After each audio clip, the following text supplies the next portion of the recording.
This remarkable manhwa begins on a dark, stormy night in an ancient Chinese residence. Several men dressed in black robes stand in a line. Someone asks if anyone is present. Rain has pooled into a puddle from the endless downpour. A filthy child stands in the rain, facing the men in black robes. Their stillness is disconcerting. A man with crimson eyes observes the boy intently, wondering how anyone could be living in the abandoned martial academy. Addressing him as a young warrior, the man politely asks for permission to take shelter from the rain for the night.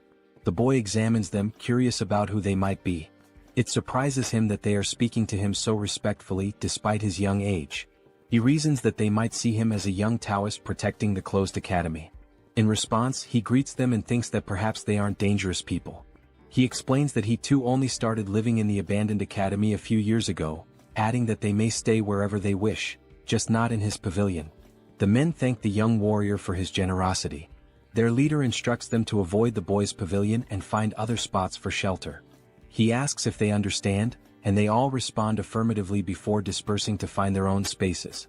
The boy notices the word Tang embroidered on their robes and wonders if they belong to the same clan. Though curious about their identity, he has more pressing matters to attend to. Entering his pavilion, he busies himself with preparing dinner for the children. The somber atmosphere shifts as the boy becomes animated with joy. Our protagonist enthusiastically calls everyone to eat. Opening a large pot, he reveals a small, brown, cricket-like insect inside, remarking that he was nearly late and the insects must be starving. In another pot, he finds a large spider called the black earth tiger, a tarantula native to Hainan, China. This impressive species, which can grow up to 20 centimeters long, features unique stripes resembling those of a black tiger. Using chopsticks, the boy carefully picks up an insect to feed the spider. While feeding it, he reflects on how he wouldn't have survived without these creatures.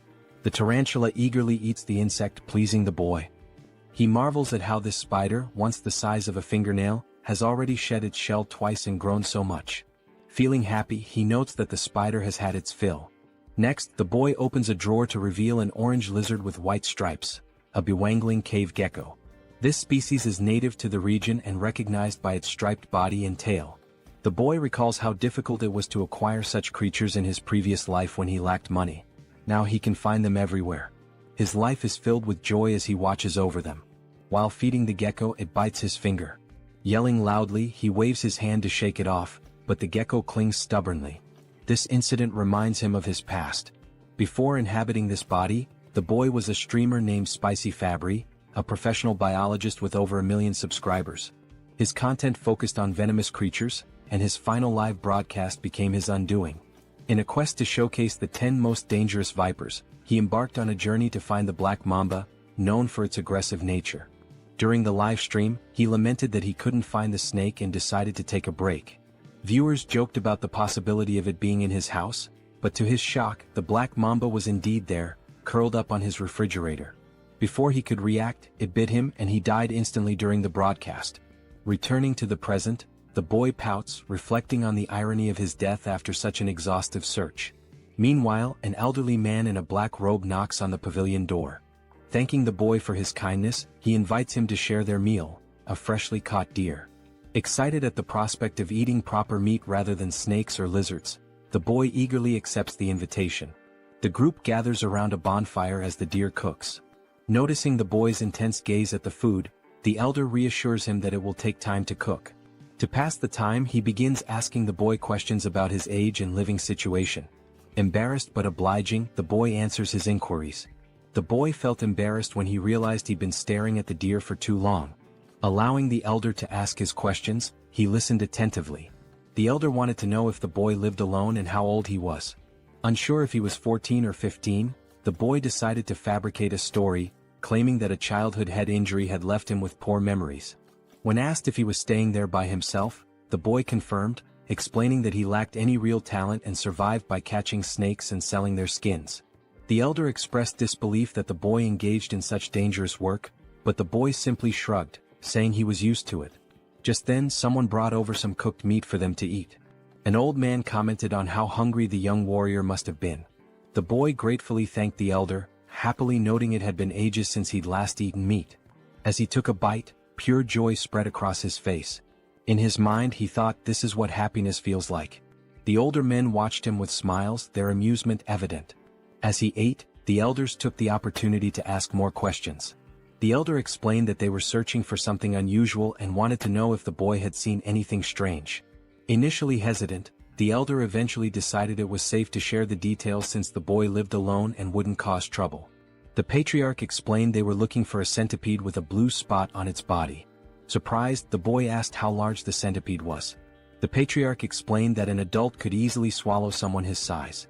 Pale with shock, the boy realized his assumption that he'd been transported only a few centuries into the past might be wrong. He could be in an entirely different world. The white-haired elder reassured him, saying they were close to capturing the creature. Curious, the boy asked if they intended to keep it as a pet. The question amused the elders and the white-haired man burst into laughter. The patriarch chuckled, commenting on how funny the young warrior was. Through laughter, the elder clarified that raising the centipede wasn't their goal, they needed it for medicinal purposes. Confused, the boy probed further. Initially suspecting them of being traitors, he began wondering if they were involved in illegal drug making. He asked how a centipede could serve as medicine. The elder explained that his granddaughter was gravely ill, and only the inner core of the blue spot centipede could save her. Moved by their determination, the boy thought about the lengths parents would go to for their children. Though he felt sorry for the centipede, he decided to help them, especially since they had treated him to meat. The boy began discussing the centipede, and the patriarch eagerly asked if he had seen one. He admitted he hadn't but suggested he might know where they could find it. Drawing on his vast knowledge as Spicy Fabry, a former biologist and streamer with expertise in venomous creatures, the boy recalled facts about centipedes. Among the millions of species on Earth, around 20,000 are venomous, and he knew all of them by heart. Centipedes were no exception. In his mind, he visualized opening a book and flipping through its pages, searching for the specific information he needed. Within moments, he closed the book, having found the answer. Back in reality, he told the elders he might know where the centipede could be. Startled but intrigued, they pressed him for details. The boy asked which areas they had already searched. They explained they had explored to the north and east of the academy, primarily along the riverside during the day. Hearing this, the boy wasn't surprised by their lack of success. Smirking, he remarked, "Of course you couldn't find it." The elders, puzzled, demanded an explanation. The boy began to lecture, explaining that centipedes belong to the Arthropoda phylum and the Calopoda class, preparing to share his knowledge of their habits and habitats. Centipedes have a broad range of habitats, and being cold-blooded, they require shelter to regulate their body temperature and maintain humidity levels. Interestingly, unlike most insects with a waterproof outer layer, centipedes have weak waterproofing and pores in their shells, making them averse to wet environments.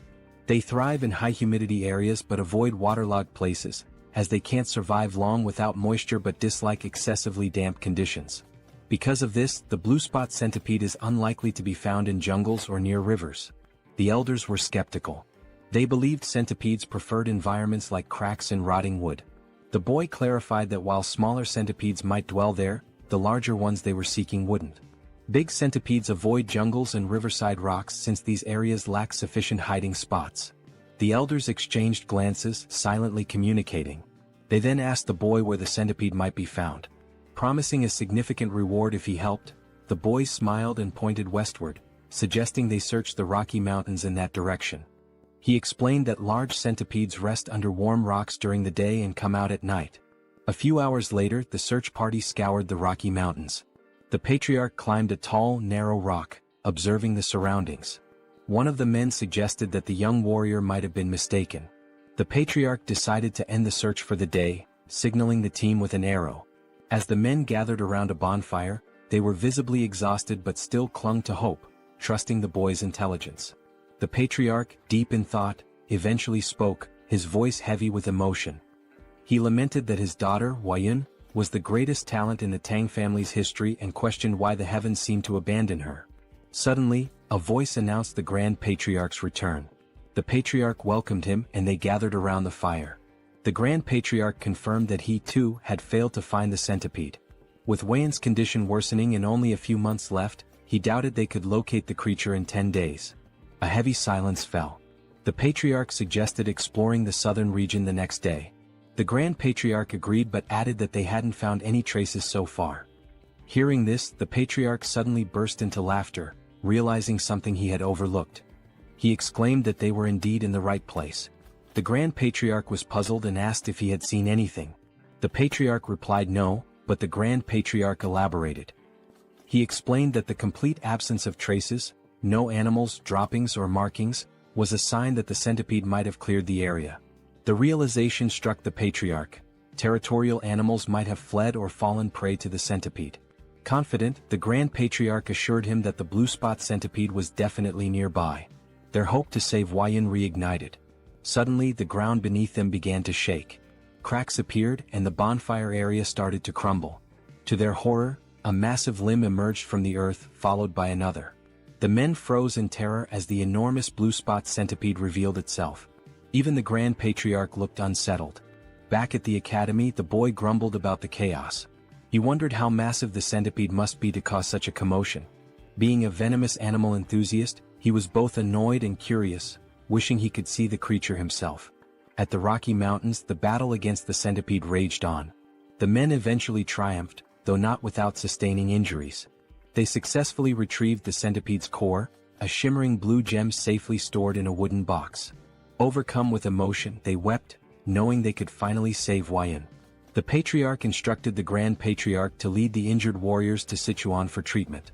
When asked why he wasn't coming, the Patriarch explained, "Grudges are carved in blood, but favors are carved in stone. That's the way we live." In summary, they still had matters to resolve. The Grand Patriarch finally understood and admitted how he had nearly made a grave mistake by focusing solely on Huayan. He agreed it would be appropriate to welcome the young warrior as a guest and grant his requests. The Patriarch instructed the injured warrior to receive treatment in the village while he went to visit the young warrior. He considered that the young warrior might also be curious about the recent events. Meanwhile, the young warrior was casually enjoying the company of 3 small yellow Pokemon-like creatures. The young warrior found himself in a peculiar situation. He had unexpectedly become the father to 3 blue spot centipedes. These tiny creatures, resembling caterpillars, were undeniably cute, especially as they affectionately rubbed against his face. Looking at the pot, a memory flashed in his mind. When he had brought the eggs home, he cleaned them and placed them on his nightstand. By the time he woke up, they had all hatched. 1 centipede happily rested on his head. Although the young warrior had anticipated the eggs might hatch, he hadn't expected it to happen so quickly. He tried to remove the centipedes clinging to his shoulders, but they refused to let go, treating him as their parent. A flashback revealed what had transpired the previous night. Driven by curiosity about the massive blue spot centipede, the young warrior had ventured into its lair, despite knowing the risks. During his search, he accidentally kicked an insect in frustration, causing him to lose his balance and drop his torch. Thankfully, the 3 eggs he had collected remained safe. Relieved that the rain had stopped, he realized how lucky he had been to retrieve the eggs without losing them. Determined to protect the eggs, he hurried back home, promising them a proper bath once he arrived. Back in the present, the young warrior felt satisfied that even though he couldn't see the live adult centipede, he had managed to save its offspring. He reminded himself that they wouldn't need food until after their second molting, but it was a challenge dealing with them constantly clinging to his body. Thinking of a solution, he smirked and decided to take a shower, hoping the water would make them leave him alone. Elsewhere, the elder patriarch arrived at the academy and approached the pavilion. Knocking on the door, he called out to the young warrior but received no response. After a brief hesitation, he turned the knob and entered the room. Inside, he noticed herbs, jars and medicines, which made him wonder if the young warrior was a healer. Feeling it was intrusive to enter uninvited, he decided to leave, but the rustling sound from a pot caught his attention. Curious, he opened the pot and found a spider inside. His gaze shifted to the drawers where he discovered a gecko. Checking another pot, he saw beetles, alongside eggs and dried snakes scattered around. The elder was astounded. He couldn't comprehend how the young warrior managed to raise such venomous creatures and their offspring. Even the Tang clan, well-versed in handling poisons, had only been able to extract venom, not cultivate eggs like this. The elder realized his encounter with the young warrior was the true stroke of luck, far beyond the centipede's discovery. As the young warrior appeared and greeted him, the elder noticed the boy's concern about his bandaged arm. Dismissing it as a minor injury, the elder began to share something important but was interrupted by a sudden ominous energy. An explosion rocked the entrance behind them, and a shadowy figure began to emerge. As its form became clear, it resembled an ogre with a single eye and burn scars on one side of its face. The elder immediately shoved the young warrior aside, urging him to flee. The young warrior was caught off guard and confused. The monster let out a deafening roar and moved with alarming speed, attacking with its hand. The elder blocked the strike with his uninjured arm, enduring immense pain. The monster retaliated, throwing the elder back and sending him crashing into the ground. The area filled with dust as the elder struggled to catch his breath, coughing up blood. He realized the monster's strength rivaled that of his own father. He desperately told the young warrior to escape, but when the dust cleared, the scene revealed the young warrior being held in the air, choking as the monster gripped him tightly. The young warrior gasped for air as the monster roared with laughter. The creature mocked him, claiming he had heard that members of the Tang clan had arrived in Hainan. It sneered, saying no one could have imagined that the son of the myriad poison's divine sovereign would end up wounded and alone. The elder calmly retorted that he had no idea who the monster was and demanded to know why both he and the young warrior were being targeted. The creature scoffed, asking if its disfigured face and powerful fists didn't make it obvious. It then introduced itself as Taken Yang, the blood hand Rakasa, and blamed the elder's father for its mutilated appearance. The elder recognized the name. He recalled hearing that Taken Yang had been struck by a poisoned palm and fallen off a cliff, presumed dead. Yet here he was, alive and seething with vengeance. The elder tried reasoning with him, pleading for the release of the young warrior and offering his own life in exchange. But Taken Yang refused, vowing to annihilate anyone associated with the Tang clan. Inwardly, the elder cursed this relentless demon, a term used for martial artists who sow chaos and destruction. It was clear Taken Yang had no intention of sparing the young warrior. As the warrior's face grew pale from suffocation, Taken Yang sneered and prepared to end his life. Desperately, the young warrior begged for mercy, his strength waning with every passing second. Just then, 3 pairs of fierce eyes flashed. The tiny centipedes lunged onto Taken Yang's arm. The once adorable creatures revealed their ferocity, biting into the monster's skin with unrelenting force. Taken Yang was taken aback, shouting angrily that mere centipedes couldn't harm him. But as he spoke, his neck turned violet, and he coughed up blood before collapsing in agony. The young warrior, now free, stumbled backward, staring in disbelief. He cautiously asked the elder if Taken Yang had been a bad person. The elder, equally stunned, watched as the lifeless body of Taken Yang lay on the ground. Slowly, his shock turned into a wide grin as he realized the young warrior was far more extraordinary than a mere guest. The elder thought to himself that this boy must join the Tang clan. A few days later, the elder was recovering, and the young warrior diligently cared for him, placing a damp cloth on his forehead. The elder expressed his gratitude, but the young warrior suggested instead that he tell him the whereabouts of his companions so he could check on them. Realizing he couldn't leave the elder alone and that calling for a doctor wasn't an option, the warrior stayed. The elder reassured him, saying he would recover with rest, but the warrior remained skeptical, bewildered at how calm the elder could be after such severe injuries. When the elder explained that martial artists had extraordinary resilience, the young warrior was incredulous. He asked if martial artists could fly and shoot fireballs. The elder chuckled and admitted that while not everyone could, it wasn't entirely far-fetched. The young warrior marveled at the strangeness of this world, acknowledging that things like giant centipedes only made sense here. The elder formally introduced himself as Tang Kailson of the Sichuan Tang clan, and the young warrior introduced himself as Wei Soryang. Kailson noted the meaning of Soryang's name, small dragon, and remarked that it was fitting. Curious, Kailson asked if the centipedes on Soryang's body were venomous. Soryang casually rubbed one of the centipedes' bellies and confirmed that they were blue spot centipedes. The revelation made Kailson leap from the bed in shock. He asked if Soryang had tamed them and how he had managed such a feat. Soryang smiled and replied that it was a long story. When Kailson insisted he didn't mind, Soryang began recounting how he had raised the centipedes from eggs. When the story concluded, Kailson could hardly believe it and asked for confirmation. Soryang proudly affirmed that he had indeed raised them from eggs, predicting their hatching with precision.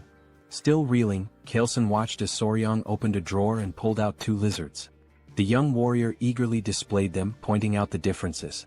One had a brown body with yellow and white stripes, while the other, a product of selective breeding, had a plain brown body and a white tail. Kailson asked if Soryang had intentionally bred the lizards for their coloration. Blushing slightly, Soryang happily admitted that he had, simply because he found it beautiful. Kailson gathered his composure and asked if the young warrior could breed the most venomous creatures to produce even deadlier ones. Soryang responded with a surprised, "Huh? In his mind he considered the possibility, it was theoretically feasible. He then explained to Kaleson that if they could determine which creatures had the most potent venom, it might be possible. Before he could finish, Kaleson exclaimed with excitement, "Really? That's possible?" His enthusiasm startled Soryang. Without hesitation, Kaleson declared that Soryang should join his family immediately. This left Soryang completely bewildered. Kaleson sweetened the offer, promising that by joining the family, Soryang would gain access to their martial arts techniques, rare elixirs, herbs, and any poisons he desired. Kaleson further tempted him, saying someone of Soryang's skill could even capture or tame the legendary 10 great venomous creatures of the Central Plains. And if that wasn't enough, Kaleson casually mentioned one of the 3 flowers of the Central Plains, his daughter. Soryang shouted, "Hold on," and asked Kaleson to clarify what he had just said. Amused, Kaleson teased that while Soryang might be young, he was still a man. He continued talking about the flowers, but Soryang quickly interrupted, telling him to drop the subject. Shifting the topic, Soryang inquired about the 10 great venomous creatures, asking if they were as incredible as the blue spot centipede. Kaleson enthusiastically confirmed, explaining that while the blue spot centipede was remarkable, it ranked far below the legendary creatures. From giant scorpions to the golden frog that gleamed like gold, these creatures were beyond imagination. Kaleson grinned, sensing that he had piqued Soryang's interest. The young warrior's eyes sparkled with excitement. 2 days later, a member of the Tang clan arrived, alarmed by news of the blood hand Rakasa, Tak Anyang appearing. Kaleson explained that Anyang had been hiding and honing his martial arts, reaching a level close to his father's. The Tang clan members speculated that if the patriarch had sent Anyang to his demise, it might mean he had reached the realm of 10,000 poisons. They began congratulating him, but Kaleson clarified that he hadn't been the one to defeat Anyang, it was the young warrior. This revelation stunned the clan members. One of them immediately clasped Soryang's hands, expressing their gratitude for saving the patriarch. They even speculated if Soryang was an elder rejuvenated to a younger form. Soryang, confused by their assumptions, looked to the patriarch for clarification. Kaleson requested Soryang to reveal the truth. Understanding the signal, Soryang patted his chest and called out, "Come on out." The Tang clan members watched in amazement as Soryang's clothes rustled, and 3 tiny centipedes peeked out. Gasps of astonishment filled the room as the little creatures crawled forward. The clan members recognized them as blue spot centipedes, creatures known for their venom. Kaleson explained that these centipedes had been the ones to defeat Anyang. The clan marveled at the feat, as taming such creatures was unheard of. Kaleson then declared his decision to formally accept Soryang into the Tang clan, but Soryang hesitated, saying he needed more time to think. A clan member encouraged Soryang, emphasizing the great opportunity, while Kaleson urged him to prepare quickly, hinting at something important they couldn't delay. Kaleson then explained the sinister nature of Anyang's martial art, the blood hand poison claw, a dark technique requiring human blood and bone marrow to reach mastery. Soryang found it grotesque. Kaleson continued, stressing that if Anyang had left behind secret scrolls or disciples, they needed to eliminate them to prevent the resurgence of such dangerous martial arts. He also mentioned the possibility of rescuing any captives. The patriarch then asked if Soryang would assist, considering his familiarity with Hainan Island. Soryang appeared pensive, realizing that joining the Tang clan would be a lifelong commitment. He thought to himself that before committing, it was essential to observe the clan's dynamics, just like assessing a workplace during an internship. Soryang agreed to help once the patriarch recovered. They praised his decision, but Soryang privately resolved to use the opportunity to evaluate the Tang clan thoroughly. After 3 days, Kaleson was well enough to travel. Together, they journeyed to a village near an abandoned martial academy, suspected to be Anyang's base. There, they began investigating reports of missing villagers. An elderly man mentioned that 1 or 2 people typically go missing in the jungle each year, but there haven't been any patterns of regular disappearances. Chilson fell silent, lost in thought. They thanked the village chief for sharing the information. The chief replied humbly, expressing his honor in assisting the renowned patriarch of the Sichuan Tang clan. They then took their leave, though they hadn't uncovered any significant leads. As they made their way through the forest, Soryang remarked to Chilson that there didn't seem to be anything unusual about the village. Chilson explained that when Anyang had revealed himself, it had been in that area, but the exact location was difficult to pinpoint. Soryang found it equally strange that there were no traces left behind. Remembering Anyang's words, he suddenly had an idea. Soryong asked if Chilson recalled what Eunyoung had said when he appeared. Chilson admitted that he didn't, as he'd been knocked away by Eunyoung's attack at the time. Soryong reminded him that Eunyoung had claimed to have heard that the Tang clan had come to Hainan, implying someone had informed him of their presence. Soryong proposed they retrace their steps through the places the Tang clan had visited in Hainan and ask around with Eunyoung's portrait. The Tang clan members were taken aback by Soryong's quick thinking. It made sense that someone who had seen them would have tipped off Eunyoung. Energized by the idea, they set out immediately. Their journey brought them to a gloomy village. One Tang clan member reported hearing rumors at the Hainan port that this was the village they were looking for. Chilson confirmed it was a place where the Halai people lived, and he assumed they wouldn't be hostile. However, the village had an eerie, lifeless atmosphere. When the Tang clan called out, asking if anyone was around, a villager noticed them. The villagers appeared weak and sickly. An elderly man, possibly the village chief, approached while holding the hand of a frail little girl. 2 guards accompanied them, also looking unwell.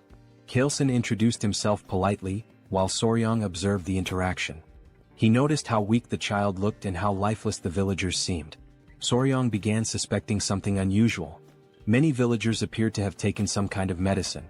The chief denied that anything was wrong, insisting there were no missing villagers or unusual events. He abruptly told them to leave. When Chilson tried to point out the disproportion between the number of houses and the few people present, the chief cut him off, repeating that there was nothing of interest and urging them to leave again. Both Chilson and Soryong were puzzled. Chilson whispered to Soryong, wondering why the Halai people who should have been welcoming were acting this way. Soryong had no answer. Just then the little girl collapsed. Everyone was startled. The chief quickly cradled her in his arms, tears brimming in his eyes. He called out to her, saying she was his only remaining family and begging her not to leave him. The scene moved Chilson, who stepped forward and offered his help, explaining that he had some knowledge of medical arts.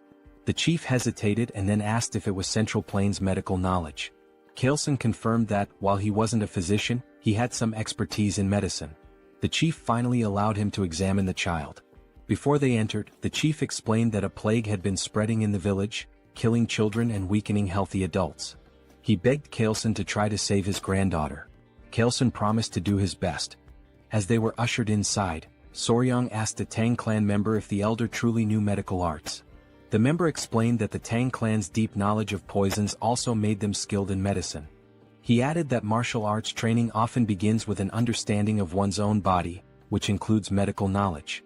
Soryong thought to himself that if he joined the Tang clan, learning medical arts would be far preferable to mastering their terrifying poison techniques.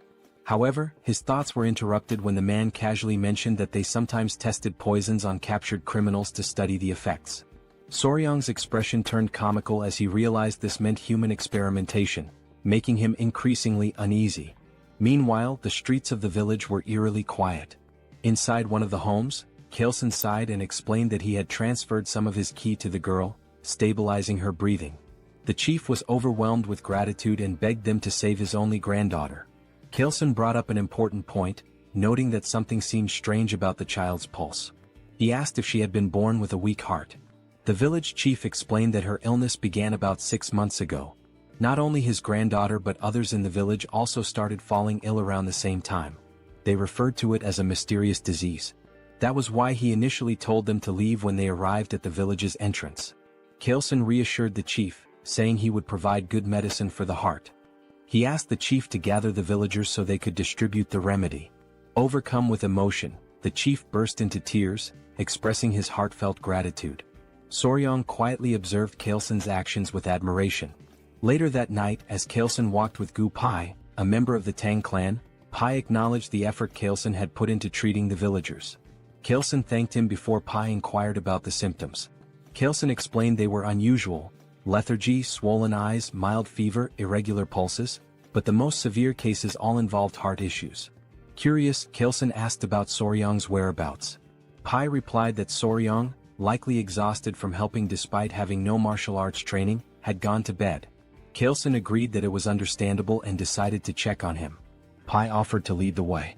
When they entered Soryong's room, they found him sleeping soundly on the bed, with 3 centipedes resting in a basket nearby. Chilson observed from the doorway before suddenly stepping inside. Without hesitation, he raised his hand and slapped Soryong. Soryong jolted awake, clutching his stinging cheek, confused and in pain. He demanded to know why Kailson had hit him. Kailson, with a serious expression, apologized and explained there had been a bug on Soryong's face, and he had only wanted to get rid of it. Soryong looked at him skeptically but allowed Kailson to explain further.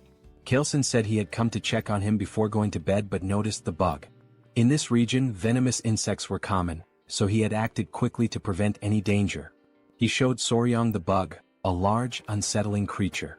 Soryong was startled by the sight and then seemed to piece something together. He asked Kailson if all the patients with different symptoms shared one common condition: arrhythmia.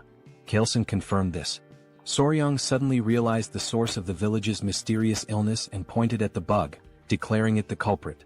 He identified the insect as a kissing bug, a member of the Reduviidae family. These bugs feed on blood, often biting near the eyes or lips, and are so discreet they can draw blood more quietly than a mosquito. Known as vampire or assassin bugs, they aren't venomous but carry harmful parasites in their stomachs. When they bite, their excrement can transmit diseases like Chagas disease, a deadly illness that ranks high among animal-caused human fatalities. Soryong then asked the village chief if the village's dogs exhibited symptoms similar to those of the sick humans, such as shortness of breath. The chief confirmed they did and asked if the bug was to blame. Soryong affirmed this, adding that with proper medicine, his granddaughter and others could be saved. Kailson grinned and asked Pai what he thought. Pai commented on Soryong's perceptiveness, praising him as a young warrior of great potential. Watching them, Soryong was baffled by their expressions and wondered what was going on. They reminded him that they were members of the Sichuan Tang clan. When Soryong's puzzled face made it clear he didn't understand the significance, Kailson repeated the statement. Internally Soryong thought, so what? His irritated and confused expression was unintentionally amusing. Kailson began explaining the concept of gu. Some believed these were venomous parasites, while others thought of them as a form of witchcraft. According to him, malicious individuals in China bred these bugs to cause suffering or manipulate others. They would feed the bugs to people, causing either excruciating pain or complete subjugation. Soryong found the idea hard to believe. Kailson acknowledged it sounded extraordinary but added that many martial artists had been killed by gu, forced to harm their families, or enslaved by these evil practitioners. Because of this, efforts to develop antidotes to gu had been relentless.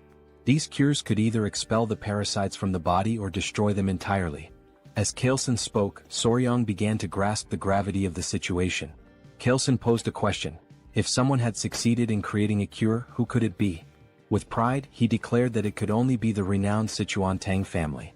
He explained that if they had something capable of dissolving a fist-sized roundworm inside a body, dealing with a tiny bug would be no trouble. Then he revealed the curse-melting orb, stating that even a small dose of this medicine would suffice. Soryong expressed mild amusement, though inwardly he reflected on how extravagant the name sounded for what was essentially an antiparasitic drug. They reassured the village chief that they could save his granddaughter, and soon enough the villagers began recovering, starting with her. The chief was deeply relieved, and the villagers' warm hospitality was an unexpected but welcome reward. The villagers, with their bright and cheerful demeanor, lived up to their reputation for optimism. Kailson acknowledged that the situation would have been much harder without Soryong's insight in identifying the cause of the illness. He humbly redirected the villagers' gratitude to Soryong, praising him as their true savior. Despite the Tang family's medicine curing the villagers, Kailson insisted on giving all the credit to Soryong. Watching the villagers thank Soryong brought Kailson great satisfaction, as though he were the one being celebrated. Soryong was touched by this gesture. The villagers rejoiced, lifting Soryong and tossing him into the air repeatedly in celebration. Later, the village chief pulled Kailson aside to revisit their earlier conversation at the village entrance.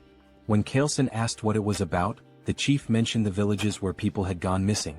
Intrigued, Kailson asked for more details.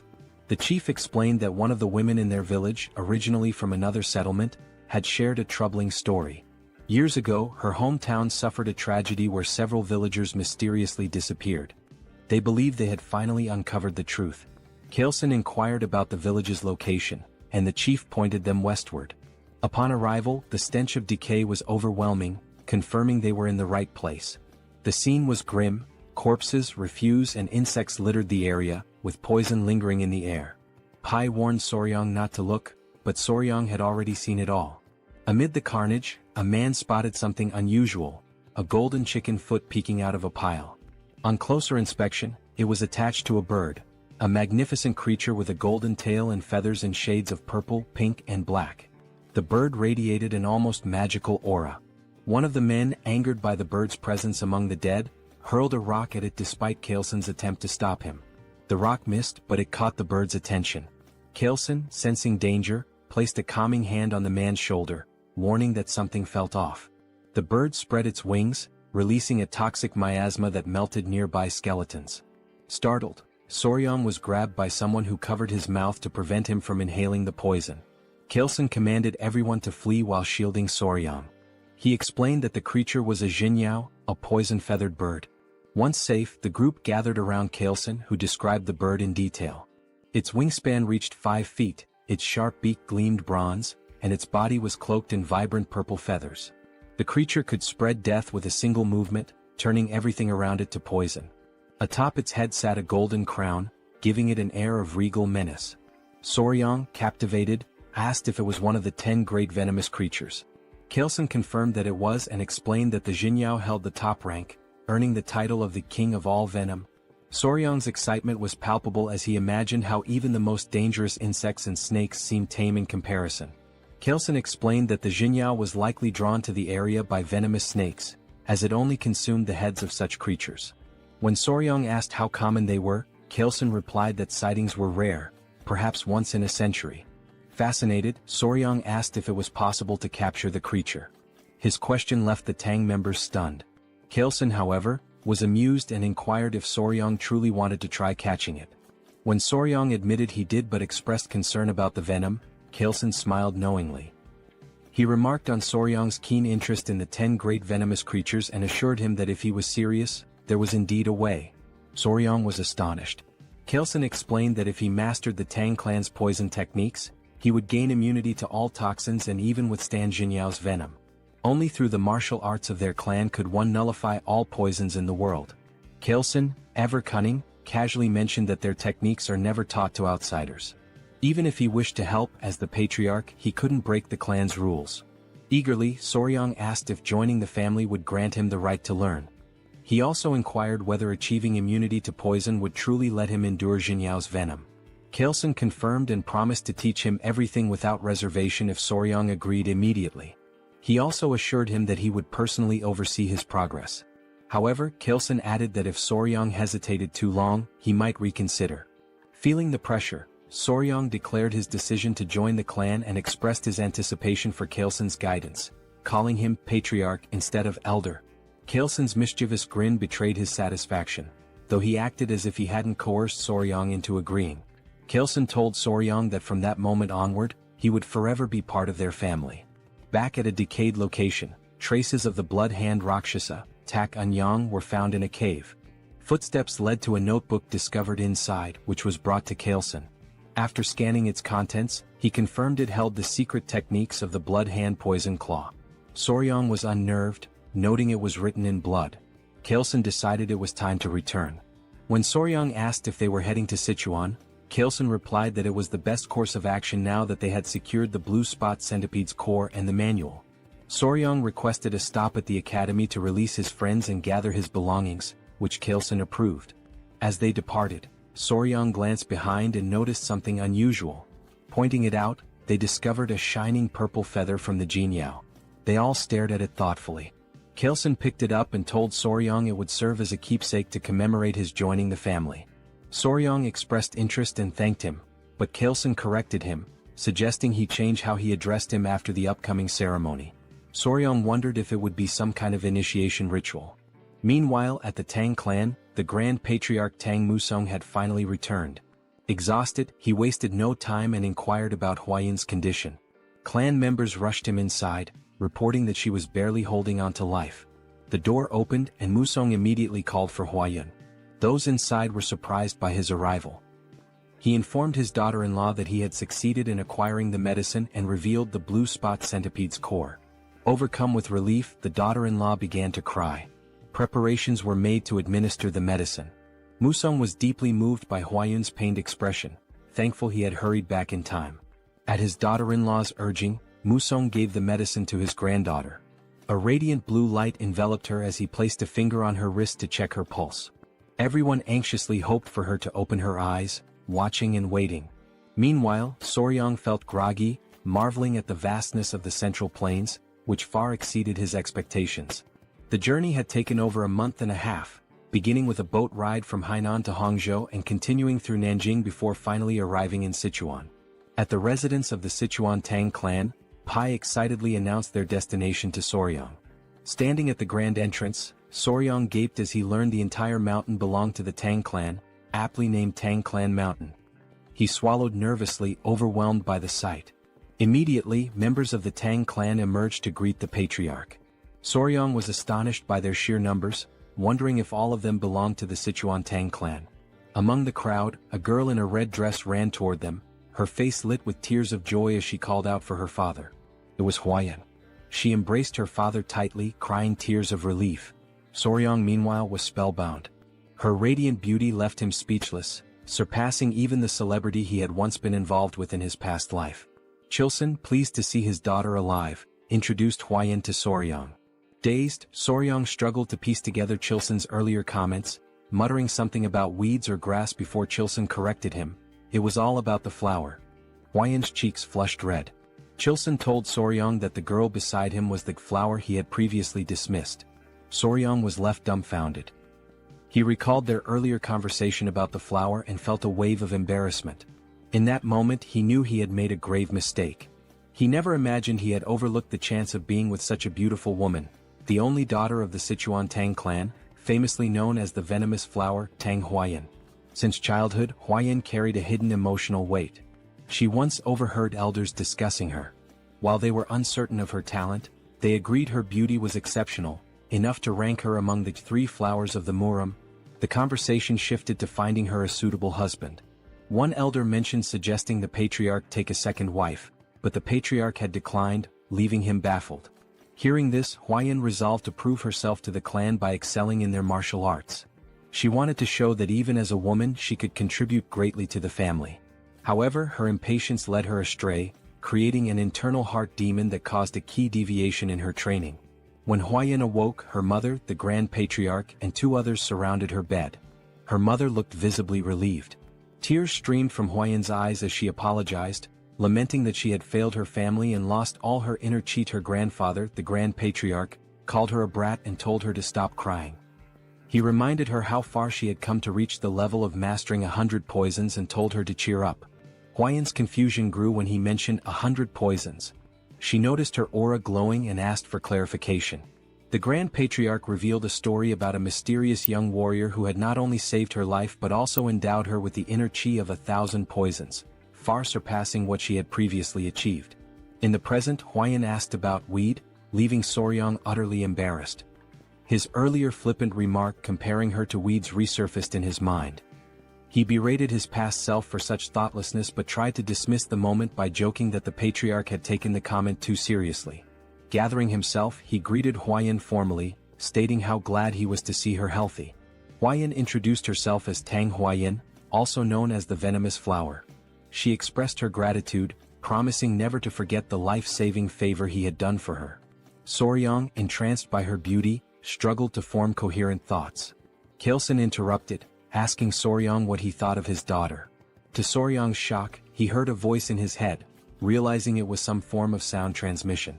Kilson teased, asking if Soryang agreed that Huayan was stunning and hinted at the possibility of them growing closer. Later, Soryang rested in a large bath, feeling utterly drained. Nearby, the centipedes he had cared for were sleeping peacefully in a basket. He noticed one waking up and, surprisingly, smiling at him. Despite their intimidating appearance, they seemed to understand his words when he warned them about the hot water, willingly staying in the bucket as he suggested. Amused by their behavior, Soryang recalled Pai's mention that centipedes were spiritual creatures. He made a mental note to learn more about them later. However, Kilson's earlier remarks about Huayan lingered in his mind, leaving him restless. At another pavilion, the family gathered around a large table. The Grand Patriarch, the Patriarch, his wife, and Huayan. Kilson announced his decision to give Soryang the East Wing Room, a space traditionally reserved for couples in Chinese residences. The Grand Patriarch questioned if Soryang was truly that talented. Kilson confirmed, explaining that Soryang's remarkable abilities went far beyond mere chance encounters. He elaborated that Soryang not only possessed unparalleled knowledge of venomous creatures but also defeated Ouyang, encountered legendary spiritual creatures, and even hatched the blue spot centipede eggs himself. The Grand Patriarch commented on the Patriarch's luck in finding such a treasure. The conversation then turned to Huayan. Kaleson told his daughter that he wished to make Soryang his son-in-law, asking for her opinion. As Huayan processed her father's words, realization dawned on her. She grew quiet. Huayan wanted to prove that she could bring greater value to the clan now that she possessed the 1,000 poisons constitution, surpassing the mere 100 poisons constitution. She responded that as a member of the Tang clan, she understood her father's intentions. However, she declared that it was her responsibility to determine if the young warrior was truly deserving of her. Without waiting for a reply, she dashed out of the room, leaving behind an awkward atmosphere. In Kaleson's mind, he thought the young warrior ought to be cautious. Though his rose was stunningly beautiful, her thorns were equally sharp. Huayan ran swiftly, her emotions in turmoil. Now that she had achieved the 1,000 poisons constitution, she was determined not to stop there. She knew that unless she pushed further, the elders would never fully recognize her. She resolved to evaluate the young warrior thoroughly, from his abilities to his character. Meanwhile, Soryang was lost in thought, contemplating how to navigate the situation. He suspected Huayan might harbor resentment toward him. Half-jokingly he asked his centipedes, his kids, for advice. Suddenly Huayan appeared before him, stunning him completely. She was breathtaking. Side note: the art style here is so vivid it feels like a scene straight out of a classic manhwa. Back to the moment, Huayan quickly excused herself, saying she was in a hurry, and asked for his hand. Soryang extended his hand hesitantly, blushing as he did so, feeling like a loyal pet offering a paw. Trying to lighten the tension, he suggested that they should only do such things after getting closer, as there's a proper order to such matters. Huayan froze for a moment before understanding his misunderstanding. Her face turned beet red as she corrected him, insisting that wasn't her intention at all. Realizing his mistake, Soryang felt a wave of embarrassment. Huayan sighed and clarified again, explaining that she had only wanted to check his pulse. She apologized for startling him by suddenly asking for his hand. Sitting beside him, she admitted that her approach had been abrupt and assured him that she only wanted to explain some things. Soryang listened attentively. Huayan began recounting her struggles, sharing how, as the Tang clan's sole direct descendant, she constantly faced schemes from the branch families. To secure the family's future, the elders had decided to seek a capable son-in-law. They even considered how Soryang's role within the family might change should he join. She apologized in advance for needing to confirm something but assured him that no matter the outcome, she would treat him with respect as her benefactor, potentially even as a sworn sibling. Soryang reassured her, offering his hand again and saying she was free to confirm whatever she needed. Huayan placed her hand on his wrist, emitting a faint blue aura as she assessed his pulse. She explained that the Tang clan's martial arts were unique. They required practitioners to adapt to toxins gradually as their internal energy grew. The poisons were ranked: 5 poisons, 10 poisons, 100 poisons, 1,000 poisons, and finally 10,000 poisons. To her surprise, Soryang's body could adapt to 10 poisons, a rare feat for someone not born into the Tang clan. However, it was only 10 poisons, which meant his aptitude would place him at the level of a first-rate martial artist but no higher. She explained that this was the pinnacle someone without innate talent could reach. She then took her leave, leaving Soryang deep in thought. Alone, Soryang mulled over the revelation. A 10-poison body? His face paled at the implications. It might mean he couldn't capture the Jinyao, a crucial goal for him. Hours later, Huayan stepped out of her bath. Despite washing multiple times a day, she noticed her body emitted a strange scent ever since she had absorbed the blue spot centipede's inner core. Dressing herself, she wondered if it was some sort of punishment for her ungrateful words toward her savior. Meanwhile, Soryang was fast asleep, dreaming of a conversation with someone who thanked him for his kindness. It was Huayan, or so it seemed. When he asked if it was a dream, the figure explained that while it felt dreamlike, it was not. The entity revealed herself as the blue spot centipede, borrowing Huayan's appearance to avoid startling him. She introduced herself as the mother of all the creatures Soryang had encountered. Just then, 3 small girls appeared, and Soryang deduced that they were the centipede's offspring. He asked her how she managed to appear in his dreams. She explained that after being mercilessly killed, leaving her children behind, her lingering grudge reached the heavens, and her spirit became trapped in her inner core. She added that while she had been cursing the girl who consumed her core, An opportunity to resolve her grudge arose, allowing her to manifest in his dreams. This was possible because he had taken all her children with him. Soryong silently acknowledged his role in revealing her location, which indirectly led to her demise. Though unintentional, he still felt responsible for the death of the blue spot centipede. Watching her, he listened as she asked if her benefactor could grant her one request. Without hesitation, he promised to fulfill whatever she wished. Her request was simple. She asked him to care for her children until they were fully grown. Soryong was puzzled, noting that centipedes typically become independent after molting twice. She clarified that while this was true for ordinary centipedes, her species was unique. Until her offspring molted twice, they required the flow of qi from their mother's inner core to survive. Only afterward could they sustain themselves by feeding on the qi of other beings. This revelation led Soryong to ask whether the children needed to remain with Hwayin, as she had consumed the inner core. The mother centipede explained the circumstances. She admitted that, in her anger, she had cursed Hwayin, causing her body to emit a foul odor.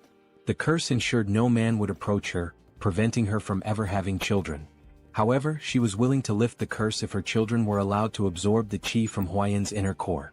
Perhaps in this way, Soryong could even win the girl's heart. Soryong considered her words carefully before smiling and responding that it didn't feel right. He couldn't take advantage of Hwayin's predicament. The mother centipede admired his integrity and asked how he planned to handle the situation. She reminded him that Hwayin sought strength in a man, and she couldn't magically procure the inner cores of the 10 great venomous creatures to aid him. This sparked an idea in Soryong. He asked her to trust him, assuring her that everything would work out. The next day, Soryong and Hwayin sat side by side. Hwayin now understood that the strange smell emanating from her body was due to the blue spot centipede's inner core. Soryong explained that by attaching the centipedes to her body every few days and letting them absorb the qi, the odor would naturally fade away. Hwayin hesitated before asking if he was truly okay with helping her without asking for anything in return. She knew he could easily demand compensation for his assistance. Soryong smiled and told her he couldn't bring himself to exploit a woman's difficult situation, refusing to act shamelessly. Hwayin was surprised by his response and felt guilty. She told him she couldn't continue accepting his kindness without offering something in return. Her father's words began to weigh more heavily on her. Seeing Soryong's selflessness made her realize that qualities beyond talent or martial prowess were important. Soryong then shared his own thoughts. Referring to her earlier remark about his 10-poison body, he revealed an ambitious plan. Since he could only absorb 10 types of toxins, he resolved to fill those slots with the toxins of the 10 most venomous creatures in the Central Plains. Hwayin was shocked, interpreting his words as a bold declaration to become the strongest under the heavens, all for her sake. The thought made her cheeks flush.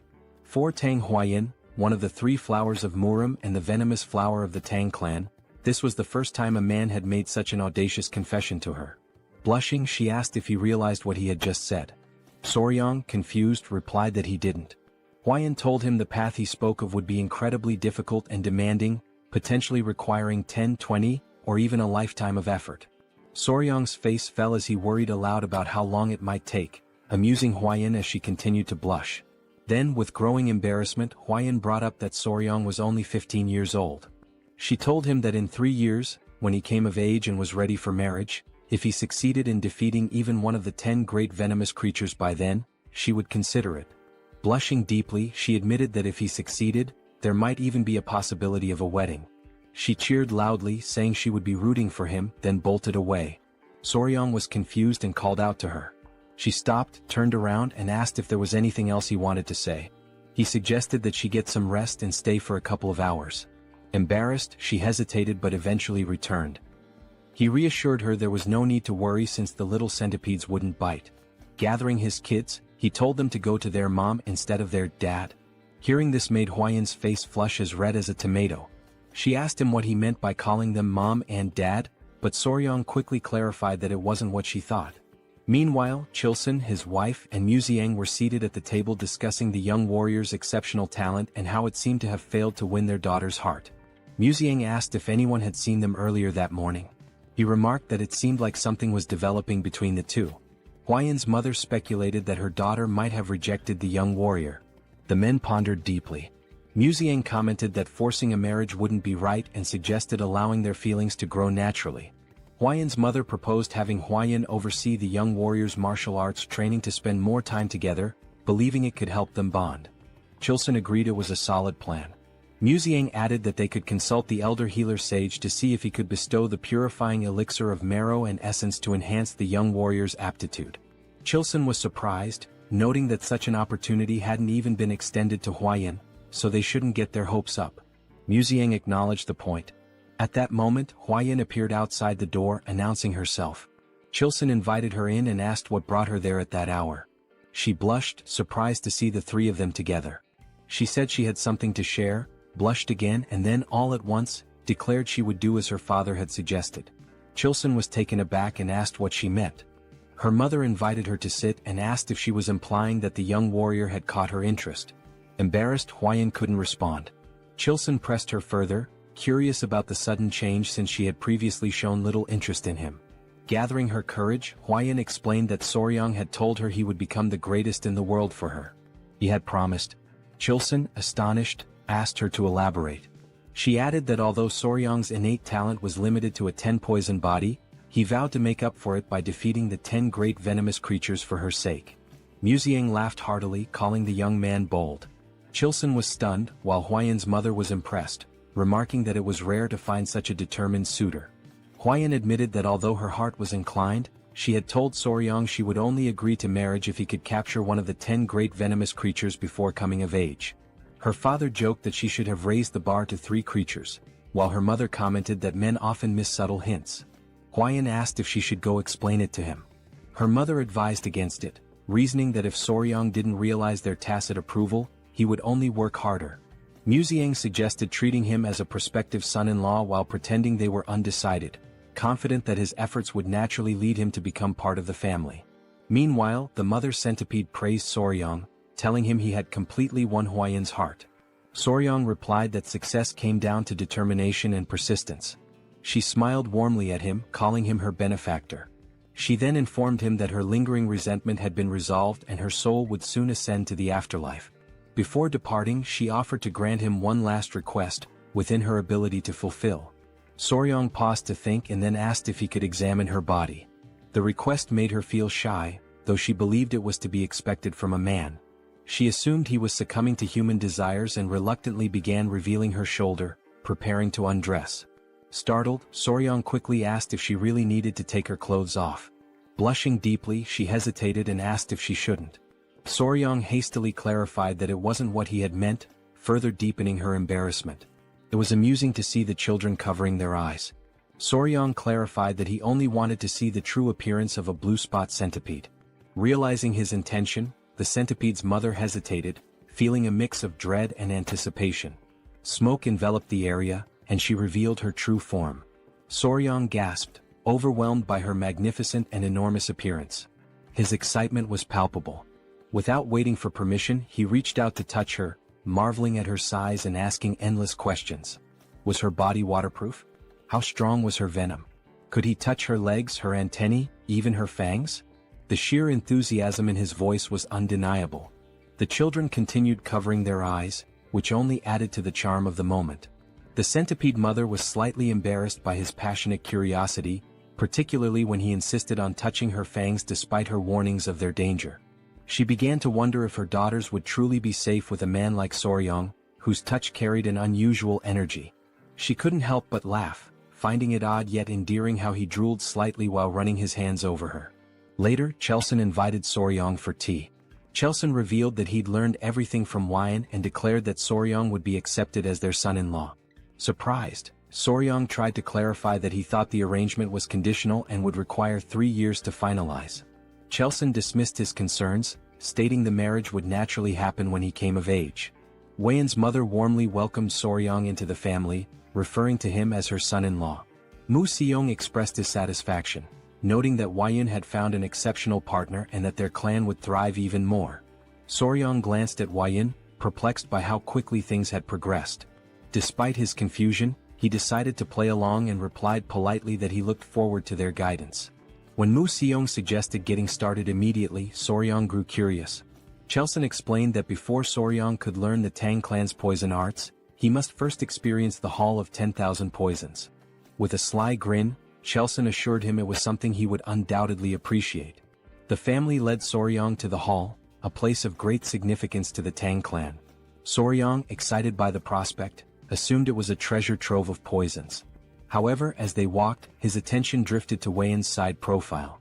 He couldn't help but admire her beauty, likening the moment to a living portrait. His obvious admiration didn't go unnoticed by his in-laws, who exchanged amused glances. Chelson teased him, joking that if Soryang kept staring at his daughter like that, he might wear out her face. He reminded him that Weiyan was his woman now, yet Soryang gazed at her as though she were still untouchable. Weiyan's mother chimed in, noting that Soryang seemed utterly captivated by her. Both Weiyan and Soryang turned crimson with embarrassment. As they approached the hall, 3 men stood before a massive iron door. 2 muscular guards flanked a Tang clan official, who welcomed the Grand Patriarch and his grandson-in-law. At Musian's command, the gates were opened. The guards strained against the weight of the colossal doors, forged from rare Kunyu steel sourced from the southern wilderness. As the doors creaked open, Soryang observed the immense effort required. Though the gates finally yielded, the guards were visibly drained. Amused by their struggle, Soryang couldn't help but think how over-the-top the security was for something reminiscent of the Middle Ages. Chelson, noticing Soryang's concern, explained that the Kunyu steel was renowned for its unmatched durability. The Hall of 10,000 Poisons lay before them, and Soryang braced himself for what awaited inside. Even opening the gate was considered a privilege. Once inside, they arrived at the treasure vault where the Tang clan of Sichuan safeguarded its vast collection of poisons. This remarkable repository, known as the Hall of 10,000 Poisons, housed an incredible variety of toxins. Musian cautioned Soryang to be careful and avoid touching anything recklessly. Soryang nodded, affirming his understanding, but he couldn't help confirming whether the hall truly contained 10,000 poisons. Chelson chuckled, explaining that the poisons were meticulously classified into categories like paralysis poisons, sleep poisons and countless others. The elders, always playful, decided to tease the young pair. Chelson suggested that Weiyan explain the poisons to Soryang, knowing he would enjoy learning from her. The suggestion made both Weiyan and Soryang blush with embarrassment. Despite her awkwardness, Weiyan accepted the task. Taking Soryang by the hand, she guided him to see the Tang clan's most potent poison. Weiyan's discomfort was evident, while the elders watched the two with amused expressions. She began her explanation by pointing out the chi-dissipating poison, which rendered a martial artist's energy unusable with just a single inhalation. She advised Soryang to handle it with extreme care. She then introduced other deadly poisons: the alimentary canal necrotizing poison, the spirit-destroying poison, the bloody pulp poison, and even the infamous 7-step soul-snatching poison. Each was immensely powerful, but Weiyan emphasized that the strongest poison of the Tang clan was something far beyond these. She handed Soryang a tiny seed. Confused, he noted to himself that it resembled a tiger bean. Weiyan explained that this seed, though small, contained the most powerful poison known, apart from the venoms of the 10 great venomous creatures. She revealed it as the seed of the castor plant, a symbol of the Tang clan. Soryang immediately recognized its significance. He thought of ricin, a deadly toxalbumin, lethal in minuscule amounts, infamous for its use during the Cold War and assassinations. Soryang muttered that the seed came closest to the Tang clan's ideal of a perfect poison: colorless, odorless, tasteless, and invisible. Weiyan elaborated, calling it golden poison. When used, its victims experienced what the Tang clan referred to as a golden death. She emphasized that the strongest poison wasn't about causing the most excruciating pain or the bloodiest death. It was about silent, swift, and untraceable lethality. The Tang clan's poison arts, she explained, embodied the principles of stealth and certainty.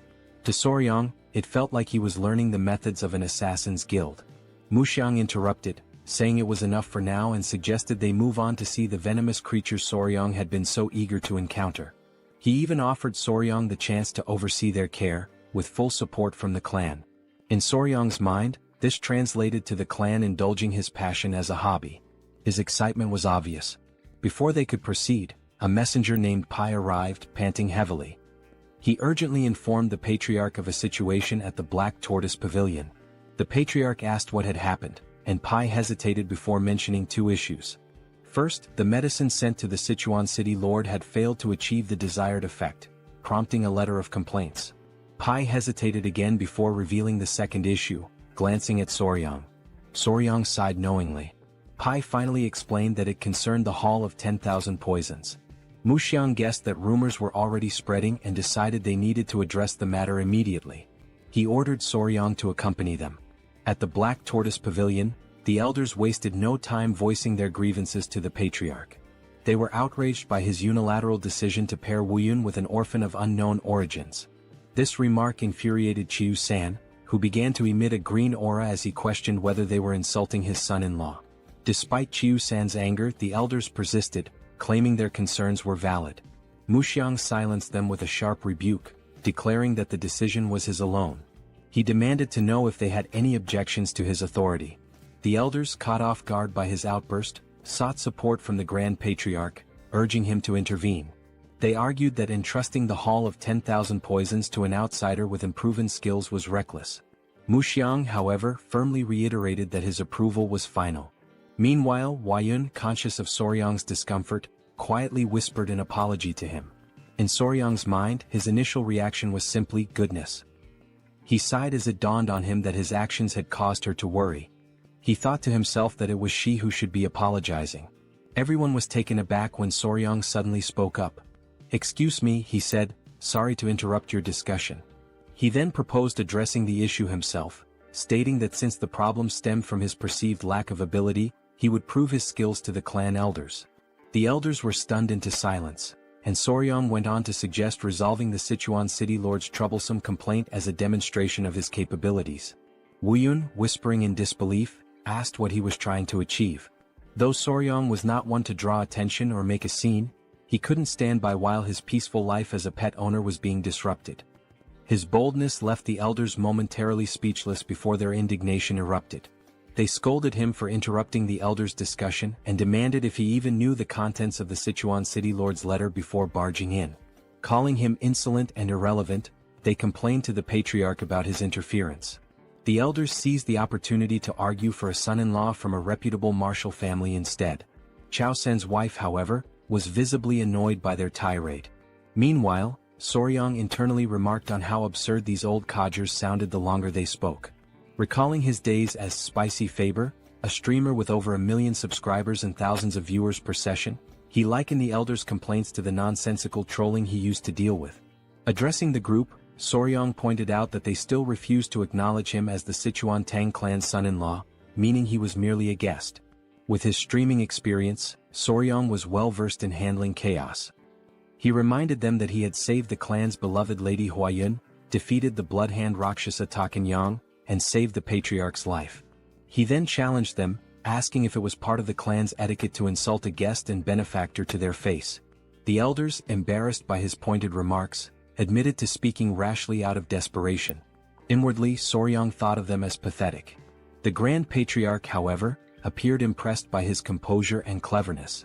One elder tried to downplay the significance of defeating Takanyang, claiming it was overstated. The Patriarch quickly silenced the objection by presenting a document, none other than the secret manual of the blood sect's bloodhand poison arts, written in blood. The elders gasped in shock. Their astonishment deepened when the Patriarch asked Soryang to reveal his companions. Tapping his chest gently, Soryang summoned the 3 baby spotted centipedes, which emerged happily. The elders grew visibly uneasy at the sight of the creatures. The Patriarch proudly explained that these were the offspring of the blue-spotted centipede, and Soryang had been raising them. He further revealed that these centipedes were the ones that had killed Takanyang. One elder, still in disbelief, confirmed if Soryang had truly managed to control a blue-spotted centipede. Soryang and the Patriarch shared knowing grins, teasing the elders. Chao San added that addressing Soryang as a young warrior instead of recognizing him as the clan's son-in-law was telling. Soryang even joked, warning the centipedes not to bite anyone unless they wanted to end up as lifeless as Takanyang. The elders, thoroughly flustered, began backtracking. They denied refusing to accept Soryang, offering feeble excuses about proper procedures and natural hesitations. The Grand Patriarch, exasperated, decided to table the discussion on Soryang's status for the moment and focused on the Hall of 10,000 Poisons. He asked why Soryang was not allowed entry, to which the elders replied that Soryang was not fully integrated into the family and was too young to be entrusted with such responsibility. The Grand Patriarch, seeing an easy solution, asked Soryang to demonstrate his abilities.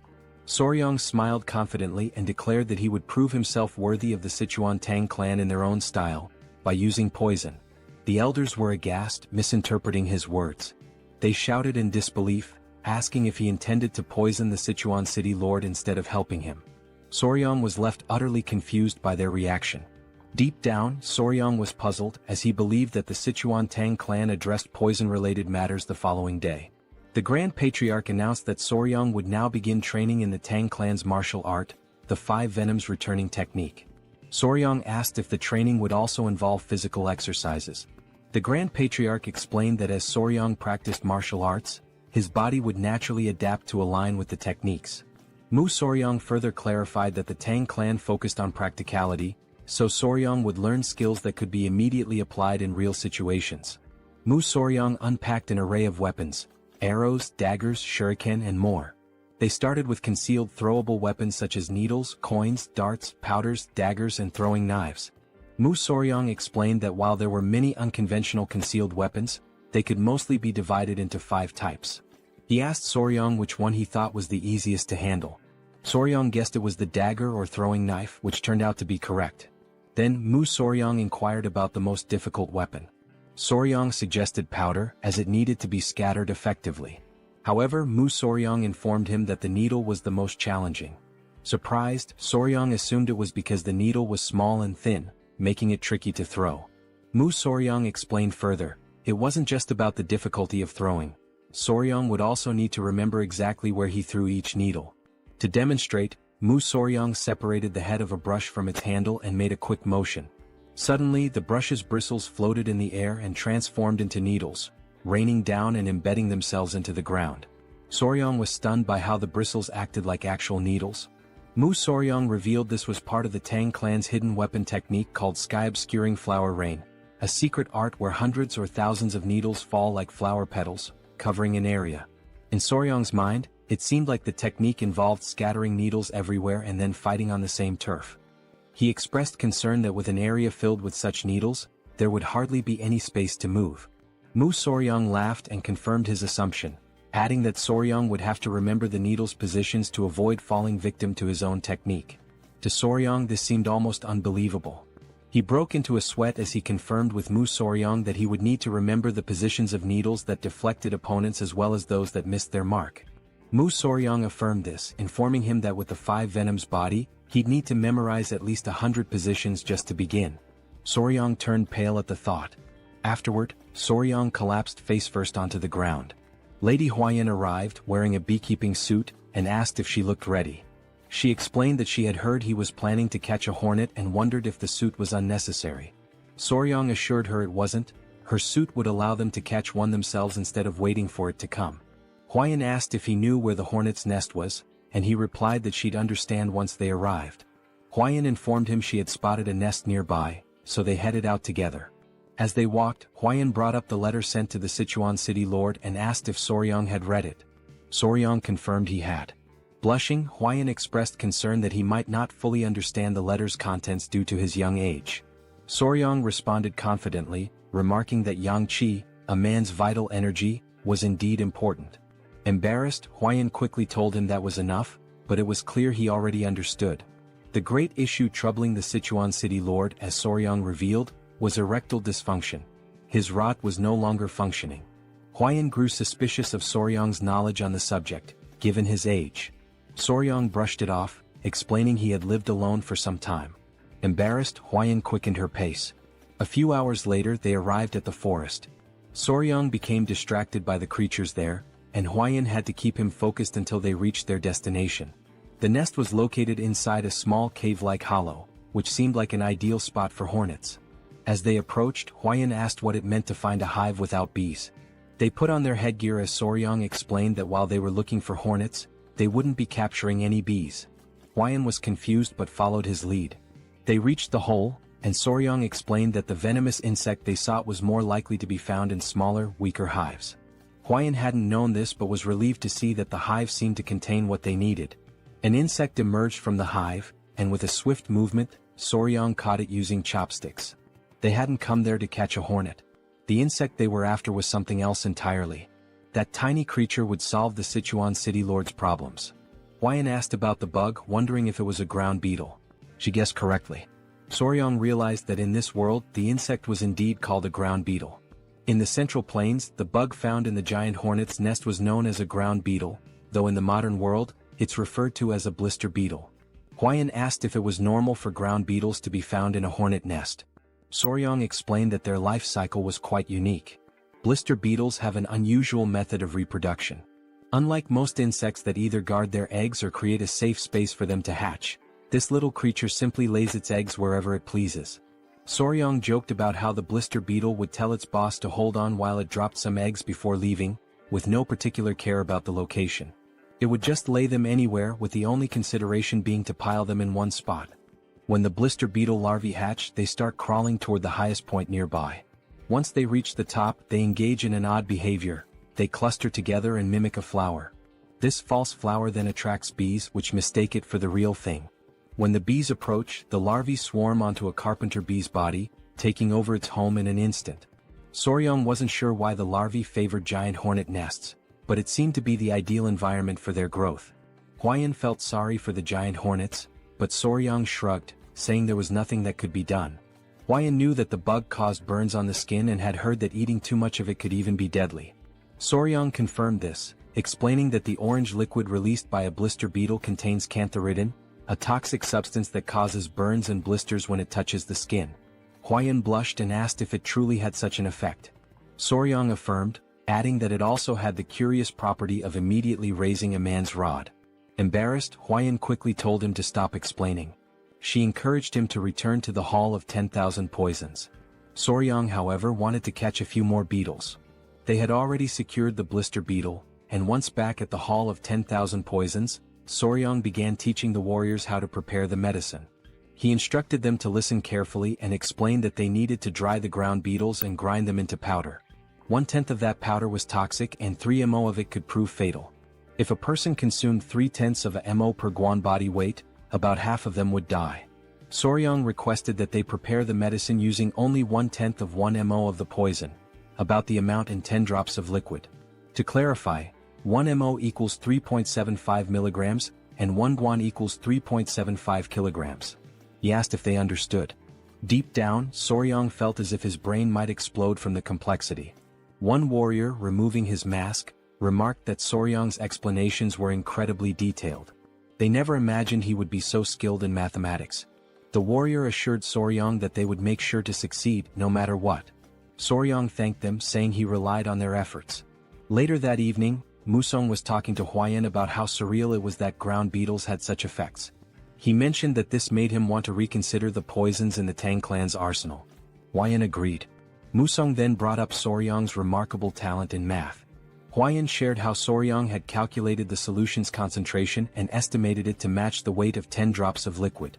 Musong admitted that while he considered himself knowledgeable about poisons, Soryong was on an entirely different level.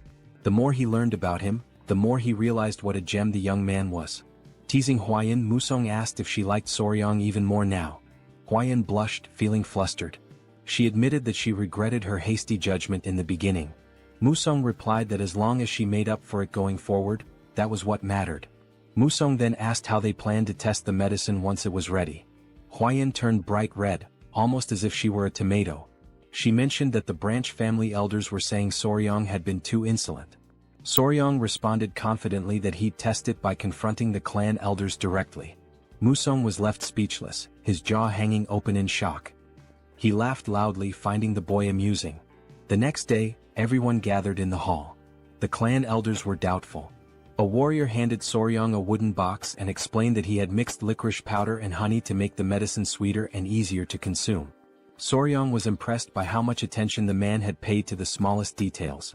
He asked the warrior if he had followed the instructions exactly. The warrior confirmed that he had done so carefully. Other clan members scoffed, saying they were making too big a deal out of it. They even questioned how amazing it could truly be. The patriarch silenced them and then asked Soryong how he planned to prove the medicine's effectiveness. Soryong feigned surprise at the question. The clan elders shouted that it was only natural they needed confirmation.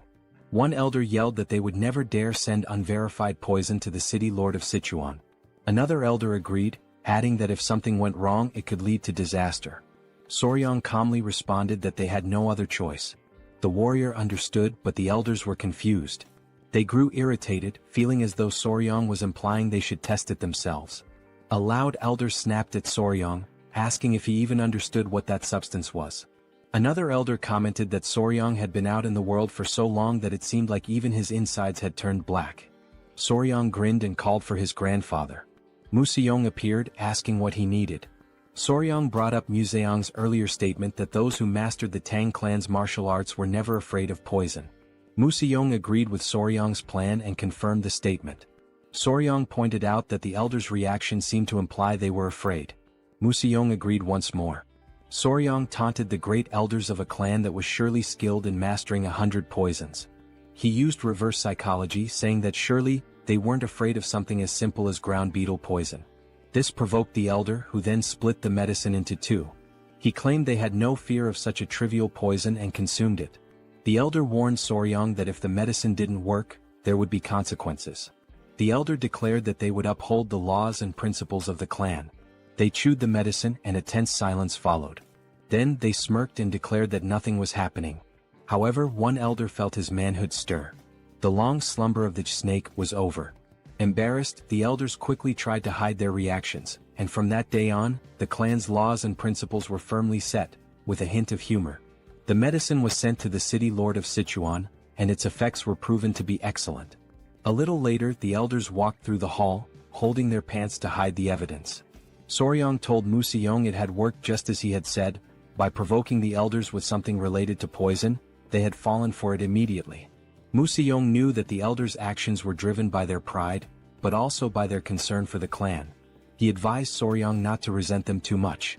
Museong reminded him that, in the end, they were all family. Soryang nodded, understanding.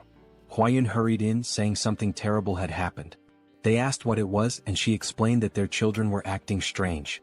Soryang turned red and was taken aback. Museong, now serious, called for his grandson-in-law and grabbed him by the collar. He demanded to know what was going on and asked why they had children. Soryang was drenched in cold sweat. Still holding on, he said they hadn't even had a wedding ceremony yet. Huayun, her face flushing, shouted that they weren't human children. It was the centipede Soryang was raising. Soryang looked surprised and worried, quickly asking what had actually happened to the centipedes. He explained that he had been doing a lot of physical training lately and had asked Miss Huayun to look after them in the meantime. However, due to her recent efforts, she had completely forgotten about them. Suddenly concerned, he asked to see where his daughters were, but Huayun told him they weren't with her. The old man, witnessing this scene, was left in utter shock. Sometime later, the three small centipedes were shown looking sickly. Not understanding the situation, Soryang asked Huayun if it had happened suddenly. She confirmed, saying they had seemed fine earlier, and asked if he thought they were ill. Their colors looked pale and their shells appeared strange. Soryang quickly realized what was happening and reassured Huayun not to worry. He explained that the process was called molting, during which creatures like centipedes shed their hard shells. He added that it was likely the time for it to happen. Huayun, still uncertain, asked if it was truly okay, and Soryang reassured her it was natural and would happen soon. The first centipede started moving within its shell, and moments later, it broke out, revealing something unexpectedly adorable. Everyone was amazed at what they had just witnessed, and Huayun noticed the other two centipedes were also starting to crack their shells. Seconds later they emerged as well. Now gathered together, all three appeared twice as large and even more charming, leaving everyone captivated by their beauty. Huayun asked Soryang if he had names for them yet, but he admitted he hadn't thought about it. After a brief pause, he suggested calling them number 1, number 2, and number 3. Without hesitation, Huayun rejected the idea, saying such generic names wouldn't do. She explained that centipedes of this species could transform into dragons after living for 1,000 years and deserved names worthy of such grandeur. Soryang, skeptical, dismissed the notion that a centipede could become a dragon, even after a millennium. The old man nervously interrupted, laughing, and explained that these centipedes were known as heavenly dragons, meaning they would indeed transform. Realizing who had been spreading such nonsense, Soryang shook his head but continued thinking of suitable names. After a moment of contemplation, he proposed Nova, Myra, and Grace. Huayun was taken aback. Soryang explained the symbolism behind each name. The first, Nova, represented a beginning. The second, Myra, symbolized fragrance. The third, Grace, stood for elegance or kindness. Huayin was charmed by the names and their meanings, agreeing that the father should indeed name his children. Sometime later, while strolling through the city, the now larger centipedes clung to Soryang's body again. As he sat down to rest, he noticed that although his training had strengthened him, it wasn't enough for their increased weight, but at least he could still move. Opening his mouth to comment on their added heaviness, one of the centipedes suddenly jumped and hit him square in the face. Now lying flat from the impact, he realized they were clinging to his entire body. As he mulled over the situation, he overheard a conversation nearby that caught his attention. Two men, carrying a bag of money, remarked on how extravagant the Tang clan of Sichuan was, planning to visit a brothel that night. They added that earning money had never been easier, sparking Soryang's curiosity. Later, the patriarch shared good news with Soryang. He asked if Soryang remembered the medicine they had sent to the elders some time ago. Soryang confirmed he did. The patriarch explained that the medicine had worked exceptionally well, mentioning that the Lord had sent a message of gratitude along with a generous reward, which delighted both Soryang and Huayin. The father-in-law praised Soryang for achieving something remarkable, admitting he hadn't expected to reap benefits so quickly from accepting him as a son-in-law. Soryang was pleased by the compliment. Finally, the patriarch suggested granting him one of his elixirs, urging him not to refuse out of modesty. Soryang pondered the benefits an elixir might bring. Excited, Huayin asked her father what type of elixir he was offering. He replied that it was the honey of the golden king bee. Soryang assumed it was just ordinary honey, but thought he should probably accept it since it might boost his internal energy and help him become a martial master. With a serious expression, Huayin called out her father, asking why he had mentioned giving a reward when in reality, it was just honey. Gripping Soryang's arm, she sternly said her father shouldn't be so stingy, emphasizing that Soryang's accomplishments weren't trivial. She also pointed out that the honey was a low-grade elixir. The patriarch, now looking downcast, explained that even though it was low-grade, it had been expensive to acquire. Huayin, visibly fuming, retorted that regardless of its cost, it was far too insignificant compared to what Soryang had achieved. The patriarch silently lamented how difficult it was to have a daughter. Unbothered by the argument, Soryang asked more about the golden king bee they were discussing. After a moment of thought, the father-in-law described the golden king bee as a venomous, mid-level creature found in forests. He explained that its size was comparable to that of a small dog. He added that consuming its honey provided internal energy equivalent to 2 full months of meditation. Soryang's eyes lit up, marveling at the idea of a bee as large as a dog. Meanwhile, Huayin excused herself, frustrated on Soryang's behalf. Thinking quickly, the father-in-law fabricated an excuse, saying he thought Soryang might enjoy seeing the golden king bee in person.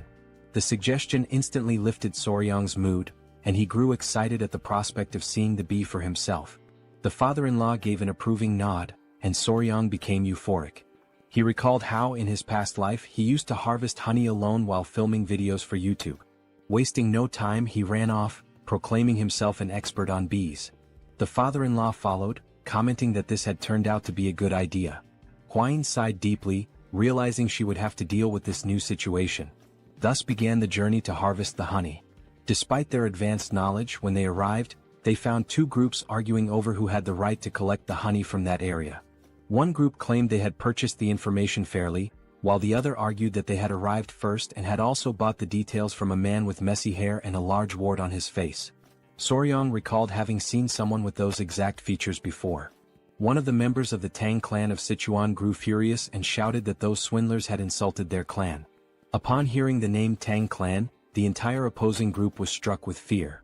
Moments earlier, the patriarch had gathered with the couple, warning Soryang to be cautious on his first journey outside. He reminded him not to forget that he was now a member of the Tang clan family. Soryang nodded, saying he understood.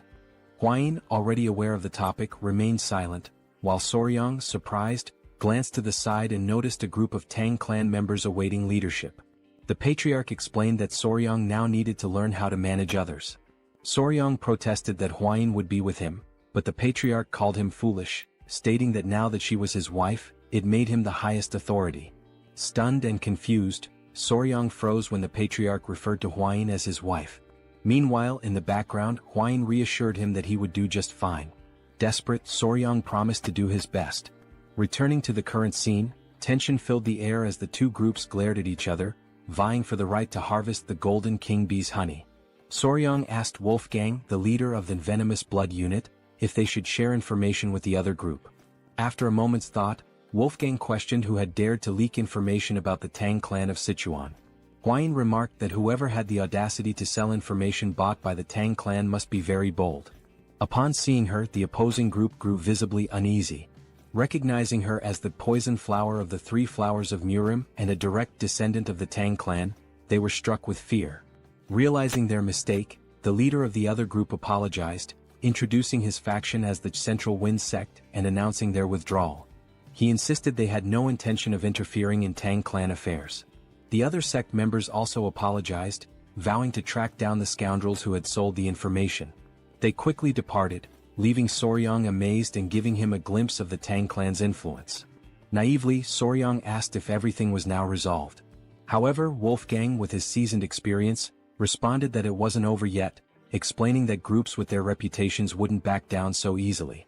Wolfgang then instructed his men to set up camp nearby and organize shifts for keeping watch, suspecting that the sect members were hiding and waiting for the right moment to strike. He ordered one of his subordinates to gather intelligence on the enemy. Huayin, noticing Soryang's uneasy expression, reassured him with her experience, but Soryang could only think about the honey. The scene shifted to the group observing the golden king bees from a hidden vantage point. The bees were indeed larger, about the size of small dogs. Soryang was captivated by their appearance, and Huayin admitted it was also her first time seeing such bees. The two noted how adorable the bees looked, with their golden fur making them appear even cuter. This was likely the reason they were called golden king bees. Soryang observed that their colony seemed quite small but reasoned that, considering their size, it made perfect sense. He explained that a small hive would usually house around 5,000 to 7,000 bees. This information caught Huayin off guard, prompting her to ask how he knew this without even entering the hive. Soryang replied that, based on his experience, he could deduce it simply by observing the number of bees entering and exiting the hive. Suddenly, someone approached them from behind. They turned to find it was the man sent to gather intelligence. He reported that he had located the sect, who had established themselves on the opposite side and appeared calm, likely waiting for the right moment to act. Wolfgang speculated that they were waiting for nightfall to use the Tang clan's technique to harvest the honey. Curious, Soryang asked about the technique.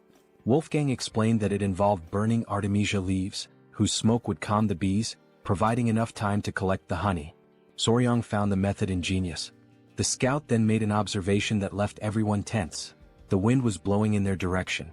In the silence that followed, Soryang had an idea, pointing out that if the wind was blowing toward them, it would also mask their scent. Huayin agreed. Excited, Soryang leapt up, announcing he would make a quick visit to the hive.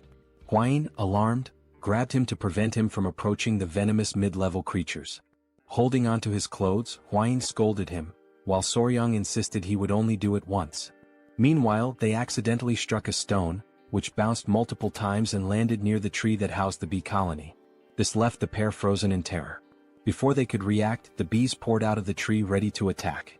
Realizing the danger, Huayin grabbed Soryang by the neck and bolted far away from the scene. After receiving a stern scolding for causing trouble, Soryang sat on a rock, deep in thought. He began pondering if there was another way to approach the situation. Lighting a fire against the wind could trap them between the sect and the hive. Additionally, he noted that these bees were different from the ones he was familiar with. They could detect vibrations from the ground several meters away. While he was lost in thought, someone approached him from behind. It was Huayin, who announced she had brought the children. She explained that they had finished their meal and were wandering off. Soryang thanked her for her concern. In a gentle tone, he asked the children to behave, and they chirped in agreement. Huayin then sat beside him, making Soryang visibly uneasy. She asked if there had been any progress, to which he replied that he needed more time to think and observe. She apologized, admitting she might be pressuring him too much. Clearly overwhelmed, Soryang insisted it was all in her head and assured her he wasn't feeling pressured. At that moment, Huayin noticed two monkeys near the tree, seemingly in a squabble, making quite a racket near the bees. She pointed out that one of the monkeys looked particularly aggressive. Soryang suddenly caught a strange scent and quickly asked Huayin if she could smell it too. She confirmed, noting it was a sweet aroma. Horrified, Soryang explained that the scent was pheromones released by the bees, signaling an imminent swarm. Without hesitation, Huayin grabbed him and leapt away to safety. From a secure distance she looked back, astonished. A massive swarm of golden king bees had emerged, attacking the noisy monkeys near the hive. The bees bit relentlessly, leaving the monkeys covered in painful welts. The poor creatures had no chance. Now hidden, Huayin asked Soryang how he knew the bees were going to attack, even before hearing their buzzing. He explained it was the sweet scent the bees had emitted. She remarked that now that he mentioned it, the smell resembled a flower's fragrance. Before she could finish her thought, Soryang interrupted, asking if she could distinguish the pheromones and recognize the scent. She confirmed, identifying it as the scent of magnolia flowers. This revelation brought a smile to Soryang's face. As he prepared to speak further, Huayin blushed, sensing his enthusiasm. With a mischievous grin, Soryang declared that he had found the perfect solution to deal with the meddlesome rebels targeting their bees. Meanwhile, on the other side of the forest, all the members of the sect were gathered, waiting for the perfect moment to act. Everyone seemed to be enjoying themselves, especially the sect leader, who was quickly becoming drunk. As they roasted fish over a fire, the leader took another swig and remarked how delicious everything was. One of the members, a man with a scar across his face, asked the leader when he thought the Tang clan would move to collect the honey. The leader admitted it was hard to say, noting how 3 days ago the Tang clan was everywhere, but now it had gone completely silent. He speculated that the Tang clan would likely act soon, a notion the scarred man agreed with. The leader then asked if they were certain they could make good money from this, which made everyone burst into laughter. The scarred man explained that candles made from the golden king bee's wax were treasures exclusively used by the imperial family. He added that the Tang clan would only take the honey and leave the hives behind, leaving them to claim the real prize. Excitement bubbled among the group at the thought of the Tang clan failing their honey collection. Malicious laughter echoed as they imagined not only getting the honey but also the hives. One of the men brought up Huayin, referring to her as the infamous poison master known as the 3 Flowers of Murim. He warned the group to keep an eye on her and ensure she didn't die at their hands, at least not yet. This suggestion was met with more wicked laughter as they entertained the thought of claiming Huayin for themselves, with one member suggesting that she might even become a Tang clan in-law. Another joked that favors like that needed to be returned. As they laughed, one of the henchmen suddenly noticed a strange scent wafting in from afar. Still joking, he suggested it must be the natural perfume of the poisonous flower, Huayin. Another, chuckling along, bet that even her natural scent was as intoxicating as that aroma. The wind carried the fragrance across the forest, accompanied by an unusual noise. The man who had been joking moments ago now froze in fear and asked the others what the smell was. As they turned their attention to the sky, their expressions changed to shock and terror. Against the backdrop of the moon, a massive, swirling cloud was descending. It was an uncountable swarm of golden king bees. 2 members screamed in panic, asking if that was really a swarm of bees, and the others confirmed their worst fears. Without wasting another moment, they all ran for their lives, scrambling to escape the incoming wave of golden king bees. The once adorable bees, with their shining golden eyes, were now on a rampage, attacking anything that moved. Within seconds, the swarm had done its work, leaving the sect members covered in painful welts caused by the bees' bites, just as they had done to the monkeys earlier. Meanwhile, the scene shifted to show the mixture of ingredients Soryang had prepared to produce the pheromone. It had been strategically placed on the ground so the wind could carry the scent toward the henchman's camp. Hidden behind trees and rocks, Soryang and Huayin watched as the bees mobilized, following the pheromone's trail. Huayin was astonished that the plan had actually worked, while the sect leader stood slack-jawed, amazed that the entire swarm was heading in one direction. Huayin turned to Soryang and asked how he had managed it, admitting she hadn't expected the bees to become so aggressive over the scent of flowers. Soryang, clearly excited, explained that the smell had triggered the bees to launch a full-scale attack. Curious, Huayin asked how simply crushing some flowers and fruits and spreading the juice could provoke such a response. Soryang, brimming with enthusiasm, explained that the specific scent acted as a signal for the bees. Using examples like the Giga Chad beetle and adorable bees, he elaborated that the phenomenon was due to pheromones, a type of chemical signal used by animals of the same species to communicate. He added that social insects like ants and wasps heavily relied on pheromones for tasks such as locating food. Finally, he explained that the pheromone he used was the exact same chemical signal the bees released when initiating a mass attack: isoamyl acetate. Huayin, enchanted by Soryang's explanation, said it was fascinating that he knew the scent emitted by magnolias was the same one bees used to signal an attack. Embarrassed by her praise, Soryang replied that what was truly fascinating was her ability to recognize those scents. She explained that as a descendant of the Tang clan, which specialized in poisons, she had to be highly sensitive to smells. Shifting focus from their explanations, Soryang noticed no bees were emerging from the hive. He concluded that this was the perfect moment to act and ventured into the Golden King bee's hive to harvest their honey. Holding smoldering mugwort leaves whose smoke soothed the bees, the trio moved cautiously, observing their surroundings. Standing at the entrance to the massive tree, surrounded by the silence of the night, the leader warned of the danger and insisted on going first. As he stepped inside, his eyes widened in amazement, marveling at how much larger the hive was than they had anticipated. Looking upward, they saw enormous, golden glowing honeycombs, fully living up to the name Golden King bees. The leader confirmed that the hive appeared empty, with no sounds of bees buzzing around. As they ventured further, Soryang noticed something unusual. After a closer inspection, he realized there was no honey. Hwain, after looking around, confirmed his observation. This struck the leader as odd, noting that such a thing had never happened before. Soryang also observed the absence of eggs in the hive. Curious, the leader asked if this might be related to the lack of honey. Drawing on his expertise, Soryang hypothesized that the bees were preparing to migrate. They must have consumed all their stored honey and carried it in their stomachs for the journey. He suggested this behavior might have been triggered by the frequent presence of humans nearby. Hwain agreed, stating that it made complete sense. Soryang elaborated that when bees prepare to migrate, the queen stops laying eggs because they can no longer care for larvae during their transition. While exploring the tree's interior, Soryang suddenly froze in shock. Hidden and camouflaged among the hive's remains, he spotted a lone Golden King bee that had been left behind. With a sly smile, Soryang turned to the leader and asked how long he could sustain his mobility techniques without resting. The leader, confused by the question, estimated he could manage about half a day. Before he could ask why Soryang wanted to know, a scout interrupted, urgently announcing that the Golden King bees were returning and they needed to leave immediately.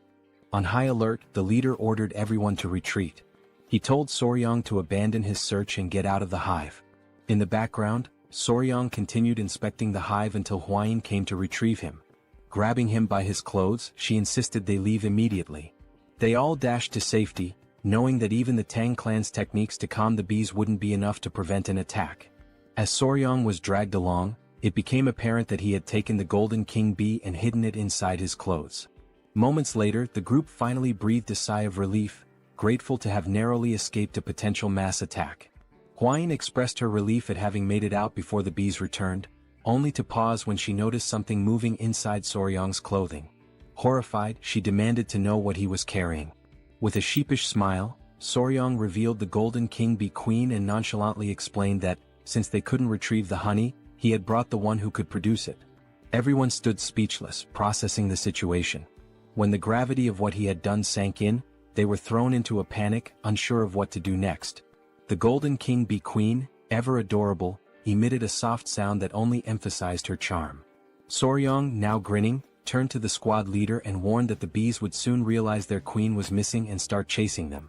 As if on cue, a massive swarm of Golden King bees, willing to sacrifice themselves for their queen, appeared on the horizon, heading straight for them. With an innocent smile, Soryang cheerfully stated, "We need to run, now." And so began a life-or-death chase. Woolgang carried Soryang on his back, running as fast as his legs would allow. The queen bee was restless, her wings trembling with unease. Soryang gently stroked her head, trying to soothe her, and promised that he would take her to a place where no one could disturb her. It had been several days since their desperate escape from the swarm of honeybees began. During this grueling journey, the group pushed themselves to their limits, sacrificing sleep and using their mobility arts to the fullest. Exhaustion was etched on the faces of every member of the team. By the time they reached their destination, several warriors from the Venom Blood unit had fallen behind. Silently, Soryang vowed that as soon as they returned, he would demand proper mobility arts training for everyone. As they pressed forward, one warrior stumbled and fell to the ground. Alarmed, another member shouted, drawing attention to their fallen comrade. The downed warrior was Hwang Duryong of the Venom Blood unit. His condition was critical, half-conscious, with dark circles under his eyes, and both drool and snot dripping from his slack mouth.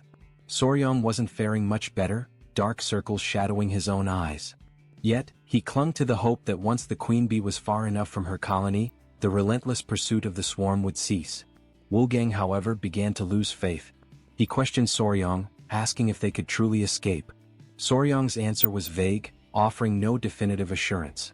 3 days later, another warrior collapsed, falling face first onto the dirt path.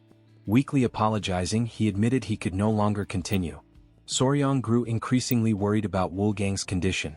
Before he could act, Hwayne stepped forward, insisting she would carry Soryang in Wolfgang's place. Soryang protested, suggesting he could run on his own.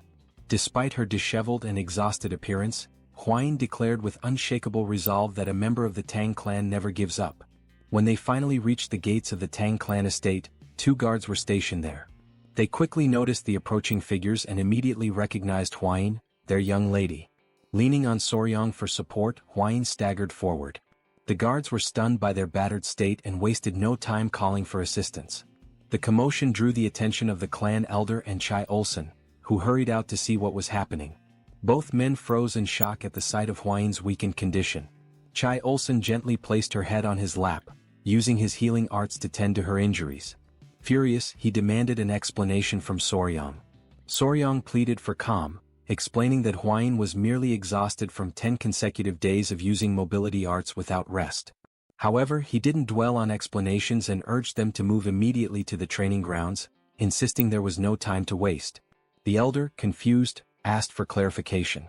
In response, Soryang reached into his clothing and revealed the golden-haired queen bee. He explained that the swarm would arrive soon and that they needed to prepare at the ancient grove in the training grounds. A heavy silence fell over the room, as everyone struggled to process what they had just heard. Finally, the elder broke the silence, bursting into laughter at the absurdity of the situation. Chai Olsen, however, was less amused. He reminded Soryang that his task was to gather honey, not bring the queen bee herself. With a firm grip, the elder placed his arm around Soryang's shoulders and declared they would head to the training grounds immediately. A startled cry escaped Soryang as the elder effortlessly lifted him and began running at breakneck speed. Midway through, Soryang shouted, alarmed. "What's wrong now?" the elder asked. "The bees, they're coming our way," Soryang exclaimed. The elder turned to see a massive cloud of bees swarming after them. "Did you bring the entire colony with you?" he asked, incredulous. The two quickened their pace, racing toward the ancient grove. Soryang's body strained to endure the overwhelming speed, but the elder's secure grip held him steady, like a living seatbelt. At last they arrived. Soryang approached the tree and gently addressed the golden-haired queen bee, explaining that this was the safe haven he had promised her, a new home where she would be undisturbed. With care, Soryang released the queen bee, asking, "Not bad, right?" The queen bee emitted a soft, melodic sound as if acknowledging his words. She inspected the tree and turned back to Soryang, her excitement evident. Soryang chuckled, asking aloud if she truly liked her new home. The elder, standing nearby, reminded everyone that they needed to leave quickly, as the swarm was still approaching. The members of the Tang clan watched in awe as the golden-haired bee colony arrived, flying in perfect harmony above the tree. The queen bee let out a series of sounds as if calling to her followers. Obediently, the bees settled into the tree. The elder watched in awe, admitting that he had never witnessed anything like it in his entire life. The mission was a resounding success. The golden-haired queen bee had been relocated safely, marking an extraordinary achievement for the Tang clan. Soon after, the adorable bees, each the size of small dogs, could be seen drinking a sugary mixture. Sugar water had been offered to the exhausted golden bees, who had followed the group tirelessly. As the saying goes, bonds are often forged over shared meals, and goodwill begins with a moment of kindness. Fortunately, in this world, a refined sugar substitute existed, working perfectly for the task. Soryang hoped this small feast would help ease the bees' distrust of them. Deep down, he wished for more, for the bees to eventually see him as their master. Suddenly, Soryang shouted, his expression changing as he remembered something. Both Chul-san and the elder turned to him with suspicion, asking what was wrong. Nervously, Soryang asked about Hwayne. Irritated, Chul-san retorted that Soryang was only thinking of her now, after everything that had happened. He explained that he had instructed other members to escort Hwayne back to her mother so she could rest. Chul-san then asked, clearly annoyed, whether they had really used mobility arts to travel from the forest all the way back to the estate while being followed by the bees. Soryang hesitated, then confirmed with an awkward nod. He apologized, explaining that they had managed only 4 hours of sleep per day, spending the rest of their time running. The elder suddenly seemed to realize something. Turning sharply to Soryang, he asked where the members of the Venom Blood Unit were. Sweat beaded on Soryang's forehead as he stammered out a hesitant answer. They had collapsed somewhere along the roadside.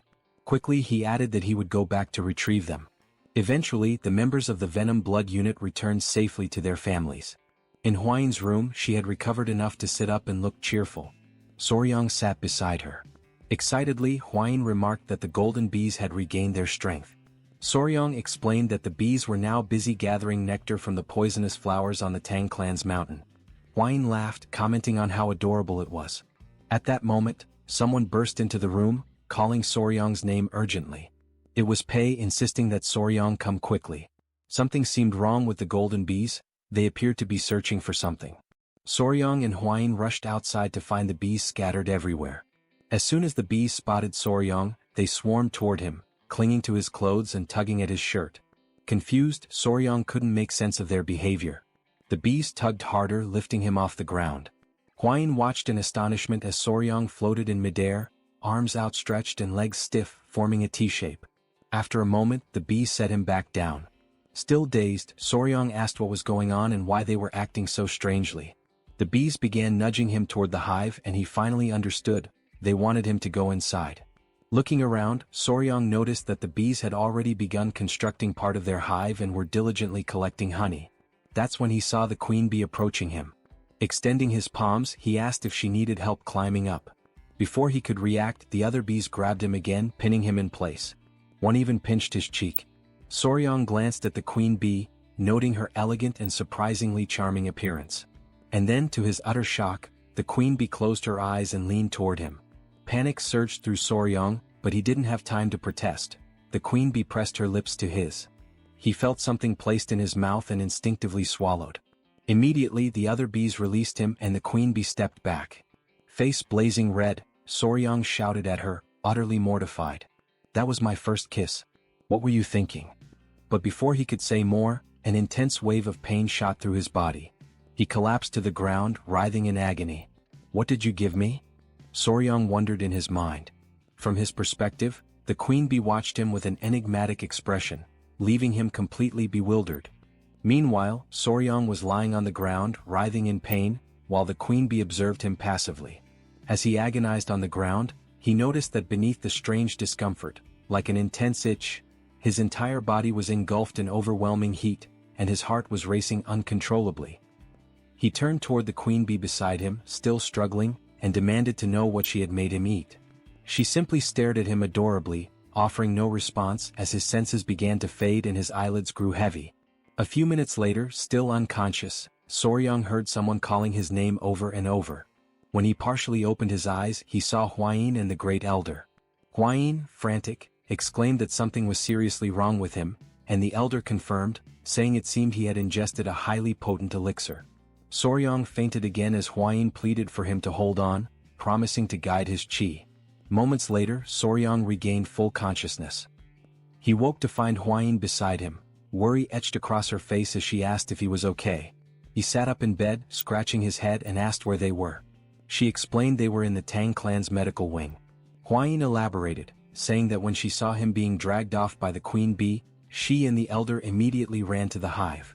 By the time they arrived, he was already unconscious, so they brought him there. She asked if he remembered what had happened at the hive. Soryang paused to think. It was then that he realized his first kiss in this world had been with the queen bee. Embarrassed, he flushed deeply. Hwain, still concerned, asked if he was feeling all right and if there was anything wrong with his body. She offered to call the Great Elder for his expertise if necessary. Looking down at his hands, Soryang shook his head and said there was no need. After letting out a long sigh, he decided to explain what had really happened. He told her that the queen bee had fed him the same food she eats, which was undoubtedly the cause of everything. Curious, Hwain asked what exactly he had eaten. Soryang admitted he didn't know the exact name but said that if he had to name it, he would call it the king bee elixir. Hwain was shocked. He went on to explain that worker bees collect nectar and pollen for sustenance and that only those dedicated to their labor consume it. Still puzzled, Hwain asked what the queen bee eats. Soryang replied that from birth to death, the the queen bee exclusively consumes the elixir made by the worker bees. In other words, he explained, the substance the queen bee had forced him to consume was royal jelly. Huayin understood and remarked that it must be the queen's exclusive food for her entire life. Soryong then added that the king bee elixir has special effects. Intrigued, Huayin asked what those effects might be. Excitedly, Soryong explained that while worker bees typically live for about a month and a half, the queen bee, sustained solely by the elixir, can live up to 690 times longer. Huayin, startled by his enthusiasm, told him to calm down. She concluded that the mystery was solved and there was no reason to worry. She noted that the internal cultivation method he had practiced, the 5 venoms return technique, was only a beginner-level technique, so he couldn't absorb the elixir's full power. She also mentioned that the honey from the bees carried 2 months' worth of internal energy, but he had essentially absorbed 60 times that amount, equivalent to 10 years of internal energy. She added that he was incredibly lucky. As he felt the surge of blue energy coursing through his body, Soryong realized just how fortunate he had been. Huayin, bashful and fiddling with her hair, hesitantly suggested that he should check himself in a silver mirror later. Blushing, she hinted that the golden king bee elixir might have had other effects. Wide-eyed, Soryong demanded to know what effects she was talking about and what the silver mirror was for. When he looked into the mirror, he noticed something was different. His body was taller, his abs were defined, and even his hair had grown longer. Examining himself further, he realized there was definitely something unusual. He questioned whether royal jelly always had such effects. He noted that his cultivation had improved significantly and that his skin was unbelievably soft, almost like a woman's. Panic set in as he wondered if he was turning into a woman since the substance he had consumed was meant exclusively for the queen. Determined to confirm, he decided there was only one way to check, by analyzing his baseball bat. After a meticulous inspection, he was relieved to find everything intact, or perhaps even slightly enhanced. Relieved, Soryong lay down on the floor and realized everything was where it should be. Huayin mentioned that the elder had guided his qi, otherwise the outcome could have been disastrous. Soryong admitted that he had indeed been at death's door and that the great elder had saved him. Later, as he walked through the city, Soryong noticed he was receiving strange stares that hadn't happened before. He wondered if it was due to the increase in his internal energy. When he overheard 2 girls talking about him, he decided to slip away quietly. Now at the Sichuan clan's restaurant, Soryong sneaked in, trying not to draw attention. However, Huayin's mother noticed him as he arrived while everyone was being served at the table, which was adorned with several beautiful dishes. Her mother teased that her son-in-law looked even more handsome now and asked how he was feeling and if his body was all right. Soryong replied that he was fine and apologized for causing any worry. She told him not to fret and said that it was now something to celebrate. After all, his skin looked amazing and Huayin must be feeling jealous. Embarrassed, Huayin blushed deeply. Flustered, she urged everyone to stop teasing and to take their seats. With everyone gathered around the table, the servants began serving the meal.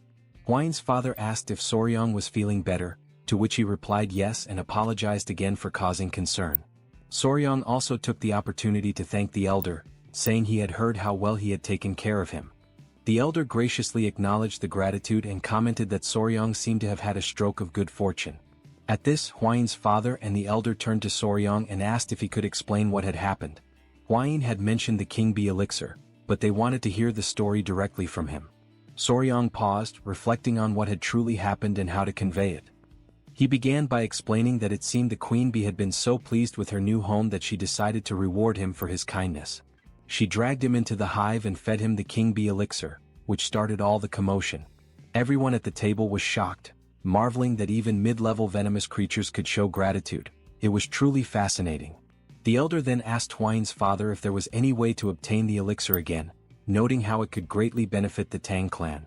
Huayin's father responded that while the honey alone was an incredible treasure, the king bee elixir would indeed be an extraordinary blessing. Excited by the idea, Huayin's mother turned to Soryong and asked if it would be possible for him to acquire more of the elixir. The question silenced the entire table as everyone waited for his response. Huayin herself addressed him directly, asking if it was truly possible to get more. Soryong thought about it, considering that with ordinary bees, it might be feasible to create multiple queen cells and trick the worker bees into producing royal jelly for them. However, he concluded that attempting such a trick with the highly intelligent king bees would likely result in them turning everyone into a hive. He explained that royal jelly was essentially baby food produced by worker bees, but what he had consumed came directly from the queen herself, raising the possibility that it wasn't even the same substance. Debating whether to be fully honest and risk dashing their hopes, Soryang finally said he didn't think it was possible. The elder and Hwain's mother immediately asked why not. Soryang replied that even if someone could eat it, he wasn't sure they would want to. Confused, Hwain's father asked if the issue was with the taste or the smell. Soryang clarified that it wasn't about either. The king bee elixir came directly from the queen bee's mouth, and the only way to receive it was through direct contact with her. He went on to explain that the process involved forming a bond by joining lips, with the queen's tongue entering the recipient's mouth to transfer the elixir. The entire table froze in shock at the revelation that Soryang had kissed the queen bee, especially with his wife sitting right beside him. Still stunned, Hwain's father concluded that it was best to assume acquiring more was impossible since the queen bee had only favored Soryang, making it unattainable for anyone else. At that moment, the sound of chopsticks dropping broke the silence. It was Hwain, her face serious, who asked Soryang about this so-called kiss. With a look of disbelief, she demanded to know if he had really kissed the queen bee. It seems our young warrior might be in serious trouble now. Meanwhile, night had fallen, and the full moon illuminated an otherwise calm and serene place. In a secluded room, someone appeared visibly irritated. His hand, scarred and veined, rested heavily on the table. This hand belonged to none other than Ju Young-hak, the leader of the Murim Martial Alliance and known as the Emperor of the Fist. Suddenly, from outside the room, a voice announced the arrival of tea. Young-hak allowed the person to enter, and a young woman with brown hair stepped in, carrying a tray with a tea set. She mentioned that she had prepared Seosan Bikro tea, which startled Young-hak, as it was the tea of his homeland. He commented on the coincidence and she smiled, explaining that she was aware of its origins because the tea was famous. Grateful, Young-hak thanked her and promised to savor it. As she poured the tea, he prepared to take a sip, the woman watching him intently. Just as the tea neared his lips, another voice interrupted, identifying itself as General Jigul Hu. Young-hak asked what brought him there at such an hour and invited him to enter. Jigul, full of respect, apologized for disturbing the leader's rest and explained that he had received an urgent message from the Sichuan Tang clan that he believed required immediate attention. Young-hak assured him it was fine and urged Jigul to share the news, assuming its urgency meant it was important. Jigul stepped forward, placed a scroll on the table and began explaining the situation. He revealed that the message concerned Rakshasa blood hand Tak Anyang. Jigul detailed how the Tang clan had recovered not only Tak Anyang's head but also the secret manual of the blood hand poison art, which had been in his possession. Upon hearing this, Young-hak's rage boiled over, and he slammed his fist onto the table, shattering the teacup the woman had just served. Still trembling with anger over the blood hand poison art, he demanded to know where and how the manual had been retrieved. Jigul explained that years ago, Tak Anyang had disappeared after being struck by the myriad poison's palm of the divine elder. Subsequently, he had fled to the Hainan Islands where he lived in seclusion. With a slight smirk, Jigul added an even more fascinating piece of news, that the infamous demon Tak Anyang had been defeated by a young poison master.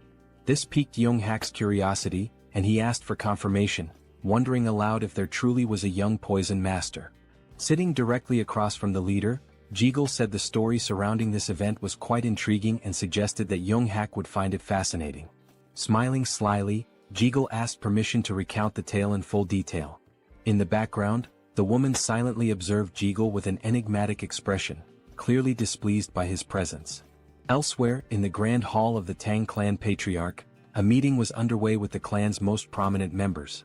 One of the elderly men mentioned that there were individuals within the Tang clan who had sold secrets to outsiders.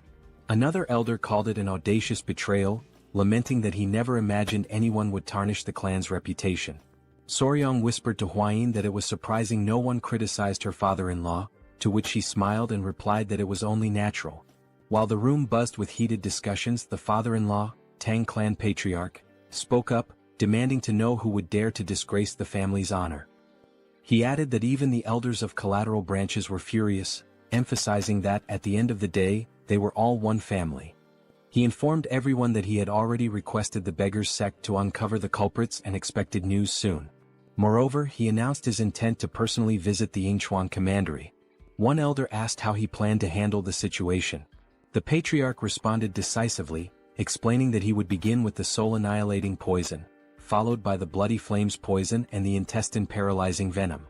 He elaborated, describing in vivid detail how the culprits would writhe in agony as their blood boiled, their organs dissolved, and their very souls felt like they were being torn apart. Finally he would finish them off with the 7-step soul-cutting poison. Hearing this, Soryang was stunned by the sheer brutality of the poison mix. Without hesitation, the Patriarch gave orders to Wolfgang to summon the Poison Annihilation Unit immediately, declaring his intention to depart at once. Wolfgang promptly obeyed. Outside, the unit stood assembled, ready for deployment. Turning back towards Soryang, the Patriarch said he was leaving and entrusted him with overseeing matters in his absence. Soryang expressed his gratitude and asked his father-in-law to take care of himself. Smiling confidently, the Patriarch replied that Soryang need not worry. After all, it was others who should be concerned about his actions. With that, the group departed, and the Patriarch addressed the squad, declaring that they would ensure the punishment for those who leaked the information would be unforgettable. Watching them leave, Soryang turned to Hwayin and asked if those men belonged to the Poison Annihilation Unit, noting that he had never seen them before. She confirmed, explaining that they were assigned to handle slightly heavier tasks. With a knowing smile, she elaborated that their primary role was to eliminate people, which was why they were aptly called the Annihilation Unit. Soryang couldn't help but wonder what exactly slightly heavier tasks entailed for them. As they continued their conversation, a voice called out to them from behind. Turning around, Soryang saw it was the elderly elders approaching. Both Soryang and Hwayin greeted the elders respectfully. One of the elders mentioned they had heard rumors about Soryang's recent stroke of good fortune. Pausing for a moment to think, Soryang realized what they might be referring to and admitted it was true. As he pondered, his thoughts turned to the royal jelly of the Golden King bees. One of the elders coughed awkwardly and, now a bit sheepish, explained that the reason they had approached Soryang was to ask him for a small favor. Surprised, Soryang asked what kind of favor they had in mind. When he inquired if it was related to the Golden King bees, the elders quickly denied it, asking if he thought they would stoop so low as to covet such a thing. After all, they explained, miraculous elixirs and rare treasures naturally find their destined owners. Still puzzled, Soryang asked what, then, they wanted from him. The elders fumbled awkwardly, clearly hesitant to answer directly. One of the elders leaned closer to Soryang, lowering his voice to keep others from hearing, and asked if he remembered the remedy, the earth beetle medicine, that had given them such a boost the other day. Since Soryang had been in charge of it before, he still had authority over the medicine. It was only then that Soryang, now smiling, realized what they were referring to. What sly old men, he thought. With a smirk, he pulled out the earth beetle medicine and began to handle it deftly, almost as if performing a juggling act. Though he was still adjusting to life in the clan, he knew that if the elders supported him in various ways, there would be nothing he couldn't offer in return. The elders burst into laughter, promising that from now on, they would fully support their son-in-law. Hwayin, however, felt slightly disappointed. At that moment, the great patriarch emerged from the temple and noticed the elders laughing boisterously. Just as Soryang was about to hand over the earth beetle medicine, the patriarch asked what was causing such merriment. Panicking, the elders scrambled to cover up their intentions, awkwardly beginning to dance, claiming it was just a friendly gathering. The plan worked. The great patriarch believed them, thinking they had finally come to appreciate Soryang's true value. Hwayin, however, remained disappointed and quietly furious. Their moment was interrupted when a man rushed in, announcing a serious problem.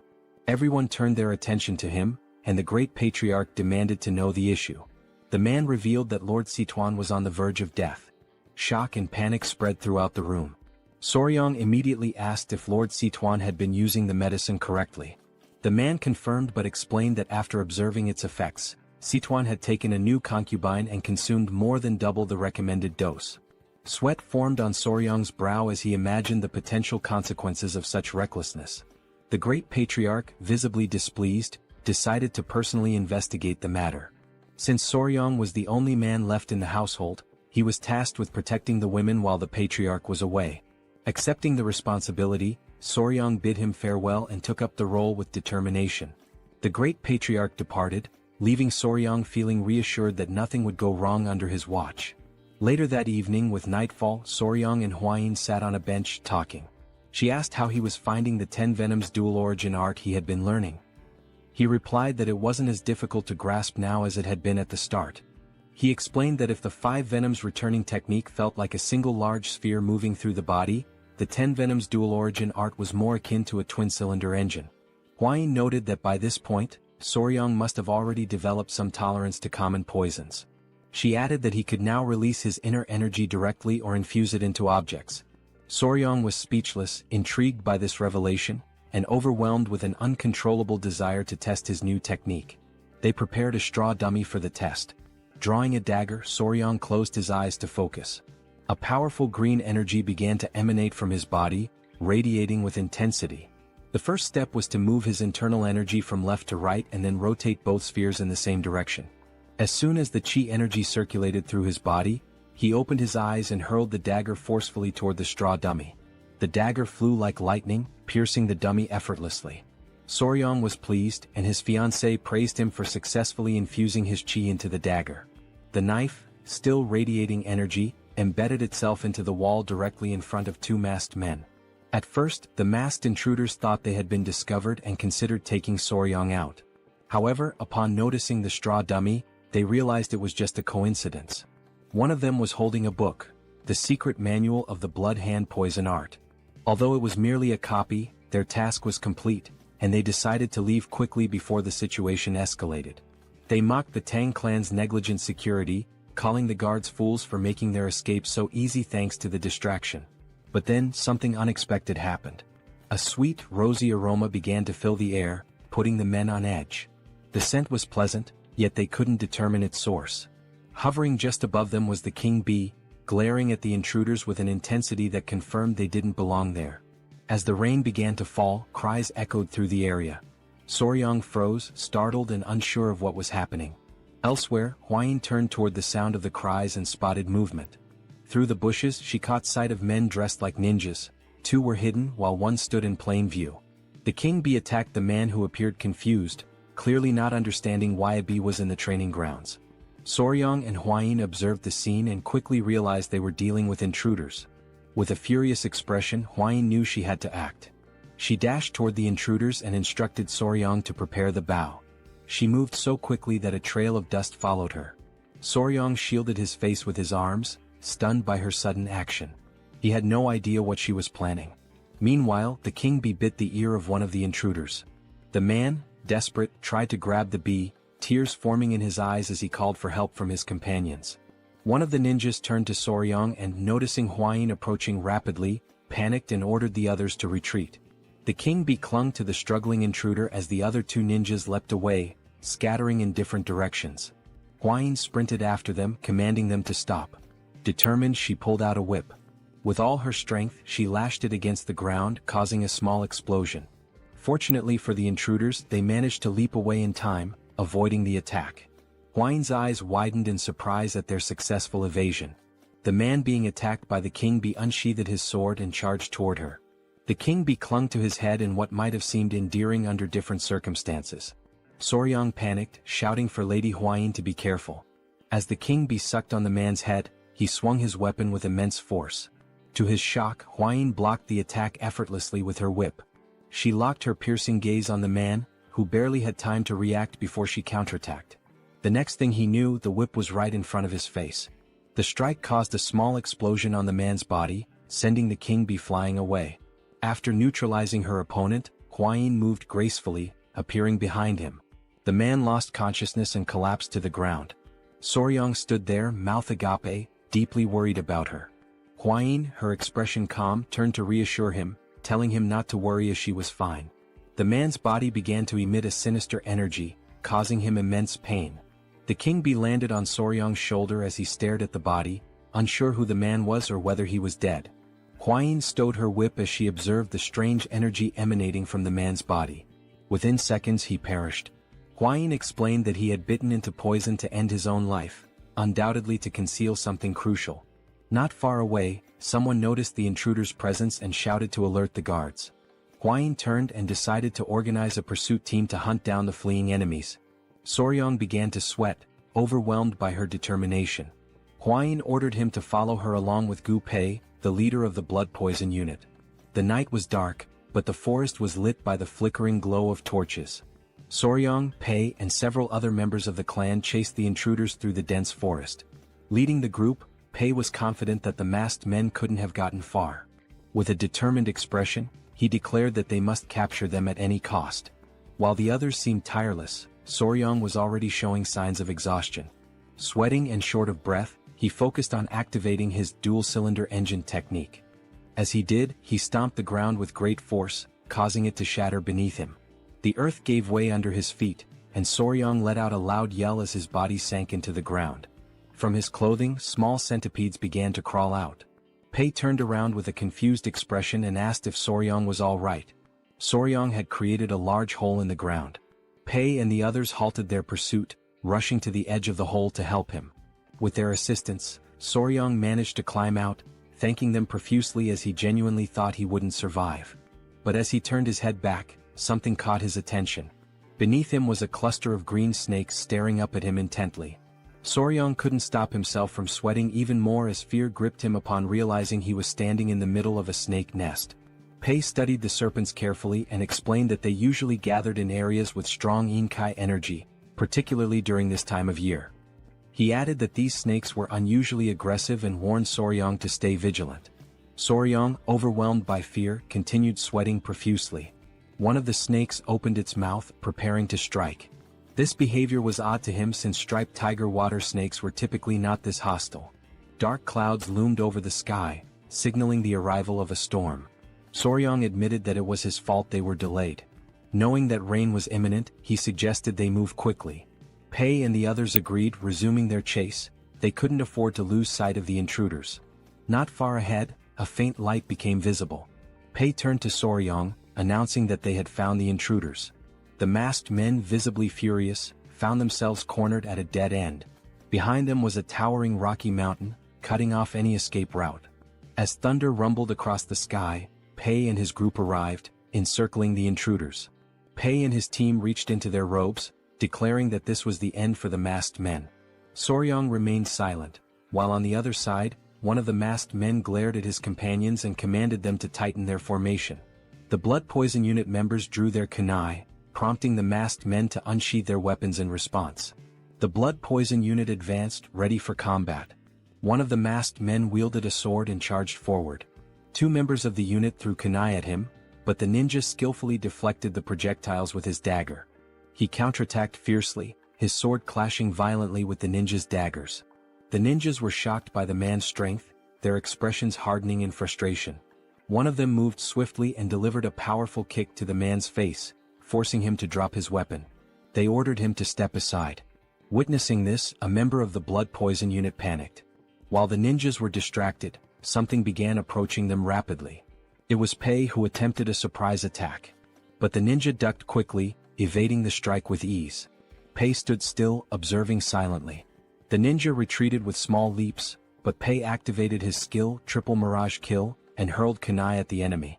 The kunai flew toward the ninja, exploding mid-air and splitting into 3 separate blades.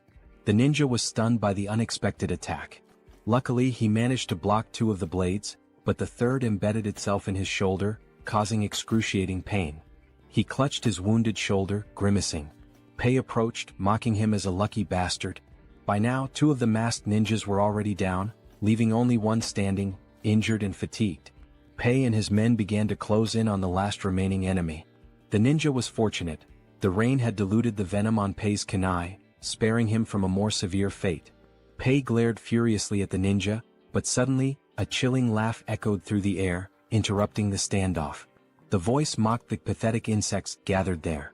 Pei and the others froze, their confusion apparent. On high alert, Pei adopted a serious expression and demanded to know who was there. At that moment, a figure descended from the top of the rocky mountain, landing before the remaining ninja with enough force to crack the ground. The newcomer was an old man with a long, scraggly beard and a sinister smile. He scanned Soryong and the others with a murderous gaze, exuding an aura of malice. Feeling the man's powerful energy, Pei immediately became alert, recognizing him as a martial arts master. Without hesitation, Pei ordered his men to retreat. The old man's body began to radiate a sinister aura. He stood upright and, with a wicked smile, started walking toward them. Turning to the ninja, he asked if they had retrieved the item. The ninja closed his eyes and pulled a book from within his robes, explaining that it was not the original but a copy made by the Tang clan. This revelation stunned Soryong, whose eyes widened in disbelief. Memories of the great patriarch's words came flooding back to him. He had warned that this book was something only evil men would desire. Soryang's gaze locked onto the book as recognition set in. He quickly realized it was a replica of the malicious tome his grandfather had studied long ago. Meanwhile, one of the captured ninjas had been tied up nearby. Soryang, seated beside Pei, revealed that the book was a copy of the secret manual of the blood-handed venomous art, leaving Pei visibly shocked. Pei's eyes burned with fury and he clenched his teeth tightly. As this was happening, the ninja handed the book to the old man, who opened it with an unsettling grin spreading across his face. Pei's fists trembled with indignation.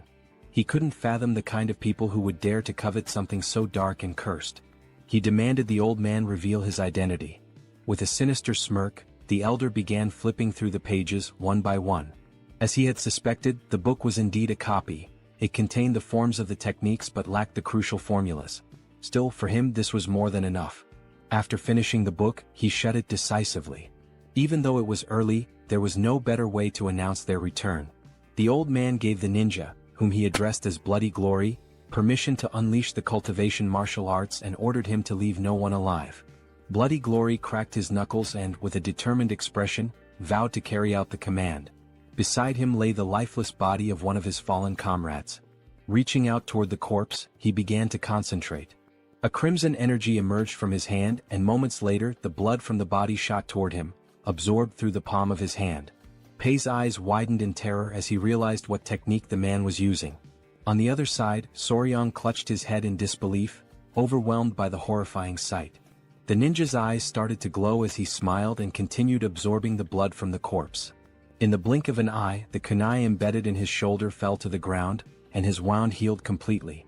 The old man erupted into maniacal laughter. He summoned an energy sphere into his hand and, with a malicious glare, declared his identity. He was none other than a senior member of the blood cult, the feared Blood Falcon Daggerclaw, known as Lord Guchenak. Soryang gritted his teeth and drew his kunai. Guchenak's gaze shifted to him, his interest piqued. The old man instantly recognized the vigor in the young warrior's body. Drool began to drip from Guchenak's mouth. He licked his lips, his eyes glinting with excitement, as he murmured that it had been far too long since he'd tasted the pure blood of youth.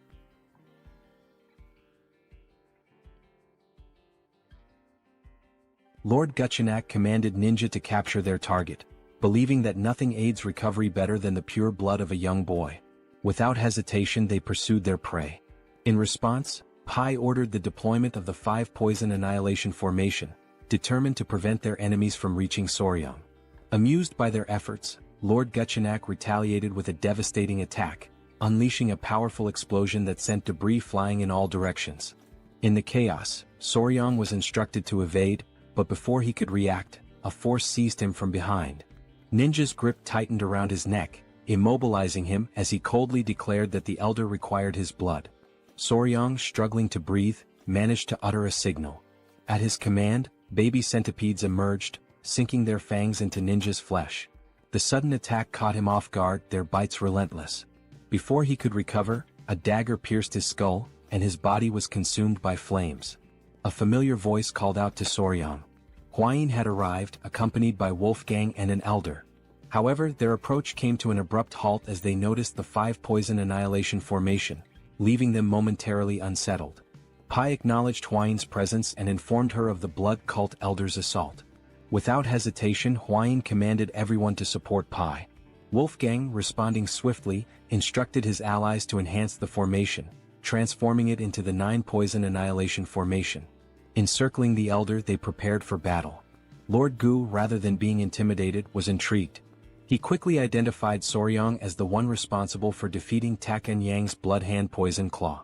Dismissing the title as mere exaggeration, he mocked the irony of such a fearsome technique falling victim to centipedes. Wolfgang, unfazed, warned him to stay silent, threatening to bury him alongside the others. Lord Guchenak merely laughed, daring them to try, his expression twisted with anticipation. As the battle raged on, rain poured from the sky, explosions erupting across the battlefield. Amidst the chaos, Soryang attended to an injured warrior, urging him to hold on despite knowing deep down that their situation was dire. Their forces were growing weaker, while their enemy continuously replenished his strength by absorbing blood. A sudden crash broke his thoughts. Huayin had been thrown against a tree, wincing in pain. Rushing to her side, he asked if she was all right. Though coughing up blood, she reassured him before grasping his hand and advising him to return to the Tang clan to summon reinforcements. Their current numbers were insufficient. Soryang hesitated, torn between the truth of her words and the reality that he could do nothing to change the battle's course. Wolfgang and the others pleaded with him to go, vowing to hold their ground as long as possible. With a pained expression, he finally agreed, promising to return quickly, though he doubted his own speed. Before he could dwell on it, Huayin pulled him into an embrace, assuring him that he was capable. She reminded him of his hard training and promised they would search for more poisons together in the future. Entrusting him with their survival, she returned to the battlefield. Watching her leave, Soryang struggled with his emotions, feeling overwhelmed by the situation. Pushing forward, he sprinted as fast as he could, until he tripped, landing in a puddle. The baby centipedes emerged, offering him comfort, a gesture he found oddly touching. Then realization struck. Even if he ran at full speed, it would take nearly half a day to reach the clan, and most of their skilled fighters were away. Even if he called for help, they wouldn't arrive in time. Looking up at the sky, he understood the truth. They had sent him away not for reinforcements but to save him. The thought left him conflicted. Was it because he was the youngest or because they saw him as weak and in need of protection? Doubts crept in about the true nature of martial artist chivalry. Yet, as he recalled Kailson's words, that he was part of the family, he reflected on the meaning of the word. He had never truly considered himself a member of the Sichuan Tang clan. But as he recalled cherished memories with them, he realized that everyone had already accepted him as family. Everyone except himself. A small smile formed on his lips. For an assassin clan, they were surprisingly warm-hearted. Rising to his feet, his resolve hardened. With newfound determination, he whispered to himself, ready to act. He sprinted forward, driven by a singular goal, to save those who had risked their lives for him. His mind raced through possible solutions, considering every factor: blood cult regeneration, venomous creatures, poisonous beasts, and lethal herbs. Then he came to a halt. Before him lay a snake den, its eerie inhabitants slithering within. He turned to the baby centipedes, instructing them to wait before carefully setting them down. Without hesitation, he ran toward the den, leaving them puzzled by his actions. With unwavering resolve, he leaped into the pit of serpents, ready to embrace whatever lay ahead. The blood-stained snakes, known as flower snakes, appeared harmless at first glance, but they were highly venomous vipers. Unlike other venomous snakes with hooked fangs at the front of their mouths, these had smaller venomous fangs located in the molar area, making it more difficult to inject their toxin. However, their venom was among the most potent of any terrestrial snake in East Asia. As Soryang descended into the snake's nest, dozens of them immediately coiled around his body, biting his hands and legs. He remained composed, enduring the pain and even urging them to bite him harder. Though their venom exceeded that of a black mamba in strength, the Tang clan's internal energy techniques allowed him to resist its effects, ensuring his survival for the time being. The small centipedes, watching from a distance, became worried and called out to him. He reassured them, telling them to remain calm as he would be leaving soon. However, as he examined his arm, now covered in snake bites, he decided that he had acquired enough venom for his purposes. Just as he prepared to leave, he suddenly found himself unable to move. Looking down, he saw that the snakes had wrapped tightly around his legs. The unexpected situation unsettled him, and panic flickered across his expression. Before he could react further, the small centipedes leaped into the nest, landing on his head and shoulders. Their presence caught him by surprise, and their actions, though unexpected, struck him as oddly endearing. One of the centipedes, enraged by the snake's aggression, let out a tiny but fierce roar. Soryang watched with growing confusion as the confrontation escalated. A snake locked eyes with the centipede and began to hiss, provoking the small creature further. Its patience quickly ran out. With sudden intensity, the centipede lunged at the snake, biting it before slamming its body against the ground with surprising force. Soryang could only watch in disbelief. The tiny creature then turned its attention to another snake, continuing to fight with unexpected ferocity. Within moments, it had defeated its opponent, its eyes gleaming with triumph as it flashed a satisfied smile. With most of the snakes now deterred, Soryang crouched down, realizing that the centipedes had intervened out of concern for him. He gently patted the head of the victorious centipede, his expression softening. The small creature climbed onto his head and, seemingly exhausted, fell asleep. With a quiet smile, Soryang prepared to leave, knowing he still had something important to do.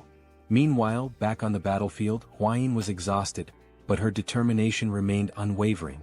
Many members of the clan had already fallen, and those who remained surrounded Gutchinak, who showed no signs of slowing down. He grabbed another warrior by the neck, draining his blood to restore his energy. Foam formed at the victim's mouth as his life was drained away. Gutchinak's eyes gleamed with twisted delight as he mocked his opponents, claiming their struggle was meaningless. Though weary, Hwayin refused to retreat. She drew her whip, prepared to fight to the very end, all while hoping that Soryang had managed to escape safely. She instructed the remaining warriors to keep Gutchinak in their sights while maintaining as much distance as possible. Noting that the rain was about to stop, she ordered a signal to be sent to any nearby reinforcements. A warrior nodded in response, though Gutchinak merely smirked. An elder stepped forward, urging Hwayin to leave with Soryang. His words took her by surprise, but she rejected the suggestion without hesitation. The clan members quickly voiced their disagreement, adamant that a direct descendant of the Tang clan could not abandon them. If they failed to protect her, they would be unable to face the patriarch. Gutchinak remained silent at first, watching their exchange with growing impatience. Eventually he crossed his arms and interrupted. He stated that their discussion had gone on long enough. His gaze flickered between Hwayin and the elder before he coldly declared that if his entertainment fled, he would be left bored. A sinister smile spread across his face as he placed a hand on his chin. Then, with a chilling certainty, he revealed his intentions.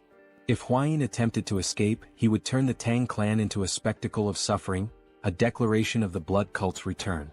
The elder clenched his teeth, recognizing that Gutchinak had no intention of letting anyone escape. Hwayin, resolute, prepared to fight, vowing to take at least one of his arms, even at the cost of their lives. The determination of the clan members was evident as they fixed their gaze on Gutchinak, who responded with a knowing smile. However, just as the tension reached its peak, an unexpected voice interrupted, reinforcing the belief that a member of the Tang clan never abandoned their own. The revelation left everyone in shock. Hwayin's eyes widened in disbelief as Soryang emerged, approaching with a confident stride. The elder was at a loss for words, while Hwayin, though relieved to see him, could not shake off her concern. Without hesitation, Soryang carefully removed the small centipedes from his body and instructed them to stay behind. Declaring his unwavering loyalty to the Tang clan, he removed his shirt, his eyes burning with determination. With no intention of retreating, he prepared for battle, drawing his weapons before charging directly at Gutchinak. Seeing Soryang's reckless advance, Hwayin's worry deepened, but Gutchinak simply welcomed the confrontation with amusement. He had previously spared Soryang's life, and now the young warrior had willingly returned. To him this was sheer foolishness. Without much effort, Gutchinak seized Soryang by the neck, his eyes gleaming with cruel delight. With his grip tightening, he placed a hand on Soryang's abdomen, eager to taste his blood. Despite the pain, Soryang reacted swiftly, blocking the attack with his arm. However, Gutchinak, reveling in his control, began to absorb Soryang's blood through his arm instead, causing an agonizing sensation to overtake him. Panic spread through Hwayin and Pai as they witnessed the scene. Without hesitation, Hwayin commanded the others to assist Soryang, but before anyone could reach him, Gutchinak exerted his power. With a forceful stomp, he unleashed the blood-filled wave technique, shattering the ground beneath him and repelling all who approached. Pai and the others were thrown back, crashing violently onto the ground. Fortunately, Hwayin managed to react in time, catching Soryang as he lost consciousness. Meanwhile, Gutchinak, now feeling invigorated, smirked in satisfaction. The hidden weapons thrown at him had been bothersome, but thanks to Soryang, he had dealt with them all at once. Hwayin, filled with desperation, held Soryang close, attempting to wake him. Observing the situation, Gutchinak decided to grant Soryang a swift and painless death. However, as Hwayin refused to accept this fate, Soryang suddenly coughed, slowly regaining consciousness. His awakening startled Gutchinak, whose expression twisted into one of confusion and horror. Drool dripped from Gutchinak's mouth as he demanded an explanation. His hair began to fall like scattered leaves, his youthful vigor fading as his body rapidly aged. A growing fear overtook him as he realized the cause, a potent energy-dissipating poison. Strength drained from him, and his limbs trembled as the truth set in. This should have been impossible. The cult's internal energy techniques were designed to resist such poisons.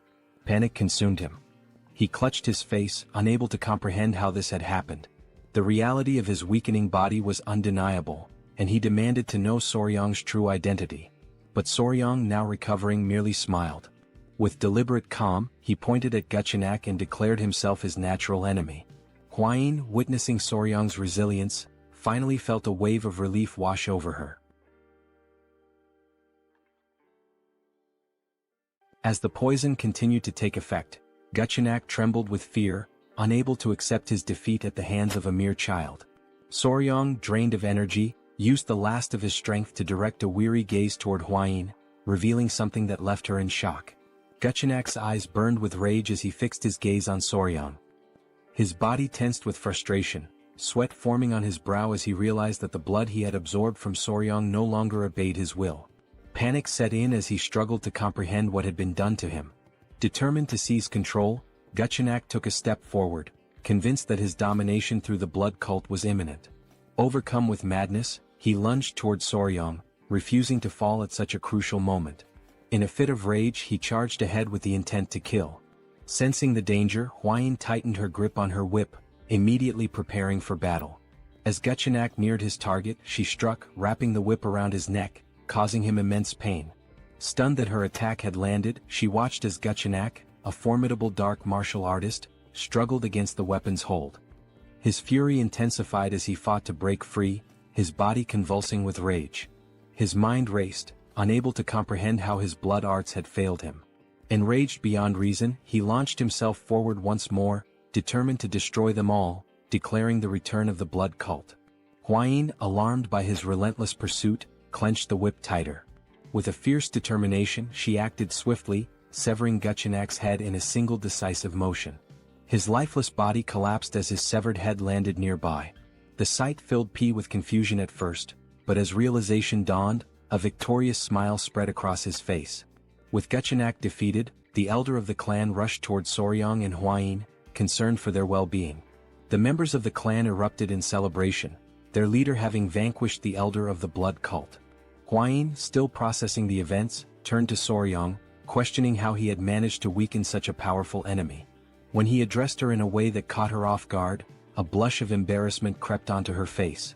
Despite his weakened state, Soryang maintained a smile, but the toll of the battle was evident. Dark circles shadowed his eyes and sweat dripped from his forehead. As he spoke of needing to be bitten by a tiger-striped water snake to counteract the poison, Hwayin grew frantic, unable to make sense of his request. His face had turned pale, prompting her to recall that such snakes carried no venom. Without hesitation, she commanded the clan members to retrieve an antidote. Hours later, Soryang regained consciousness, his body still weak. Confusion filled his mind as he found himself in an unfamiliar place. The great patriarch, observing him closely, advised him to remain still. Hwayin, also present, noted his condition with a mix of relief and concern. Soryang lay face down, unable to move, his confusion deepening as he questioned his predicament. The great patriarch channeled his energy into Soryang's back, aiding his recovery. As he learned that 10 days had passed since he collapsed, Soryang was left in shock. Hwayin, with a grateful expression, acknowledged that his actions had allowed her to defeat their formidable foe. She explained how his condition had been dire, and without the timely return of the great patriarch, the situation would have been disastrous. The memory of being bitten by a snake in his past life resurfaced in Soryang's mind, sending a shiver of fear through him. With the treatment complete, the great patriarch assured him that he would recover. With Hwayin's help, Soryang managed to sit up and expressed his deep gratitude. The great patriarch then studied him carefully before deciding it was time to discuss something important. Placing his hands on Soryang's shoulders, he questioned whether the tiger-striped water snake truly possessed venom and sought to understand how Soryang had managed to defeat the elder of the blood cult. As Hwayin grew anxious and urged her grandfather to remain calm, Soryang, still feeling the lingering effects of the poison, prepared to explain everything. With a calm expression, Soryang raised 2 fingers and explained that the tiger-striped water snake possessed 2 types of venom, one located in its mouth and the other produced by venom glands at the back of its neck. Hwayin and the great patriarch, seated near his bed, listened with growing curiosity, as this was information previously unknown to them. Soryang continued, stating that these snakes were naturally shy and typically avoided humans, and their fangs were too small to be easily noticed. In fact, it was not until the 1980s that people discovered their venomous nature. The great patriarch, quick-witted as ever, immediately connected this revelation to the dissipation of the elder of the blood cult's internal energy. However, he hesitated, recalling that the blood cult had long been known for its resistance to toxins. Soryong, turning toward him, clarified that while it was only a hypothesis, he believed that the elder's energy loss had resulted from exposure to the snake's venom. He elaborated that the primary component of the venom was hemotoxin, a hemorrhagic toxin capable of destroying red blood cells, blood vessel linings and tissue cells. He then posed a crucial question.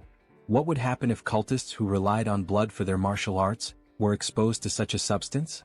The success of his plan became evident. Resting his hand under his chin, Soryong speculated that the cultists' blood, the very core of their strength, had likely been altered, leading to their downfall. He also revealed that although little known, the tiger-striped water snake's venom was 5 times more potent than that of a viper. If enhanced with yin energy, it became a lethal weapon. Upon hearing this, the great patriarch's eyes widened in shock, and a cold sweat formed on his brow. The realization that such a powerful venomous creature resided near Sichuan left him deeply unsettled. Huayin turned to Soryong with admiration, a smile forming as she acknowledged his incredible achievement. The great patriarch then cleared his throat, drawing their attention. Crossing his arms, he recalled that the elder of the blood cult had referred to Soryong as the nemesis of heaven, his natural enemy. The title made Soryong uneasy as it sounded overly dramatic, almost like something from a high school fantasy. Embarrassed, he pulled the blanket over his face, looked away and blushed. Witnessing his reaction, Huayin and her grandfather placed reassuring hands on his shoulders, affirming that the title was fitting given how he had managed to seal the elder's martial arts completely. The great patriarch's expression then shifted to one of gratitude as he sincerely thanked Soryong for protecting his family. However, his gratitude soon turned into anger as he clenched his fist, unable to comprehend how the blood cult had dared to attack in his absence. With gritted teeth, he vowed to eradicate them entirely. Both Soryong and Huayin remained silent, their expressions serious. The great patriarch insisted that the blood cult must be completely destroyed, a sentiment Soryong fully agreed with. Now that their weakness had been discovered, the next step was to gather a significant quantity of venom from the tiger-striped water snakes. A fiery determination filled Soryong's eyes as he recalled Guchenak and his subordinates, viewing them as nothing more than pests that needed to be exterminated. Since the reappearance of the blood cult, the Tang clan had been in a state of emergency. Many warriors had been wounded and some had lost their lives. A message was tied to the leg of a messenger pigeon, which was then released into the sky. The great patriarch had sent it, summoning Murim's allied orthodox factions to the Tang clan to assist in the upcoming battle. Despite the minimal casualties considering they had faced an enemy at the pinnacle of martial arts, the great patriarch's expression darkened at the thought of the blood cult plunging Murim into chaos once more. The cult had never been satisfied with merely abducting victims to drain their blood. 30 years prior, they had carried out a massacre that cemented their status as sworn enemies of Murim. The severity of the situation weighed heavily on him. While Soryong remained lost in thought, the great patriarch placed a firm hand on his shoulder, pulling him back to the present. A confident glint appeared in the elder's eyes as he stated that this time, the situation was different. Soryong's curiosity was piqued and he turned to listen. The great patriarch then revealed the reason behind his confidence. The Sichuan Tang clan was now the natural enemy of the blood cult. Hearing this, Soryong's expression twisted in frustration, sweat forming on his brow as he struggled to determine whether his grandfather had said this intentionally.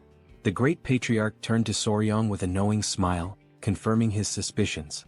Placing his hands behind his back, he spoke of a request, asking if Soryong would be capable of fulfilling it. With curiosity, Soryong immediately agreed, especially if it concerned the clan, vowing to do his best. The patriarch's expression grew serious as he revealed that members of the Murim alliance would soon arrive, including their military forces. He had decided to present them with the poison that Soryong had discovered, now that the blood cult's weakness had finally been uncovered. Soryong's eyes widened in surprise before he respectfully clasped his hands and, with a smile, expressed his agreement, believing it was for the greater good. Seeing this, the great patriarch smiled, having anticipated Soryong's response. Just as Soryong was about to leave, the patriarch mentioned something that would bring him great joy. Curious, Soryong turned back, eager to hear the news. With a warm smile, The patriarch announced that the modifications to the Hall of 10,000 Poisons had been completed and that, from that moment forward, Soryong would be officially responsible for managing it. A surge of joy overtook him, and he clenched his fists in excitement, already envisioning himself surrounded by poisonous creatures. His eyes sparkled with enthusiasm. The patriarch also added that, as per Soryong's suggestion, a sunlit pavilion had been prepared, a crucial step for properly raising tiger-striped water snakes. Interlacing his fingers, Soryong grew even more excited, determined to think of this as a duty for Murim's benefit and to give his best effort. As the messenger pigeon soared into the distance, hours passed before Soryong finally arrived at the Hall of 10,000 Poisons. Upon seeing it, his jaw dropped in amazement. It was magnificent, guarded by 2 sentries at the entrance.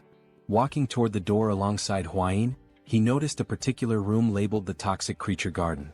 Hwayin's attention immediately fixated on it, and confusion flickered across her expression. Crossing his arms, Soryong smiled as he explained that it was a space dedicated to gathering all the poisonous creatures of the Central Plains. Her expression tensed with apprehension as she questioned whether he truly intended to assemble them all. With unwavering confidence, he affirmed it, reminding her of his promise to one day collect the 10 great venomous creatures of the region. Upon hearing this, a deep blush spread across her face. She covered her mouth, averted her gaze, and without hesitation, rushed off with the excuse of investigating a nearby gathering. As Soryong stood there, momentarily puzzled, a familiar voice greeted him with enthusiasm. It was Gu Pei, who stood confidently with his hands on his waist. With a beaming smile, he revealed his new position as commander of the Poison Division. While Soryong's expression turned to one of confusion, Hwayin remained motionless, observing the scene. Gu Pei, still smiling, explained that the division had been newly established under the patriarch's orders. Behind him, several clan members stood in formation. Turning toward them, Gu Pei formally introduced them, stating that from that moment on, they would serve Soryong, acting as his hands and feet. Whether it involved locating poisonous creatures or raising them, he could rely on them completely. The realization of what was happening struck Soryong all at once. His mouth practically began to water at the thought, while Hwayin, standing nearby, felt a twinge of envy. His eyes sparkled with sheer joy as he processed the significance of the moment. This was like having an entire team from a pet store dedicated to supporting him. For Soryong, this was another step toward turning his dream into reality. Meanwhile, far from the Tang clan, the messenger pigeon reached its intended destination. A woman with long black hair received the message and carefully read its contents. As her eyes scanned the words, she came to a chilling realization: the blood cult had returned. Lifting her gaze toward the sky, she understood that the peace that once reigned over the Central Plains was about to be shattered. A violent storm was looming on the horizon. At dawn the following day, Jaegal and his men set out toward the Tang clan. As they traveled, one of the elders turned to the group with a smile, remarking that they would soon arrive and would likely spend the night at the Tang clan mansion. A sense of relief spread across Jaegal's face at the thought of avoiding another night outdoors. As he walked, his mind wandered to an image of Jeong-hak, the Emperor of the Fist and leader of the Murim Alliance, his fist clenched and his eyes burning with rage. The thought made Jaegal uneasy, realizing the importance of bringing at least one valuable piece of news. His focus remained on the search for any trace of the blood cult. After some time, the group reached the entrance of the Tang clan, where 2 armed guards stood watch. Seeing the mansion in the distance, the elder could not hide his joy. One of the guards quickly took notice of the approaching visitors, his eyes widening in recognition. He assumed that they must be the honored guests from the Murim Alliance. With a composed expression, Jaegal stepped forward, closed his fan, and formally introduced himself as the military advisor of the alliance. In response, one of the guards opened the gates, while the other greeted them respectfully and expressed gratitude for their visit, requesting that they wait a moment. However, there was a hint of nervousness in the guard's eyes. Glancing to the side, the guard hesitated before explaining that there were certain matters the visitors needed to be aware of before entering the mansion. Jaegal's eyes narrowed with curiosity, while the elder, more direct in his concerns, asked whether they were required to surrender their weapons before proceeding. The guard, appearing slightly embarrassed, brought a hand to his chin before revealing that, no matter how small or insignificant a creature might seem, it was strictly forbidden to take a life within the Tang clan. At this, Jaegal's expression shifted to one of surprise, and his mind conjured the image of a golden Buddha statue. The possibility of the entire Tang clan converting to Buddhism crossed his mind. Sensing the misunderstanding, the guard quickly reassured them that they would understand once inside but emphasized the importance of abiding by this rule. Upon hearing this, Jae-gal and the elder became solemn. Before they could discuss the matter further, a familiar presence approached.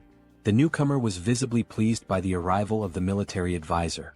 Jae-gal's eyes widened slightly in recognition before a smile formed on his face.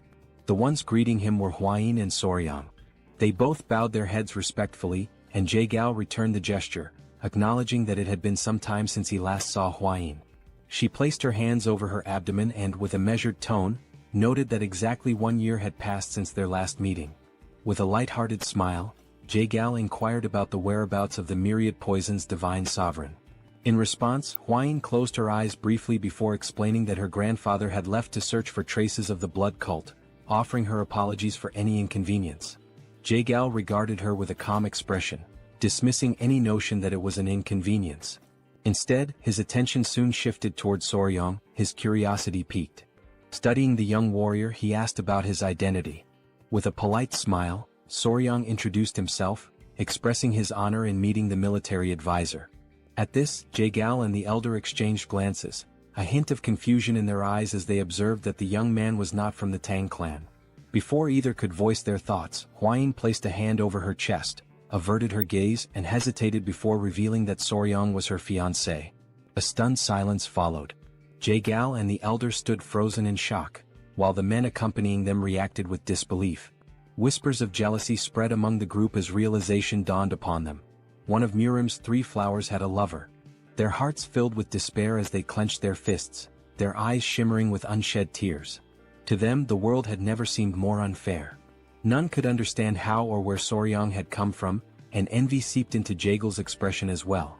With a composed demeanor, he slowly unfolded his fan and lowered his gaze. He requested that they be guided inside, knowing that if the mood continued, the entire group might challenge Soryang to a sparring match. Just as tension simmered, an unfamiliar sound echoed through the air. Jae-gal and the elder instinctively tensed, their expressions shifting from confusion to intrigue, as they searched for the source of the strange noise. The men were left in shock, their jaws dropping as they lifted their gaze to the sky. Their expressions of astonishment quickly drew the attention of everyone around them, revealing that something unusual had appeared above. The source of the strange sound was soon identified, the golden-haired king bees which were flying in the area. The sight of such highly venomous creatures within the Tang clan left the group in disbelief. Instinctively, several men moved in front of Hua-yin, drawing their swords and instructing the others to remain cautious. Their stance made it clear that they were prepared to protect her at all costs. Observing their reaction, Soryang became increasingly alarmed. A sense of urgency flashed in his eyes as he urged them to put away their weapons. Fear crept into his expression as he stepped forward, placing a hand on one of the men's shoulders in an attempt to explain the new regulations of the Tang clan. However, the warrior, overwhelmed by anger, shoved Soryang's hand aside and, with a furious glare, demanded that he step away. He made it clear that the golden-haired king bees were incredibly dangerous creatures, capable of killing an ordinary person with ease. Despite Soryang's efforts to calm the situation, the men continued pressing in on him, gradually suffocating him beneath their collective weight. Unable to suppress his frustration any longer, he forcefully pushed them back. His eyes burned with intensity as he declared that he had been raising the golden-haired king bees himself, urging everyone to remain calm. The revelation left the group in shock. One of the bees landed gently on Soryang's head, an affectionate gesture that only deepened their disbelief. Jae-gal and the others, overwhelmed by fear, instinctively stepped back. Unfazed, Soryang smiled as he played with the bees, fully aware that they had missed him after their time apart. Seeing this, Hua-yin's expression softened, and a joyful smile appeared on her face. Meanwhile, the bees turned their attention toward Jae-gal and his men, who were still struggling to process what they had just witnessed. Soryang, maintaining his calm demeanor, stroked one of the bees and gently reassured them not to sting the guests. One of the warriors, watching in stunned silence, broke into a nervous sweat upon realizing that Soryang was treating these lethal creatures as if they were harmless pets.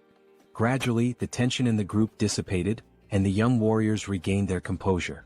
With the situation now under control, Jae-gal and the elder accompanied Soryang and Hua-yin inside. As they walked, Jae-gal's thoughts remained fixated on Soryang.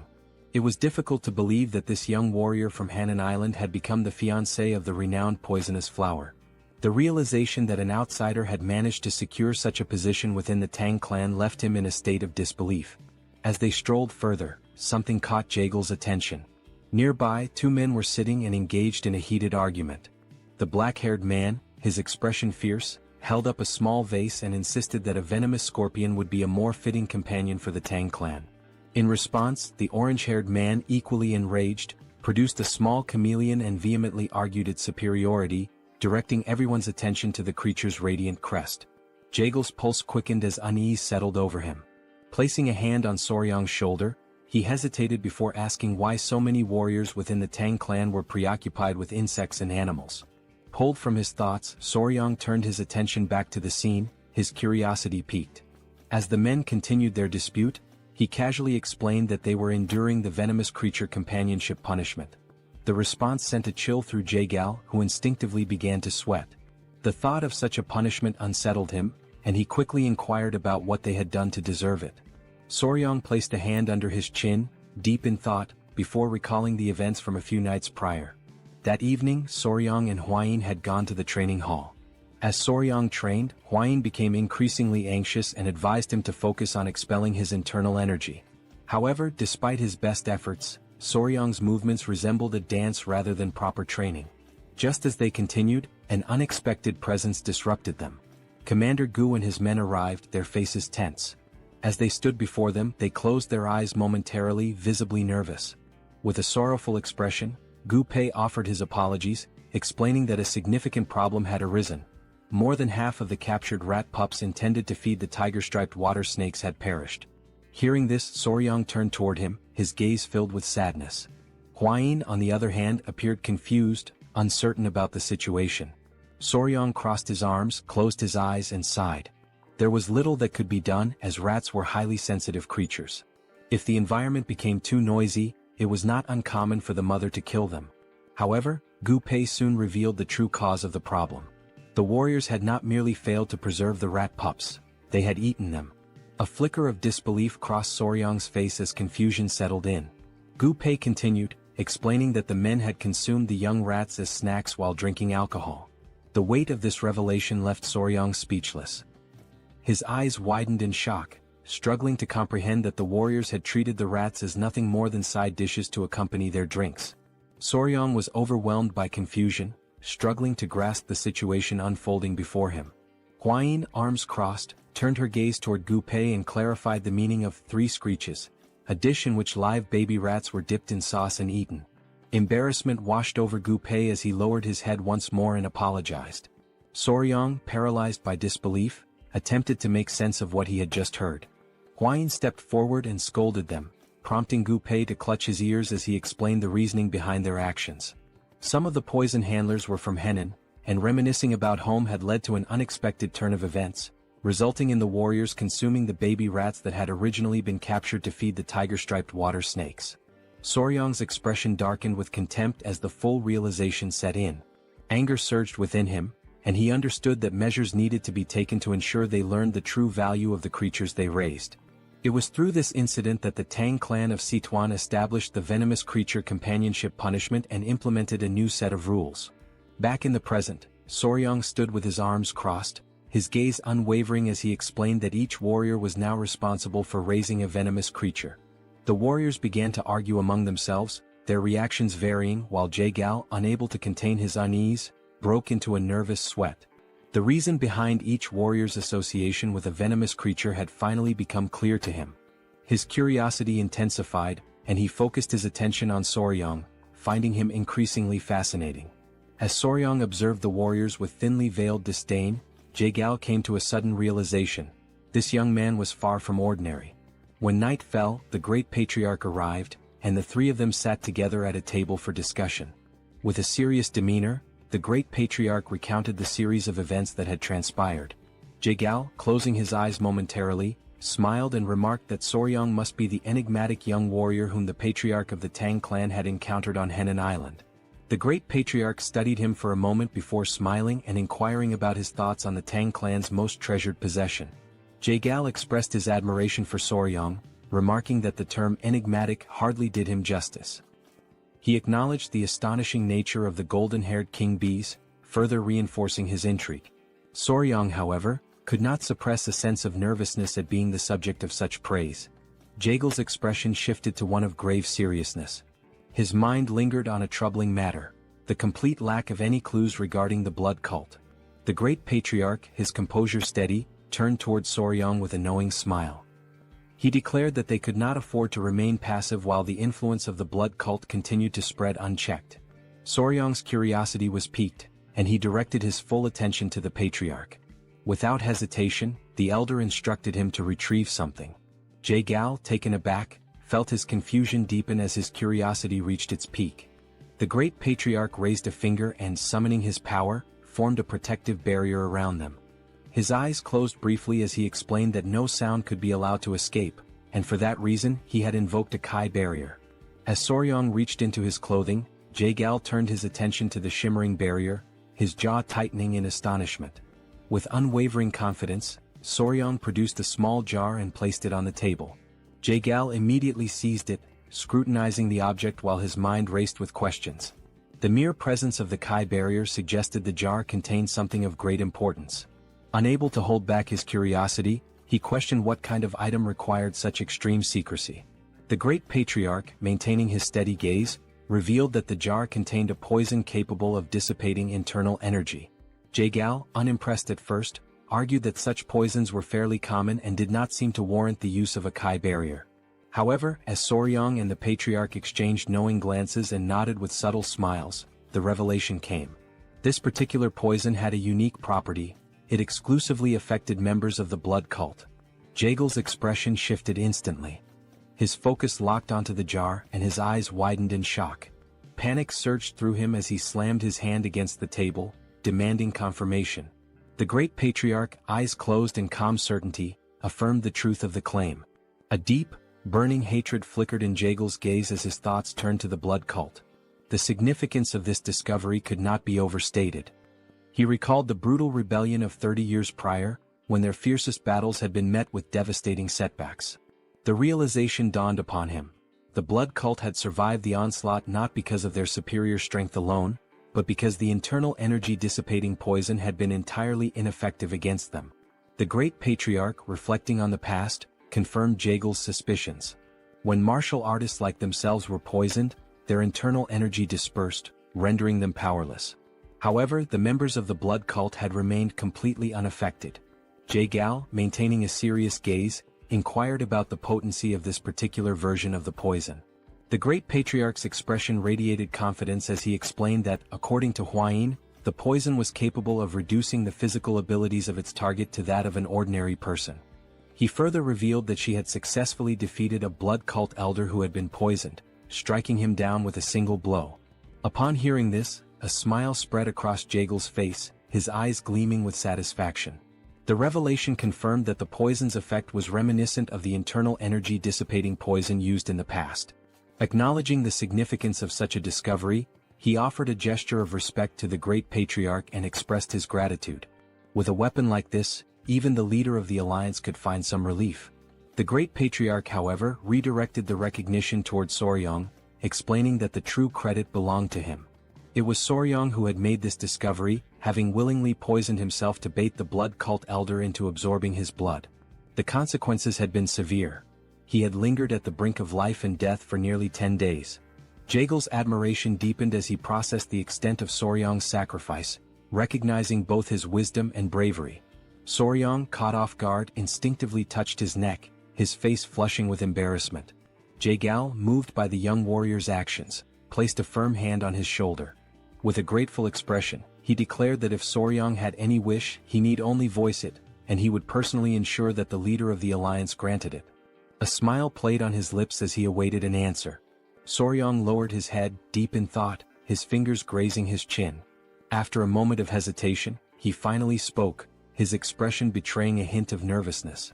Instead of requesting martial manuals, rare elixirs, or treasures of gold and silver, he asked if it would be possible to obtain information about toxic creatures. Jaegel's confusion was immediate.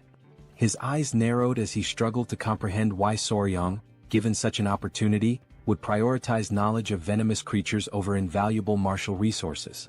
A bead of sweat formed as he tried to make sense of the young warrior's unconventional request. Observing this, the great patriarch let out a hearty laugh. Jae-gal, closing his eyes, came to a realization. Soryong was truly unlike anyone he had ever encountered. Even within the long history of Murim, such eccentricity was unprecedented. When he reopened his eyes, a knowing smile formed on his face. Though he admitted that he might not have precisely the information Soryong sought, he presented an alternative.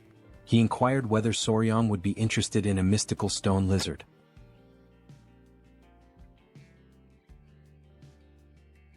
Jae-gal begins to recount how, during the day, they had arrived at a remote location on the island, where a majestic waterfall cascaded down the cliffs. Among them was Jae-gal's nephew, and he was the one who announced that they had finally arrived. They had reached Mount Gonga in Sichuan. His nephew, Cheon, remarked that it was exactly as their ancestors had described: the waterfall, the turtle-shaped rock, everything was identical. Furthermore, from that vantage point, they could also see the peak of Mount Gonga in the distance.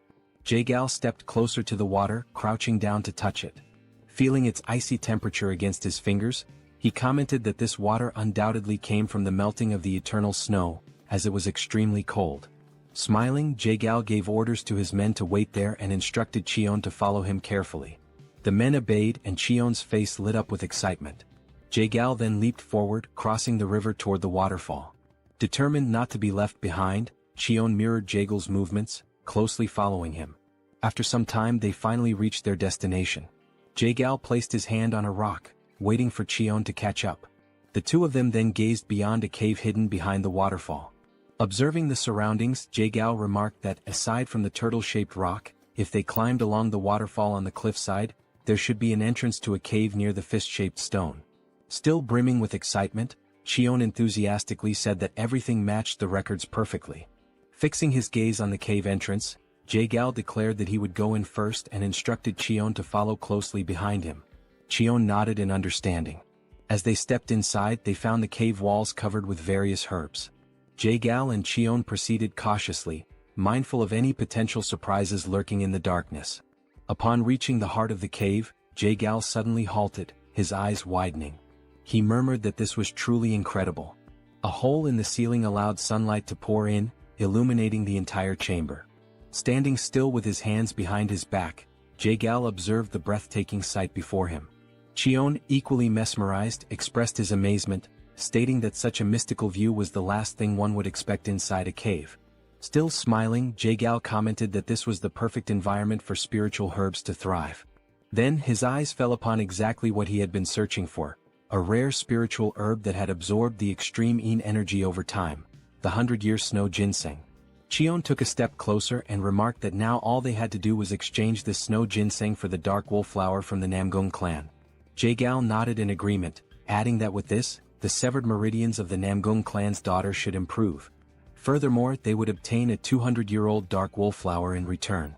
Stepping even closer, Jae-gal reached out toward the snow ginseng, his hand emanating a faint blue aura as he prepared to collect it. However, in that very moment he sensed a strange presence. Almost instantly, something shot out from between the rocks, leaping toward him. Reacting with lightning-fast reflexes, Jae-gal swiftly pulled out his fan and used it to defend himself, narrowly avoiding being struck. Having witnessed everything unfold in the blink of an eye, Cheon called out to his uncle, asking if he was all right. His voice carried concern, as it was now clear that there was more than just one creature attacking them. Amidst the flurry of movements inside the cave, Jae-gal reassured Cheon that he was fine but warned him to stay on guard, as these creatures were moving with astonishing speed.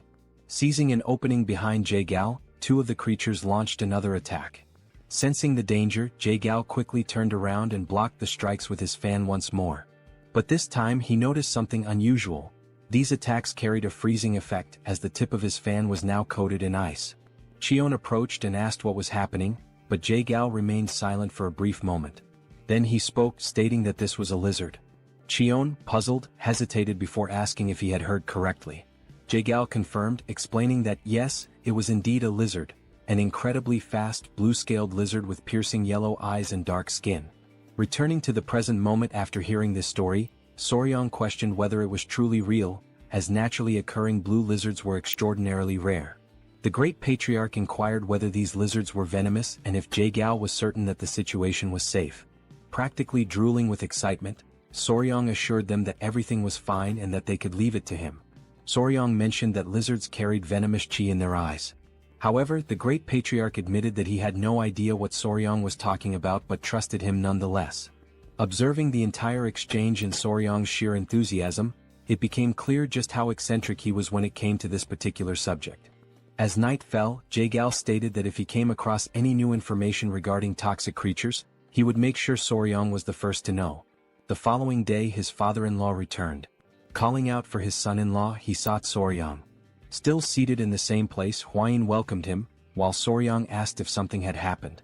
Approaching him, the patriarch suddenly pinched Soryong's cheeks, asking if he was all right. Soryong, somewhat confused, responded that he was fine, while Hwayin observed the entire scene, shocked by her father's reaction. Then Soryong revealed his arms, which were covered in snake bites. He casually explained that although he had woken up after 10 days with scars all over his arms, he was in fact alive. Upon hearing this, the patriarch's expression darkened, his anger igniting against those wretched bastards from the blood cult. It was only then that the patriarch realized he had completely forgotten something. Then he turned to Hwayin and shouted, asking if she was all right.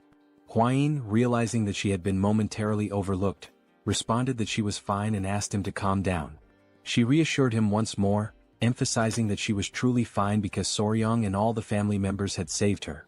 Seated in the background, the Grand Patriarch remarked that Soryong had done something truly remarkable. He recalled that after taking down the elder, Soryong had boldly declared the words, "Your natural enemy is me." Hearing this, the Patriarch's eyes gleamed with interest, while Soryong blushed in embarrassment. Hwayin, however, corrected the statement, saying that the actual phrase had been, "I am your natural enemy." Soryong, fidgeting with his fingers in a timid manner, admitted that it happened that way because his plan had worked so well. Thanks to that, they had been able to uncover the weakness of the blood cult. Interrupting the family moment, Jae-gyal called out to Cheolsun, the patriarch, stating that he was also present. The patriarch turned to him and asked how he had been. Clasping his hands in a formal greeting, the patriarch remarked that ever since Jae-gyal had risen in rank, they had not communicated much and were now finally meeting under these circumstances. Jae-gyal acknowledged this as true and expressed his regret over it. Soryong, not entirely understanding the situation, had a confused look on his face. Meanwhile, Hwayin, smiling as she adjusted her hair, explained that they had been childhood friends.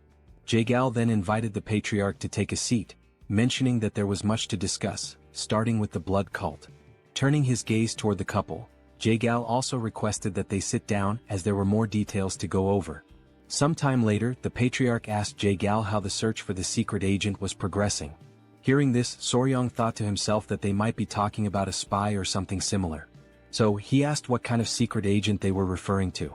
The patriarch stroked his chin and gave a faint smile. He then asked if Soryong remembered how the bastards from the blood cult had invaded to steal the secret manual of the venomous claw of the bloody hand. Soryong confirmed that he did and added that it seemed like they considered it to be of immense value. The patriarch stated that this was exactly the point. He then asked Soryong how he thought their enemies had discovered that the venomous claw of the bloody hand was in the possession of the Tang clan. This revelation left Soryong in shock. He had not even considered that possibility. Rising from his seat, slightly agitated, Soryong exclaimed that this was a huge problem. He then asked if someone from the Tang clan could possibly have leaked information to the blood cult. This question stunned both the patriarch and Jae-gyal. Jae-gyal then turned to the patriarch and suggested that he educate his son-in-law, as being a newcomer, he was unaware of certain histories, despite having heard quite a few entertaining stories about him. The patriarch chuckled, stroking his mustache. Meanwhile, Soryong, sweating slightly, wondered if he was being perceived as odd. Hwayin then turned to Soryong and firmly stated that secret agents could never exist within the Tang clan. She explained that even when selecting a mere servant, they conducted thorough background checks on all direct relatives and even distant cousins. Cheolsun added that only if the individual passed these strict evaluations would they bring all direct family members into the clan. He further explained that all children were raised within the Tang clan. Under such circumstances, no one would dare betray them. Listening to this, Soryong realized that they took extremely rigorous precautions. Still processing it all, Soryong then asked who the secret agent was. Jae-gyal revealed that it had been the woman who served tea. She had been discovered, and the necessary measures had already been taken. He also stated that she was a servant of the Murim alliance and mentioned that, within the alliance, only 3 people had knowledge of this matter. At this point, the leader of the alliance must have already captured her. Meanwhile, as the situation within the Tang clan was beginning to settle, an unexpected guest arrived at the Tang clan's mansion. The new visitor, standing at the entrance, requested that the guard inform the patriarch of his arrival. He stated that he had finally made it there and that running the entire way from Hebei without using mobility arts had been quite an amusing experience. Then, pounding his chest, the man introduced himself as Peng Muwen and asked the guard to announce that the leader of the Peng clan had just arrived. After he arrived, a signal in the form of an arrow was sent soaring through the sky. Without wasting any time, Soryong and Hwayin immediately rushed to receive the new guests. As they ran, Soryong grew concerned and questioned Hwayin about whether it was a good idea for only the 2 of them to go. She reassured him not to worry, reminding him that the others were engaged in an important discussion. With a subtle smile, she pointed out that the young master was also the son-in-law of the Tang family and encouraged him to have a bit more confidence in himself. Upon arriving at the location, Soryong slowly opened the door, convincing himself that it was merely a guest from another clan and that there was no reason to be nervous. However, the moment his gaze landed on the newly arrived individuals, he froze in place, overwhelmed by the intimidating presence of the men standing before him. Peng Muwen studied him with a slightly suspicious expression before shifting his focus elsewhere. Suddenly, both he and his men brightened as soon as they saw Lady Hwayin. Their expressions softened with joy as she formally introduced herself and greeted the head of the Peng clan. Muwen commented on how much time had passed since their last meeting and admitted that he had barely recognized her, as she had been much smaller back then. Hwayin, smiling, agreed, remarking that it had already been 5 years, a considerable amount of time. As Muwen observed Soryong standing beside Hwayin, his expression shifted once more, and he questioned the identity of the man accompanying her. Still feeling nervous, Soryong respectfully clasped his hands together and introduced himself as Soryong, the son-in-law of the Sichuan Tang family. For a brief moment, Muwen seemed utterly perplexed by this statement. Without warning, Muwen reached out and pinched Soryong's cheeks before turning to Hwayin and asking if he was truly her fiancé. She confirmed with a straightforward, yes. Even after hearing her answer, Muwen remained skeptical, carefully studying Soryong's demeanor. The longer he stared, the more anxious Soryong became, his nervous sweat increasing as he struggled to maintain eye contact. Resting his hand on his chin, Muwen suddenly came up with an idea. Before Soryong could react, Muwen grabbed his baseball bat, seemingly wanting to verify something. Both Soryong and Hwayin turned red at the unexpected action. After a moment of silence, Muwen burst into laughter and casually remarked that he had been wondering if Soryong was too young, but judging from down there, he was certainly a man. His words made Soryong's face flush an even deeper shade of red. Turning back to Hwayin, Muwen praised her for finding a good partner, confidently stating that Soryong would become an incredible man in the coming years. Embarrassed, Hwayin shyly covered her face, unable to hide her blushing cheeks. As laughter filled the air and Soryong remained awkwardly speechless, one of Muwen's men silently noted that the Hebei Peng clan truly had no regard for etiquette or formalities. Perhaps this was simply the leader's unique way of assessing Soryong. Deciding to roll with the situation, Soryong accepted the compliment and in his mind, acknowledged that a man recognizes another man. Muwen, still amused, let out another hearty laugh and commented that Soryong was unlike the useless heirs from other famous clans. With a firm pat on Soryong's back, Muwen officially introduced himself as the head of the Peng family, expressing his pleasure in meeting him. Hwayin then called out to Peng, prompting him to ask if something was wrong. She inquired whether he had truly come all the way from Hebei to the Tang clan to offer assistance and, more importantly, how he had managed to arrive so quickly. At her question, Muwen's demeanor turned serious once again. He asked what kind of help was needed and whether something had happened to the Tang family. However, instead of giving a direct answer, he simply reached out and ruffled Soryong's hair, which in turn irritated Hwayin slightly. Now joining the ongoing meeting with Jaegal, Muwen was brought up to speed on the recent events concerning the blood cult's appearance. However, Hwayin quickly reassured him that the cult members had already been eliminated. Hearing this, Muwen sighed, regretting that he hadn't arrived a little sooner. At this point, Wilson, the patriarch, took his turn to speak, questioning why the leader of the Peng clan had traveled all this way. Muwen, slightly embarrassed, admitted that in his anger toward the blood cult, he had completely forgotten to mention the real reason for his visit. He then revealed that, in truth, he had come to seek the Tang family's assistance. His words piqued everyone's curiosity, and the patriarch promptly asked what kind of help he needed. Scratching his head, Muwen internally complained about the unnecessary formalities, finding them a hassle. Without further ado, he suddenly shouted for her to be brought in, saying that she needed to greet her elders. One of the scar-faced men who had arrived alongside Muwen immediately stepped forward and opened the door.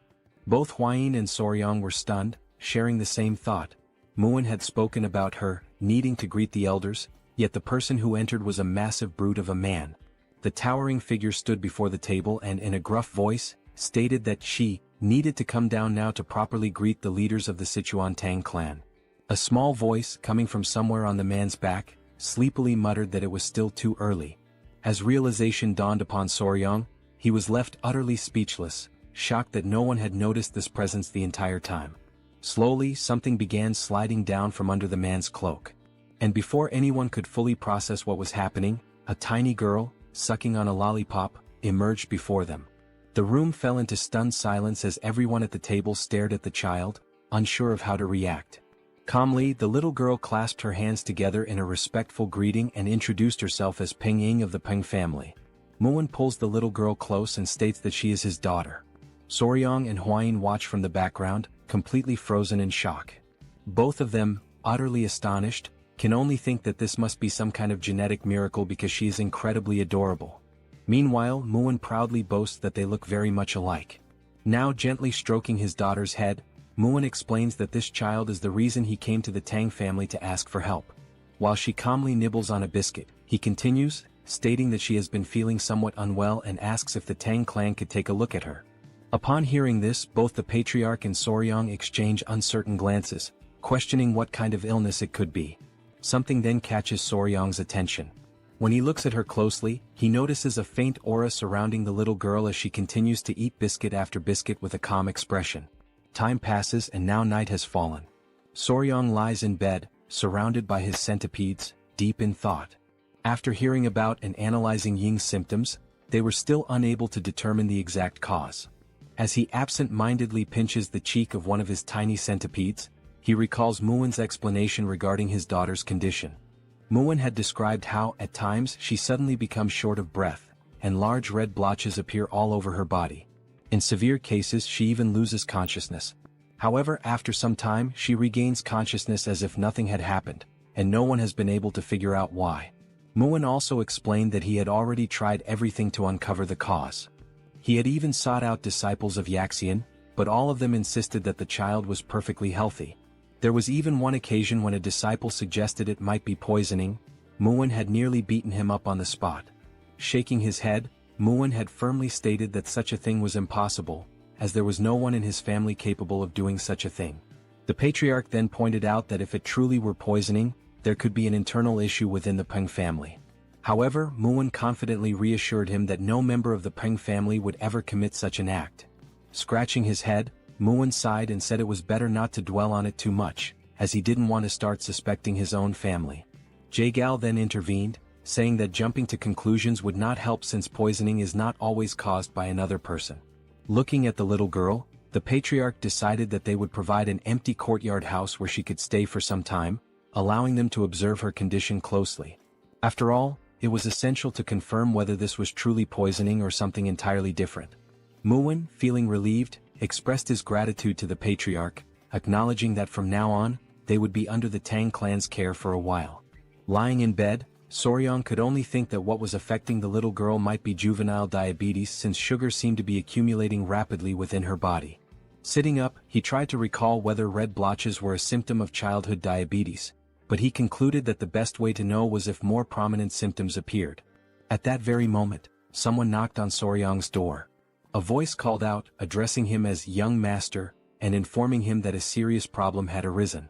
Without hesitation, Soryang quickly opened the door and demanded to know what had happened this time. The woman before him wasted no time in explaining. The young lady of the Peng clan had just collapsed. In the dead of night, Soryang sprinted toward the scene as everyone rushed to verify what had happened. Upon arriving, he saw Muwen crouched down, holding the unconscious girl in his arms, his expression filled with worry. He overheard Muwen explaining that she had been sitting in the pavilion when she suddenly started coughing and then collapsed without warning. The patriarch, analyzing the situation, commented that since she had collapsed here as well, it meant there were no spies within the Peng family. As soon as he said this, he noticed Muwen's face twist with anger and asked him what was wrong. Without a moment's hesitation, Muwen delivered a brutal punch to his own face with all his strength. The impact was so powerful that one of his teeth went flying far into the distance. Now grinning, toothless, Muwen apologized, admitting that despite what he had previously said, he had not been able to forgive himself for even briefly suspecting his own family. His men, overwhelmed with admiration, began to weep proudly.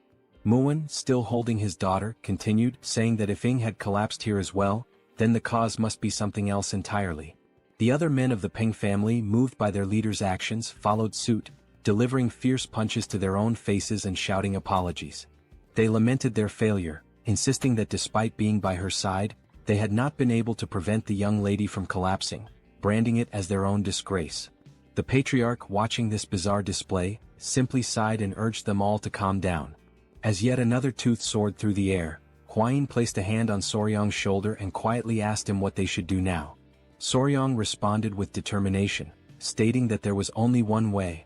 In the background, Soryong suddenly raised his voice, calling for everyone's attention and urging them to remain calm above all else. He then confidently announced that there was a method to uncover the cause of her symptoms and at the same time, prove everyone's innocence. Both the patriarch and Muwen immediately turned to him, asking what this method was. With deliberate steps, Soryong slowly approached Muwen and the unconscious young lady, lowering himself to her level. The entire room fell into an uneasy silence, every person anxiously waiting for his next words. With a serious expression, Soryong finally declared that the first step was to remove all of the young lady's clothing. The room was instantly filled with shock. Huayin and the patriarch were left completely speechless, their faces frozen in sheer disbelief at the audacity of his statement. Meanwhile, Muwen's expression twisted into pure rage as he struggled to comprehend Soryong's intentions in attempting to undress his daughter. Holding his daughter in his arms, Peng asked Soryong to repeat what he had just said, while the patriarch observed the situation in silence, showing no reaction. At that moment, countless doubts raced through the young warrior's mind. And just as he was about to repeat his request to change the young lady's clothes, he was suddenly grabbed by his collar at a speed even he hadn't anticipated. Muwen, his heart burning with fury, demanded to know if he had truly just heard Soryong suggest removing his daughter's clothing, just like that, out of absolutely nowhere. With no other choice and in utter desperation, Soryong pleaded with him to wait. Sensing the imminent danger, a baby centipede emerged from within Soryong's clothing, crawling out to assess the situation, but he quickly ordered it to go back inside. Observing the tense atmosphere, the patriarch stepped in, urging Muwen to calm down, as his son-in-law must have had something in mind. Huayin, noticing that Soryong was struggling to endure the pressure, also intervened, asking Muwen to at least listen to him first. Reluctantly, Muwen released Soryong's collar, but his anger had not yet subsided. His voice remained sharp, his words laced with irritation as he pointed out that Soryong had dared to suggest removing his daughter's clothing, who had not even reached adulthood yet. He demanded a proper explanation for such an outrageous statement. Now that the tempers had cooled slightly, Soryong took a deep breath and asked Lord Peng to remain calm and listen to him until the end. He then clarified that what he truly meant was that her clothes should be removed and replaced with different ones, as there was a strong possibility that something within her garments or personal belongings had caused her to faint. It was only then that Muwen finally grasped the boy's true intentions. Realizing his mistake and deeply irritated with himself, he clenched his fists, fully expecting to lose yet another tooth, as he begrudgingly admitted that he had doubted the young warrior's words. Soryong urged him to stay calm, pointing out that his daughter's sudden collapse must have left him shaken. Muwen, now grinning despite his missing tooth, expressed his sincere gratitude for Soryong's patience and understanding toward another person's mistake. Taking on a more serious tone, Soryong then firmly declared that, from this moment onward, the young lady would remain under the care of the Tang clan. Until further notice, all contact with the Peng clan would be strictly restricted. Muwen, visibly unsettled by this decision, immediately asked if that meant even he would be prohibited from seeing her. Soryong confirmed it without hesitation, stating that not even Muwen himself would be allowed. He then explained that if she exhibited the same symptoms while under his care, it would prove that the cause had nothing to do with the Peng clan. He elaborated further, explaining that this technique was known as controlled environmental adjustment, a method commonly used by breeders of insects, reptiles, and amphibians. Since animals cannot verbally express what is wrong, humans cannot immediately determine the exact cause of their ailments. Therefore, breeders systematically alter aspects of the animal's environment, such as their food, feeding bowls, and even their habitat, to pinpoint the specific factor causing their illness. Soryong stated that he would apply this method to diagnose the young lady, completely resetting her environment and gradually reintroducing elements to identify the trigger. All of this was to ensure that she would no longer faint without understanding the reason behind it. The patriarch noted that this process might take some time, but he was confident that they would be able to uncover the root of her condition. He then praised his son-in-law for coming up with such a thoughtful solution. Hearing this, Soryong became visibly flustered, while Muin simply nodded in understanding. Then, with tears welling up in his eyes, Muin, his voice heavy with emotion, begged them to take good care of his daughter. Soryong smiled, pounded his chest confidently, and assured him that he could leave it to him. In his mind, he thought that after raising countless creatures, taking care of a little girl should be nothing in comparison. However, Soryong had not anticipated what happened next. Unlike the creatures he had raised, the child, being entirely different from them, began to cry. Minutes passed, yet the little girl still hadn't stopped crying, and he had absolutely no idea what to do. From the moment she had regained consciousness, she had burst into tears and had not stopped since. Meanwhile, Hwayin and her mother were busy gathering essential supplies to care for the child, leaving Soryong completely alone with her, just the two of them. At a loss, he hesitantly asked her if she was hungry or sleepy, unsure of what else to do. Seeing that her sobbing did not subside, he tried another approach and asked if she was crying because Lord Peng was not there. Hoping to soothe her, he assured her that Muin had gone to fetch medicine for her and would return soon. However, to his surprise, the little girl pouted and firmly stated that this wasn't the reason for her tears. She was crying because she wanted sweets. Soryong could only sigh internally, realizing that she preferred sweets over her own father. Now reflecting on this, he suddenly remembered that while they were changing her clothes, she had several sweets hidden away. Trying to calm her down, he gently asked her to relax, explaining that since she had just woken up, she couldn't eat sweets right away. Instead, he suggested that she eat some rice porridge first and later he would personally make some treats for her. He then moved closer, lowering his voice slightly as he told her that if she ate her porridge properly and behaved well, he would prepare candied fruit skewers for her. At that moment, her eyes lit up with excitement, the prospect of sweets instantly lifting her spirits. However, for this to happen she would have to promise to behave. Without hesitation, she quickly agreed, nodding eagerly as she vowed to eat well and be on her best behavior. And the little girl confidently states that everyone in the Peng clan always keeps their promises. She then adds, with complete seriousness, that if she ever breaks hers, he has permission to punch her in the face. Hearing this, Soryong is utterly taken aback, his mind reeling as he wonders what on earth the Peng clan teaches its children. Later that day, Muin finds himself hidden behind a cluster of bushes, burdened with worry. He has no choice but to watch his daughter from afar, restricted by the new rule that forbids him from approaching her. However, his covert surveillance does not go unnoticed. Soryong, catching him in the act, immediately questions what he is doing hiding there. Before responding, Muin swiftly grabs Soryong by the collar and yanks him into the bushes as well, determined to maintain his cover. Lowering his voice, Muin anxiously asks how his daughter is doing. Soryong reassures him, stating that she is fine, she has been eating well and behaving properly. Muin, still skeptical, presses him further, demanding to know if she is truly eating on her own. He is bewildered as he asks how in the world Soryong managed to make that happen. Soryong simply shrugs, explaining that she is eating by herself naturally. He then turns the question back to Muin, wondering why he finds that so surprising. But before their conversation can continue, someone suddenly arrives, interrupting their hidden exchange. It is Hwayin, who greets the lord of the Peng clan with a polite nod. In response, Muin acknowledges her presence and thanks her for taking care of his precious daughter. Hwayin then mentions as if casually, that Missing had been asking about where her elder brother Soryong had gone. At those words, Muin's temper flares once more.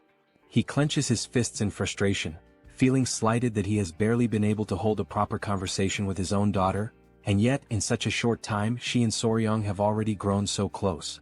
Recognizing the dangerous shift in atmosphere, Soryong quickly realizes that now would be an excellent time to make his escape. As he turns to leave, Moon, still fuming, demands to know when exactly his daughter started calling Soryong by that title. Ignoring him, Hwain instead asks if Soryong is heading to the training grounds again today. Soryong nods, explaining that when Ing spends time playing with the bees, she behaves much better. As he hurries toward the training grounds, he muses to himself that, oddly enough, the bees seem to have taken a liking to the little girl as well. Upon his arrival, he sees Ying happily holding one of the golden royal bees in her small hands.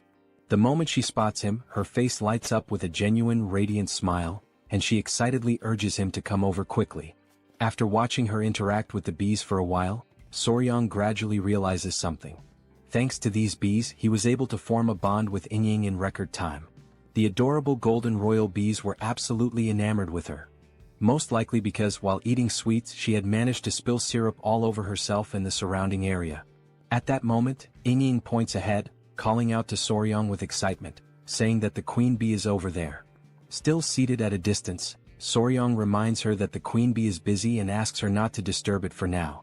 As he observes her, he thinks to himself that if he had a younger sister she would probably be just like this. Maybe, just maybe, taking care of children isn't as bad as he originally thought. However, Ying refuses to give up. She continues to call out to him, insisting that there are other bees there as well. Just as Soryong is about to explain that bees can sting if they feel threatened, his words barely leaving his lips, the inevitable happens. Ying is stung. In an instant, Soryong rushes to her side, his concern evident in his expression. Reaching her, he carefully inspects the sting mark on her arm and gently tells her that she needs to be more careful. Although it doesn't seem too serious, he decides to take her to the medicine hall just to be safe. After all, bee venom can sometimes cause people to become very ill. But then Soryong notices something strange. The little girl's breathing is becoming unusually labored, far heavier than it should be. With panic rising in her voice, she weakly calls out to him, pleading for elder brother Soryong to help her. And then, right in front of his eyes, she collapses into his arms. His chest tightens with worry. He recalls Moon mentioning that sometimes Ying would develop red blotches on her body and lose consciousness. And in that instant, everything clicks into place. Soryong finally realizes exactly what this reaction is. The reason Ying has been fainting all this time is anaphylactic shock. Anaphylaxis. Anaphylaxis is a severe allergic reaction caused by an overactive immune response. Normally, when harmful substances or toxins enter the body, the immune system immediately launches an attack to eliminate the threat. This immune response is known as inflammation. During this process, the body releases histamine, which dilates blood vessels, allowing white blood cells and antibodies to enter and neutralize the invader. However, problems arise when the body overreacts to certain harmless substances. When histamine is released in excessive amounts, the immune response malfunctions due to its hyperactivity. Blood vessels dilate too rapidly, leading to a dangerous drop in blood pressure. As the vessels expand, symptoms such as difficulty breathing and severe itching begin to appear. In extreme cases, anaphylaxis can be fatal. Realizing the severity of the situation, Soryong quickly lifts the little girl onto his back and starts running at full speed, aware that time is slipping away. As he sprints forward, he pleads with Miss Ying to hold on just a little longer. Reaching the palace entrance, he stops abruptly, his voice ringing out as he yells for help, urgently announcing that Miss Peng has lost consciousness. Hearing this, both the patriarch and Moon rush outside in a panic, their expressions filled with worry as they demand to know what has happened this time. Moon wastes no time. He takes his daughter into his arms, immediately sensing her struggle to breathe. Without hesitation, he pours his internal energy into her body, trying to help stabilize her condition. At that moment, a faint murmur escapes her lips. Soryong feels a wave of relief wash over him and silently thanks the heavens, realizing once again how truly remarkable internal energy is. Meanwhile, his mind quickly shifts to what he knows about anaphylaxis treatment. The primary goal is to stabilize blood pressure and keep the airway open. In modern medicine, various methods are used to achieve this, but in this world, Qi-based techniques serve the same purpose. The patriarch, assessing the situation, notes that her symptoms appear to be the same as before and asks if Soryong saw what triggered it this time. Moon, equally curious, turns to him for an answer. Soryong states that young Ying collapsed after being stung by a bee. Both the patriarch and Moon react with immediate disbelief, asking if that is truly the case. The patriarch acknowledges that some people do faint from bee stings but argues that this does not explain the previous instances where she lost consciousness. Muin nods in agreement, pointing out that she had never been stung before. Already certain of his conclusion, Soryong takes a step forward, drawing their attention as he confidently states that he has already identified the true cause. His words leave his father-in-law visibly stunned, to the point where he asks if Soryong is being serious. Soryong affirms that the bee sting played a crucial role in helping him discover the real underlying issue. Muin, growing more anxious, urges him to explain further. Taking a deep breath, Soryong prepares to share his findings, though he already anticipates the reaction his next words will cause. Before continuing, he states that the first thing they need to do is remove the young lady's clothing. A short time later, Hwain appears and confirms that everything is exactly as Soryong had described. At first, the rashes covering her body had made it difficult to notice, but beneath them there were older marks, along with new ones that had recently appeared. Hwain raises her hand, signaling for everyone to remain silent since Ying has yet to regain consciousness. Without hesitation, everyone obeys her command. Lowering his voice, Muin speaks again, acknowledging that, just as mentioned, there were indeed other marks besides the skin rash. His voice tightens as he demands to know why his daughter has been fainting all this time. Soryong calmly explains that this time, the cause was bee venom poisoning. Muin furrows his brows, unable to comprehend. The previous episodes were not caused by bee stings. After all, a bee sting is not something that would go unnoticed.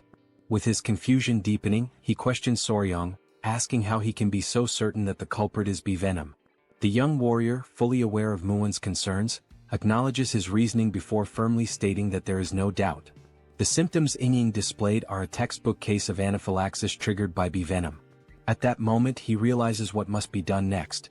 He must search the records and identify another creature, one with venom similar to that of a bee. Something that contains melittin or peptides capable of inducing swelling and respiratory distress. Recalling that Hebei, China has a temperate continental climate, the venomous creatures in such a region would likely include certain snakes, scorpions and ants. Still lost in thought, Soryong quickly rules out snakes and scorpions.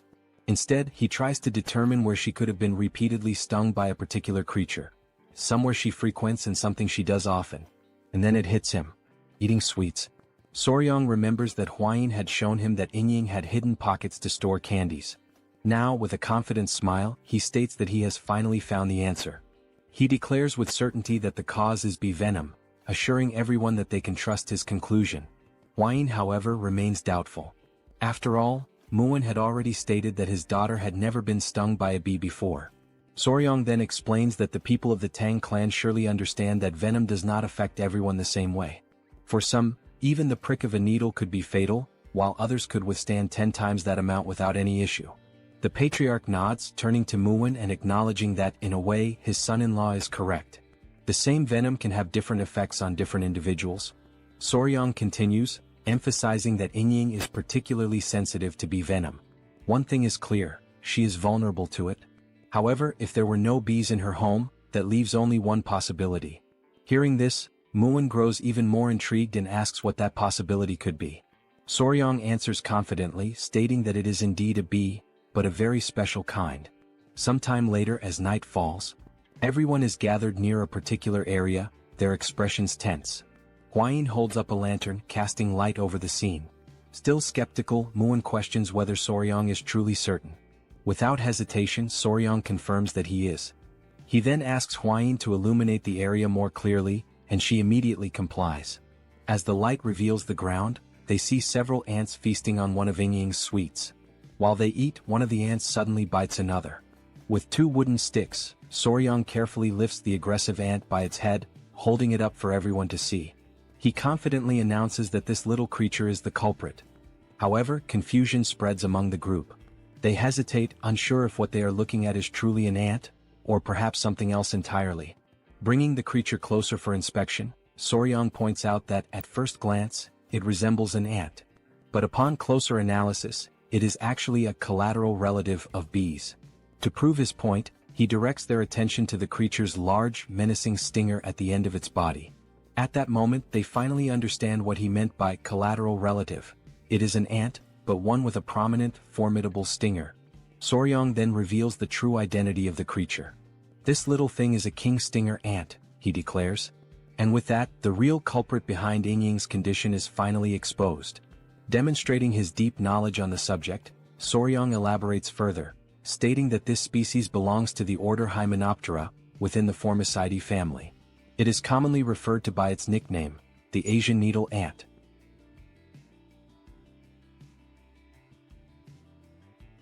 A detailed description of the giant stinger ant appears, outlining its classification within the insect order, its family, and its genus within the category of ants. Then, the central question that has been lingering all this time finally arises: can an ant really have a stinger similar to that of a bee? The answer lies in evolution. These stinger-bearing ants evolved from the same ancestors as wasps.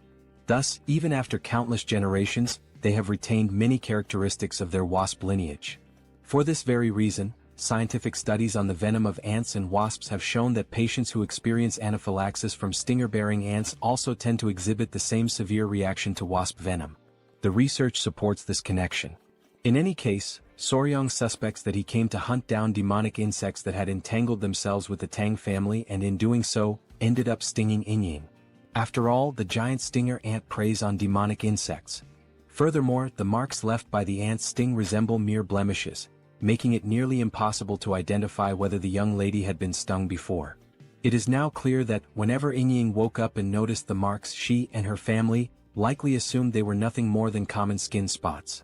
Upon hearing this explanation, Muwen is stunned. He can hardly believe that his precious daughter had been fainting all this time because of such a tiny creature. Now convinced, Muwen turns toward the patriarch and asks if he can develop an antidote. The patriarch nods and confirms that he can. He then adds that an antidote for bee venom already exists, but for someone as sensitive as Lady Yingying, it may not be entirely effective. Muwen, momentarily uneasy, questions what might happen to his daughter. The patriarch reassures him, telling him to stay calm. Now that the cause has been identified, they can exercise greater caution to prevent future episodes before she faints again. Though still apprehensive, Muwen takes a deep breath and agrees. Now, turning his attention to Soryang, he acknowledges that he has not yet properly thanked him. He expresses his deep gratitude to the young warrior for everything he has done. Soryang offers a modest smile and returns the gratitude. Then, in an attempt to reassure Muwen, he tells him not to worry. Though the process will be slow, there is indeed a way to treat Yingying's condition. Muwen, once again surprised, asks if there is truly a way to resolve this. Soryang confidently explains that the method is known as desensitization. Huayin, standing quietly in the background, watches him intently, thinking to herself just how brilliant her companion is. Then, Soryang begins to explain the process in highly technical terms, leaving everyone completely lost in confusion. Realizing their bewilderment, he simplifies his explanation. In more straightforward words, he explains that small doses of bee venom must be administered to Yingying over time, gradually reducing her sensitivity to it. The process will require patience, but it is effective. At this, Huayin suddenly frowns, visibly unsettled by the mere thought of deliberately poisoning the young lady, even if for treatment.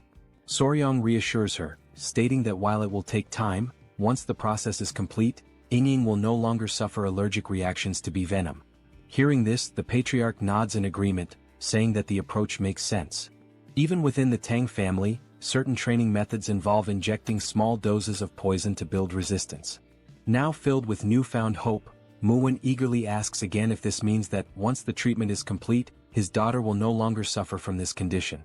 The patriarch, maintaining his composure, tells him that it will take time, but yes, it is very likely.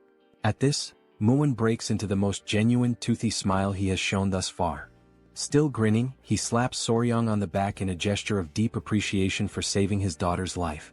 With gratitude shining in his eyes, Muwen declares that he cannot possibly let such a massive favor go unrewarded. He then asks Soryang if there is anything he desires, saying that he can grant him whatever he wishes. As Muwen continues shaking him enthusiastically, Soryang can only wonder why the people of this world always throw around blank checks after receiving help. After composing himself, he clasps his hands together in a polite gesture of refusal. He tells Muwen that Lady Yingying is like a younger sister to him now, and he cannot ask for any reward. Muwen, however, laughs heartily and increases the force of his backslaps, declaring that within the Ping family, there is no need for modesty. Soryang can ask for anything.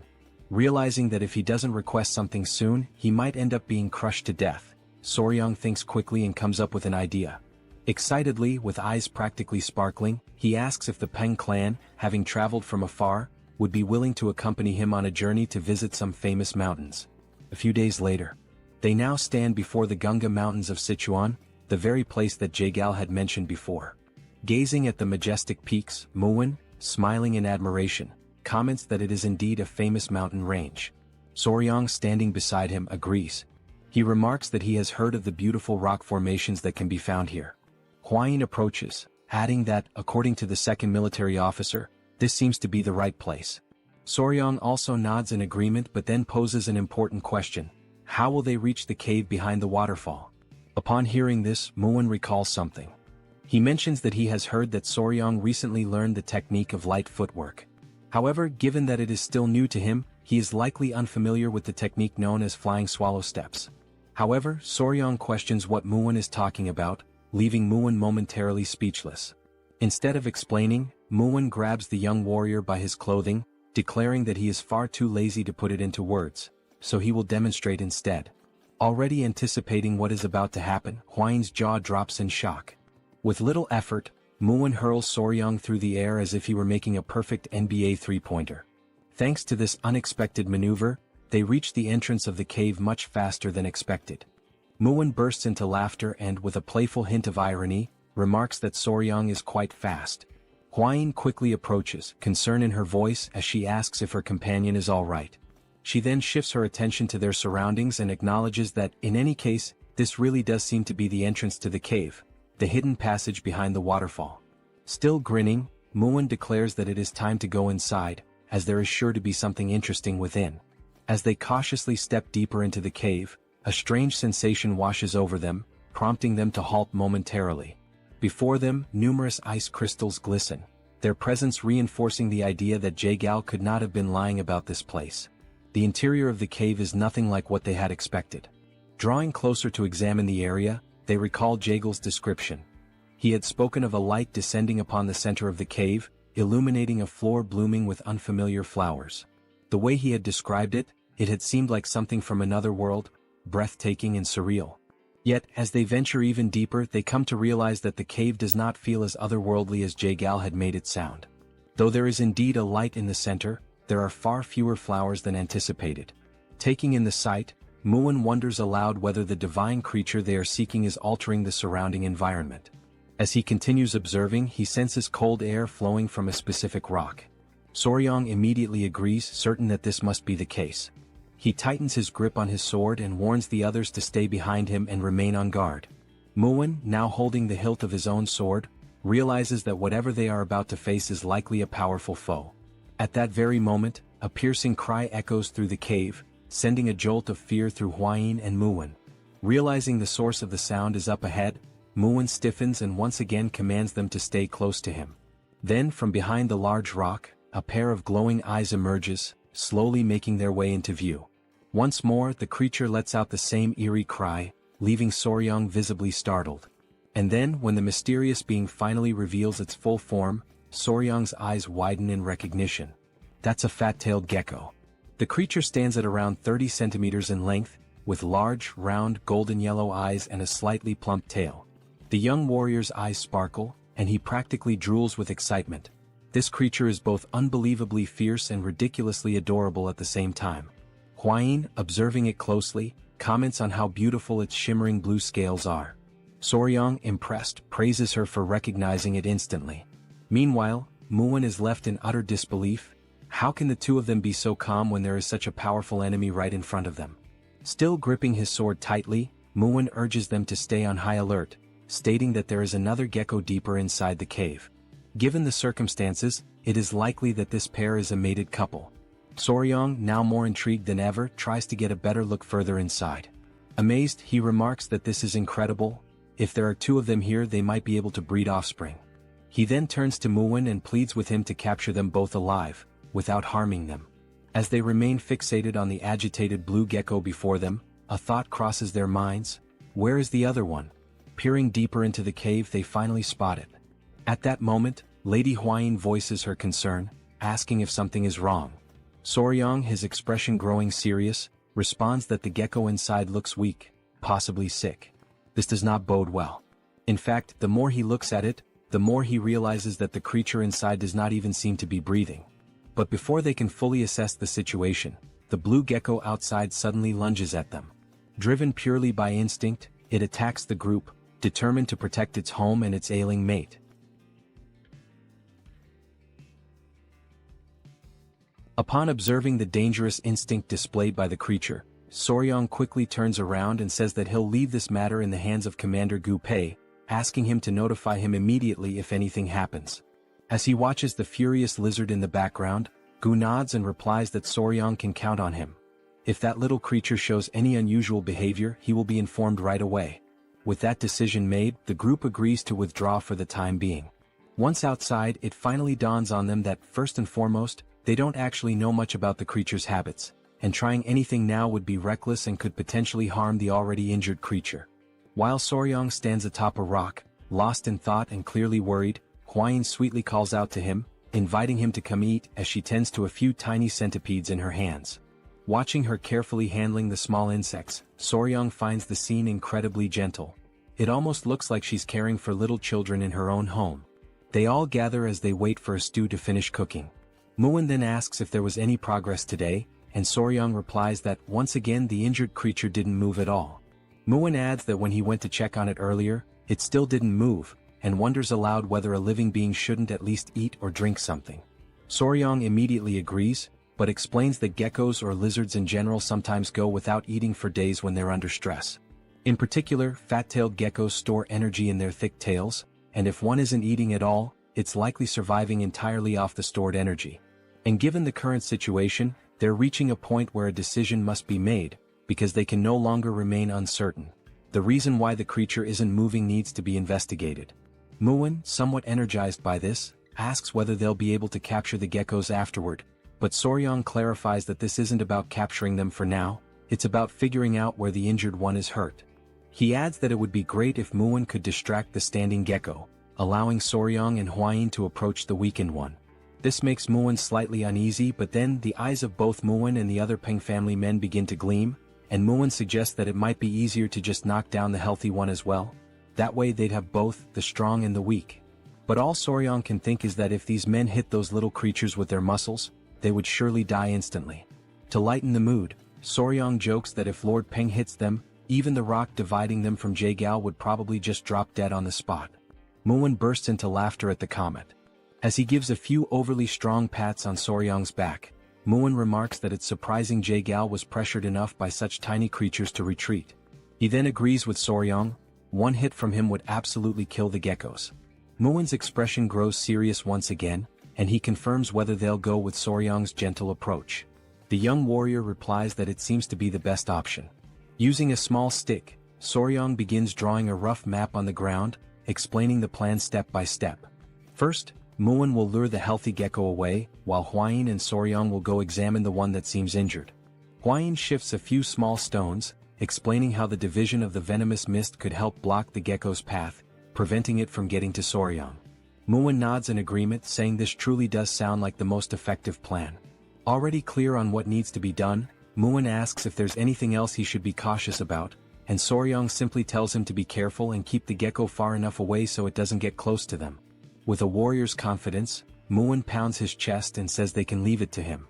He urges everyone to get moving, stating that his body is burning with anticipation and eager for action. He dashes off excitedly, while Soryang calls out for him to calm down and hold back some of that enthusiasm. As they watch him go, Soryang and Hwayin can't help but worry. If the gecko inside truly is sick, it may not have much time left. A few minutes later, they're already back inside the cave, standing in front of the gecko, who now sees them as a significant threat and is ready to strike. Soryang whispers that it's time to begin the plan, and Muin, both excited and lucky, responds that he understands. He draws the massive sword from his back, and a powerful aura surrounds him, leaving both Soryang and Gu Pei momentarily stunned and unsure of what might happen next. As Muin advances toward the gecko, flanked by his men, he reminds everyone to follow the plan, and the group shouts in unison, affirming they're ready. Sensing the danger closing in, the small gecko lets out a furious roar, its eyes glowing as it bares its fangs. Then the tiny creature leaps toward the group, leaving a trail of ice in its path. Muin deflects the attack with his sword, and exclaims that he hadn't expected so much power.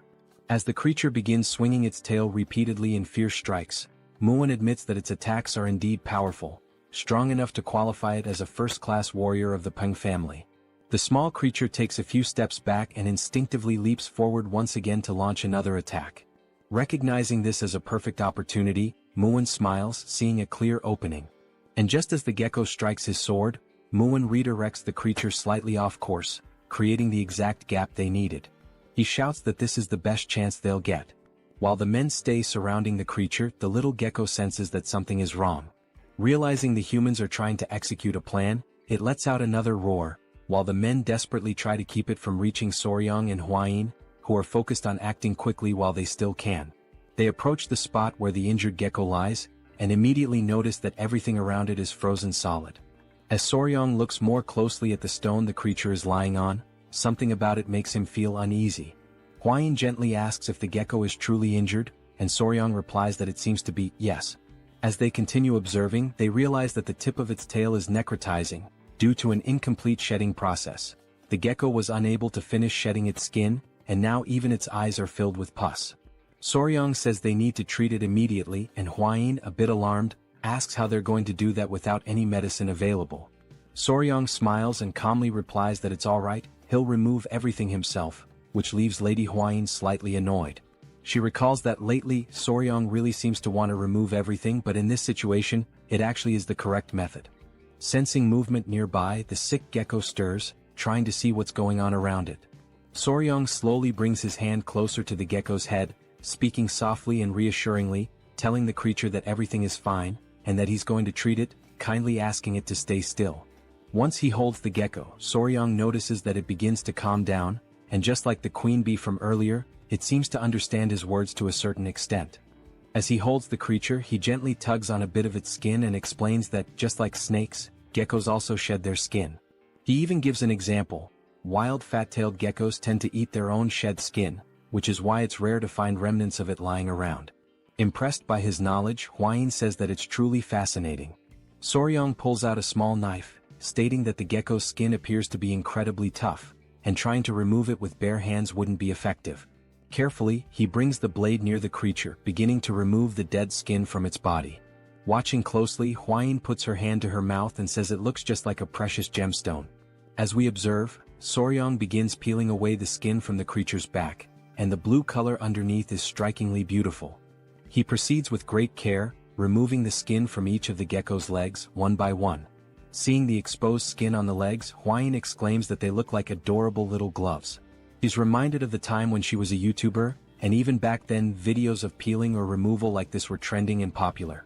Looking at the creature again, Soryang says that the most important part is still left, the head and the tail. Once more, he gently holds the gecko and says he needs to be especially careful with the eyes.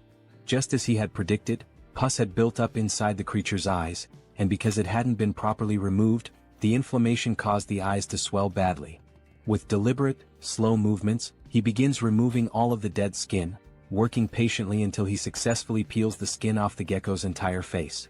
Once everything has been taken off, Soryang gently asks the creature how it feels now, wondering if there's any improvement. At that very moment, Hwayin gets visibly excited, because it's the first time she's seen the gecko open its eyes, and it no longer looks sick. Still holding the small creature, Soryang appears serious, and Hwayin asks if something is wrong. He answers that yes there is.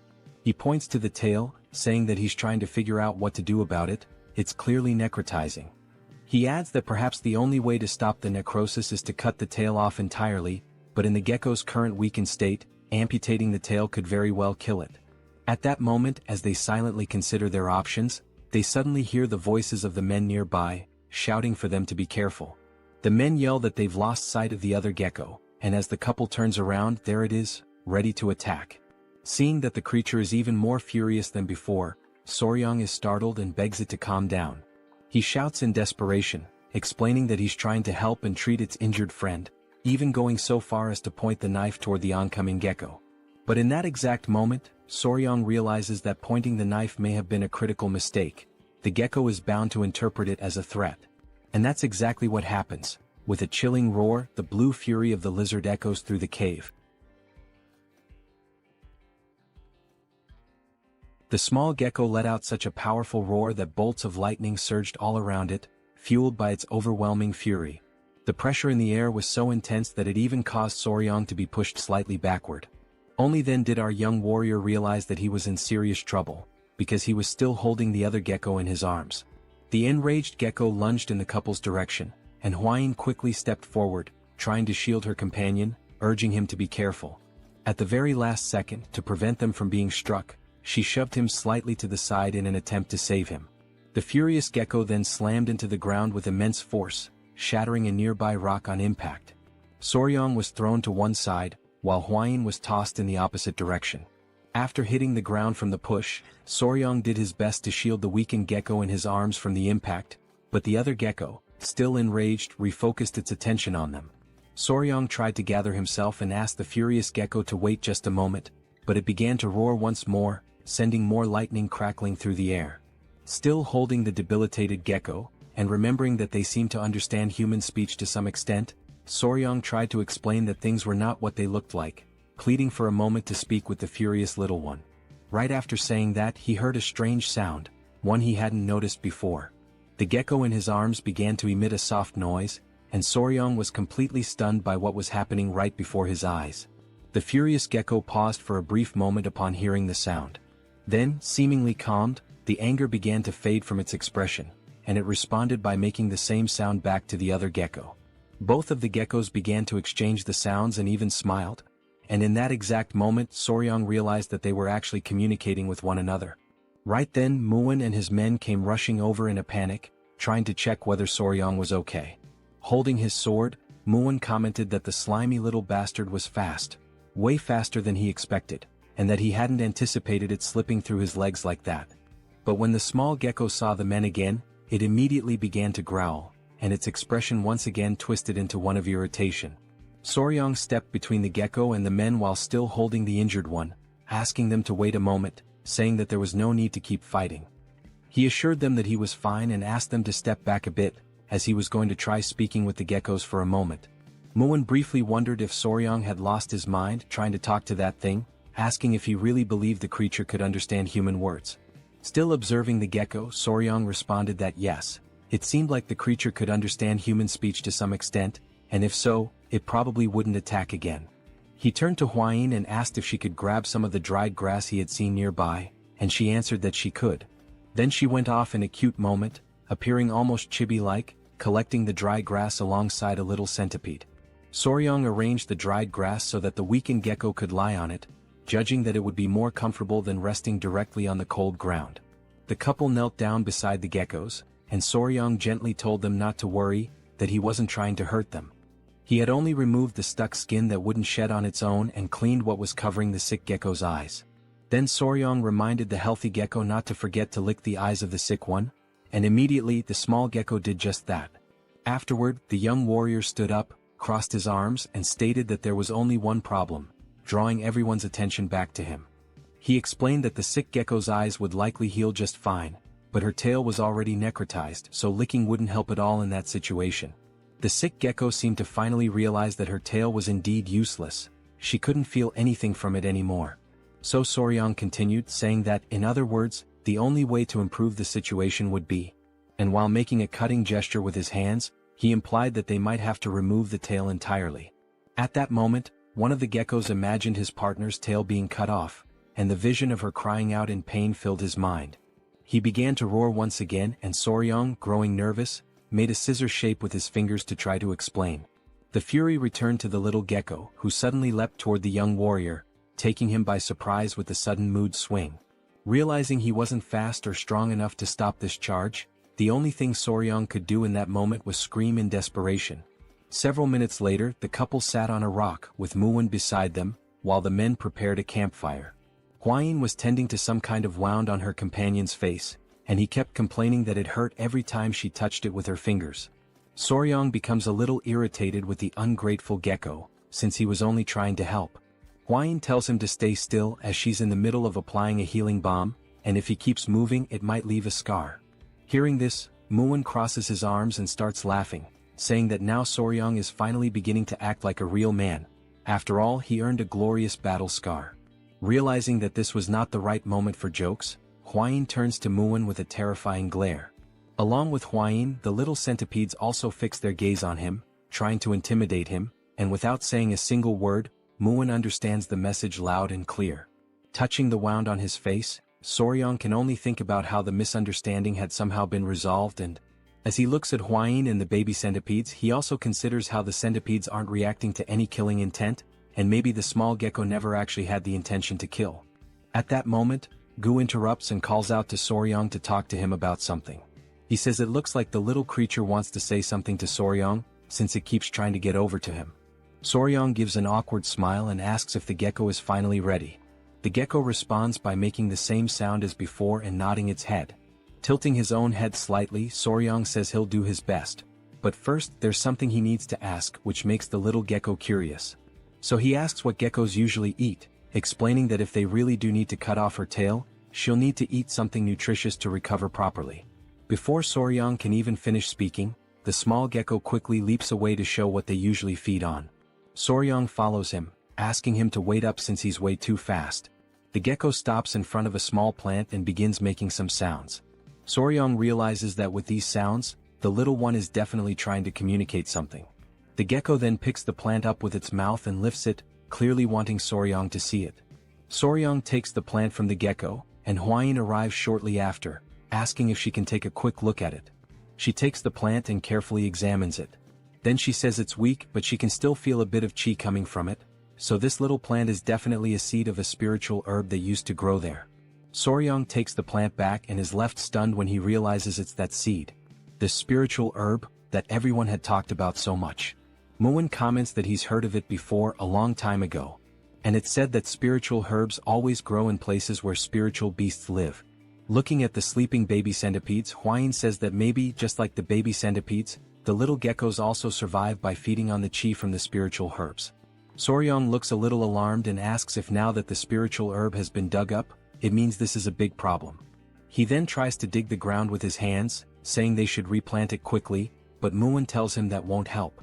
Muin approaches, places a hand on Soryong's shoulder, and explains that once a spiritual herb has been touched by human hands, it won't grow again. He adds that the little gecko surely already knew this, and that's probably why he dug it up and showed it to them. So even if they plant it again, it won't grow any further from this point on. Then he remembers Jaegal, who had come there earlier and dug up the plant, which led to the small, defenseless geckos being harmed. Soryong begins to cry and says that he's sorry for that humans are truly sorry little geckos. Muin then turns to Gu Pei and asks what the name of the spiritual herb that used to grow there was. Gu Pei answers that he remembers it was called frost ginseng, while Soryong continues mourning in the background and Hwain tries to comfort him. Muin then says that what they need to do is find something that emits the same type of chi as frost ginseng. Hearing that instantly lifts Soryong's spirits, and he asks if such a thing really exists. Muin grins with his toothless smile and says yes, of course it does. This thing is called ice jade, and just like frost ginseng, it carries the essence of cold chi. But then Muin says that the problem is how to get ice jade, as it's incredibly rare. Even with money, it's not something easily obtained. Hwain interrupts their moment of uncertainty and asks if they're talking about ice jade. She says she knows someone who has it. Hearing that, Soryong and Muin both light up with excitement, asking if she's serious and saying that's wonderful news. Barely able to contain his excitement, Soryong steps closer and asks who it is. Hwain is startled and tells him to calm down. While both of them are watching her, she says she doesn't really know how to say this. Then she takes a deep breath and says, "There's some other weed, or whatever." The two of them are left in shock by all the buildup, and Muin asks if she means it's just a weed. Hwain seems disappointed, thinking they would have taken it more seriously. Then Soryong shouts, completely confused, "What?"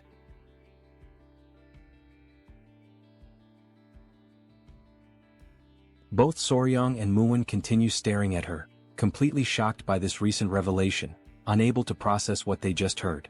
Muin asks if what she just said about the herb is really true.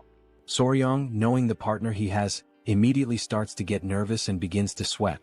As the tension builds up, Soryong starts recalling how his father-in-law once gave Hwain the nickname Weed when she was just a child, and that most likely led to this very misunderstanding. Still utterly confused, Muin asks who this other weed is that supposedly possesses the ice jade. But Soryong, now fully understanding what might have happened, quickly tells him to stop before the situation gets worse. However, Hwain responds calmly and clearly, saying that it's one of the 3 flowers of Muezzim, the Flame Queen Peony. Her name is Seol, and she is the daughter of the Namgung clan. Hwain mentions that from what she's heard, Seol possesses the ice jade, although she isn't completely certain about it. It's only after hearing this that Soryong and Muwon become excited again. At that moment, the fat-tailed gecko approaches and starts making noises, trying to get the attention of the young warrior. Seeing the gecko's distressed expression, Hwain asks what the little one is saying, and Soryong responds that it seems like he's begging them to quickly treat the injured gecko. Soryong then suggests that they leave the rest of the conversation for later and focus on treating the gecko first. Hwain agrees, pointing out that the gecko looks very anxious, so it's probably better to speed things up. With that, Soryong turns his attention to the sick gecko, who is resting on the dry leaves they had carefully placed earlier. He picks the little one up to examine it more closely and assess its condition, while the gecko's companion watches intently. Hwain moves closer and says she heard that geckos can cut off their own tails. She asks if Soryong knows why this one waited until things got so bad. Soryong replies that she's right, geckos can do that, but not all of them. This surprises Hwain, since she had always heard that all geckos were capable of it. So Soryong begins to explain. When a gecko detaches its own tail, the process is called autotomy. But depending on the species, the characteristics can vary. Some are able to perform autotomy but can't regenerate afterward, while others can lose their tails and still grow them back. And then there are those that can do neither, they can't detach and they can't regenerate. That's why you can't make assumptions. You have to examine them properly. Bringing his hand close to the tail, Soryong says that once it's confirmed, they'll find the detachment segment, the specific area that needs to be pressed with a finger to trigger separation. Hwain asks what the detachment segment means, clearly confused by the term. So Soryong explains again, saying that while it might seem like a gecko's tail can be cut off anywhere, in reality, the spot where it actually breaks is predetermined. And that particular point is called the detachment segment. Once again amazed, Hwain admits that she doesn't know much about geckos since they're not venomous, and then she asks how Soryong knows so much about them.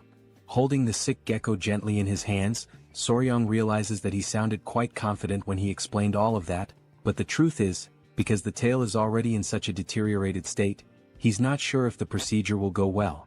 But regardless of the uncertainty, he knows he has to try. With determination in his voice, Soryong says that he will succeed, otherwise he doesn't deserve to be called Spicy Fabre, his former YouTuber name. Sometime later, Muwon is left alone with the little gecko while the couple is working in the background, focused on the procedure.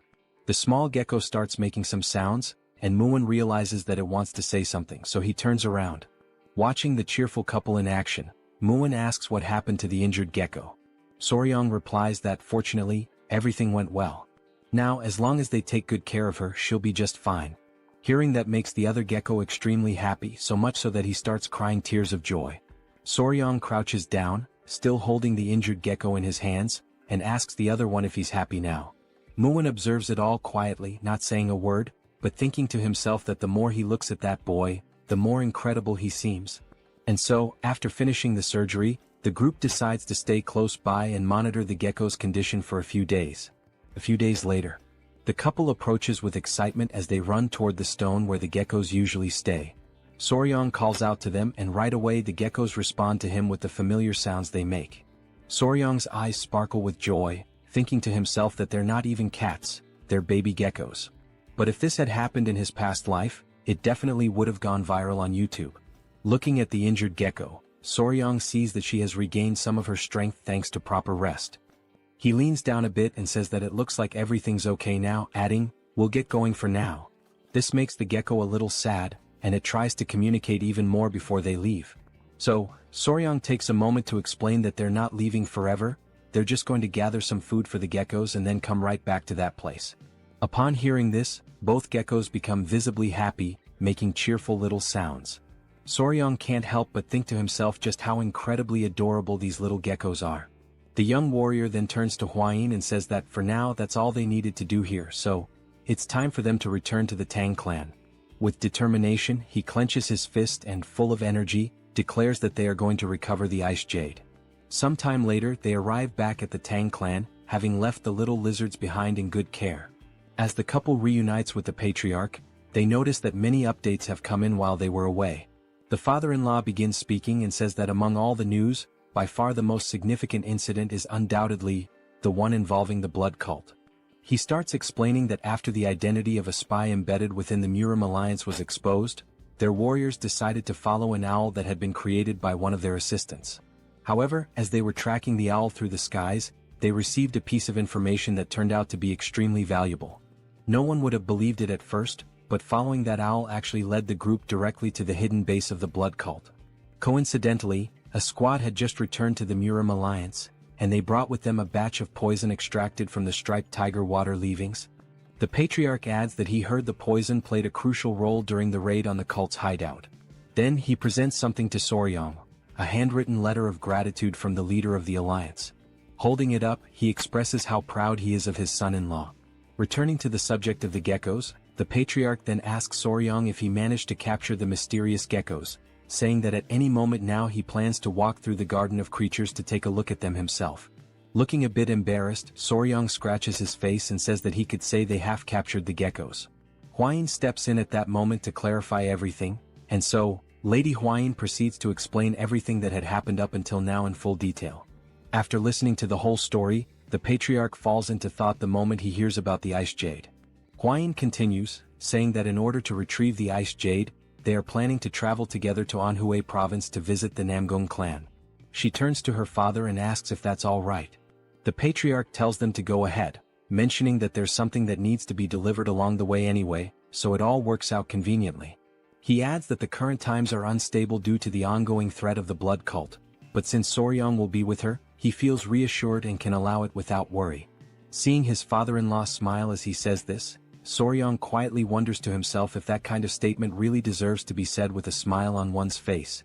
Then the patriarch pauses, telling them to wait for a moment, because now that he thinks about it, since they're heading to the Namgung clan, there have been some rather disturbing rumors going around lately.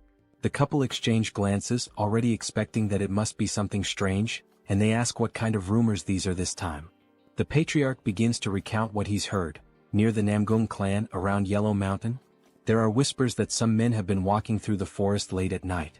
One man supposedly asks if the other is serious about what he's saying.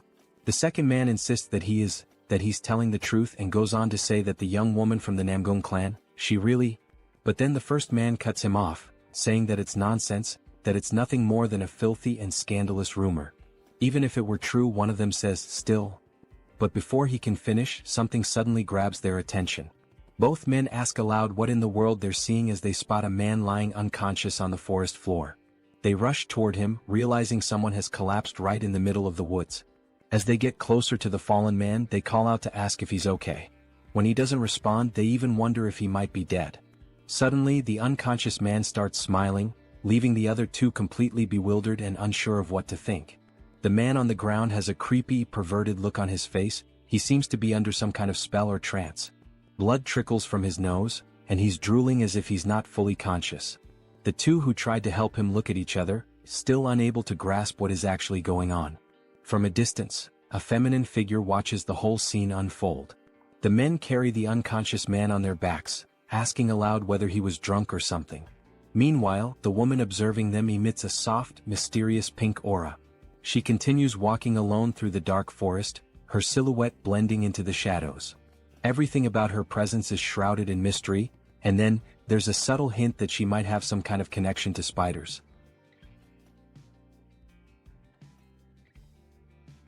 Still during that same night, a woman dressed entirely in flowing white garments remains intensely focused, emanating a concentrated chi as she firmly grips her sword, holding it poised and ready to strike at any moment. She senses deep within that this is the perfect moment she had been waiting for. Without hesitation, she unleashes a series of swift and precise strikes with her sword, so quick and forceful that they seem to slice through the very air itself, producing sharp, cutting sounds.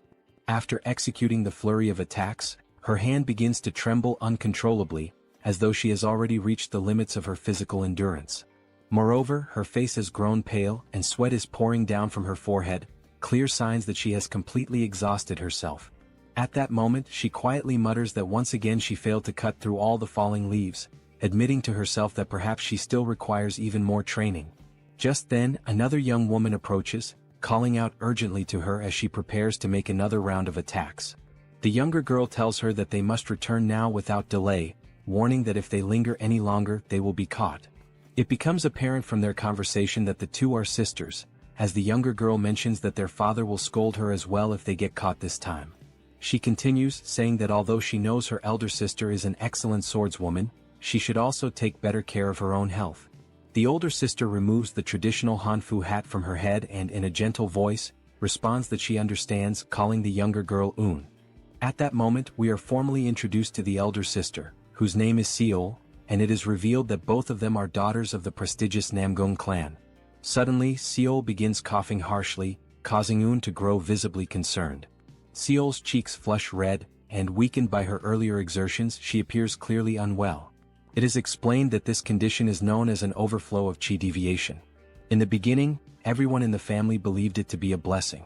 This condition occurs because her qi channels are extraordinarily open, allowing for the extremely rapid accumulation of internal energy, with no obstructions blocking the flow of pure qi. An elderly man who had been monitoring the sickly girl from her bedside explains that many of her vital blood points are wide open, causing her innate qi to be consumed at an alarming rate. Another man, almost desperate, asks anxiously if there is any solution to her condition.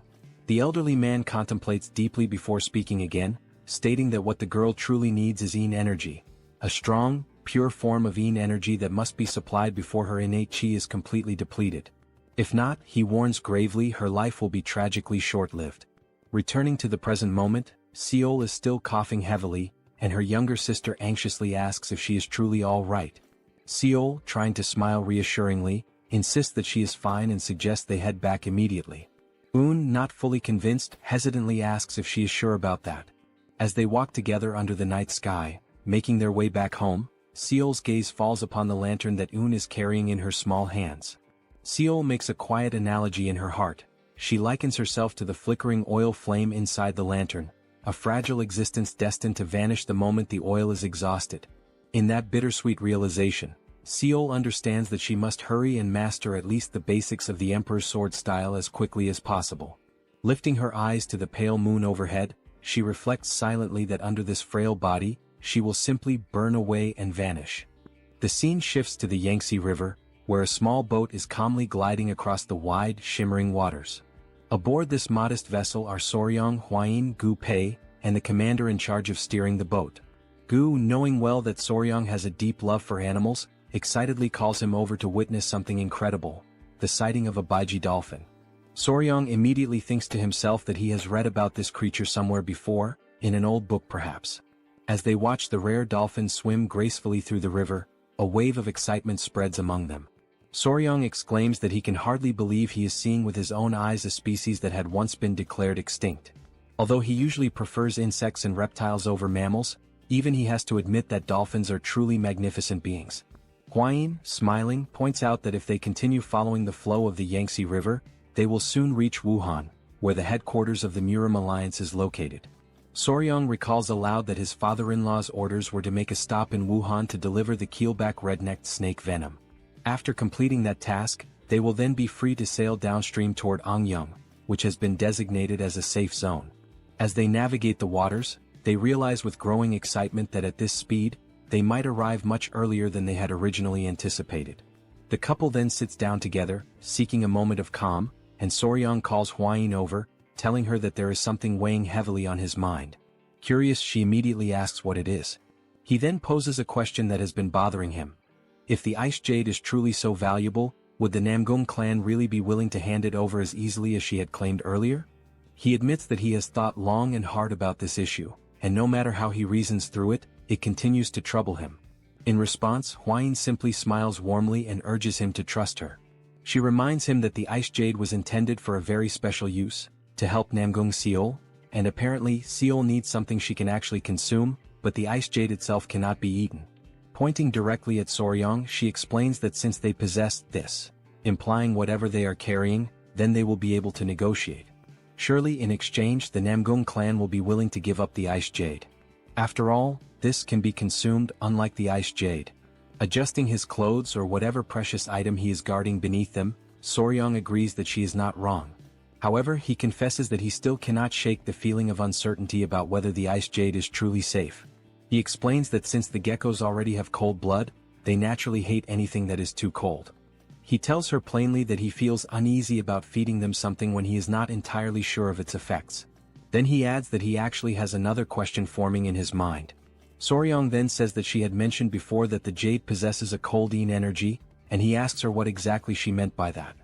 He admits that although he has heard about yin and yang energies before, he still finds it very difficult to fully understand them. She becomes visibly excited at the opportunity to explain, knowing how important this knowledge is for martial arts cultivation, and she asks him to listen carefully and to remember everything she is about to say. She begins her explanation by saying that yin qi is the qi that generates yin fire. Among the qis of heaven and earth, yin qi refers specifically to the qi that sinks and gathers. Normally, she continues, yin energy suppresses the activities of living beings. Things that are dark, cold, and frightening, all of these are manifestations of different types of yin energy.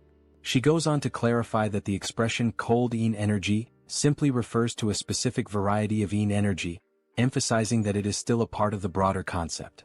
Soryong is completely captivated by her explanation, but more questions start to arise in his mind. The first question he asks is whether yin energy, then, should be considered a bad or negative energy. She quickly responds that it is not exactly the case. In contrast to yin energy, yang energy creates yang fire, but too much of it can accelerate the activities of living beings, leading to faster aging and rapid depletion of energy. She explains that the reason why the two geckos need cold energy is because their bodies are inherently composed of cold energy themselves. Therefore, they grow stronger by absorbing yin energy, almost as if they were recharging their inner reserves. Scratching his head in confusion due to the increasing number of questions piling up in his mind, Soryong asks whether yin and yang are not supposed to be in balance. He then wonders out loud how they can achieve that balance when they are dealing with pure yin energy. Knowing that he is intelligent and endlessly curious, she begins to blush, her cheeks turning a soft pink. Then, awkwardly and still blushing, she starts to stammer and admits that she actually does not know how to explain it properly. A little flustered but gathering her courage, she raises her voice slightly and says that they will figure it out together later, how to find that balance between yin and yang. Soryong also blushes slightly upon seeing her so shy, but deep down he knows that he himself has absolutely no idea how they are supposed to discover that balance either. He tries to comfort her, but just at that moment, Gu suddenly shouts loudly that they have arrived and that everyone should prepare to disembark. They have just reached Wuhan. The boat is anchored there at the bustling port. As the couple steps off the boat, Huayin immediately introduces herself as Huayin of the Tang clan from Sichuan, and she announces that she has brought what was requested. The man who came to greet them informs them that the general is already waiting for them. As they follow the man through the streets, Soryong carefully observes everything around him, taking in the atmosphere. This is the famous Murim Alliance, and it is even larger and more imposing than he had imagined. Glancing backward, he notices three figures, a group composed of 2 men and 1 woman. The woman is tugging sharply at one of the men's ears while he protests, asking her to let go. The man pleads for her to release him, calling her Sword Phoenix, and insisting that he had been just about to teach someone an important lesson. The woman sternly responds that he cannot duel against allies. The other man watching the scene, comments that indeed, their companion acted too rashly without verifying the facts first. The man whose ear is being pulled argues that he was simply trying to defend the honor of the young lady. At that moment he suddenly notices something, or someone, that captures his full attention. He immediately calls out to Huayin, using her well-known nickname, the Poisonous Flower. Huayin instantly recognizes the 3 individuals. The first is the Slaying Dragon, the woman is the Sword Phoenix, and the third is the Spear Dragon. Huayin remarks that it has been a long time since they last met, not since the Dragon Phoenix gathering, and she asks how they have been doing. The man, visibly excited, responds enthusiastically that it is a great occasion to see her again, the Poisonous Flower herself. Watching them interact, Soryong realizes that only those with truly exceptional skills are allowed into the Murim Alliance, and that many of them earn prestigious titles like Dragon or Phoenix. All those gathered here are elite martial artists. The woman then says that there is something she would like to ask Huayin and mentions that a strange rumor has been circulating about her lately. Huayin asks if the rumor is truly about her, and the woman confirms it with a nod. The rumor, she says, is absurd, a ridiculous claim that Huayin has a lover. Hearing this, Huayin is left momentarily speechless, caught completely off guard. Soryang, overhearing the entire conversation, simply listens in silence, not uttering a single word. Lady Huayin then asks, seeking confirmation, if the rumor really is about her having a lover. The man immediately steps forward and, with visible agitation, says that all the warriors had been gossiping about it, and that he had been just about to challenge them to a duel to defend her honor. Soryang, silently observing the situation, begins to realize that this man is clearly in love with Huayin. Huayin withdraws slightly, and with a somewhat shy and embarrassed expression, she softly says that indeed, the rumor is incorrect. The man responds energetically, saying that he already knew it was false, and declares that he will now return and teach a lesson to the warrior who dared to spread such false gossip. At that moment, Huayin decides to settle the situation once and for all. She suddenly grabs Soryang firmly by the arm and pulls him close to her, taking everyone around by surprise with the suddenness of her action. She then corrects the rumor with clear and determined words, announcing that she does not have a mere lover, what she has now is a fiancé. She officially introduces Soryang as her fiancé. I personally found her action extremely cute and endearing, but judging by the expressions of the three onlookers, they certainly did not share the same opinion. All three of them stood frozen in complete shock upon hearing this unexpected revelation. The girl, wide-eyed, immediately asks if he truly is her fiancé, commenting on how young he looks. Huayin simply apologizes, saying that she should have introduced Soryang to them much earlier. Out of respect and politeness, Soryang clasps his fists together in the traditional martial salute and says that it is a pleasure to meet them, formally introducing himself as Wei Soryang. Two of the three individuals respond to the greeting, acknowledging him. Soryang begins to say that he looks forward to getting to know them better, but before he can finish his sentence, he is abruptly interrupted. When he looks forward to see what is happening, he sees the man who is clearly in love with Huayin practically engulfed in the flames of rage, glaring at him with burning eyes and demanding to know if he is truly Huayin's fiancé. The man demands confirmation of his name, asking directly if he is indeed Wei Soryang, to which Soryang calmly responds that yes, he is. Without hesitation, the man drops to one knee, but not in a friendly or honorable gesture. His aggressive and unfriendly posture causes his two companions in the background to become visibly alarmed. With a fierce expression, the man introduces himself as Yang Xianggu, the spear dragon from the Yang family of Xinjiang. Still burning with fury, he calls out to the young Soryang and challenges him directly to a duel. The sudden and unexpected challenge to a duel left the couple completely stunned, as neither of them had anticipated such an impulsive and bold action.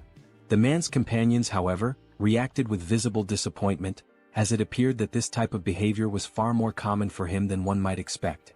Soryang, now sweating coldly with nervousness, asks for confirmation, questioning if the man truly intends to challenge him to a duel. The man, unwavering and intense, replies with a firm yes, he wants a one-on-one duel. Just at that moment, Yang Xianggu is pulled back roughly by his clothing, stopped by his own friend. Huayin grows visibly irritated at the very idea of a duel, and the other young woman also seems upset. Both of them demand that he calm down and take a moment to reconsider his actions. In the background, Soryang remains completely frozen, unsure of how to respond to the chaos unfolding around him. Suddenly, a thought crosses Soryang's mind. He remembers Muwen and the men of the Peng family. He recalls how someone had challenged him to a duel the very moment they met, and now, once again, he finds himself wondering why he keeps encountering such strange and unpredictable people. At that very moment, another figure arrives on the scene, interrupting the growing commotion and asking what all the fuss is about between those gathered there. The newcomer is none other than General Jaegal, always holding his elegant fan, though this time his expression is more serious and commanding than usual. Soryang, maintaining etiquette, clasps his fists respectfully and introduces himself to General Jaegal. The man with the spear also greets the general, though his greeting is noticeably more casual and lacking in proper decorum. Perhaps in response to this lack of formality, General Jaegal uses his fan in an unusual way. He strikes the man's face with it in a sharp and pointed gesture. Jaegal then demands to know what on earth the spear-wielding man thinks he is doing, especially with the honored guests. The man offers nothing but a quick apology in response. Opening his fan once again with a calm but knowing smile, Jaegal remarks that he had been growing old while waiting for Soryang's arrival. He then formally invites Soryang to accompany him to the Celestial Martial Pavilion, where the leader of the Murim Alliance is currently waiting for them. With that, the group begins to move, the couple following General Jae-gal and leaving Yang Xianggu behind, his conflict unresolved. This unfinished business only serves to stoke the fire of Xianggu's rage even further. Meanwhile, his friends watching quietly seem unsurprised, as if they knew something like this would happen all along. Sometime later, at the Celestial Martial Pavilion, Hwayin informs Soryang that she will be waiting for him for a short while in the guest hall, and Soryang acknowledges her with a simple nod and a few words. A young girl who had been standing there ready to receive them, begins giving them instructions, including the directive that the first person they must greet is the leader of the alliance. Soryang, silently and inwardly, thinks that she must be some clueless novice. Jae-gal seems to share a similar impression. He immediately comments that this is the girl who was brought in to replace the previous servant, who had turned out to be a spy. The girl appears visibly nervous, likely because of this high-stakes situation. Raising her voice, the young girl shouts toward the inner chamber, announcing that the general and the young warrior from the Tang clan have arrived. They soon hear a voice from within instructing them to come inside. They proceed forward slowly and carefully, and upon entering the chamber, they see the silhouette of the Murim Alliance leader standing with his back to them. Once again demonstrating respect, Soryang clasps his hands and introduces himself, offering a formal greeting to the leader of the Murim Alliance. The leader turns slightly, visibly impressed upon learning that this is the same Soryang he had heard so much about. He tells him to come in and says that he must be tired after such a long journey. However, as the leader looks at him more closely, something catches his attention almost instantly. The leader immediately asks about the tiny creatures on Soryang's wrist and waist, questioning whether those little beings have bitten anyone yet. Soryang, a bit startled by how quickly the leader noticed them, replies honestly that no, they have not bitten anyone. At that moment, all Soryang can think about is how they had said the alliance leader was one of the top 3 martial masters in all of Murim, and now he has no doubt. The man immediately recognized the venomous creatures hidden beneath his clothing. The leader gestures for them to sit, and once they are settled, he proposes they move straight to the most important matter. He then asks Soryang whether he brought the venom from the tiger-striped water snakes. Soryang replies that yes, he did bring it. He adds that he prepared as much as he could before leaving, managing to fill 3 full bottles.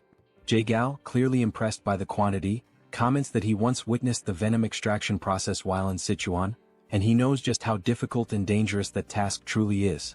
He expresses his gratitude for receiving so much. The leader then mentions that he heard Soryang became the son-in-law of the Tang clan in Sichuan, to which Soryang confirms that this information is correct. The leader asks about Soryang's family, and Soryang responds quietly that he has no family, that he is alone in this world and has no one he can truly trust. Jae-gal comments that he had heard the young warrior lost all of his memories in an accident. Before being taken in by the patriarch of the Tang clan, he had lived by himself on an isolated island, catching snakes and selling them to survive. The leader expresses sympathy, saying that Soryang must have lived a difficult and lonely life. Soryang scratches the back of his head and offers a slight smile, saying that perhaps he wasn't as alone as everyone thinks. The leader, seeing no reason to dwell further on the topic, shifts the conversation back to business. He says that the main reason he summoned Soryang was because the young warrior played an important role in the recent incident involving the blood cult. For that reason, the leader says he would like to grant him a reward. Soryang, caught off guard by the idea of a reward, answers honestly. He says that he already told General Jae-gal what he needed the last time they spoke. Jae-gal says that what Soryang discovered is significant. So significant, in fact, that it might ensure that those damned members of the blood cult never set foot on the Central Plains again. And because of that, what he did deserves far more than just a simple or ordinary reward. Trying to modestly decline, Soryang insists that it was something that happened entirely by chance. He explains that he simply fell into a pit while trying to save everyone, and he mentions that the gift they already offered him is more than enough. Hearing this, both the leader and General Jae-gal are left stunned, their eyes widening in disbelief. Rising from his chair, the leader asks if Soryang really just said that he tripped while trying to save the Tang clan. As the leader pieces everything together, he crosses his arms thoughtfully and says that he's beginning to understand why he has felt such a strange sense of familiarity with Soryang. It has just now dawned on him how alike they truly are. Hearing that they are alike leaves Soryang in utter shock, frozen in place. The leader clarifies that he's not talking about physical appearance. With a more serious tone, the leader continues, revealing that he himself lost his clan and those he loved to those bastards of the blood cult. He then speaks about how he became stronger, doing everything in his power, pushing himself to the limits, all to try and save at least one surviving member of his family. And somewhere along that path, he experienced a moment of enlightenment and achieved martial mastery. He then asks if the rumors are true. Did Soryong really throw himself at an elder of the blood cult while he was poisoned, all in an attempt to save the Tang clan? Soryong affirms that it is true. With pride in his voice, the leader says once more that they are indeed alike, just as he himself had done 30 years ago. Approaching Soryong with a steady gaze, the leader comments that given Soryong's current strength, it should have been impossible. And yet he still gave it everything he had. He acted with nothing but desperation in his heart. He places a hand on Soryong's shoulder, an intimate and symbolic gesture, as if the two now share a bond that goes beyond words. He then announces that as a reward he will grant Soryong his unique martial technique, one that he alone possesses, called the Iron Coffer technique.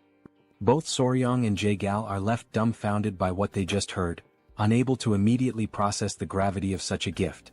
The leader explains that he has never accepted a disciple before. When he dies, this technique would have disappeared along with him. But now it won't. He adds that he has no intention of taking on the role of a formal master, so the Tang clan need not worry about any kind of mentorship arrangement.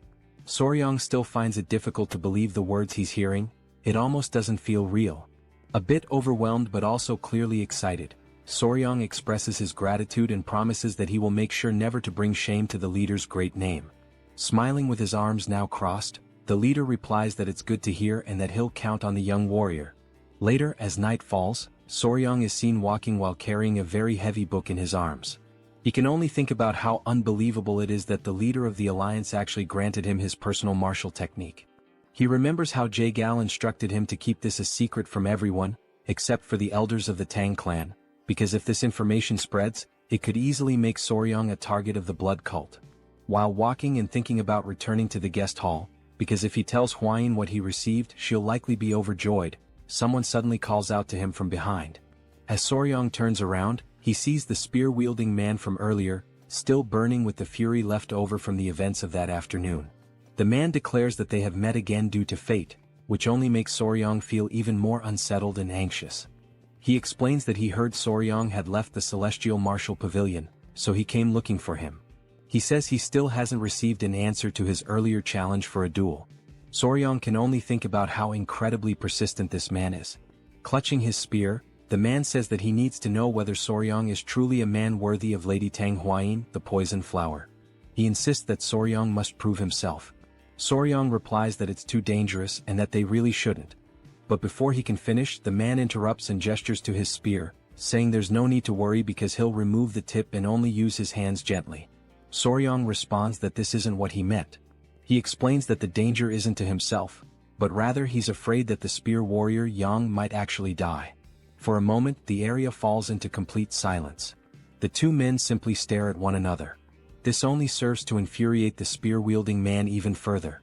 Grabbing Soryong by the collar, he demands that Soryong repeat what he just said. At that moment, something completely unexpected happens. The three tiny centipedes leap from Soryong's body, instantly preparing to attack the man. But Soryong quickly reacts, managing to hold them back. He tells them that everything is fine, that he is not in danger, and pleads with them not to attack the man. The man, now breathless and clearly terrified, is left wondering what the hell those creatures even are. After partially calming the tiny centipedes, Soryong apologizes to the warrior Yang. While the man remains on the ground, still shaken with fear, Soryong states that this is exactly what he meant. It really is too dangerous. Soryong steps closer to him and kneels down. The man's breathing grows heavier with each passing second. Then, with a devilish expression on his face, and the centipede still wriggling ominously, Soryong places a hand on the man's shoulder and says that he has just spared his life, for now. After that bold declaration, the man is left completely speechless, unable to process what just happened. Only then does he truly realize that this is no joke.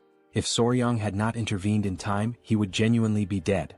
It finally dawns on him that Soryong is, in fact, a terrifying man. In his mind, Soryong appears more like a monstrous figure than a mere human. As Soryong checks if the man is okay, someone else arrives at that very moment. It is Hwayin calling out to both of them, her voice carrying an intimidating aura that sends shivers down Soryong's spine. With a murderous intent evident in her tone, Huayin demands to know if the dragon spear wasn't once again trying to cause trouble for Soryang. Realizing the dangerous path this could take, Soryang quickly makes up a story, saying it was just a misunderstanding. He lies, claiming that he got lost and that the dragon spear showed up to guide him back. Huayin, still suspicious, asks if that's really the truth, and then questions why the tiny centipede seems so lively and animated. Trying to reinforce his story, Soryang places one of the centipedes on the dragon spear's head and explains that they were simply talking about the centipedes. He goes on to say that he jokingly asked the dragon spear to release a bit of killing intent as part of their playful conversation, and things ended up like this. Continuing his improvisation, Soryang insists that it was just a harmless prank, but it seems like the dragon spear genuinely got scared. The man, still visibly shaken, gets up and awkwardly agrees with Soryang's fabricated version of events. Although Huayin doesn't seem entirely convinced, she remains silent, merely observing them. Then she thanks the dragon spear for guiding Soryang and calls the young warrior to return to the guest hall. Soryang quickly dashes to follow Huayin, leaving the man behind, still in shock and disbelief. With a long, deep sigh, the man can only think about how that situation almost escalated into a far greater disaster. While running, Soryang calls out to the dragon spear and reminds him that he has saved his life twice now. This comment leaves the spear-wielding man even more bewildered, struggling to process the events. The next morning arrives. The couple, along with Gu Pei, are already prepared to set out on their journey. Huayin bids farewell to the group, saying that she has matters to attend to and they must leave now. She adds that it was a pleasure to see them again. The young woman also expresses her gratitude and tells them to be careful on their travels.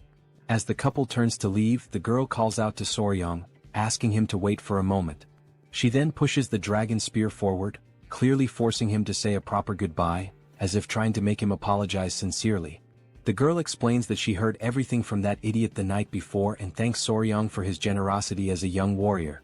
The dragon spear, feeling awkward and slightly embarrassed, mutters an apology and also expresses his gratitude for what Soryang did the previous day. He then adds that after talking with the Sword Phoenix, he finally realized just how foolish he had been. Clenching his fists and almost on the verge of tears, he admits that, judging by Soryang's actions, he truly seems to be a suitable match to be the fiancé of the poison flower. The man then bows respectfully, thanking Soryang earnestly and asking him to please take good care of Huayin from now on. The young warrior nods, saying he understands and tells them to take care as well. Soryang also mentions that he has heard they will likely meet again soon at some upcoming ceremony, so there's no reason for any animosity between them. They board the boat, bid farewell to their new friends, and set off toward their next destination. Late at night, they find themselves staying at an inn located in a small lower village on the slopes of Huangshan Mountain. Soryang recalls Gu mentioning that they would rest there for the night since the mountain is treacherous, and it would take at least half a day to reach the Namgung clan's estate. That was the reason they decided to spend the night at this inn. After Soryang shares the details of his encounter with the leader, Huayin is left utterly shocked. She has just learned that Soryang received the secret manual of the Iron Coffer technique, the unique martial art of the first emperor himself. Soryang casually remarks that the emperor said they seemed alike. However, he also mentions that he heard the training required to master this technique is painful. Yet, once fully mastered, it can even block blades and withstand chi-based attacks. Huayin explains that the emperor's exclusive technique rivals the legendary indestructible diamond technique of the Shaolin. Since it is an external martial art, it does not require internal cultivation, which means Soryang shouldn't have much difficulty learning it. Realizing this, Soryang understands that, essentially, mastering it would be like gaining bulletproof protection. He truly inherited an incredible technique. Then Huayin offers to help him train in the new technique. She mentions having heard that the emperor used to whip his own body every morning as part of his rigorous practice, and she enthusiastically volunteers to assist him with that. Soryang is left utterly speechless, his jaw dropping as he processes what Huayin just said.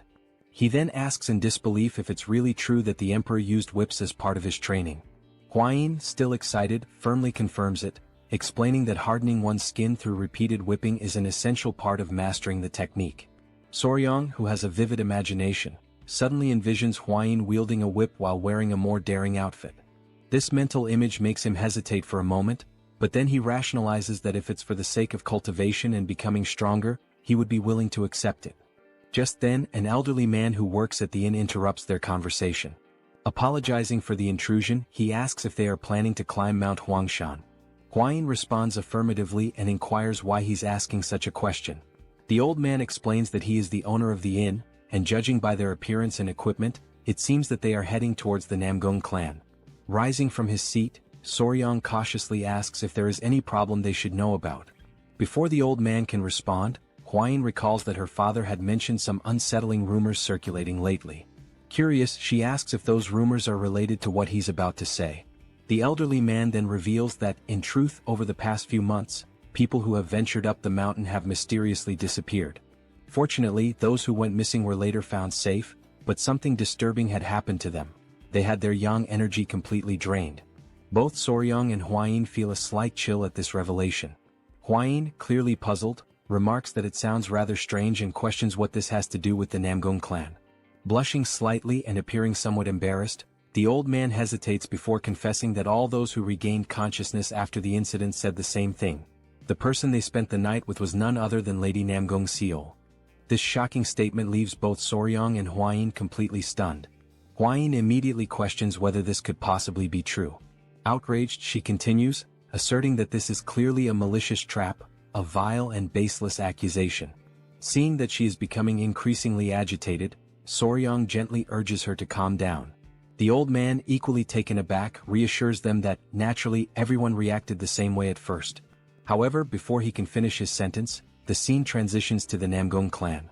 Inside the clan's estate, Lady Seol is meticulously practicing her manual skills when she hears approaching footsteps. A young girl pushes the door open and calls for Lady Seol's attention.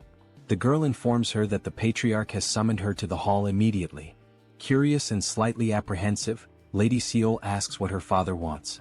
As she hurries toward the hall, she wonders what could be so urgent and also worries whether her father has discovered that she has been secretly practicing sword techniques at night. Arriving at the hall, Lady Seol is met with an unpleasant surprise. Her father is there, surrounded by several men kneeling on the ground, while another man holds a spiked mace. The patriarch gestures for her to come closer, and Lady Seol hesitantly steps forward, questioning the meaning of this gathering. The patriarch commands the kneeling men to lift their heads and look at her, instructing them to say whether the woman they saw was indeed his daughter. The trembling men, filled with fear, profusely apologize to the elder, some even breaking into tears. Annoyed by their hesitation, the patriarch firmly demands that they speak the truth at once. Turning his attention to Lady Seol, the patriarch pointedly asks if she has been sneaking out to the mountain at night.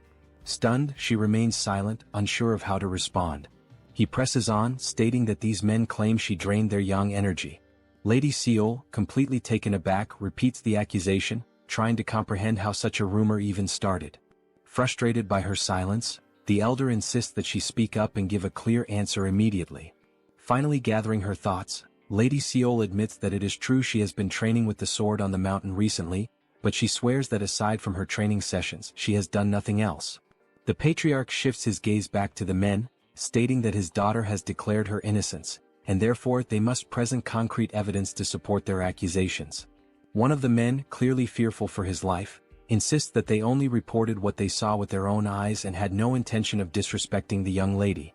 Another man, his voice quivering, suggests that maybe they all went mad or were possessed by spirits, as nothing else could explain their experience.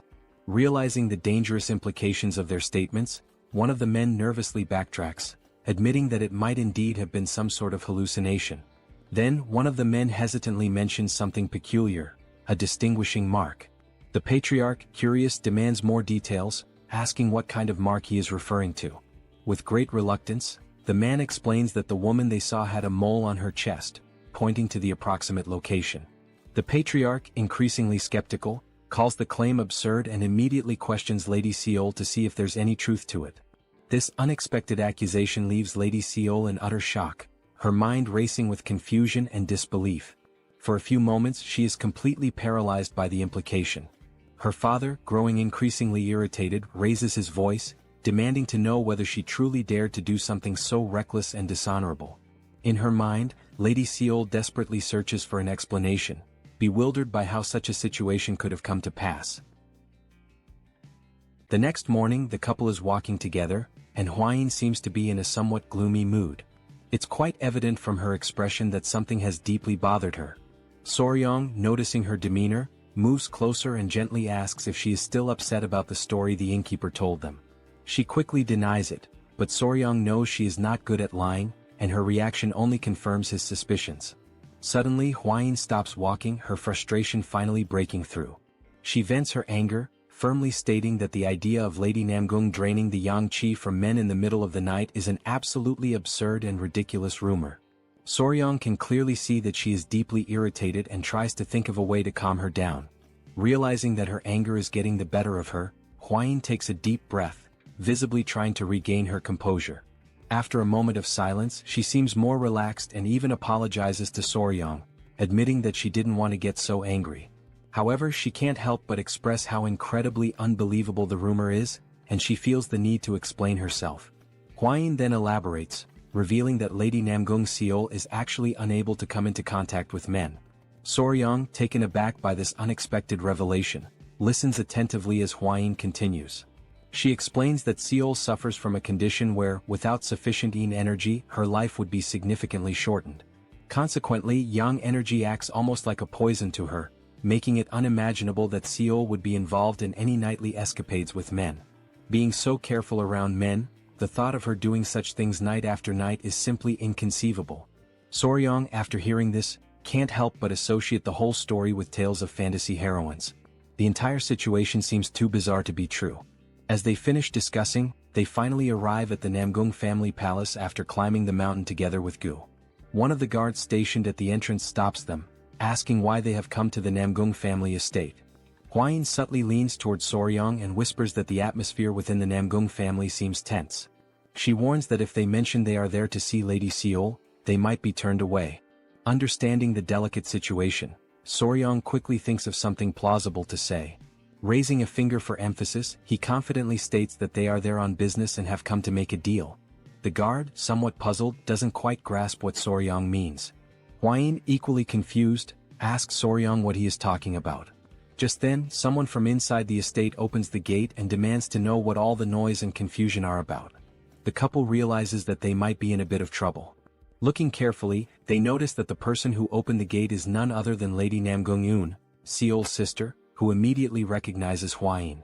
Now inside, Hwayin and Yoon share a joyful moment, clearly delighted to see each other after so long.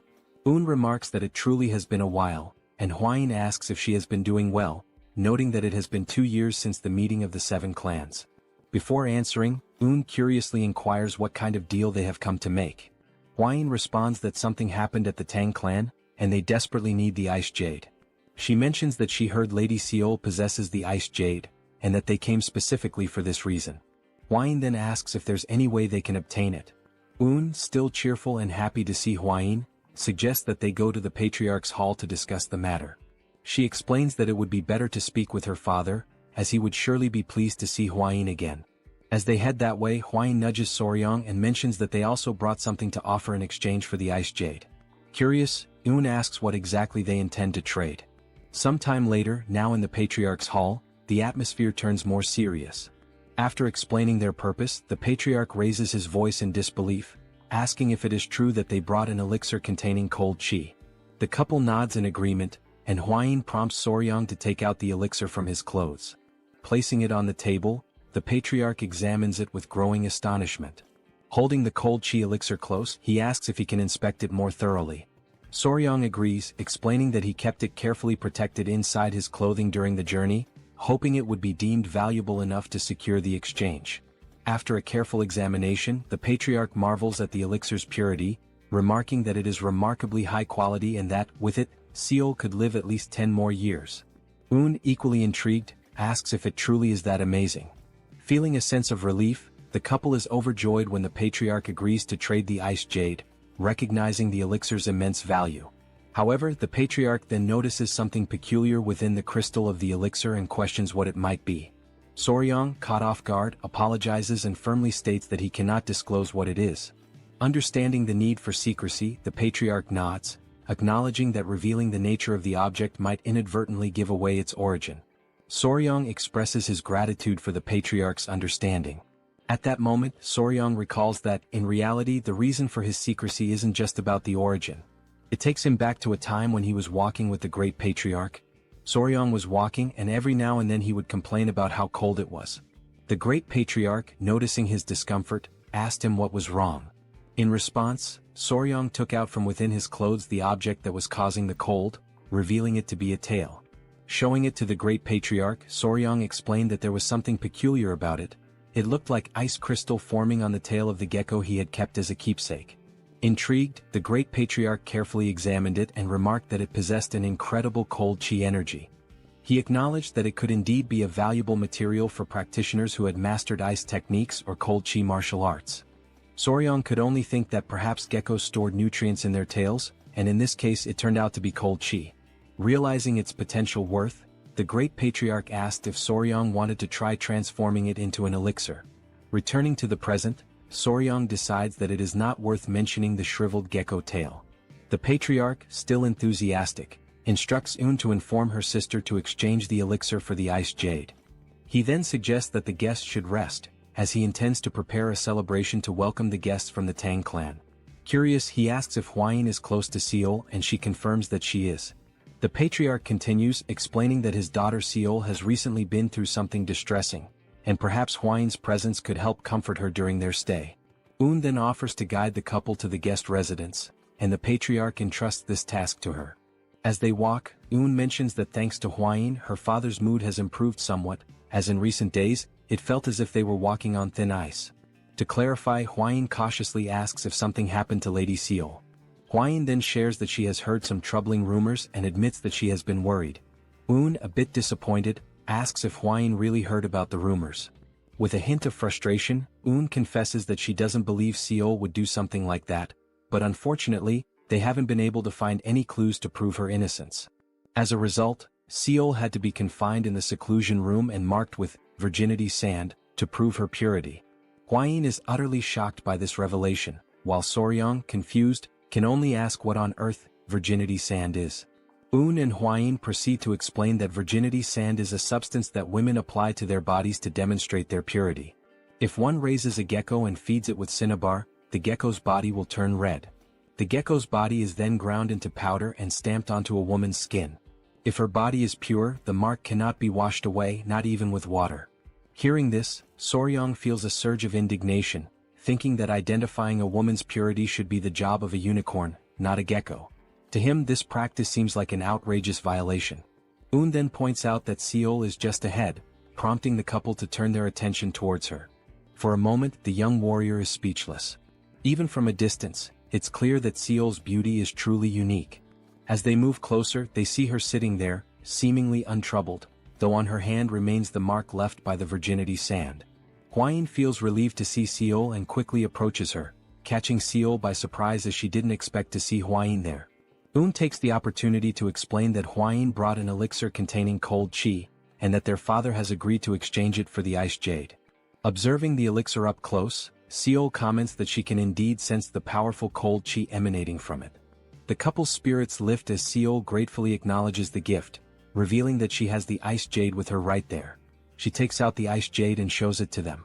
Soryong takes the jade, and both he and Hwayin feel an immense sense of relief at having secured it. However, before they can fully rejoice, Seol lets out a deep sigh, interrupting their moment of celebration.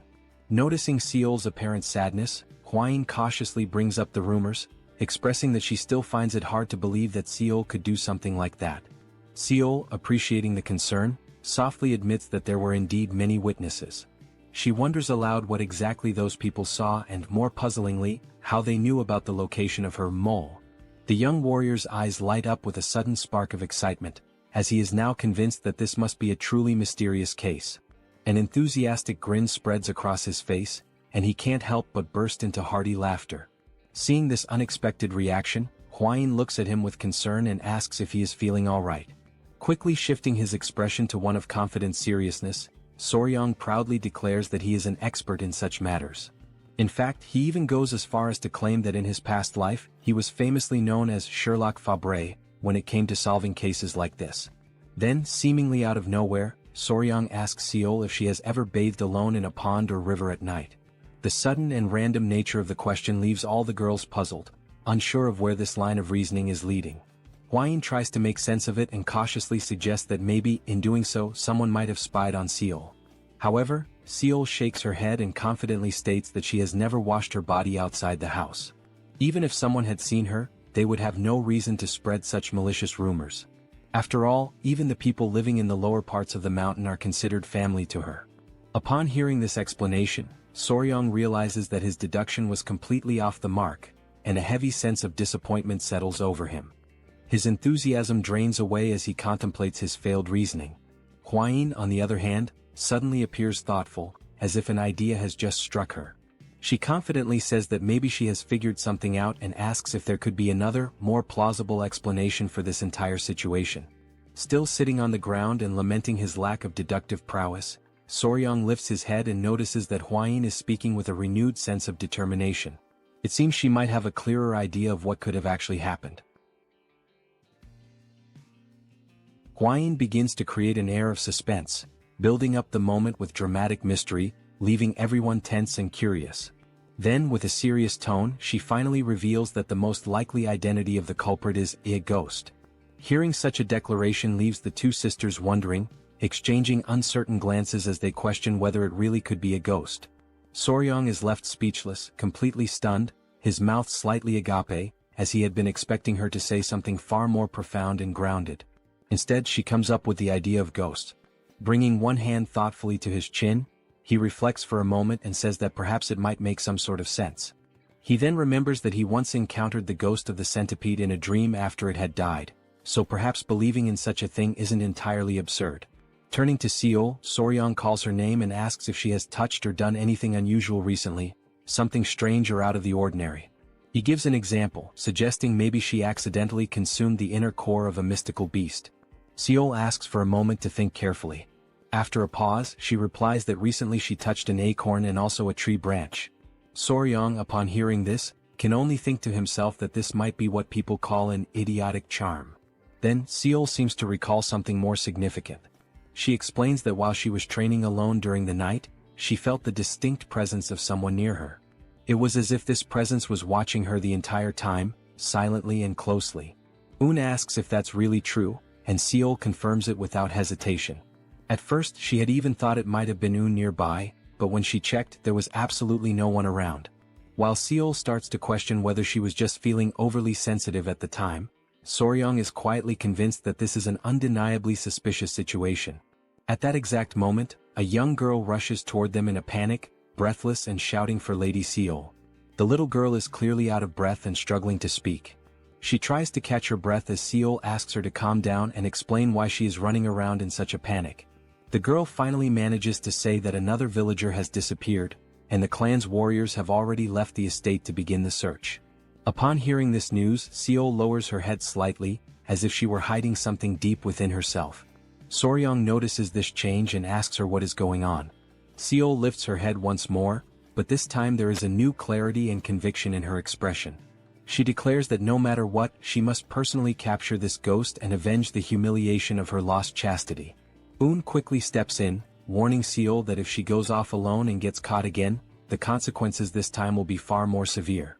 Seol responds with a smile, gently reassuring her sister that everything will be alright, because this time she won't be going alone. Confused, Un asks what exactly Seol means by that. In response, Seol takes Hwayin's hand and asks both her and Soryong if they would be willing to help her. The couple is left momentarily speechless, caught off guard by the unexpected request to venture out into the mountains in the middle of the night. But in the end they cannot bring themselves to refuse her and they agree to go.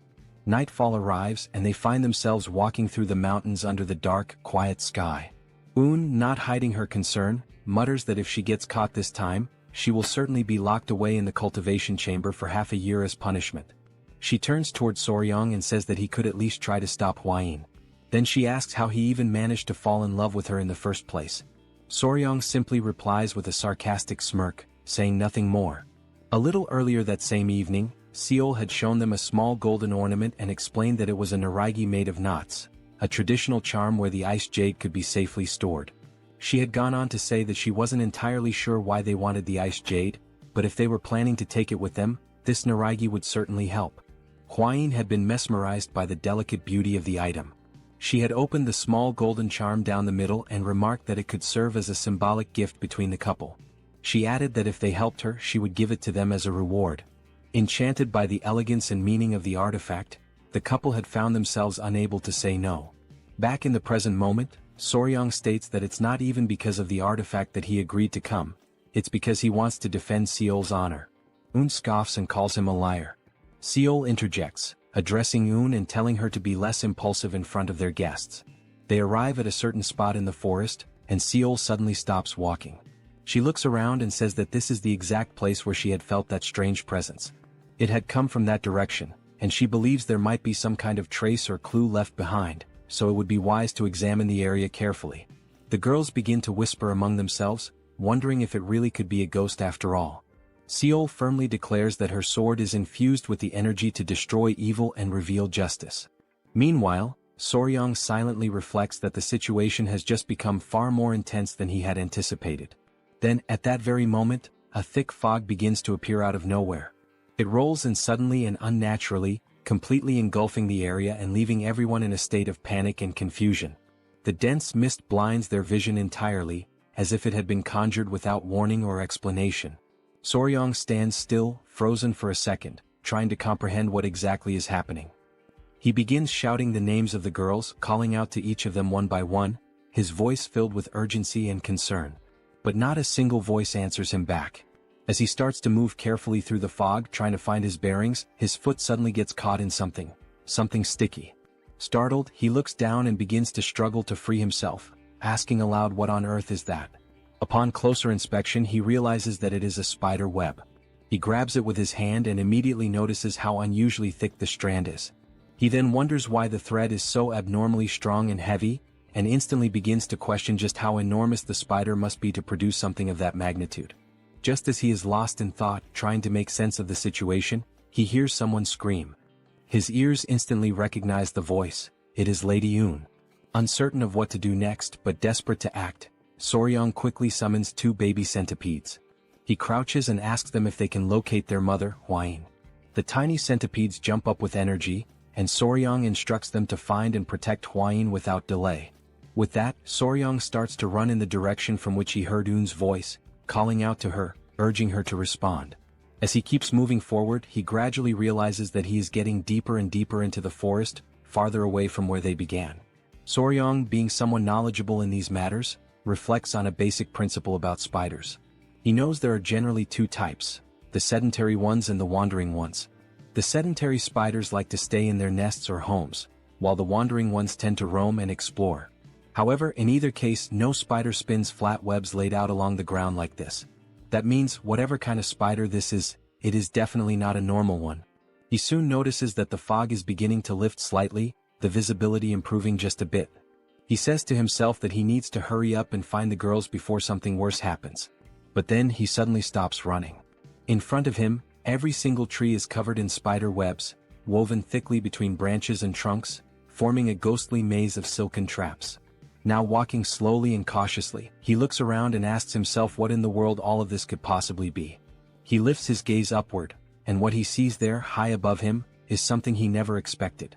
It is Lady Eun, suspended and entangled in spider webs, stuck to the side of a tree. She appears to be unconscious, her body limp and unresponsive. Just then, a strange and eerie sound catches his attention, something moving nearby. Emerging from the mist, he sees a woman sitting atop a gigantic spider, a creature so massive and unnatural that it radiates a terrifying aura. The woman lets out a chilling, almost gleeful laugh that echoes across the webbed forest. As he focuses his eyes more clearly, Soryang sees the woman's face, and he is taken aback. She looks strikingly similar to Seol. She is sitting proudly and ominously on the back of a ground spider, her entire presence sending a shiver down his spine. Soryang stands completely paralyzed, overtaken by sheer shock, unable to tear his eyes away from the bizarre and unsettling scene unfolding right in front of him. The woman sitting atop the massive spider grins with twisted delight, her smile dark and malicious. She calls him a bastard, making it clear that she recognizes exactly who he is. His eyes widen with unease, and sweat begins to drip down his face as tension rises within him. Despite the insult, he remains strangely unfazed, his attention drawn instead to something peculiar. He suddenly notices that the spider she is riding on is a type of terrestrial creature he has never encountered before in his life. As they continue to stare each other down, locked in this eerie confrontation, Soryang carefully observes that the spider is weaving its web on the ground rather than suspending it in the air, an unusual trait that confirms beyond any doubt that this is indeed a new species, unfamiliar and possibly undiscovered. Then at last, with a steady and determined look crossing his face, he begins to put the puzzle pieces together. In a rare moment of mental clarity, everything starts to make sense. He realizes, almost with a jolt, that the being before him, though it has the physical appearance and mannerisms of Seol, is not Seol at all. What he's seeing is actually a pedipalp, an arachnid creature, disguised as a spider. The scene briefly transitions to a more detailed explanation, offering insight into what a pedipalp really is. Normally, the term refers to the anterior legs of a spider, limbs that function as sensory tools, assist in mating or help subdue prey. Despite being labeled as legs, pedipalps are far more than simple limbs. They are sophisticated appendages connected directly to the creature's head, serving unique and specialized purposes. For instance, even the sharp pincers of a scorpion are actually modified pedipalps, highlighting how diverse and functionally advanced these structures can be.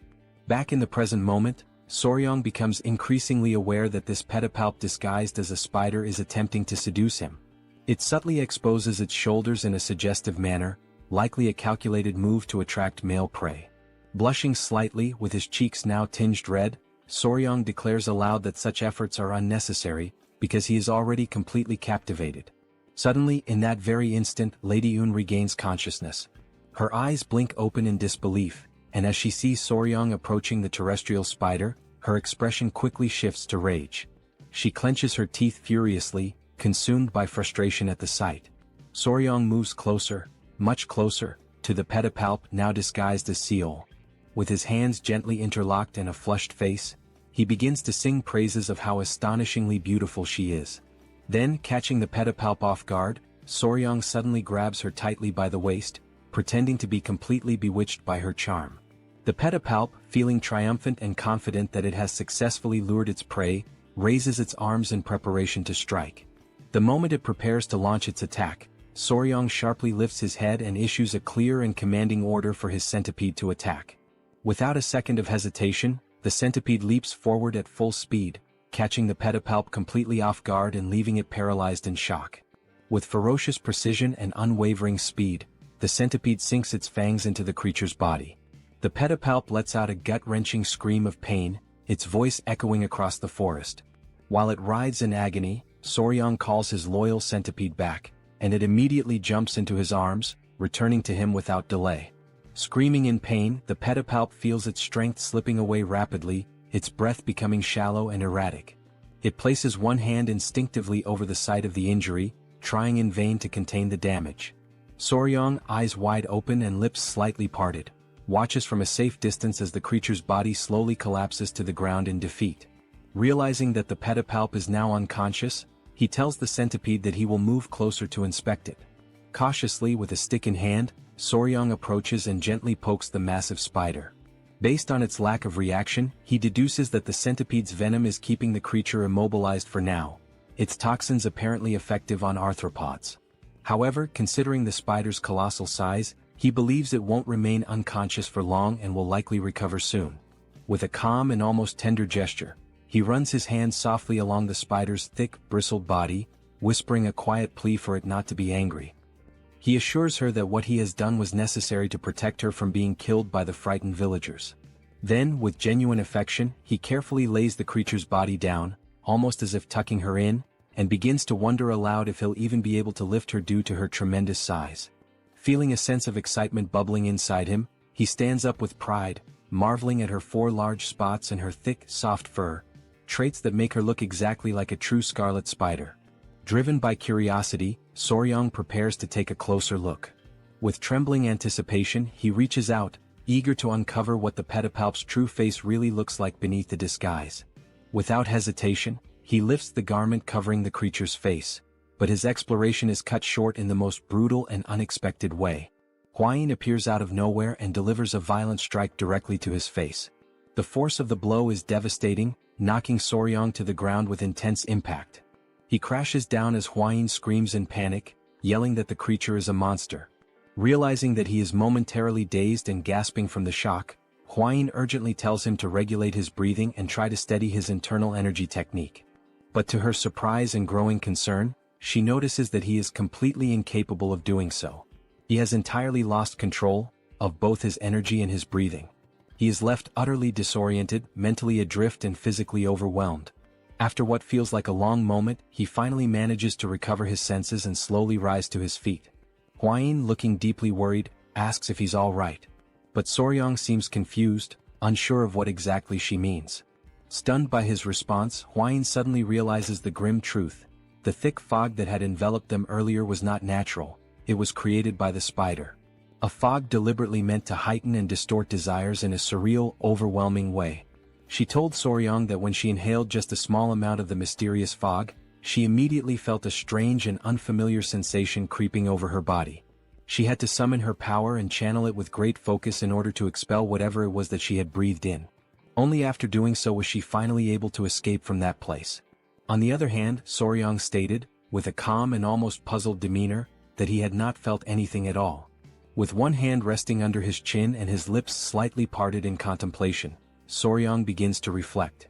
It suddenly dawns on him that the villagers who had been pretending, or perhaps truly believing, they were possessed, were likely behaving that way because of the effects of the fog.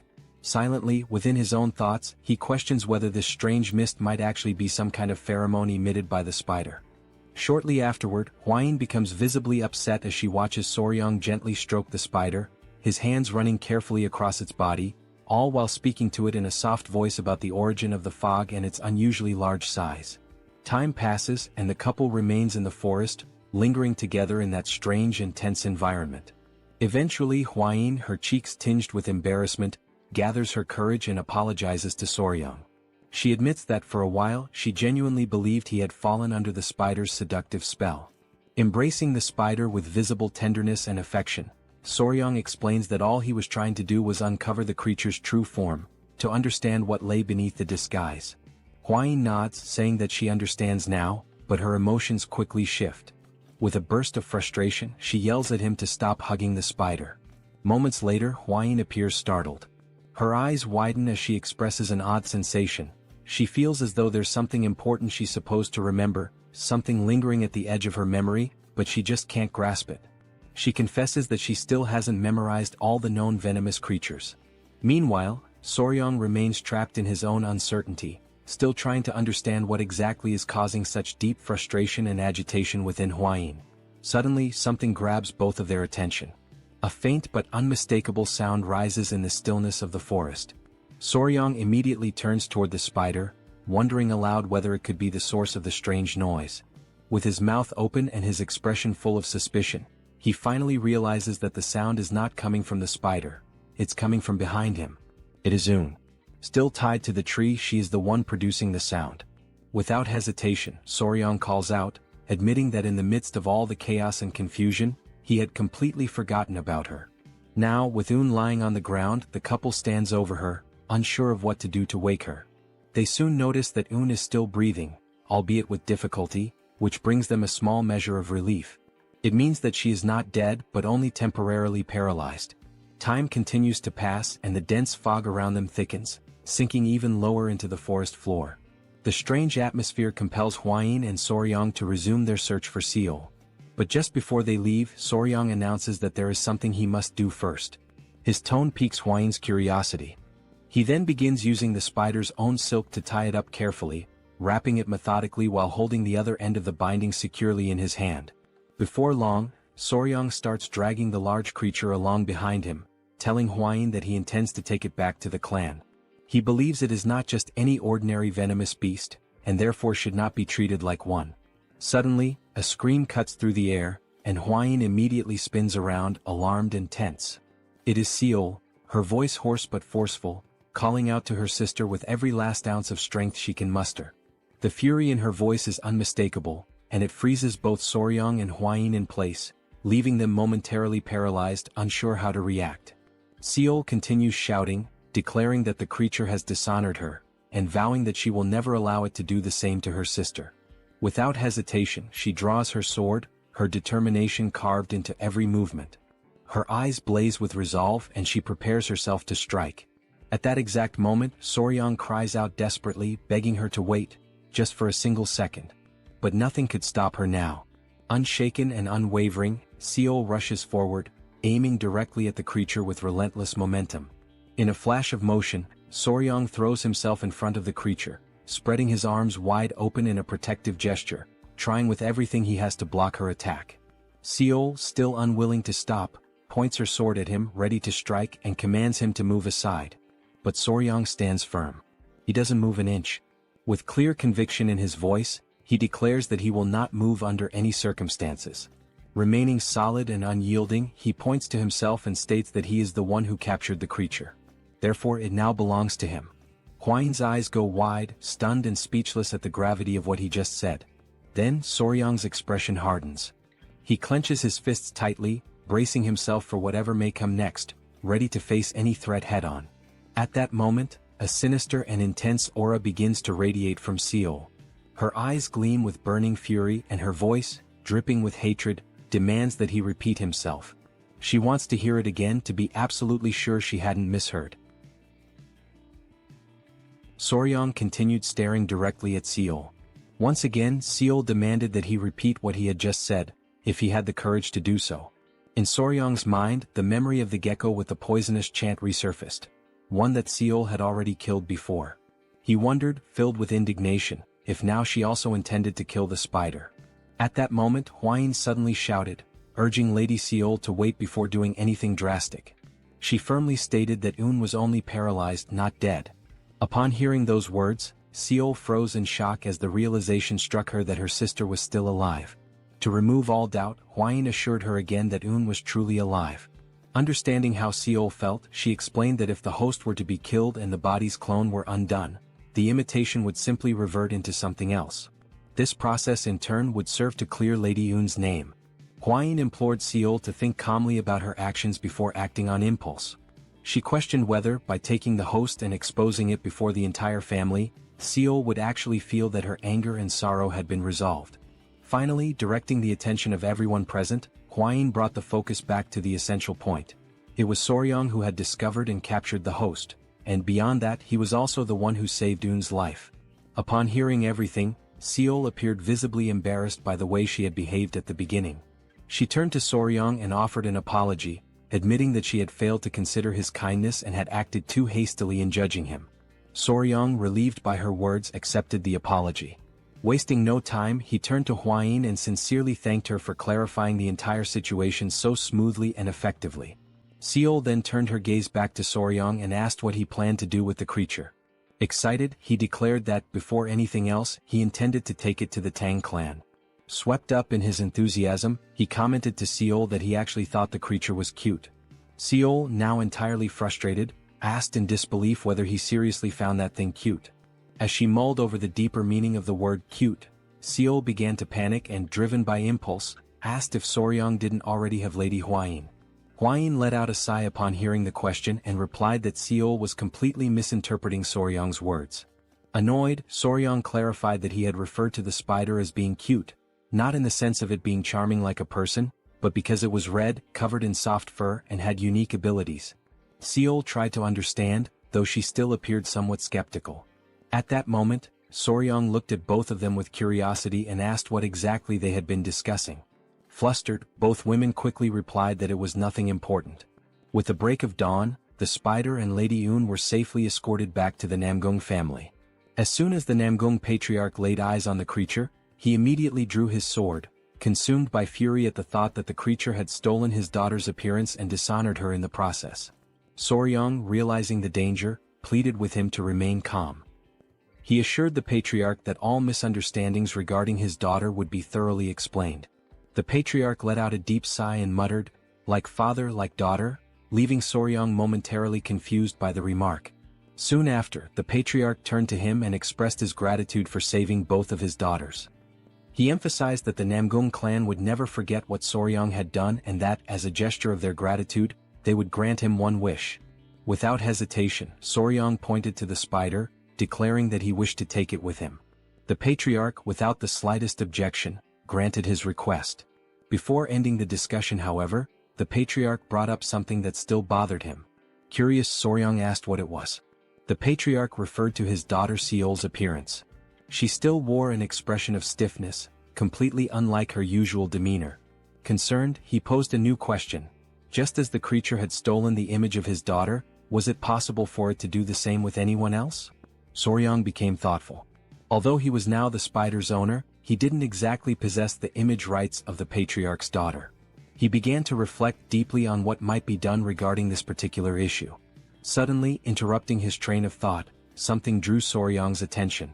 It was a restless crowd of people, completely agitated.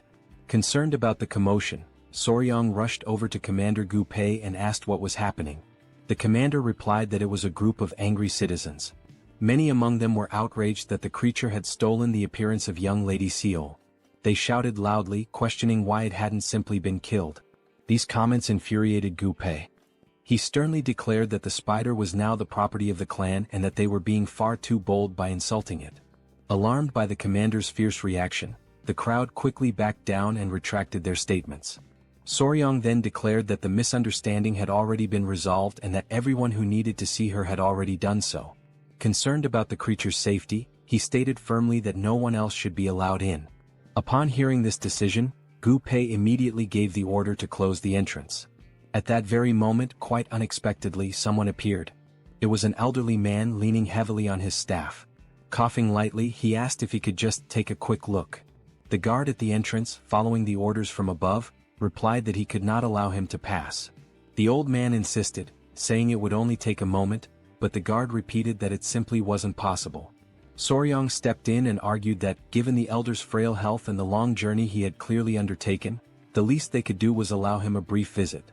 With permission granted, the old man walked through the entrance and made his way directly toward the creature. With misty eyes, he recognized her in a strange, almost mystical way. She turned to Soryang and asked what her fate would be. With excitement in his voice, he answered that she would live, for she was a precious creature and would be raised within the Tang clan. Still enthusiastic, Soryang emphasized that, despite her unusual appearance, she was simply a spider, nothing more. The old man was visibly moved upon hearing such kind words about the spider for the very first time. Feeling relieved, he stated that he could trust Soryang, though the young man did not quite understand what he meant. Suddenly, the elder began untying the creature, leaving everyone nearby utterly stunned by the sight. Soryang shouted, urging him to wait before doing anything further, warning that the situation could be dangerous. But the old man ignored the warnings, gently placing his hand on the spider's head. As he caressed her, the creature's eyes lit up, and her expression took on a newfound calmness.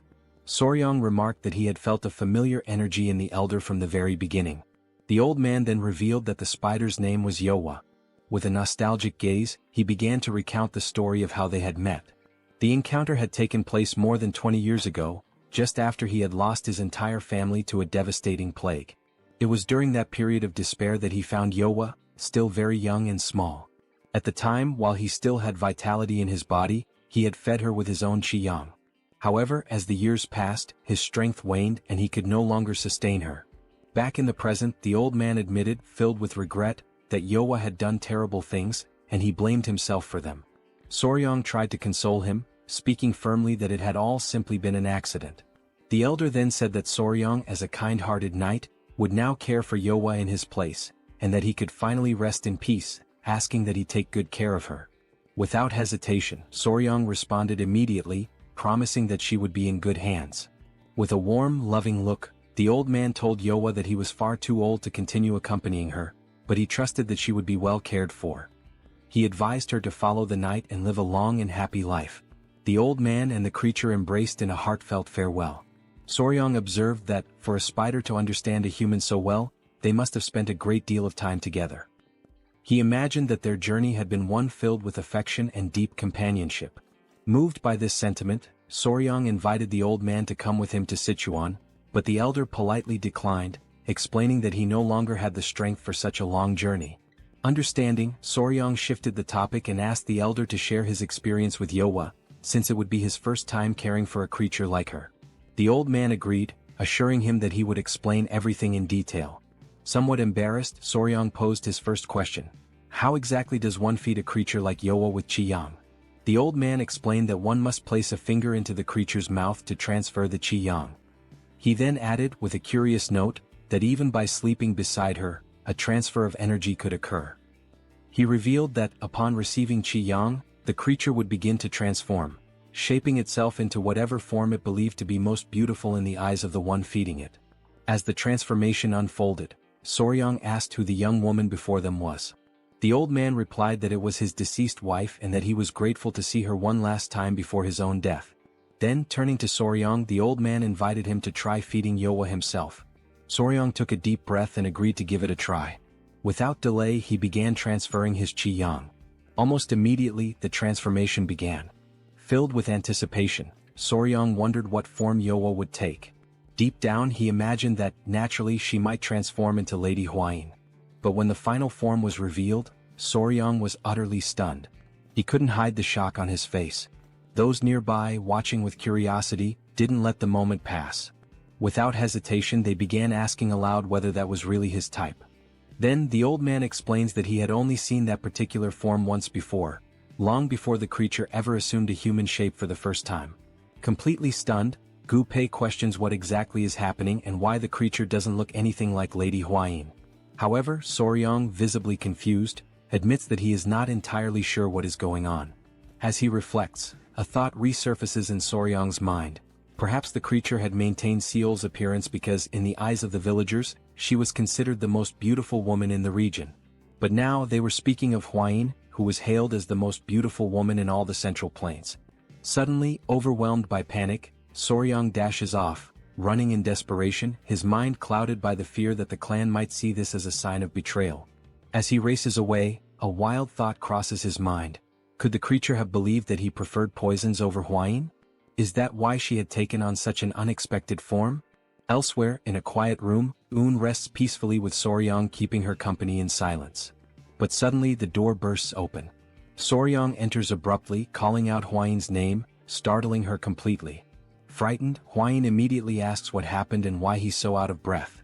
Without wasting a second, Soryang blurts out that it's sudden, but he needs a favor. Soryang approaches Huayin and, his voice slightly hesitant, asks if he can hold her in his arms. The unexpected request catches her entirely off guard. Confused and scared, she doesn't understand what's going on. Seeing her reaction, Soryang quickly tries to reassure her, insisting that she shouldn't interpret it the wrong way. But hearing that only throws Huayin into a state of panic. Overcome by anxiety, she exclaims that he must have discovered the truth. She scrambles to explain, saying she never meant to keep anything from him deliberately, she only knew what she knew from reading about it in books. As she speaks, Soryang watches her, completely puzzled, having no idea what she's referring to. With her panic mounting, she finally yells out that the spider is one of the 10 great venomous creatures of the Central Plains. Soryang is left speechless. In his mind, an image of the spider flashes and shock floods his thoughts. He cannot believe what Huayin has just revealed, that Yowa is, in fact, that very creature. Huayin swears that she never meant to deceive him, but chose to remain silent until she could be sure, because of a promise she had made. Still frozen in place, Soryang begins to understand. That was why Huayin had been so hesitant. The revelation had taken him completely off guard. Huayin, overcome by emotion, gives in. In an unanticipated move, she throws herself into Soryang's arms. The gesture flusters and embarrasses him entirely. But suddenly, while still holding Huayin, something catches Soryang's attention. Un had woken up. Sitting upright in bed, she silently watches the scene, clearly uncomfortable and embarrassed. Panic overtakes Soryang the moment he realizes that Un is, indeed, awake. Days later, Soryang waves farewell to the Namgung clan. The incident had been resolved, and fortunately, Yowa had assumed the form of Huayin after absorbing Soryang's qi-yang. Aboard the boat, Soryang walks over to Yowa to inform her that, once they reach their destination, he will release her from the cage. Shortly after, Gu Pei asks if Soryang has any idea about the next leg of their journey. Soryang explains that after acquiring the ice jade, he plans to head directly for Mount Gonga, home of the fat-tailed geckos. However, he admits that he is uncertain whether he should stop by the Tang clan first, as he doesn't know if Yowa can handle such a long journey. Upon hearing this, Yowa raises a hand towards Soryang, who immediately asks if she's feeling well. She smiles gently, a clear reflection of her recognition of his kind spirit.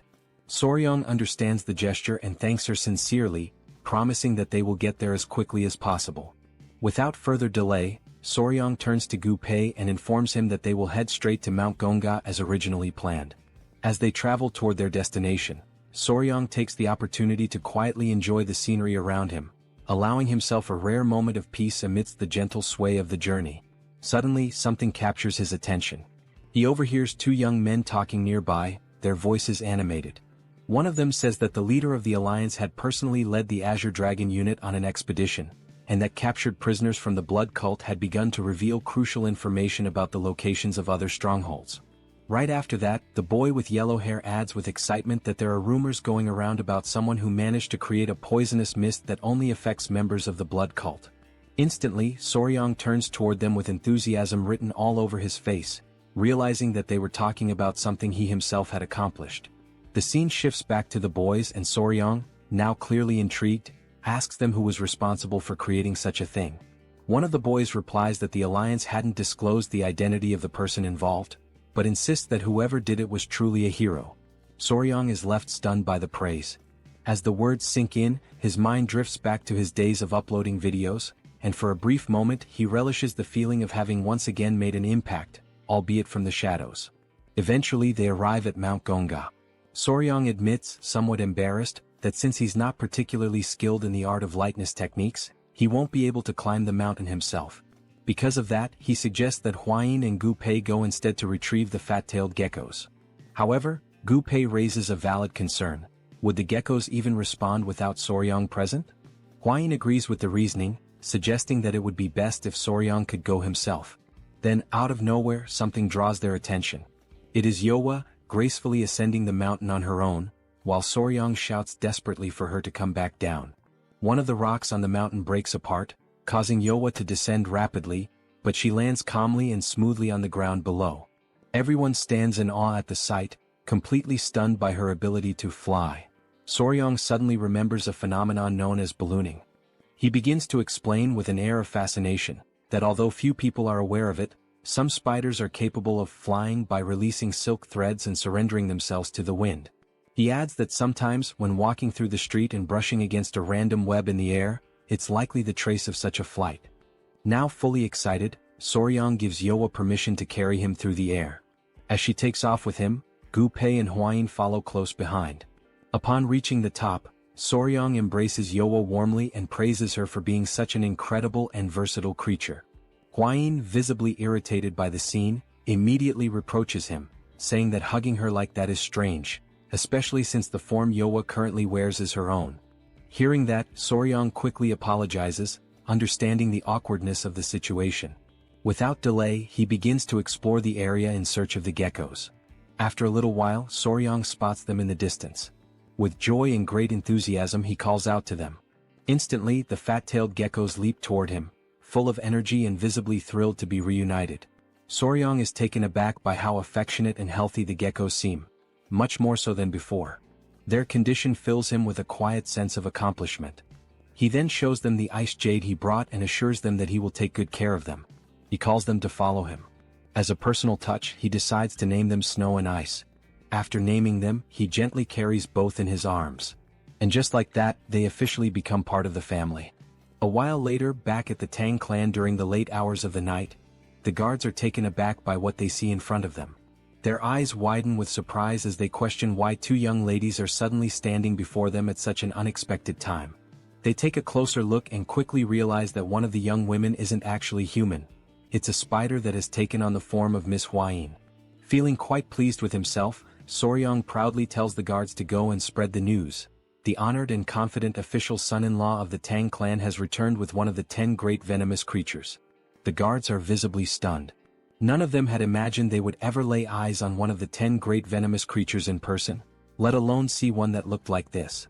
Wasting no time, they send a signal high into the sky, accompanied by the urgent message that Soryang and Huayin have returned, and with them a shocking revelation. The elders immediately rush toward the courtyard, not wanting to miss the commotion and eager to understand what is truly going on. The Grand Patriarch arrives and, with both confusion and curiosity, asks how the young man managed to go out looking for food for the geckos and somehow returned with a spider that has a human face. He demands to know what exactly Soryang was doing during that trip. The in-laws are also left speechless when they see the spider bearing the exact same face as their daughter, Hwain. Soryong answers plainly, saying that he simply encountered the creature while he was staying at the Namgung clan. Everyone in the courtyard starts murmuring among themselves, saying that no one has ever heard of someone randomly finding one of the infamous 10 great venomous creatures.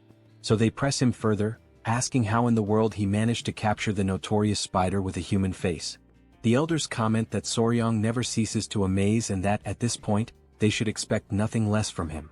The in-laws beam with pride, stating that Soryong is now officially their son-in-law for having fulfilled his promise. Soryong, caught off guard, is surprised that his mother-in-law already knew about the arrangement, while Hwain stands beside him, flustered and unsure of how to react. The patriarch declares that what matters most now is that Soryong is, without question, an official member of the Tang clan. The Grand Patriarch then tells Soryong that the next day, he must go to the river and catch a live wild goose. Soryong, confused, asks why. The elder responds that it is the young man's responsibility to prepare the goose for the upcoming ceremony. He adds with a wise tone, that while Soryong is still too young for marriage, it is time for him to hold an engagement ceremony. His father-in-law, with a teasing grin, jokes that after this ceremony, if Hwain still doesn't want to marry him, she won't have any more chances to run away. At that, everyone present bursts into warm laughter and smiles, the mood light and cheerful. Soryong then steps forward, takes the initiative, and calls for everyone's attention. He clasps his fists together in a respectful gesture and in the name of the Tang clan of Sichuan, and now as an official son-in-law, he expresses heartfelt gratitude for all the support and kindness he has received. After the formalities and celebrations, the very first thing he does upon arriving home is to decide where the children will live. Yowa, the spider, chooses a tree near a well as her new residence. As for the geckos, which behave much like loyal puppies, instead of placing them in the creature courtyard, Soryong decides for the time being, to let them stay in his own room. Once everything is set up and organized to a reasonable degree, Soryong gathers them all and asks if they're happy with their new home. He tells Yowa that if she ever feels hungry, she should go straight to her chosen tree. Yowa, pointing at something that resembles a spider sneaker, seems to want to communicate something important. No one quite understands, but what she is trying to say is that if bad people come to that place, she will personally teach them a lesson. Soryong and Hwain pretend to understand what she means. Then, to confirm, Soryong asks her if that's really what she's trying to say. Yowa lights up with joy, thrilled that he understood her message. The geckos also begin trying to express themselves, and Hwain smiles warmly, realizing that they too are attempting to say that they will help protect the place.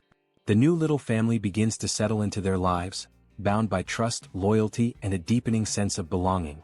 Soryong feels genuinely joyful and deeply moved, so without hesitation he runs forward to embrace his children with warmth and affection.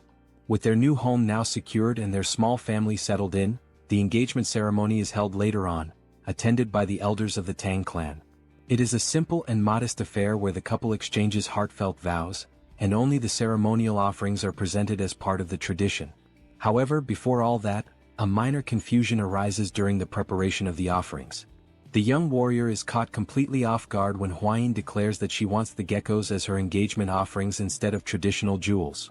Soryong stands there stunned. Out of all the discussions surrounding engagement gifts, she wants the geckos? He reflects to himself that for quite some time now, he had noticed how her eyes lingered fondly on the geckos, but never did he imagine she would openly say something like that. He calls her young miss, and trying to remain composed, tells her that what she is asking will be difficult. Stepping closer, he grabs her gently by the arm and explains that traditionally, engagement offerings are meant to symbolize a promise of eternal love. He adds that while the geckos are indeed wonderful and dear, the offering should be something unchanging and enduring, like the ice jade. He continues, emphasizing that once the engagement ceremony concludes, everything he owns will naturally be considered hers as well. Moved by his words and taken aback by the way he held her arms so intimately, Hwain blushes deeply, her cheeks flushed. She softly responds that she understands and agrees to follow his guidance. But just as the moment calms, she calls out to him again and says that there is another matter she must address. She declares that from now on, he must stop referring to her as young miss. Since they are now officially engaged, such a title is no longer appropriate. This request also catches Soryong completely off guard, and now it's his turn to blush. As the geckos snuggle adorably in her arms, he manages to nod and replies with a simple affirmation that he understands. Shortly after, in the patriarch's main hall, the father-in-law greets them and casually asks whether they slept well the previous night. Soryong, however, can only think about why exactly he has been summoned. The father-in-law soon clarifies that the reason for calling him in is to speak about Soryong's great art. Hwayin elaborates, explaining that this great art involves learning a qi cultivation technique unique to the Tang clan, one that involves internalizing poison. Soryong then asks whether they're referring to the ritual of taking the 10 poisons that had previously been mentioned. The Grand Patriarch confirms this and comments that it was fortunate Soryong captured the human-faced spider, as her venom is considered the weakest among the poisons from the 10 great venomous creatures. Soryong then asks whether he should begin immediately, but his father-in-law replies that the time hasn't come just yet. To his surprise, the elder reminds him that he had previously said he would prepare the 10 poisons on his own. However, the patriarch now presents him with a new proposal. He explains that when he observed the creatures Soryong has raised, and those he is still destined to raise, he remembered something long forgotten within the Tang clan's legacy. Then he asks whether Soryong has ever heard of the exact significance of the 5 poisons. Soryong, thinking carefully, asks if he is referring to the art of the returning 5 poisons. The elder confirms, saying yes, and then proceeds to list them: centipede, gecko, scorpion, snake and toad. These 5 deadly creatures form the foundation of the ancient 5 poison technique. Finally, the patriarch looks directly at him and asks whether Soryong would be interested in attempting to cultivate the divine art known as the returning 5 poisons. He explains that, within the Tang clan, venomous creatures are divided into 2 distinct categories: common beasts and spiritual beasts. The common animals can be found almost anywhere in everyday places, but spiritual beasts are different. They possess mystical powers, higher levels of intelligence, or even internal cores. Soryong, curious and eager to learn more, asks whether the bee, the gecko, the centipede, and the human-faced spider are considered spiritual beasts. His father-in-law affirms that they are indeed spiritual beasts, and precisely because of that, he is going to propose something different. The Grand Patriarch begins to elaborate, explaining that the traditional 5 poisons technique is limited, as it only allows for the absorption of venom from common creatures. However, its true and complete form, the returning 5 poisons divine art, goes far beyond that, granting the ability to absorb venom from spiritual beasts. With the fat-tailed geckos and the centipede already in his care, 2 spiritual beasts are secured. If they can obtain venom from a snake, a scorpion, and a toad, all at the spiritual level, then all the conditions will be met for Soryong to fully master the returning 5 poisons. The elder then looks at him intently and asks whether Soryong would like to begin training in this divine art. Upon hearing this, the first thing Soryong manages to ask is whether the gecko actually possesses venom. The Grand Patriarch calmly responds that he conducted some studies and discovered that the geckos have the ability to bring people to a state of extreme cold. That, in itself, is a form of venomous effect. Then, his father-in-law presents him with 2 paths to choose from. The first path involves absorbing the venom from the centipede and the gecko in order to master the returning 5 poisons divine art. The second path requires absorbing the venom from the human-faced spider, which would initiate the cultivation of the dual-core 10 venoms body. Soryong, still unsure, asks whether he could possibly use the 10 most venomous creatures instead to complete the 10 venoms body. But his father-in-law calmly explains that the gecko is not one of the 10 great venomous creatures. Internally, Soryong begins to realize that if he proceeds by absorbing the venom from lesser beings, such as the blue centipede and the gecko, he will no longer be able to walk the full path of the 10 venoms. Therefore, he now finds himself at a crucial crossroads: either follow the spiritual path of the returning 5 poisons, or begin collecting all 10 of the great venomous creatures to forge the 10 venoms body. He likens this dilemma to choosing a skill tree in a game. Soryong remembers that, in his past life playing RPGs, the skill tree was everything. One wrong choice meant a weak character, the right choice led to god-tier strength. His father-in-law advises him to think carefully, stressing that the returning 5 poisons divine art is already an extraordinary achievement. Without great fortune, one might never find all 10 great venomous creatures, much less manage to tame them. Soryong remains deep in thought, his mind spinning as he contemplates the path ahead. He questions himself inwardly: should he take the simpler, more attainable route with the 5 poisons? Or dare to pursue the punishing path of the 10 venoms, which could ultimately elevate him to unimaginable heights? Still lost in indecision, he walks beside his companion. She calls out to him gently and says that if he's hesitating just because of the promise he made, then there's no need to feel trapped by the 10 venoms body. After all, the returning 5 poisons divine art is already an extraordinary cultivation technique. Huayin offers him words of reassurance, telling him not to decide anything out of haste or pressure. No matter what path he chooses, she emphasizes, he will remain someone special in her eyes. Soryang responds that even the patriarch mentioned how the preparatory process would be exactly the same, and only the final venom to be absorbed would change. He says he'll take more time to reflect before making his final decision. Days pass and Soryang still hasn't reached a conclusion. Lying in bed, he turns toward the geckos and casually asks them what he should do. Suddenly, the door bursts open and Huayin calls out his name, shouting. Startled, Soryang jumps up and asks what's going on. She explains that the centipedes are about to molt again. He springs out of bed in a hurry, stunned by the news.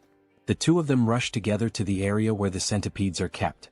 Soryang gazes at them, his heart filled with awe and emotion. Huayin notes how quickly the centipedes are growing, and she's surprised. They weren't expecting a second molting to happen this soon. She wonders aloud whether their appearance will change again, and Soryang nods, confirming that this time, blue spots will start to appear on their bodies. He recalls their mother and, filled with excitement, wonders aloud whether they might begin to resemble her. Huayin says she's excited too, and Soryang confidently declares that they'll definitely become even cuter. But suddenly in that very moment his expression freezes. Soryang realizes he shouldn't be celebrating just yet. If the centipedes don't properly dry their bodies before the grand technique is performed, it could lead to serious problems. Desperate, he reflects that even ordinary centipedes take an entire day to dry after molting, and considering the timing of the previous molt, this current one is bound to take even longer. Deep down he knows that the gecko's venom is something truly special. It requires a careful preparation process before it can be safely extracted. His dilemma has been whether to use the centipede's venom or the spider's venom for the first dosage. But now, with the molting in progress, he isn't even sure if the centipede's venom will still be viable once the process is complete.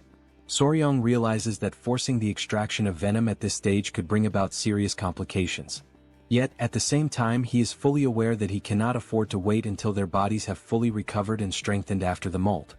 After all this reflection, he silently wonders why on earth he's been torturing himself so much over this decision in the past few days. Several days later, Soryang stands firm in his decision. Inside the Hall of Grand Techniques, the complex and meticulous preparation of the great technique has finally been completed. Though Soryang had considered delaying the ritual for the sake of the centipedes, the intricate nature of the process made postponement virtually impossible. Divided into multiple stages, the preparation begins with hundreds of cauldrons boiling various herbs, each selected to extract a specific medicinal essence. After this, the extracts are cooled down and stored in large ceremonial jars. Inside these containers, various potent venoms and the blood of venomous beasts are combined. Maintaining the right balance among all these volatile substances is no easy task. One delay or a minor error could render the entire mixture useless. That is why Soryang understands he cannot afford to simply sit and wait. So, he makes his decision. He will use the venom of Yowa, the human-faced spider, one of the 10 great venomous creatures. As he gazes into the ceremonial liquid, he notes how dark and ominous its color has become. At that moment, the Grand Patriarch enters and solemnly announces that the time has come to begin the ritual. He instructs Soryang to remove his garments and step into the jar. Without hesitation, Soryang complies and immerses himself. The moment he enters, a sensation washes over him, something almost nostalgic like being in a place that his body somehow remembers.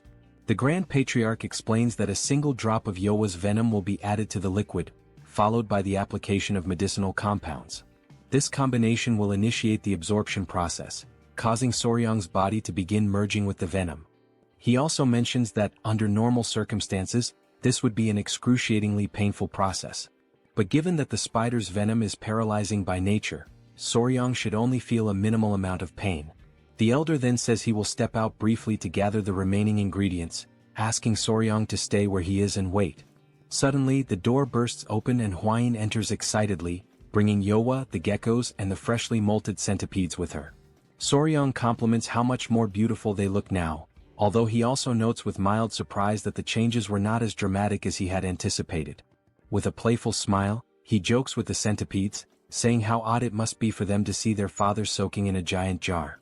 Soryang warns them that it's dangerous for them to be in the room at this moment, prompting Huayin to call the centipedes back toward her.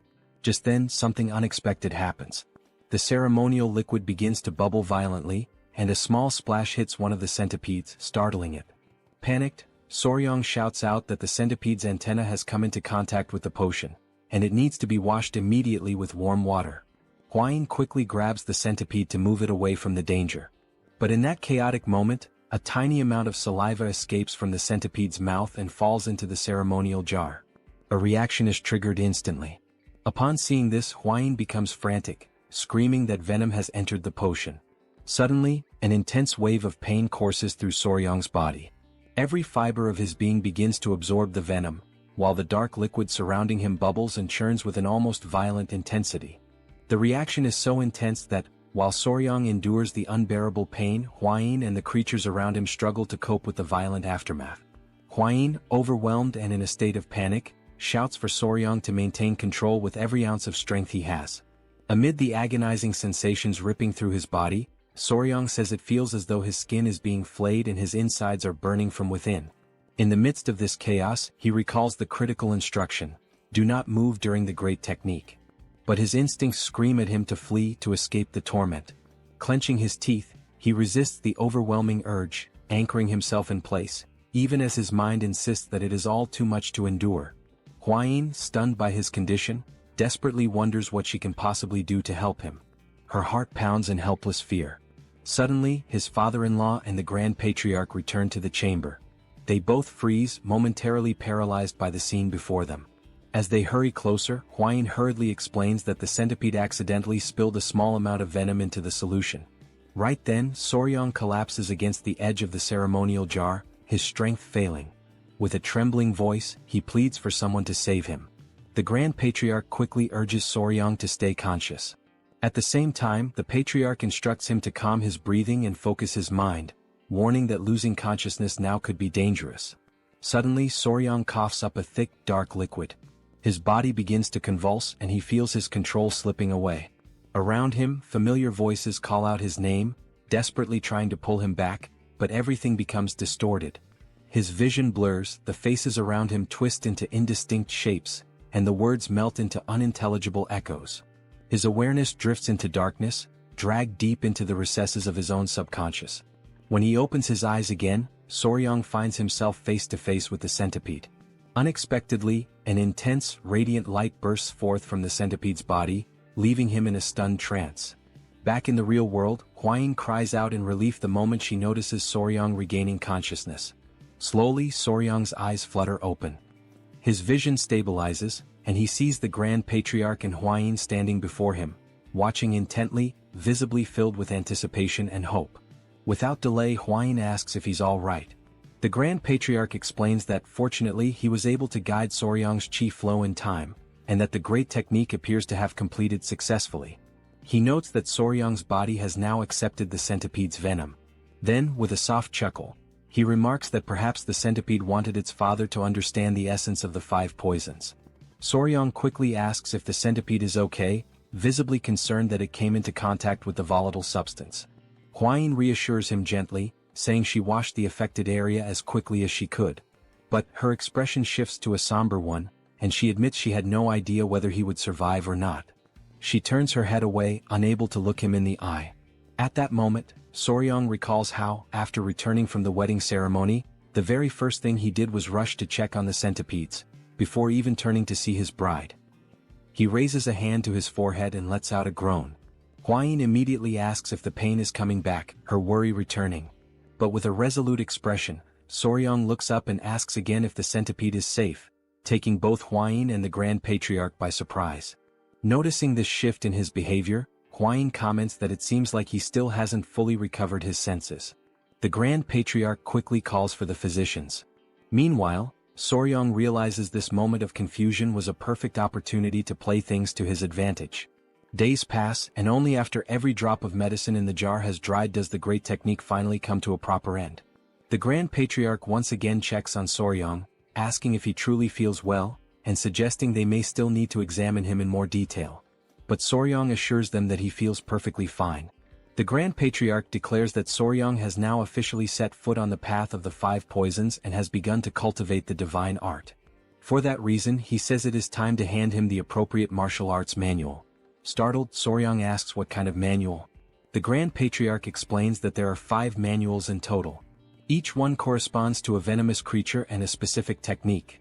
The venomous fang claw of the centipede, the venomous snake grasping hand that seizes life itself, the fast-legged scorpion tail technique, the wall-climbing gecko step method, and lastly the exploding toad palm.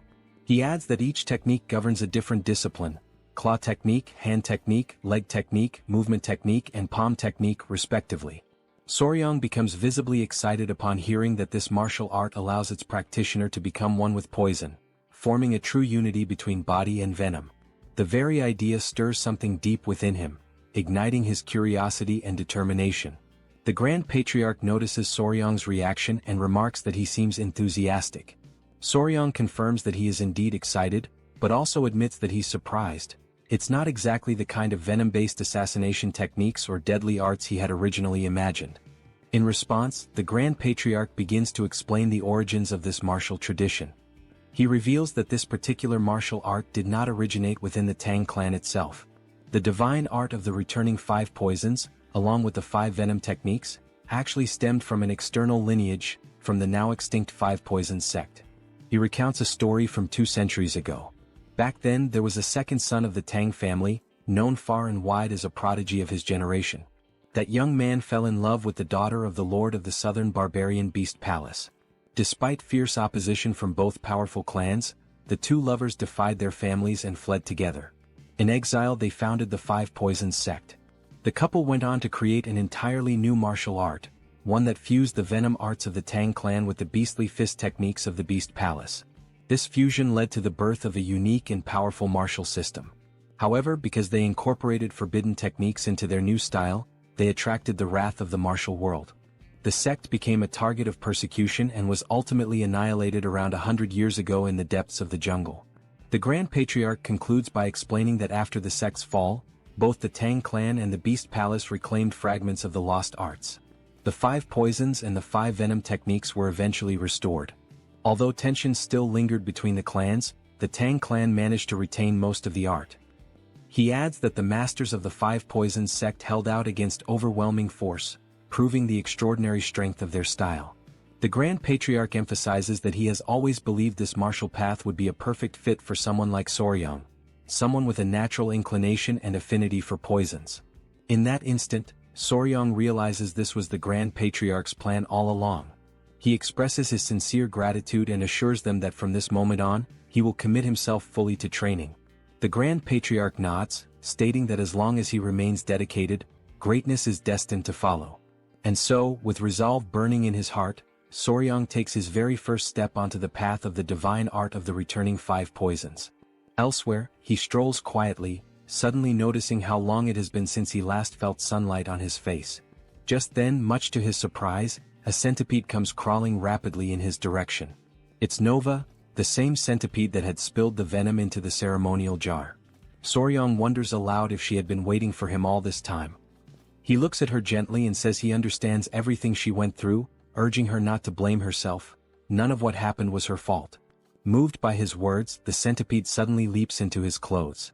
Startled, Soryang notes that her body is still rough and spiky from shedding her old skin, and he would really prefer if she stayed on top of his clothes rather than pressing directly against his bare skin.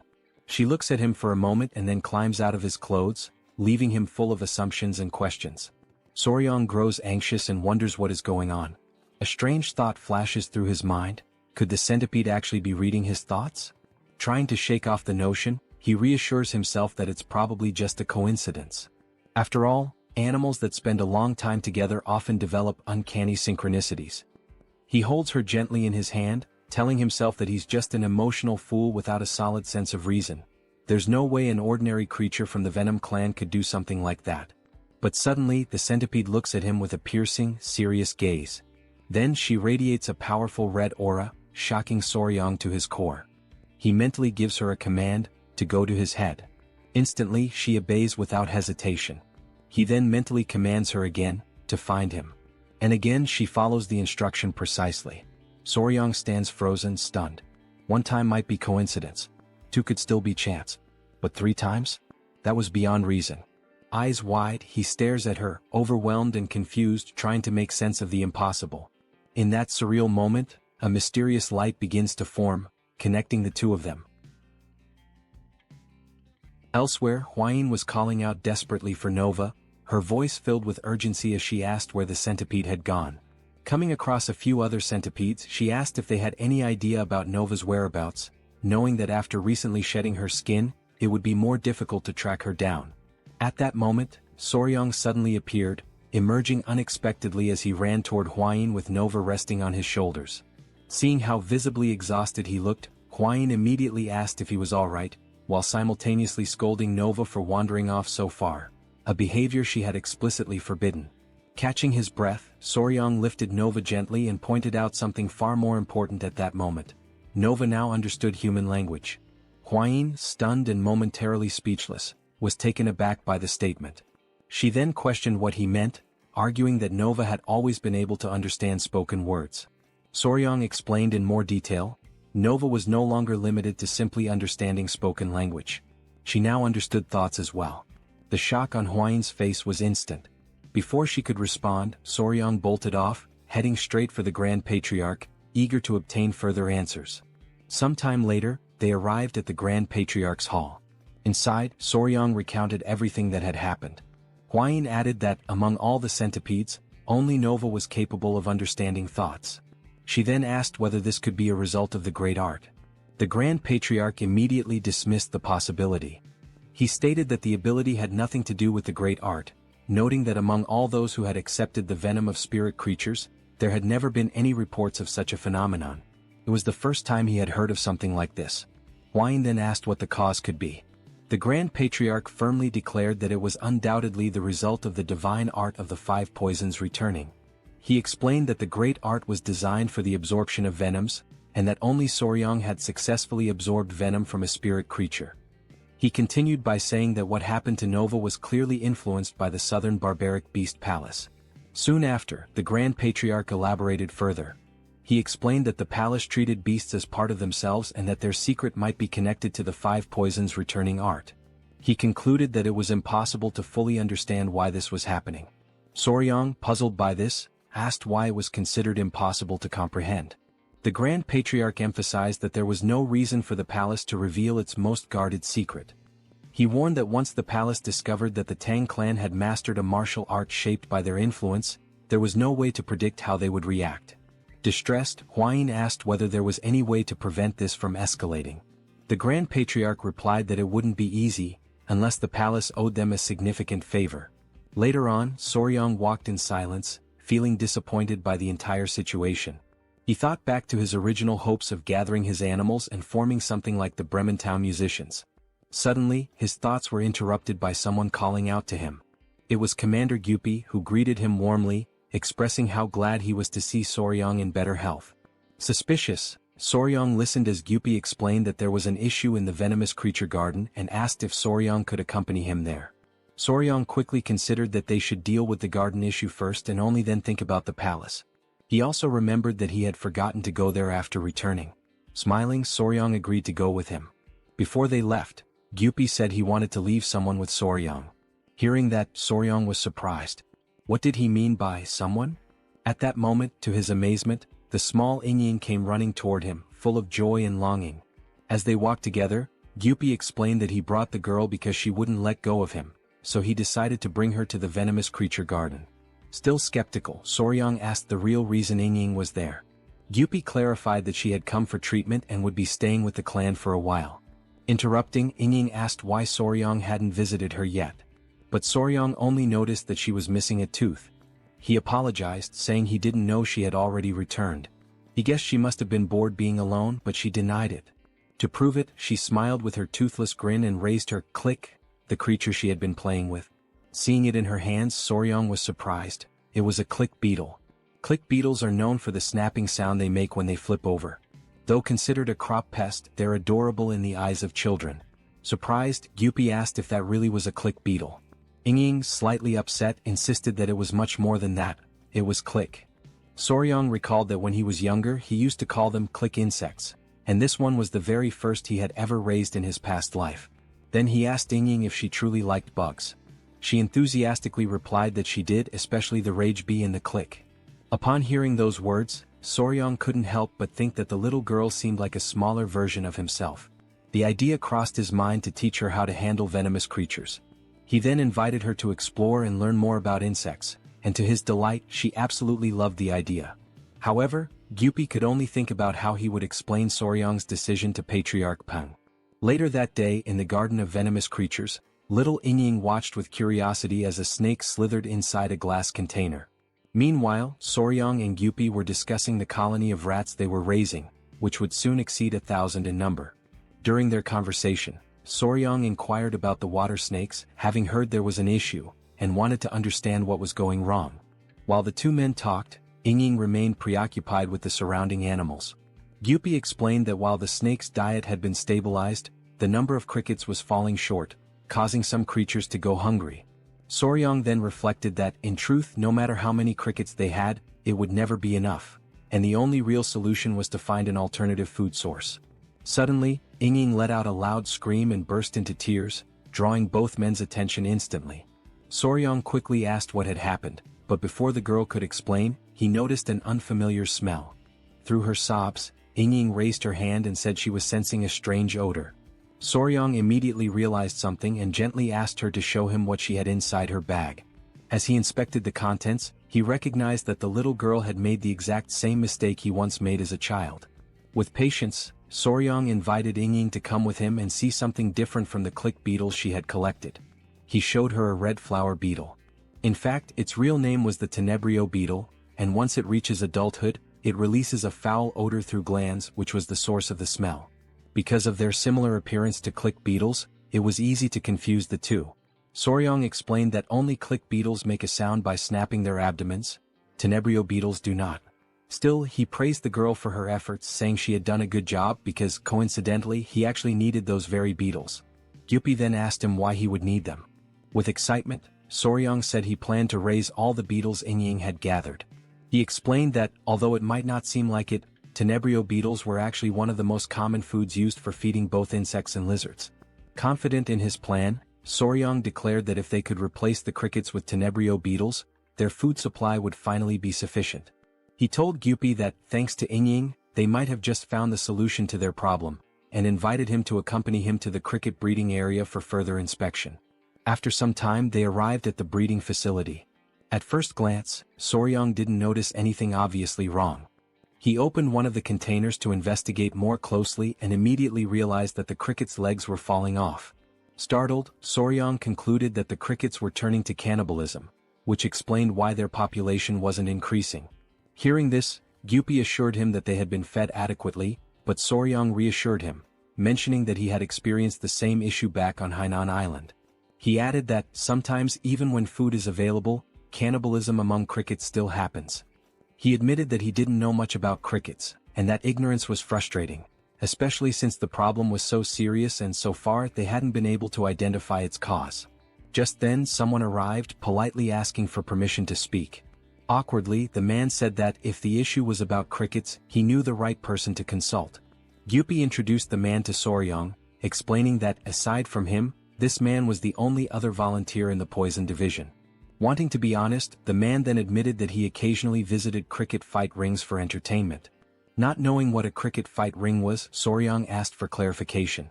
The man explained that they were gambling events where crickets fought one another, and bets were placed on the outcomes. He further added that the strongest and largest crickets were sold at high prices, usually raised in the very homes of those who ran the rings. The man then mentioned that there was a woman who raised crickets and lived nearby. He had heard rumors that she knew absolutely everything about them.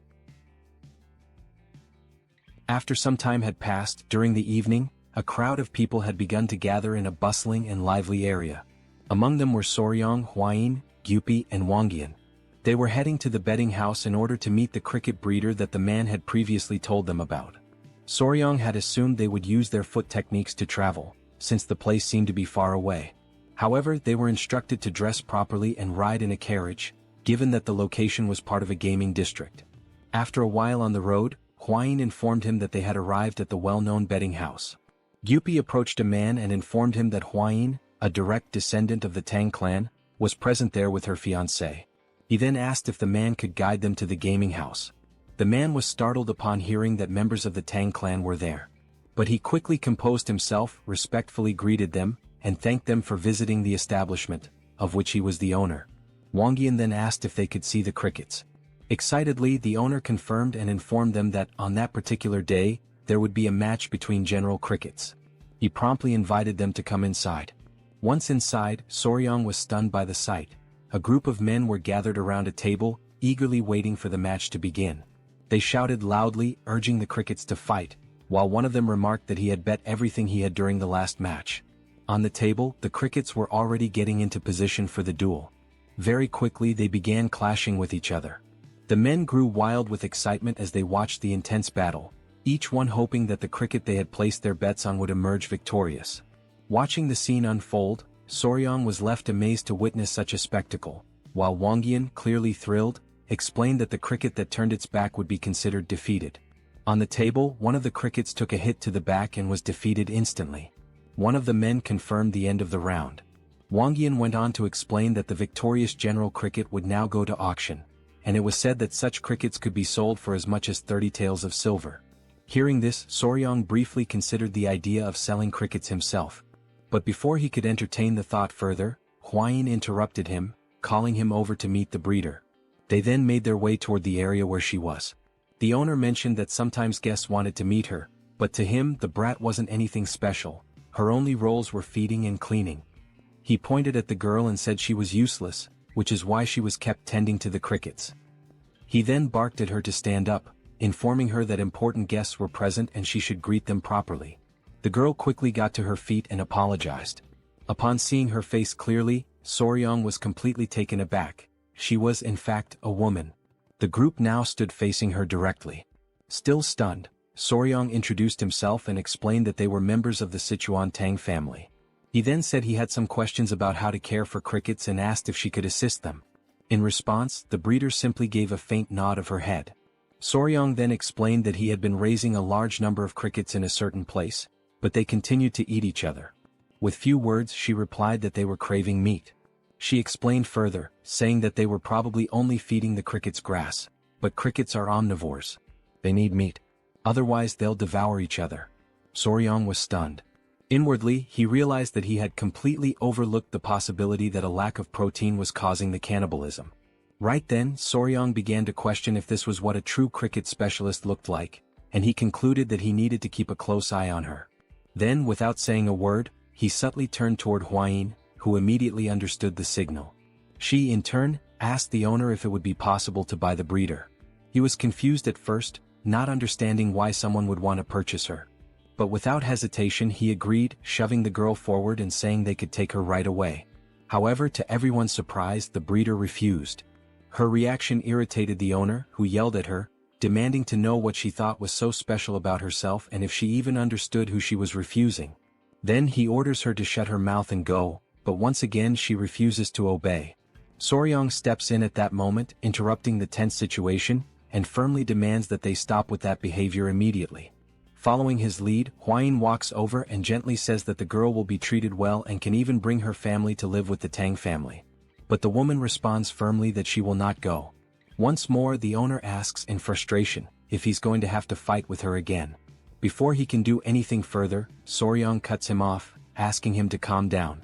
Soryang then asks if she is working there on behalf of someone else, but the man shakes his head and denies it.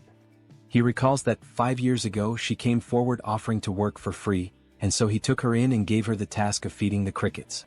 Soryang, visibly disappointed, wonders why she refuses to leave that place. Meanwhile, Gyupi, deep in thought, asks Soryang for permission to speak. He says that she reminds him of himself, back before he was taken in by the Tang family shelter. Then he turns to the owner and asks if he can take her with them for just one day. The man replies indifferently that he can do whatever he wants with her. So Gyupi gently invites her to come out with them for some fresh air. She hesitates for a moment, clearly lost in her own thoughts, but soon nods her head in agreement. Soryang and Huayin are relieved and happy, even though it's only for a single day. A little later, inside the Tang family guest residence located in the capital city, Soryang and Huayin are seated at a table along with the guest. Soryang comments to Gyupi that he had no idea the Tang family owned a building in the capital. Gyupi explains that this is actually just a branch of the Sichuan Tang family. He adds that in addition to this building there are also inns, pharmacies and restaurants all along this alley, every one of them owned by the Tang family. He emphasizes that later on he will also show them the trading company and the escort agency. Astonished, Soryang asks if the entire alley belongs to the family. In silence he reflects on the patriarch, his father-in-law, who spends his days practicing martial arts. He never quite understood how the family managed to sustain itself, but now, finally, everything makes sense. Then Gyupi asks the caretaker why she refuses to leave and says that if she's going through any kind of hardship, they can help her. But she gives no reply. Soryang leans over and whispers to Hwayin that she's still not saying anything. Hwayin observes that the woman hasn't even touched the food or tea placed in front of her. Gyupi notices that she seems to be harboring some kind of resentment. He kindly tells her not to worry and assures her that she can trust them. In that exact moment and quite suddenly she rises from her seat.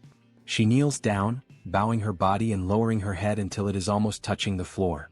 She introduces herself, saying that her name is Song Naok and that she comes from a village called Song. Hwayin is visibly surprised, and Soryang asks her if there is a reason why she refuses to leave the betting house. Instead of answering directly, she reaches up and pulls her hair away from her face. And what they see leaves everyone utterly stunned. Soryang is deeply shaken by the sight. The cricket caretaker's face is covered with the visible scars of severe burns. Outraged and unable to comprehend, Gyupi silently wonders how anyone could have done something so cruel to a woman. At the same time, Soryang asks her directly who was responsible. But she only replies that it was someone, and she declares that she must take revenge no matter what it costs. Through the tears streaming down her face, she firmly states that until she resolves that matter, she will never leave that place. Then she remembers the Song village, the place where she once lived peacefully with her younger sister, Nian. After losing their parents, it was Song Naok who raised her sister with care and devotion, and together they grew up, becoming rather well known in the village for the striking beauty that both of them possessed. One day her younger sister asked if Song Naok could skip work. She answered that she needed to work during the festival but reassured her that she would return quickly, since the neighboring village was not very far away. Nian grew irritated by the reply and cried out, saying that she did not want to be left alone on that particular day. After all, it was her birthday. Trying to soothe her sister, Song Naok apologized and reminded her of the promise she had made to their parents, the promise that she would never let Nian suffer. She suggested that even if the loneliness felt heavy, her younger sister could stay there and pass the time playing with the crickets until she came back. Hearing that, Nian answered sadly that even the cricket fights were better when shared by two people. Yet Song Naok insisted that there was no other choice for her. At that moment she took out a small incense pouch, which was meant to be her birthday gift to Nian. Surprised, the younger sister remarked that such a pouch was expensive, but Song Naok explained that she had received it as a reward for helping during the last festival, and asked her sister to wait for her that day. So she left for work, while Nian thanked her warmly, promising that she would keep the pouch safe until her return. Smiling, she asked her sister to hurry back soon, for she would be waiting eagerly. At her workplace, more guests arrived than had been expected, which forced Song Naok to remain there longer than she had planned. Later, at the end of her shift, a man warned her to be careful because of the darkness outside. She replied that such a thing was not a problem, since her sister must already be hungry, and she needed to rush home quickly. She set off at once, without even carrying a lantern, because her only thought was to celebrate her sister's birthday with the food she had brought from the festival. As she was running, someone suddenly appeared in her path, and unexpectedly they collided. Without hesitation, Naok apologized, but the man scolded her, complaining that she should watch where she was going. Yet in that instant, something caught Song Naok's attention. It was the scent of the incense pouch, coming from him. But she decided to ignore it and hurried on her way home. When she finally arrived, she called out for her sister, announcing that she had returned.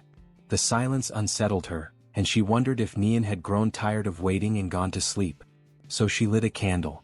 And as she opened the door, she asked softly if her sister was there. To her shock, Nian was lying on the ground, injured, bruised, and covered with wounds. Terrified, she dropped the saucer that held the candle, letting it fall. She ran quickly to her sister's side, crying her name in despair. Dazed and trembling, she asked what had happened, and as she held her in her arms, she failed to notice that behind them the house had begun to catch fire. Outside, two men from the village saw the flames and, worried, began asking each other if that burning house was not Song Naok's. At that very moment, someone stumbled out. It was Naok herself, clutching her sister tightly in her arms despite the fire raging around them. With all her remaining strength, she tried to explain to the men what had happened to her sister, but before she could finish, she collapsed to the ground, unconscious. Her greatest wish was that everything unfolding before her eyes was nothing more than a nightmare. But the harsh reality lay directly before her, and the flames only grew larger. Back in the present, inside the Tang family's guest residence, Soryang asked whether it was because of that tragic incident that she bore the scar on her face. She answered that, when she finally regained consciousness, more than 2 weeks had already passed. Her body was entirely wrapped in bandages, wounded from head to toe. She explained that she had begged the escort agency to track down the person responsible, but they had failed, admitting that they did not know how they would face young Nim after everything. Just as life slowly fades at the end of autumn, her heart, too, was gradually dimming. The only form of communication she had with the world were the faint groans that escaped her lips whenever she touched the bandages in an attempt to treat her wounds. Time passed quickly and soon spring arrived, bringing with it the awakening of the new crickets. In that moment, the image of her sister surfaced vividly in her mind. Amidst the flames, Nian had begged her desperately to catch that wretched man and put an end to her torment by avenging her pain. That haunting image of her sister left Song Naok utterly desperate and deeply terrified. She emphasized that when the sound of the crickets began to resemble Nian's own voice, echoing in her mind, she managed to regain consciousness. From that moment onward, there remained only one unshakable certainty within her: the burning will to find and kill that vile man. When the man came to know of this powerful motivation, he was alarmed and immediately asked her where she thought she was going.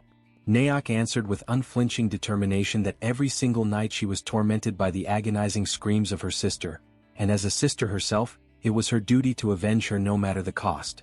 The man then questioned how someone like her could possibly take revenge, since she did not even know who the culprit truly was. At the same time, a woman warned her to think first of her own well-being and take care of herself. Naok was even locked away by the two of them, who were trying to prevent her from leaving. Yet in the end she slipped out of the village during the night, unseen by anyone. She carried nothing but her incense pouch with her. Her resolve was absolute. She was determined to go all the way and avenge her sister. Thus she set out for the city, knowing deep inside that the man had also gone there. Amidst the bustling crowd, she did not know his face, but his voice was etched into her memory like an unerasable seal. Naok began speaking to strangers, but many, frightened and unsettled by her face scarred with burns, simply ignored her. 2 long years passed, and again it was the season when the crickets awakened. Seeking shelter from the rain, she entered a cricket fighting pit. When she asked the owner for permission to stay, she was coldly driven away as she was interfering with his business. Without hesitation, a man pushed her toward the exit, throwing her out. Suddenly she froze in her steps, her whole body shivering as she caught a familiar scent buried deep in her memory. The man complained bitterly, saying she was putting him in a bad mood. But inside her heart, she reflected only on one thing: she had never truly forgotten. And on that very day she had finally found the owner of that voice. Back in the present, Huayin is left in shock, and Soryang can only ask what happened after that moment. Naok explains that while she was wandering through the city speaking to strangers, she encountered a beggar who told her that the wretched man often visited the gambling house. Immediately, Soryang understood that this was the reason she had gone to work there. Calmly, she revealed that she wanted to follow him and stab him to death, but the beggar warned her that he was a martial artist, making it an impossible task. So instead she tried to poison his drinks. But she admitted with bitterness that the poison she had bought seemed to be fake and had no effect at all. After that, she began caring for the crickets, yet their constant sound always reminded her of her sister, leaving her restless and unsettled. Now, through tears, Naok cried out with every bit of strength she had that she needed to kill that wretched man and would never leave until she did. Upon hearing this, Soryang understood her situation. Though he was troubled, she needed to tend to the crickets, but the sound of them only left her lost and hopeless. Huayin pointed out that her hatred was what kept her moving forward, and once she avenged herself, everything would be resolved. Helping someone with such a fierce spirit meant that person would never betray the clan. At that moment, Gyupi recalled that before avenging his parents he used to speak alone in the rain, but when the Tang family finally avenged them, everything changed for him. He added that now he finally understood why he had felt such a strong connection with Naok. Then Soryang turned to her. He declared that they would help her resolve that deep resentment and offered her a proposal. Once it was accomplished, she would be able to become part of the clan. Overcome with emotion, Naok asked if they truly intended to help her. She swore that if they did, she would serve the clan with her very life, down to her last breath. With gravity, strength, and unwavering determination, Soryang finally asked her the crucial question. Who was that wretched man? For a brief moment, she hesitated to reveal the truth about who she truly was.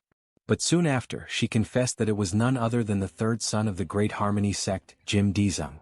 Upon hearing those words, Soryang grew excited, almost eager, as if ready to confront him immediately, while Hwayin was struck with astonishment at such a revelation. Still suspicious, she sought confirmation, and Suk's response once again reinforced the certainty that it was indeed Jim Dizung.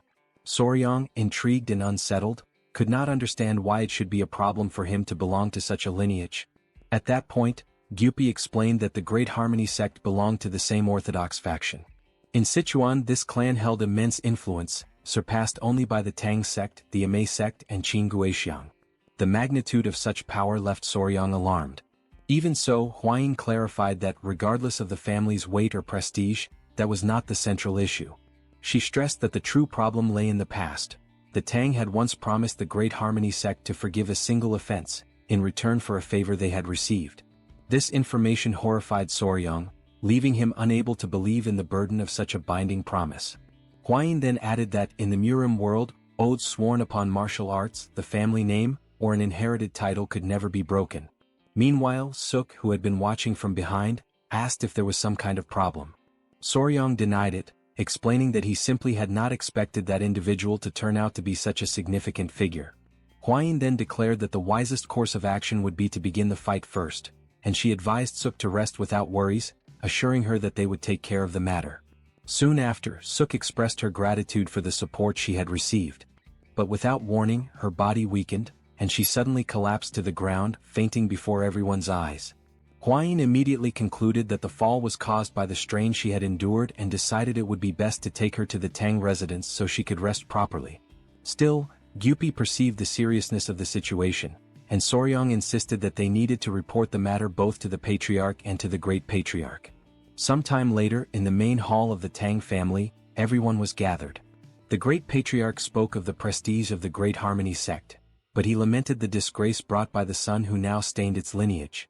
At the same time, Soryang's father-in-law expressed sorrow for the circumstances, yet he reinforced that the vow once made by their ancestors was deeply tied to the honor of the Tang family. He emphasized that if actions were to be taken out of mere pity, then no one would ever again trust the word or future agreements of their family. For this reason, he decided to forbid the use of poison or the direct lineage of the Tang in helping Suk. This decision left Soryang shocked and desperate. He tried to persuade them otherwise, but his father-in-law remained firm and unshaken. Hwayin quickly held Soryang's hand, urging him to respect the patriarch's will. She explained that as long as neither the Tang poison nor the direct lineage was involved, and as long as the clan itself did not interfere officially, it was still possible to help, since Soryang was not part of the direct line of the family. Then the patriarch questioned him directly, asking if the young warrior would truly give up. At that moment, Soryang finally understood the true meaning of the permission granted. Internally, he reflected that this was now his chance to prove his worth and his skills as a member of the Tang family. He also knew that, within such organizations, it was almost a rule that someone always had to endure physical hardship at the beginning. Later, Gyupi explained that despite the permission granted, the young warrior should never expose the Tang clan and that he himself would discreetly monitor Soryang's steps through the beggar sect. After leaving the hall, Soryang reflected that the first step would be to track Jin Dizung, a task now entrusted to Commander Pei, a former member of the Poison Annihilation Unit. After this discussion, Soryang met with Hwayin and Suk. He asked Suk if she had slept well, to which she replied that she had. Internally, Soryang reflected upon Suk's decision to remain with the Tang family, and he noticed how much more beautiful she looked after arranging herself with care. He then handed her an ointment from the Tang clan, specifically prepared for burn wounds. Immediately after, he asked if he could pose a few questions regarding the crickets. Yet, just as he was about to ask the one question that most intrigued him, Gyupi suddenly appeared, interrupting the moment. He said that he had thought the young warrior was outside, gathering information. And right after that, he announced that he had brought a guest. An imposing figure suddenly appeared at his side, with a stern face and a rigid, unyielding posture. Yet, in the very next moment, in a lighter and almost casual tone, the figure remarked to Huayin that she was like a poisonous flower and that it had been a long time since he had last seen her. That unexpected situation froze the pair in place, paralyzing them for an instant. But Huayin quickly recovered her composure, bowed deeply, and paid her respects to the beggar emperor. Meanwhile, Soryang, visibly confused, struggled to understand who that man was. Huayin then explained, that man was one of the three emperors and also the supreme leader of the Murim alliance. Soryang's eyes widened in astonishment, his entire demeanor reflecting pure surprise. In the presence of such an extraordinary figure, he presented himself with deep respect, still unable to hide his amazement. The leader, however, seemed thoughtful and intrigued, reflecting silently on what kind of person Soryang might be. Ever since the emperor had transferred his martial arts to him, it had always seemed like something unusual, something that set him apart. Suki, for his part, was taken aback when he finally recognized the emperor as the very same beggar from Songdo. Not having realized his true distinction at the time, he felt embarrassed and apologized sincerely for his past rudeness. At that moment, Huayin asked what had brought him to the Tang family. She suspected it might have something to do with the problem involving the Harmony sect. He confirmed that it was precisely about that. Huayin grew uneasy, fearing that he might be there to interfere with the group's work. But he reassured her, stating clearly that he had no such intention. He added that he could not stop them anyway, since he fully understood their circumstances. Even though he could not act openly, he had come to offer whatever help he could. Soryang, still suspicious, questioned how someone could truly help without even taking a single step forward. In response, the beggar lightly pressed his index finger against his forehead and murmured a single word: information. He explained that what truly drove him was his curiosity. He wanted to see how the successor of the first emperor would handle such a difficult situation. He then revealed that he had lost his own team in events that had taken place years earlier. When he mentioned Jim Dizung, he could not hide the disdain in his voice. He described Jim as vile and corrupt, a man shielded by the power of his family, with 2 cases involving the deaths of women tied to his name. Upon hearing these revelations, Soryang concluded that, even for the Great Harmony, Jim was an even greater headache, perhaps an even more disgraceful piece of filth than he had imagined. The emperor then stated that, ever since the incident in Song Village, Jim had kept a low profile and limited his movements, only visiting the gambling house. That was why the emperor had recommended poison to the young woman. Soryang then observed that the only possible way to confront Jim would be within the gambling house itself, though he wondered whether it would be necessary to stage the poisoning, as Suk had once done. Huayin reminded him that they would not be able to use the Tang family's poison this time. Turning to Naoki, he asked her how she was able to identify Jim's food or drink among so many different choices. She explained that Jim always made complicated and highly demanding requests, and the kitchen would receive a special message for each one of his orders. Soryang, curious, pressed further, asking what kind of complicated orders these were. Naoki detailed that he always requested his meals without certain ingredients, specifically crab and shrimp. At that point, the leader remarked that he had heard something unusual happen to Jim's body whenever he consumed such foods. Internally, Soryang immediately realized it was most likely a severe seafood allergy. Sensing a golden opportunity, he wasted no time.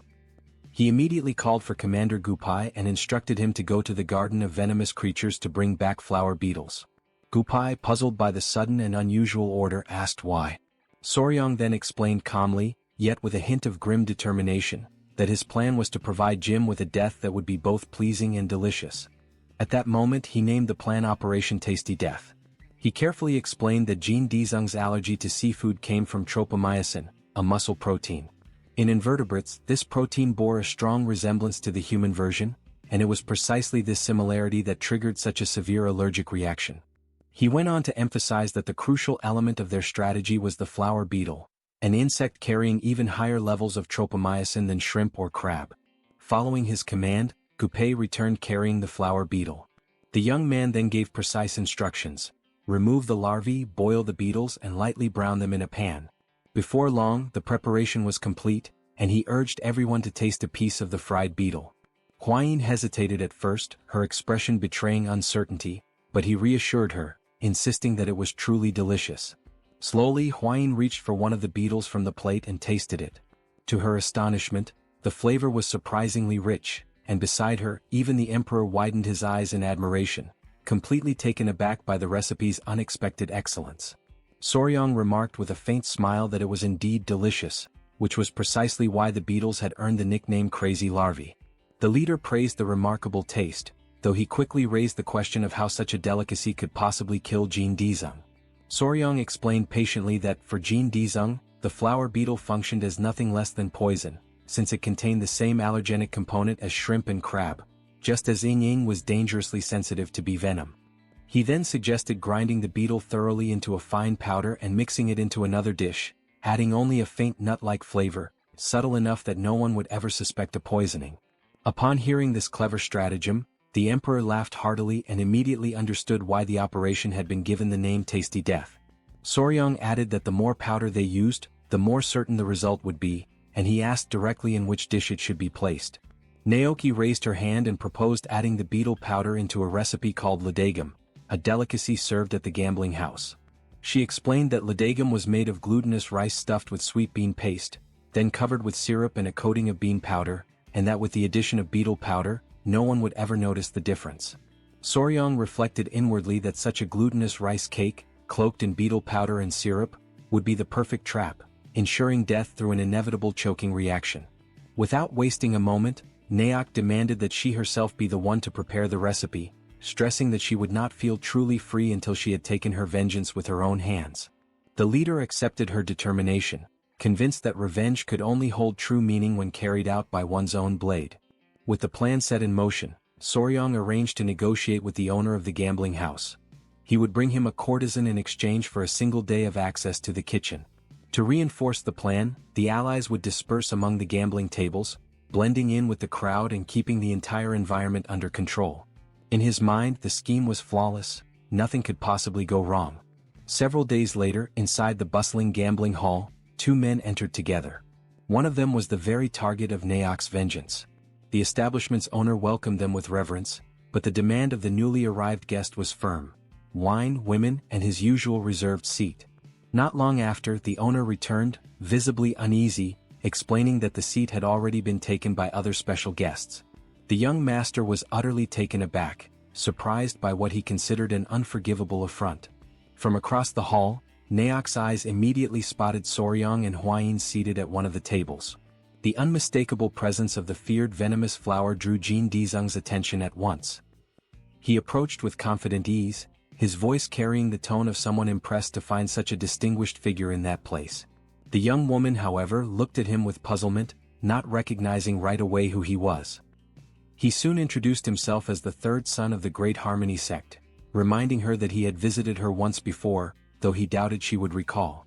Soryong, sharp-eyed, recognized the plan unfolding step by step, while Hwayin marveled at his composure and resourcefulness.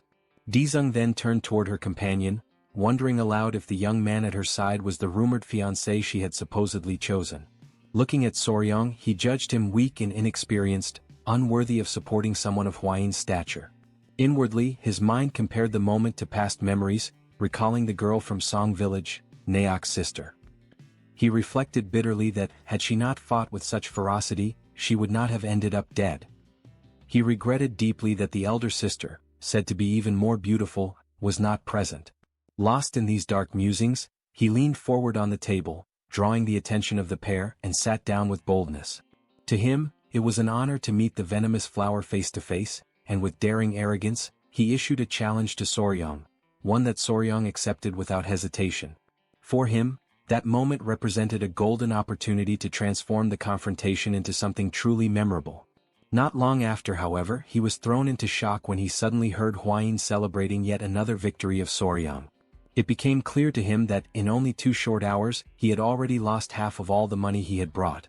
Meanwhile, Soryong, visibly satisfied with the outcome, calmly indicated that it was time for him to take his leave. As he watched them departing, the man, the very target of the group's meticulous plan, felt the weight of humiliation crash down on him, burning into a deep anger that he could not contain. Turning to one of his attendants, he ordered him to bring something to eat, since the constant tension of the gambling table had left him overwhelmingly hungry. At that precise moment, his attention was drawn by a conversation at the neighboring table, where guests were praising the ludagam that had been served. Curious, he asked the waiter directly if the dish was truly as remarkable as they claimed. The young man confirmed with confidence, assuring him that, particularly on that very day, it was prepared with exceptional flavor. He then took a piece of the delicacy, lifted it to his lips and began to eat. As he chewed, he openly praised the quality of the dish, remarking that the more he chewed, the more layers of flavor unfolded, growing increasingly rich with each bite. Yet, in a sudden and terrifying shift, the expression of pleasure that had lit his face dissolved into one of sheer desperation. He collapsed to the ground, overtaken by a violent agony, struggling as though he were choking on every breath. Soryong reacted immediately, stepping forward with sharp authority and demanding that everyone stand back at once. He assumed full control of the moment while the man, in panic, clutched at his clothes, begging desperately for help. But Soryong, with an icy composure, reminded him that this was not the result of Ladagam itself, but rather the consequence of the sins he had committed in the village of Song. In his torment, the man gasped inwardly, wondering in disbelief how Soryong could possibly know the truth of what had taken place in that distant village. All around, the crowd stood stunned and silent, unable to comprehend what was unfolding, while Soryong commanded that they hold him down firmly. At once, hands pressed against his body, gripping him with force and refusing to release him. And in those final moments, the persistent taste of walnuts from the Ladagam became the last lingering memory of his life. Elsewhere, the couple who had once cared for Naok during the time when her body was burned approached and pleaded that she continue to be treated with kindness. Soryong reassured them with calm certainty, promising that he himself would protect her, for from now on, she was considered part of the Tang family. Before returning to the Tang residence, they made a necessary stop in the village of Song. The matter of Jin Daesung was resolved swiftly.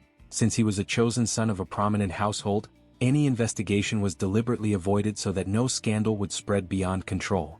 At her sister's grave, Naok wept with sorrow for all the precious time that had been lost in her pursuit of vengeance.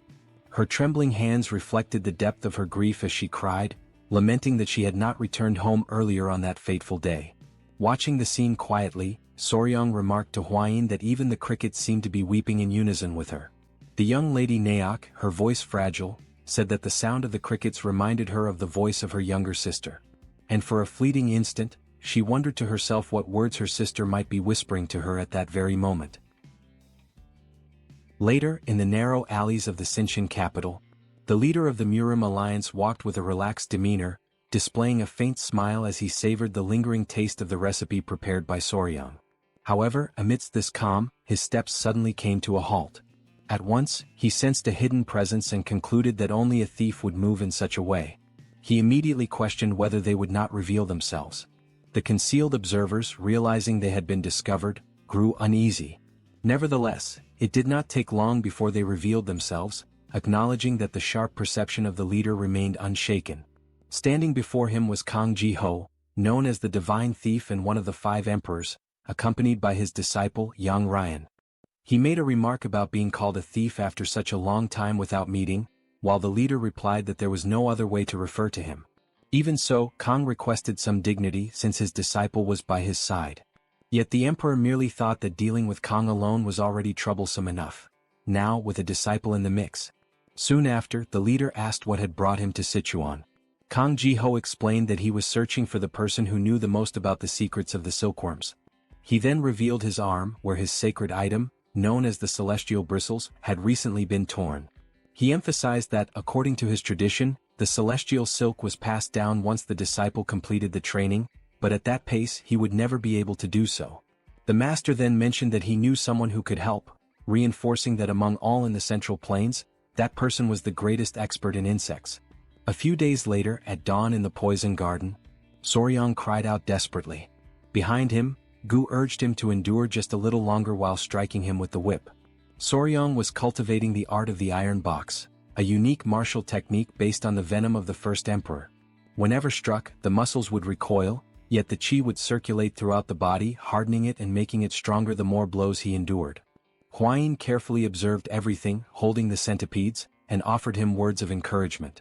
One of the centipedes, not understanding anything, became fascinated by the whip in Gu Pei's hand. In an impulsive leap, it hurled itself toward him. But Soryong intervened. He held it in his arms, only to be struck again by another lash on his back. The impact drove him to his knees, yet he still playfully spoke to the centipede about the danger it had nearly faced. Huayin complained that Hyang'a the centipede was so energetic that she could never stay still.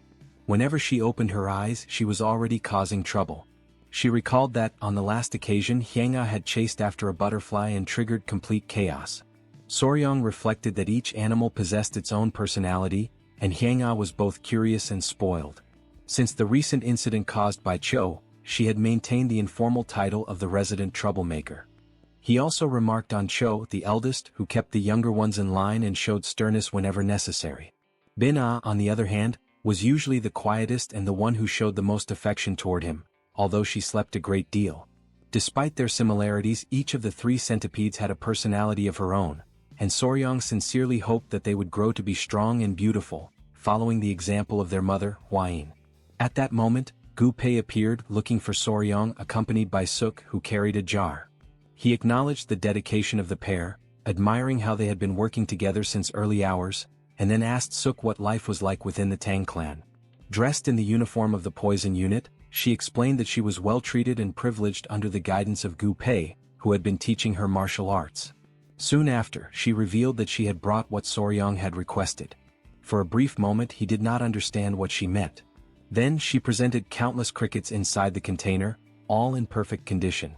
Gu Pei explained that the quantity was excessive, but this was due to Naoke's meticulous care in tending to the crickets. Upon hearing this, Soryong reflected on how excessive competence in one's work could sometimes become a problem. Yet he immediately announced that new offspring would soon arrive at the poison garden. Gu Pei then asked whether he would finally be going out to capture new venomous creatures. Soryong confirmed, stating that he was planning to bring new species to raise, emphasizing that the best way to feed them was with live animals. At that instant, Huayin called to him, suggesting that, before taking any action, it would be prudent to wait for news from the Martial Alliance. With the expedition requiring official permission and the ongoing situation with the blood cult, leaving would not be simple. She further pointed out that the leader of the alliance had attacked the border of Daewil, but no news had been heard since then. This left Soryong seething with anger. Suddenly someone came running, shouting loudly as he called out to the pair.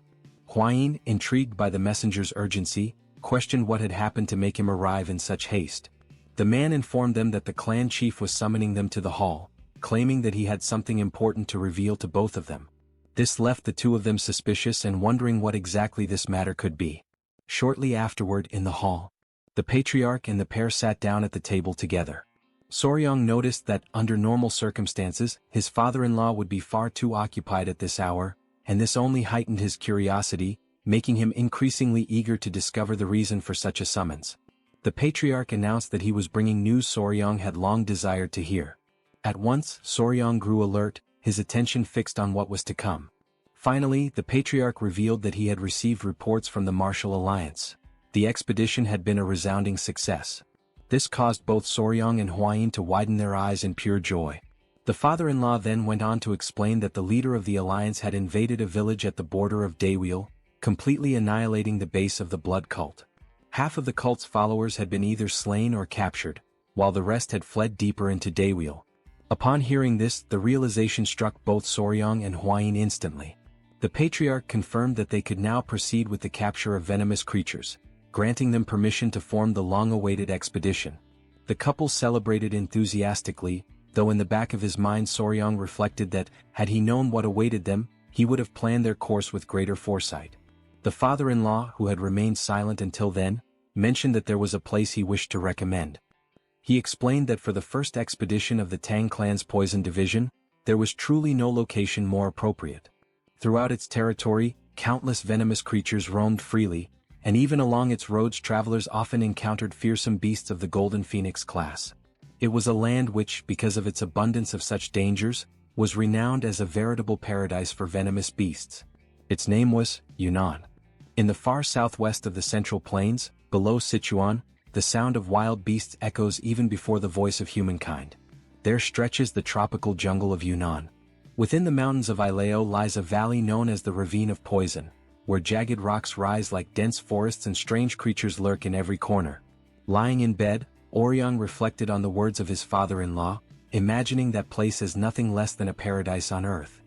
His thoughts wandered as he wondered what kind of beings might dwell there, and anticipation surged within him, eager for the moment he would finally behold them.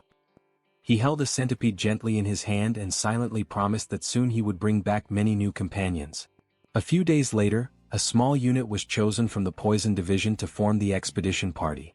The management of the Poison Garden was entrusted to Lady Naki, now officially appointed as vice-captain of the Poison Division, so that everyone might receive her direct orders while the group was away. With all preparations completed, the Tang clan's departure approached swiftly. But at the moment of farewell, one centipede clung tightly to Soryang's leg. Not only the centipede but also the lizards and the great spider latched onto his body, desperate for him not to leave. He attempted to calm them, urging them to release their hold. He explained softly that he was only going to bring back more friends, and that during his absence the uncles of the Poison Division would take care of them, providing both nourishment and energy. Slowly the spider relented, loosening its grip, yet the centipede refused, stubbornly climbing even onto his face in its resistance.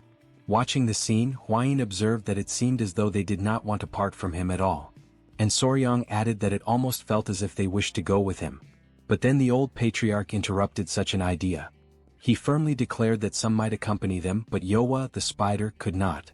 Her enormous body drew too much attention, and it would be impossible to explain her presence as they could with Hwayin. Annoyed by what she heard, Hwayin lifted her arm, and before everyone's eyes Yowa's arachnid form became transparent. Her body vanished completely from sight. The old patriarch was left in shock, unable to comprehend what he had just witnessed, and even Soryang recoiled in disbelief, astonished at the sight. Hurriedly he rushed to touch the surface of Yowa's invisible form, pressing his hand carefully against where her body should be. To his relief, he still felt her softness, the silken and delicate texture of her fur, even though his eyes could no longer perceive her. Soon the old patriarch admitted that Yowa truly could conceal her body. Relieved and heartened, Soryang declared that in this way she would indeed be able to accompany them on the expedition. Hwayin agreed, remarking that under such circumstances Yowa could even take care of the others during the journey. Turning toward the centipedes, she addressed their stubbornness, making it clear that their defiance against their father would be better tempered if they learned obedience along the road. With this, Soryang planted his feet firmly on the ground, brimming with confidence. The group finalized their preparations, and thus the first great journey of the Poison Division began. After some time the group arrived near Mount Amei in the province of Sichuan. A long line stretched out before them, catching Soryang's attention, who asked Gu Pei why so many people were halted there.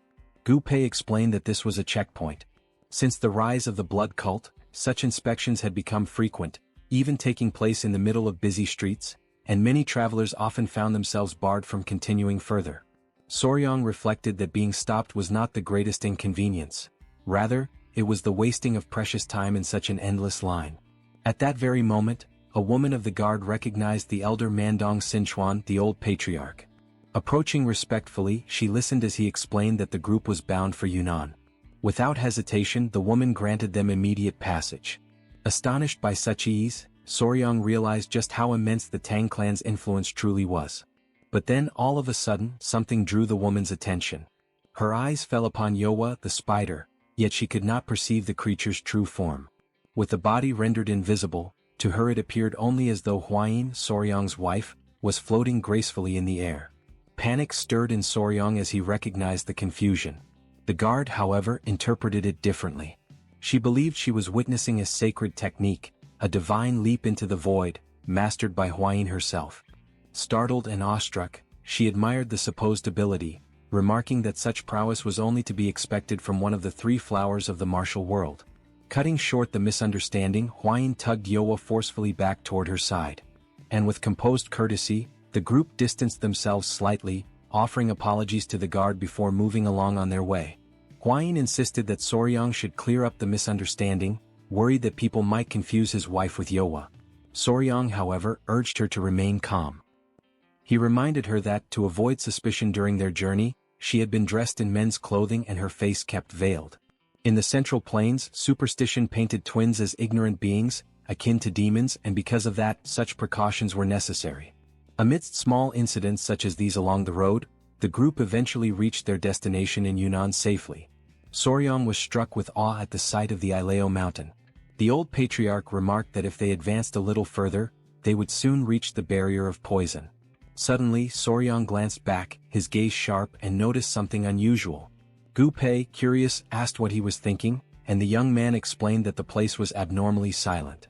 There was no sound from the cracks of the caverns, no chirping in the trees, no trace of life anywhere. The old patriarch observed that such a feeling was not new to him, recalling the past hunt for the sovereign of the blue venom. Intrigued, Soryang asked who this sovereign was. The grandfather remembered clearly that around the den of the sovereign of the blue venom, even insects had disappeared. They had either fled or been devoured as prey.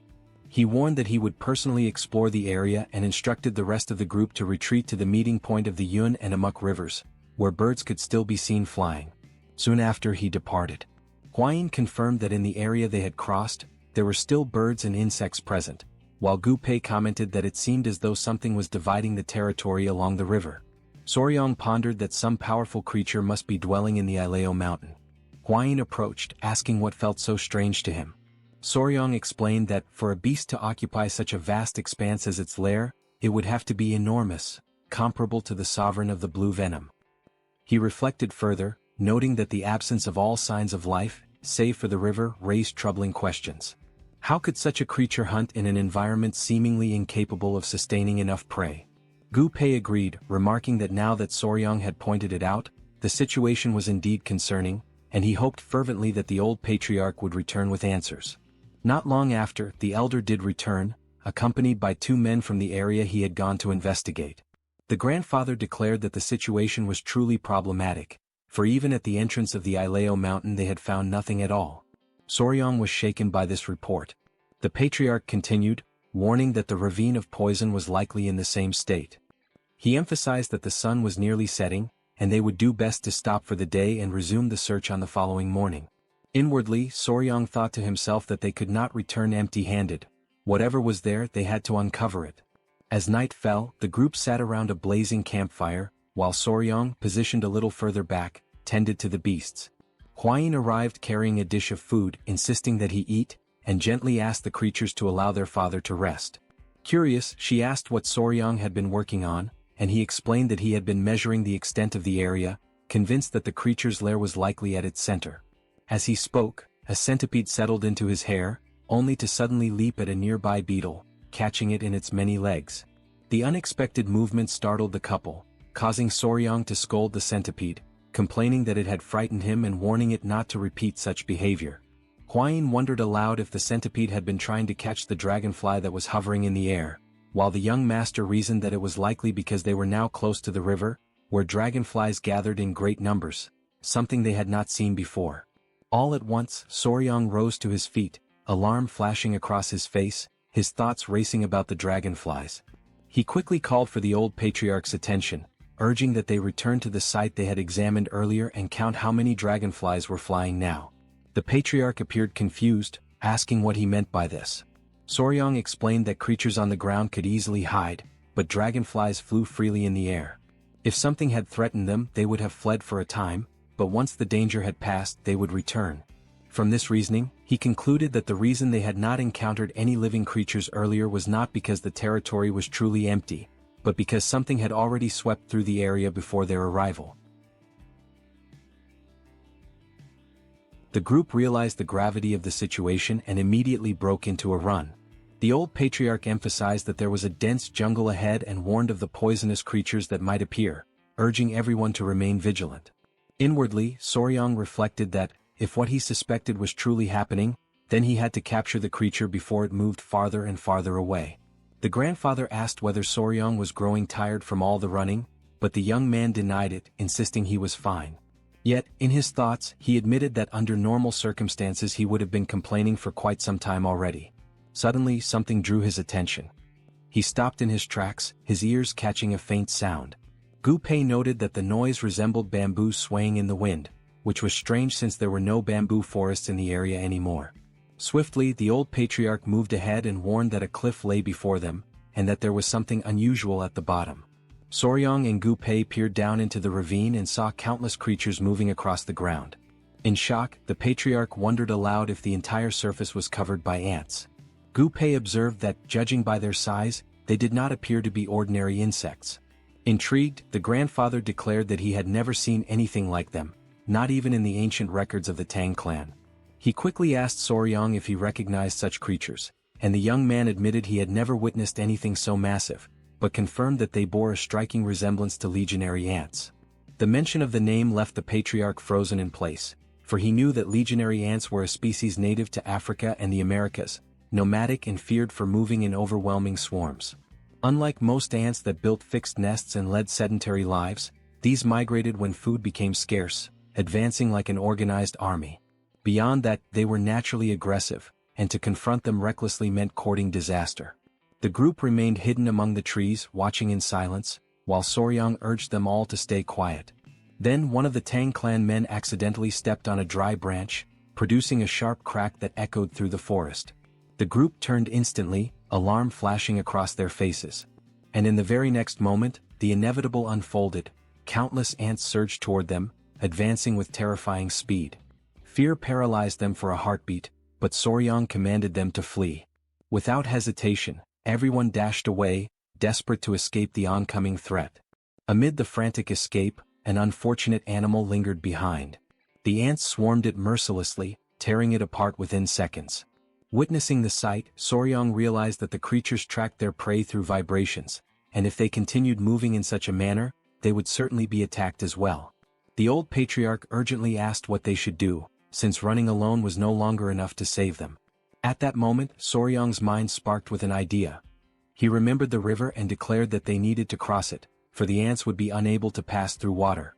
Upon hearing this, the grandfather pointed out the direction of the river, guiding the group toward the banks. They ran with every ounce of strength that remained, plunged into the rushing waters, and struggled across to the other side. Once they reached safety, they turned back to see the ants massing along the riverbank, watching them without moving any further. Slowly, the swarm began to retreat, incapable of advancing past the barrier of water, and a wave of relief washed over the group. Soryang checked on Nova, the centipede, and promised to dry her quickly. The old patriarch, meanwhile, admitted that the ants had truly unsettled him, confessing that although he was used to never fearing any adversary, even he had trembled before them. Soryang then recognized that such creatures devoured every living being without distinction, and that this explained the absence of animals throughout the region. The grandfather agreed, concluding that, in the face of such an immense population, everything they had experienced now began to make sense. Looking around, he declared that, for the time being, the area appeared safe and instructed the group to take advantage of the moment to rest. Excited, Soryang moved closer to Gu Pei and suggested that, once darkness fully cloaked the forest, the two of them should approach the ants in order to observe them more closely. Gu Pei was astonished and questioned whether Soryang truly wished to return so close to the creatures. Without the slightest hesitation, Soryang responded with certainty, affirming that of course he wanted to see them up close. The proposal left everyone utterly bewildered, for they were still carrying the weight and shock of having barely survived only moments earlier. Gu Pei, still shaken, reminded him that they had just managed to escape and asked whether Soryang intended to capture the ants in the same manner he had once done with the bees. With a calm and steady tone, Soryang denied such an intention, yet emphasized that he would like to take hold of only a few. Determining the course of the night with an air of quiet authority, he declared that all of them would accompany him. Thus, under the cloak of darkness, the group returned once more into the depths of the jungle. It marked the beginning of what they later called the Midnight Abduction, an audacious act that proved to be a success, for each one returned carrying a living ant. Gu Pei, exhausted and visibly stressed, declared that he would never have imagined doing something so reckless ever again. He went on to mutter in disbelief that he had expected the ants to be asleep during the night, not fully awake and active. As they cautiously tied the creatures with great care, the patriarch raised the question of whether it would truly be possible to raise them at all. Soryang, thoughtful and analytical, admitted that the task would be exceedingly difficult. The ants possessed only a very short memory, one that lasted merely a few days, which rendered any attempt at training them completely useless. Moreover, without the presence of a queen, controlling them would be absolutely impossible. This revelation left Gu Pei wide-eyed and astonished, and he immediately began to wonder if their entire effort had been nothing more than a complete waste of time. Yet Soryang countered with an animated spirit, declaring that for him there was no such thing as waste. To his eyes, the ants were unique and valuable, even if they could never be domesticated. Within his private thoughts, he reflected on the squad of venomous creatures that Gu Pei had carefully chosen for him. It was now his responsibility to endure and to lead them, no matter how heavy the burden became. Soon after, the old patriarch questioned what the next steps should be and suggested either seeking out other demonic beasts, or heading toward Hueli or even Zishuangbana. But Soryang, resolute and unwavering, responded that before anything else they needed to find Huayin. Only after that could they follow the tracks of the ants and confront them once again, moving ahead of their endless march. The group shuddered at the mere thought of surpassing those creatures yet another time. Nevertheless, the young warrior urged them to focus not on the ants themselves but on the venomous creatures fleeing before them, for such prey would be easier to capture. He proposed that they organize themselves into a line, keeping pace with the march of the ants, and use the movement of the swarm as their own advantage. Gu Pei, though silent, reflected inwardly that it was highly unlikely they would emerge alive from such a venture. Even so, Soryang smiled with conviction and concluded with firm resolve that it did not matter whether they captured the ants or not. With this strategy, they would still be able to seize every venomous creature the jungle had to offer. Taking advantage of the moment to rest, the group lit a fire in the middle of the forest. A little farther away, Huayin remained astonished by the sight of the ants. She wondered aloud whether Soryang truly intended to run ahead of such fearsome creatures and at the same time, attempt to capture the venomous beasts that were fleeing from them. She reminded him that not long ago the group had faced the golden-haired bees, a memory still vivid in her mind. Yet Soryang recalled that, despite all the danger they had encountered back then, the results had ultimately been positive. This memory left Huayin hesitant, caught between her genuine concern and the lingering confidence inspired by their earlier success. During the days when Soryang had run ahead of the golden-haired bees, he had rapidly exhausted his strength, drawing heavily upon the energy of the blue-spotted centipedes. Now, with the centipedes having shed their skins twice and no longer needing to feed on the energy of the core, Soryang recognized the chance to absorb all the remaining power for himself. The old patriarch then questioned whether, under these circumstances, Soryang too should not run, and Huayin confirmed his thought. Since he had taken the elixir from the golden-haired bees, she explained, it was crucial that he absorbed this additional energy, making the most of the opportunity that now stood before him. Soryang agreed, acknowledging without hesitation that his physical abilities were not particularly strong, and even suggested that the patriarch himself should carry her during the run. At this remark, the old man burst into laughter, recognizing the magnitude of the opportunity, while the young warrior grew visibly uneasy at his reaction.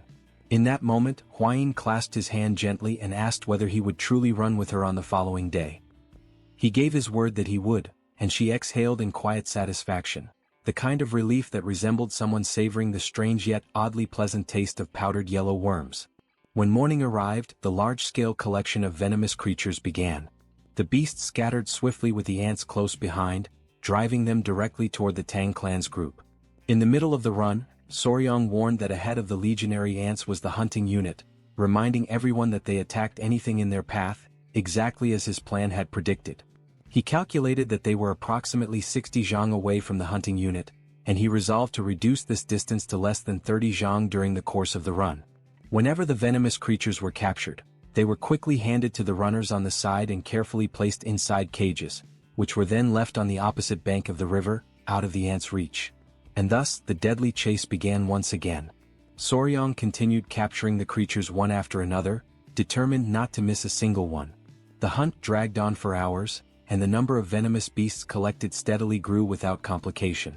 The young warrior kept passing each capture to the group, announcing them with confidence. When asked if he was still well, Soryang firmly confirmed that he was.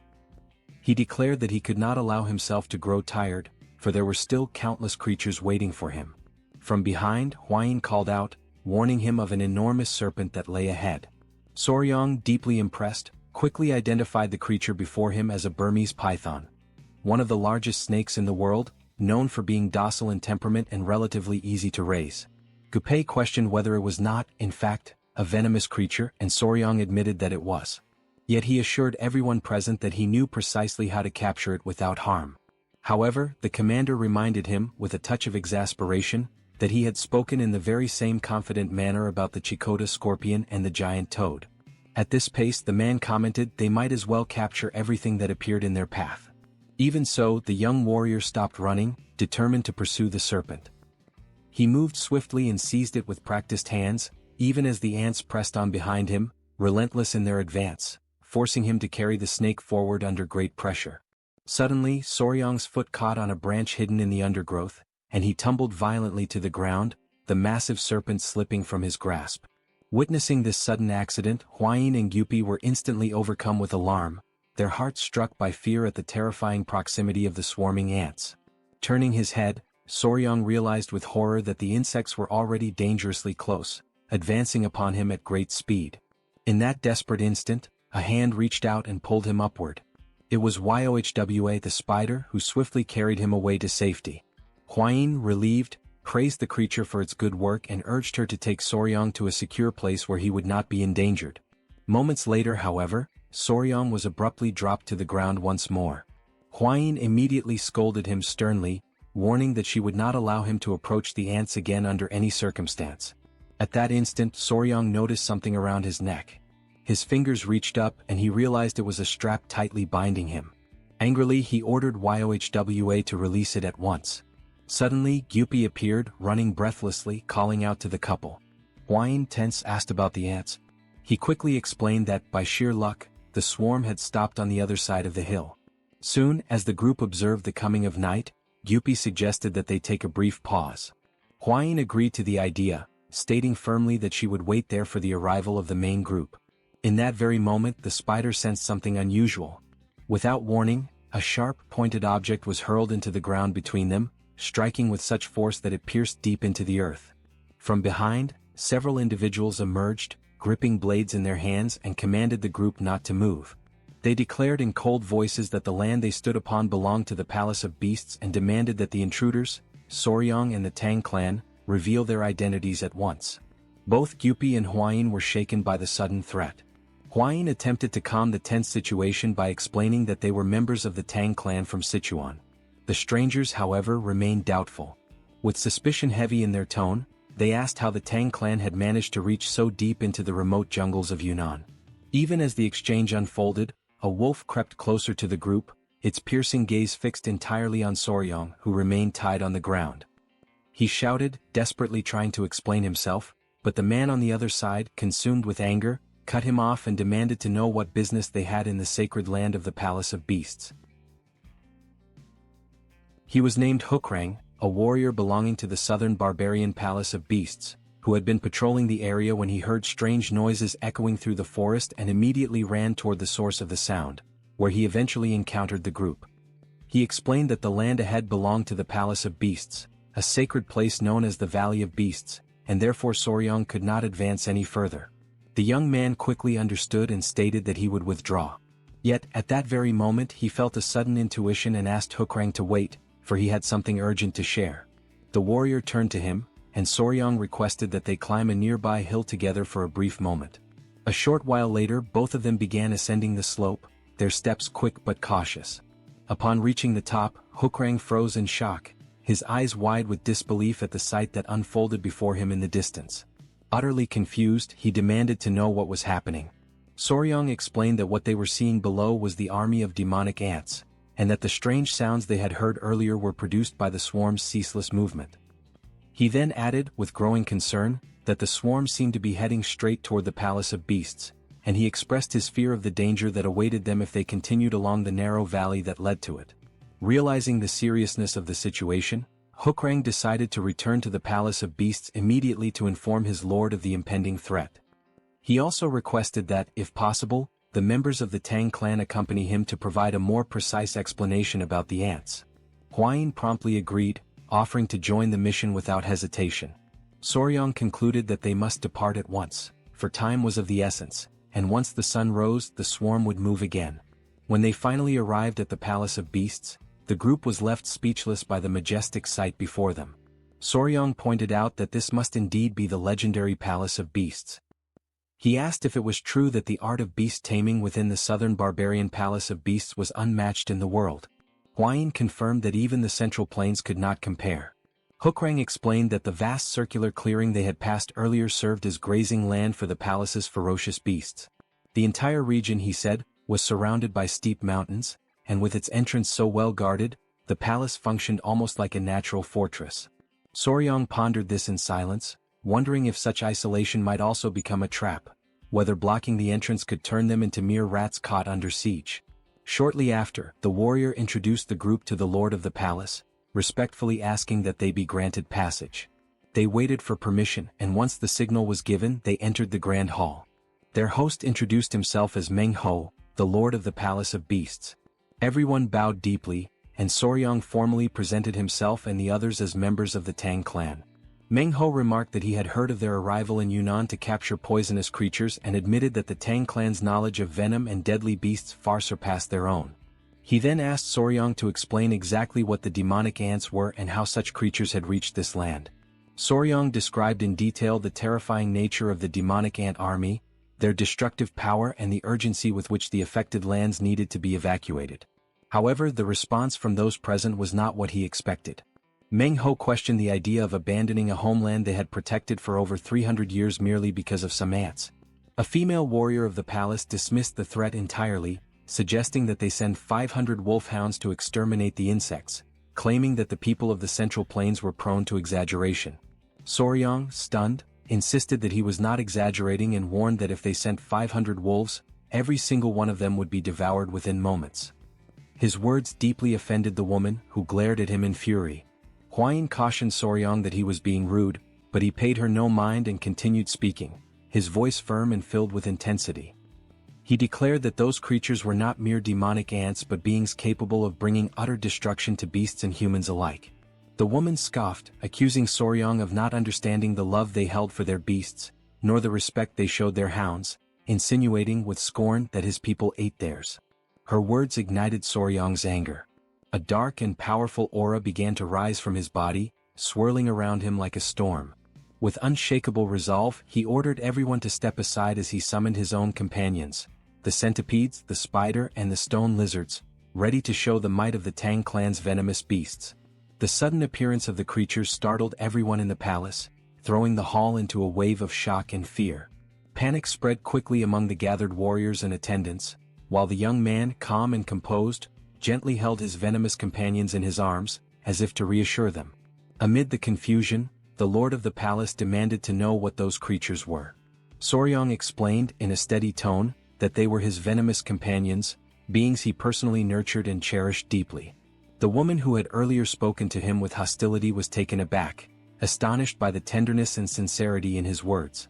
One of the palace warriors, still trying to recover from his amazement, remarked that even in a place like theirs, where animals were treated with respect and affection, no one had ever gone so far as to use the word companion when referring to them. The old Lord Meng Ho smiled, visibly impressed, and praised Soryang's remarkable bond with his creatures.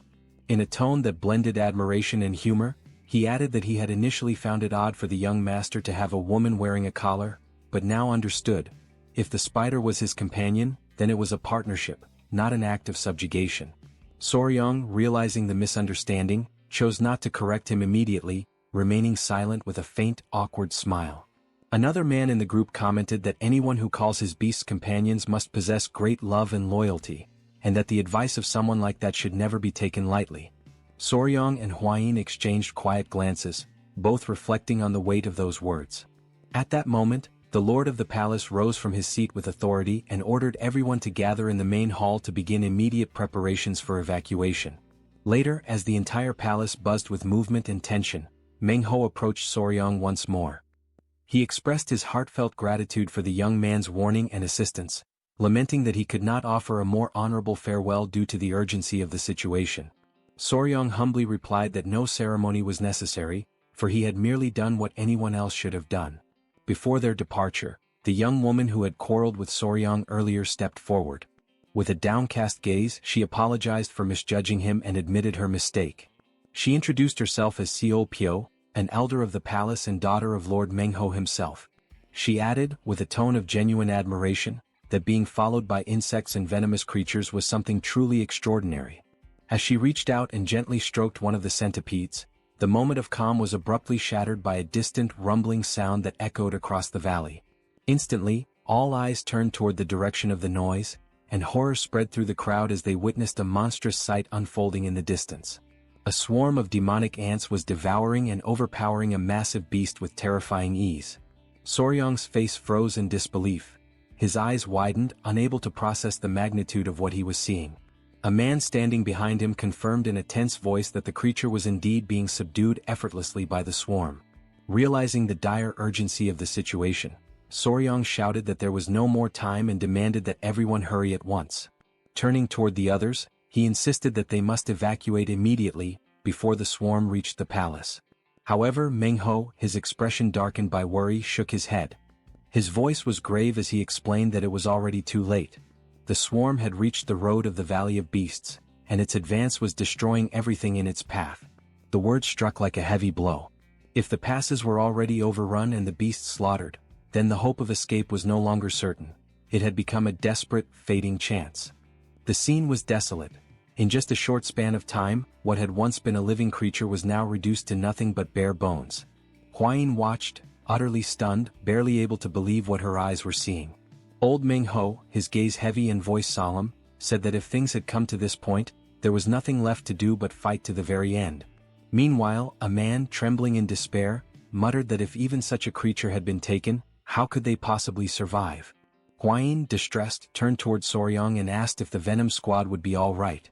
Soryong answered firmly, trying to calm her, saying that they knew well the danger of the demon ants and would surely retreat before reaching the river. Even so, Gupai voiced her worry, saying it seemed impossible to cross the valley and make it out alive. Faced with such uncertainty, Soryong sank into thought, the weight of realization pressing upon him. What, after all, should be done? At that moment, something stirred high above. Something was descending from the mountain. It was the Yowa spider, spreading an immense, silvery web that stretched outward like a natural bridge. Huayin, suddenly filled with hope, exclaimed that with that web they could cross the mountain. Yet Soryong hesitated. He looked around at the people of the palace and felt a pang in his chest as he realized that perhaps only he, Huayin, and Gupai would be able to escape. Lord Manhwa intervened, saying that Soryong should not worry about them. He explained that in the world of beasts, if one cannot win, one is simply devoured. The old man's words carried both resignation and a quiet courage. Soryong, however, declared that those people loved animals as deeply as he did, and for that very reason, there must be a way to save everyone. He began to think deeply, reviewing everything he knew about the demon ants, their habits, their migration patterns, and even their hunting instincts. In silence, he organized each detail in his mind, weighing possibilities and risks. Then, suddenly, a thought struck him like a flash of light, an idea that could change the fate of them all. He turned to the lord of the palace and said that perhaps he had found a solution. Manhwa observed him with curiosity and asked whether it was truly a good idea. The young man replied that it was, but warned that it might demand both effort and sacrifice. By the next morning, the demonic swarm had already devoured the carcass of the previous day's beast. Momentarily satiated, the ants began to reorganize, moving steadily toward the Valley of Beasts. Following Soryong's carefully laid plan, everyone had taken their positions in silence, forming a long line that stretched across the open field. Huayin, in silent prayer, hoped fervently that no one would be hurt. The lord of the palace stood tall and called out for his disciples to hold the formation and defend their homes with their lives, warning them of the danger that was approaching. The deafening roar of the swarm echoed in the distance, growing louder with every passing second. In his mind, Soryong measured the timing with precision, realizing that the critical moment to act was drawing near. When the swarm finally reached the pool of water, he gave the command. In that same instant, the warrior hurled a flaming spear. Within seconds, the fire spread, and the flames surged upward, surrounding the demonic ants. Without hesitation, everyone charged forward. The palace warriors and disciples moved with determination, their movements synchronized, each one complementing the other as they pushed ahead. Soryong led the advance, his focus unwavering. Seolpyo realized that they needed to provide cover so the young man could reach the heart of the swarm. When Soryong arrived before the main cluster of the demonic ants, he took his position. The swarm stirred violently, preparing to attack, but he held his stance, then began to run in wide circles, drawing them after him. They followed en masse, exactly as he had predicted. But then, the treacherous terrain betrayed his steps and his foot slipped.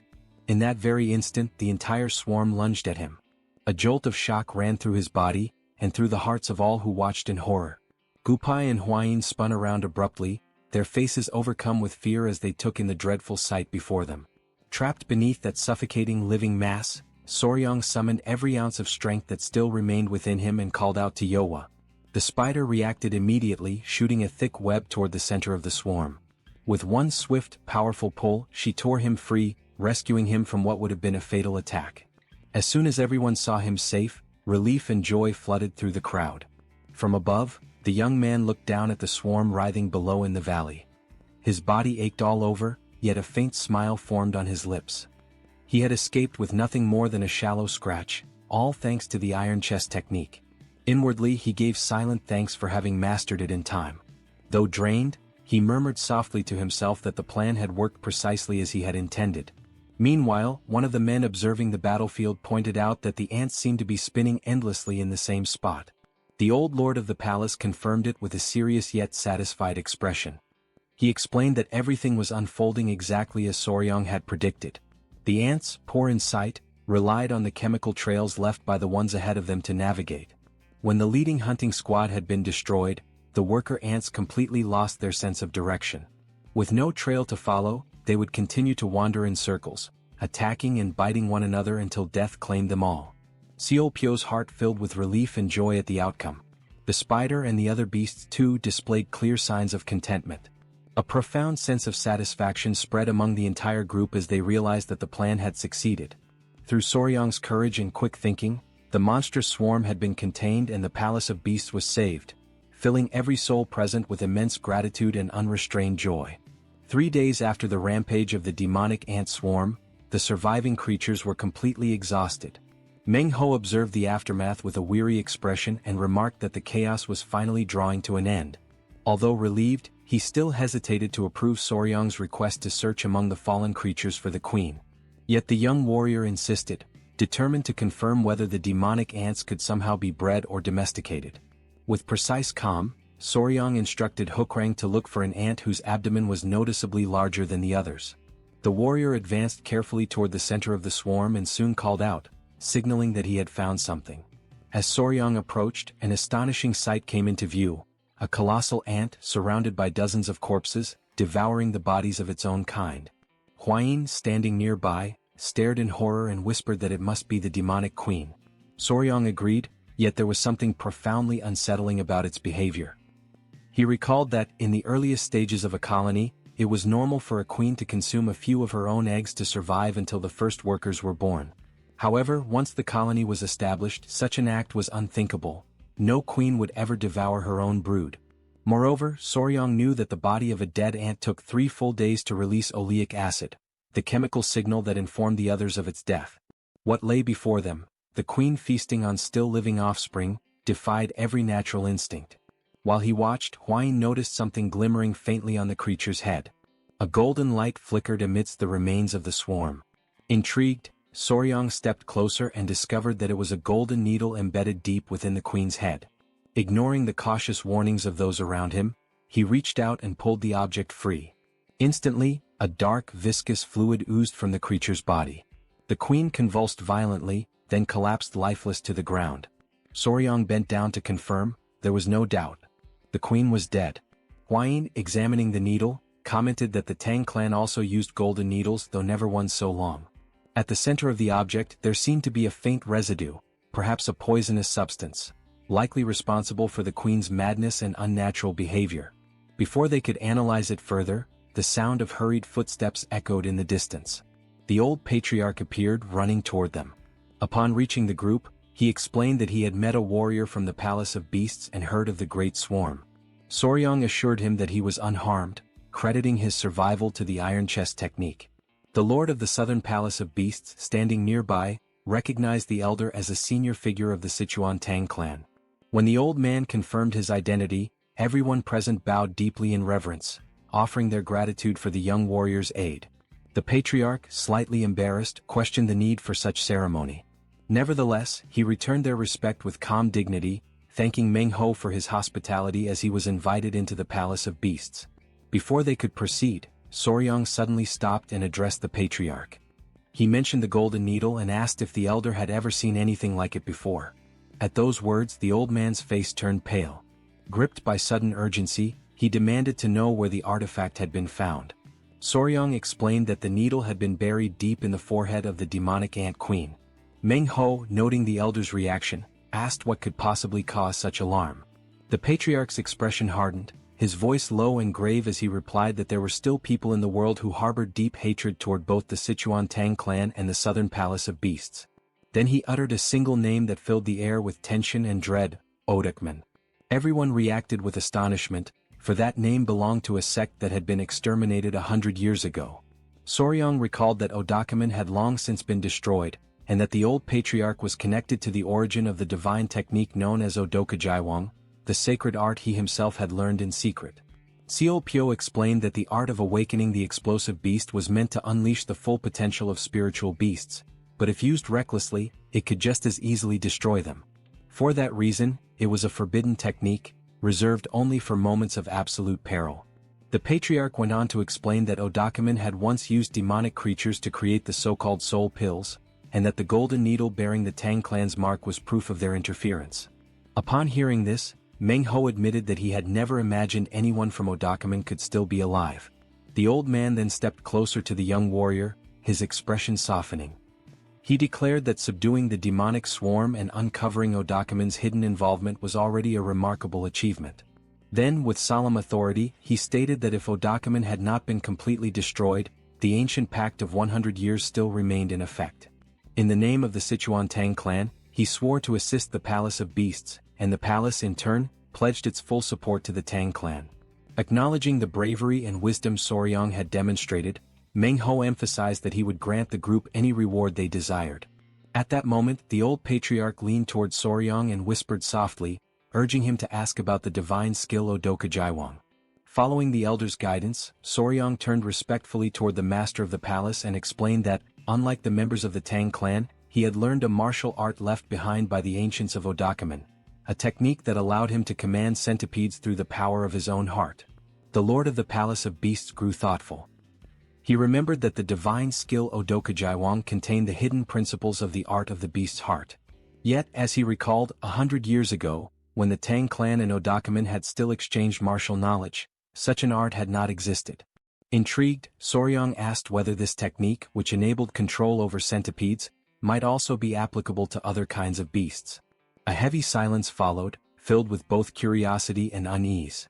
Seo Pyo then explained that the art of the beast's heart was the most sacred secret of the palace, a technique that allowed its masters to share their heart and life force with the beasts they tamed. It was passed down only through the direct line of succession. Even so, Seo Pyo pondered aloud how a son-in-law of the Tang clan could have learned a variant of this divine art, one known as the art of the heart of the tool. Alarmed, the lord of the palace turned sharply toward Soryang and asked about the young man's origins and his ties to his biological family. The question caught Soryang off guard, but he quickly responded that he had no family at all. Meng Ho was stunned by the confession and asked in disbelief if that meant the boy was an orphan.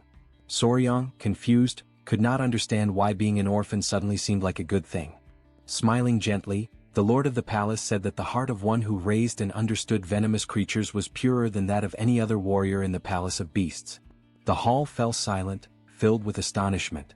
Then Meng Ho stepped forward, his expression solemn yet warm, and made an announcement no one had expected. He wished for Soryang to become his son. Overcome by surprise, the young man questioned the elder's intentions. The old man confirmed that he truly intended to make him his adopted son, a new member of the Palace of Beasts. He went on to explain that, upon being accepted into the family, Soryang would be allowed to keep his own martial arts and would also learn the techniques unique to the palace.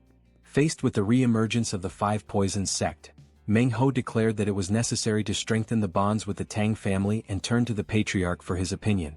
The patriarch considered the matter carefully, stating that although Soryang's position as son-in-law would remain unchanged, what truly mattered was the young man's own will.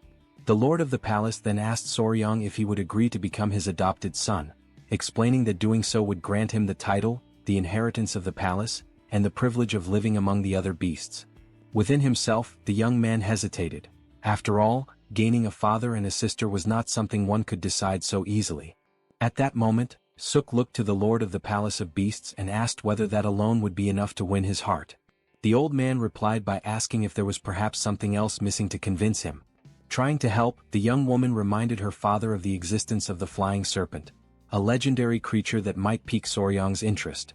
Curious, Soryang turned to his grandfather and asked what exactly a flying serpent was. The old patriarch explained that it referred to the divine flying serpent of heaven, one of the 24 most powerful venoms in existence. It ranked just below the 10 great poisons, possessed 2 horns upon its head, and had the ability to soar through the skies. Astonished, the young warrior found it difficult to believe such a creature truly existed. Suk, delighted by his enthusiasm, promised that if he accepted becoming her younger brother, she would personally help him capture the flying serpent. Upon hearing this, the young warrior brought his hands together in a gesture of respect and reverence, bowing to greet his new father and elder sister.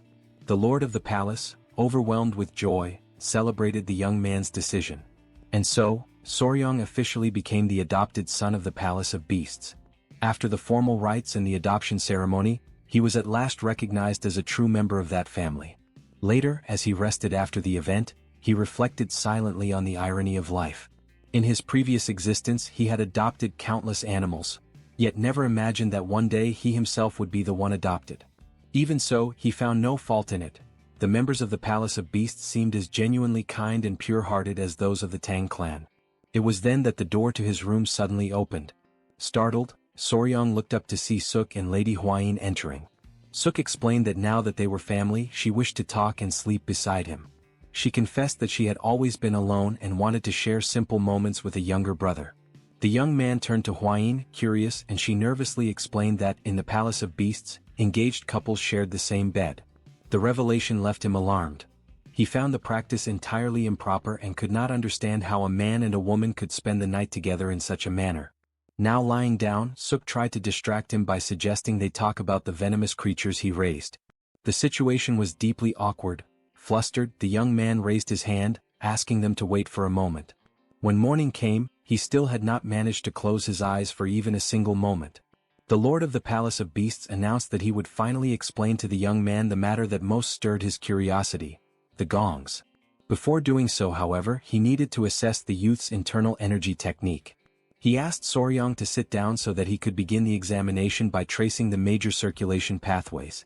Soon, the elder approached and gently placed his hand upon the young man's head. The atmosphere grew heavy with a mystical aura as Manhwa, focused and composed, carefully analyzed Soryang's internal energy. It did not take long for him to realize why he had failed to sense the boy's presence earlier. Soryang had been concealing his spiritual essence. Manhwa remarked that the young man was imitating the beast heart technique, yet his version was a crude and incomplete imitation of the true method. Suk then intervened, explaining that the beast heart technique was an internal art that created a profound bond between the cultivator and their beasts, allowing them to grow together, the creature becoming a reflection of its master's emotions and intentions. To demonstrate the concept more vividly, she decided to show the true power of that art in action. She called forth several of her personal beasts.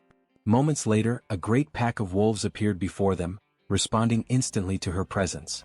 Soryang was struck with awe at the sheer number and majesty of the creatures standing before him. With calm authority, Suk informed her beast that Soryang was now part of their family. Then she raised her voice, commanding the wolves' attention, and with a clear, commanding tone, ordered them to assume the fierce formation, directing their movements toward the lord of the Palace of Beasts. The creatures obeyed without hesitation, advancing in unison, their movements perfectly synchronized as though they shared a single consciousness. The young man watched in astonishment as each wolf's motion aligned flawlessly with the others, realizing the depth of the spiritual bond that united Suk and her beasts. The lord of the palace explained that such harmony was the result of the beast heart technique, which united the cultivator and the creatures as one. Through it, a master could see through the beast's eyes and strike with their fangs as if they were extensions of their own body. Overcome with emotion, the young warrior knelt down and earnestly begged the lord of the palace and Suk to teach him the true beast heart technique. Moved by the boy's determination, Manhwa instructed him to sit once more and placed his hands upon Soryang's back. As he began to transmit the technique, the lord of the palace subtly adjusted the flow of venom within Soryang's meridians. Although the method had originally been designed to absorb blood, he adapted it to the young man's unique constitution. He explained that only a single drop of blood, or even saliva, was enough to establish a lasting link between cultivator and creature. When the process was complete, Manhwa solemnly declared that the transmission had ended. From that moment onward, Soryang would be spiritually connected to the Ogong through the beast heart technique.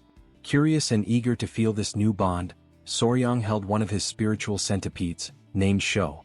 Instantly he could sense the creature's emotions flowing into his own heart, its fear, its loyalty, its gentle pulse of life.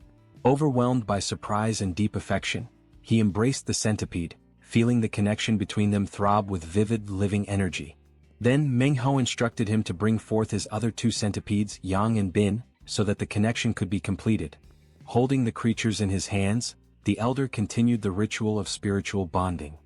He told Soryang to lie down and keep his mouth open.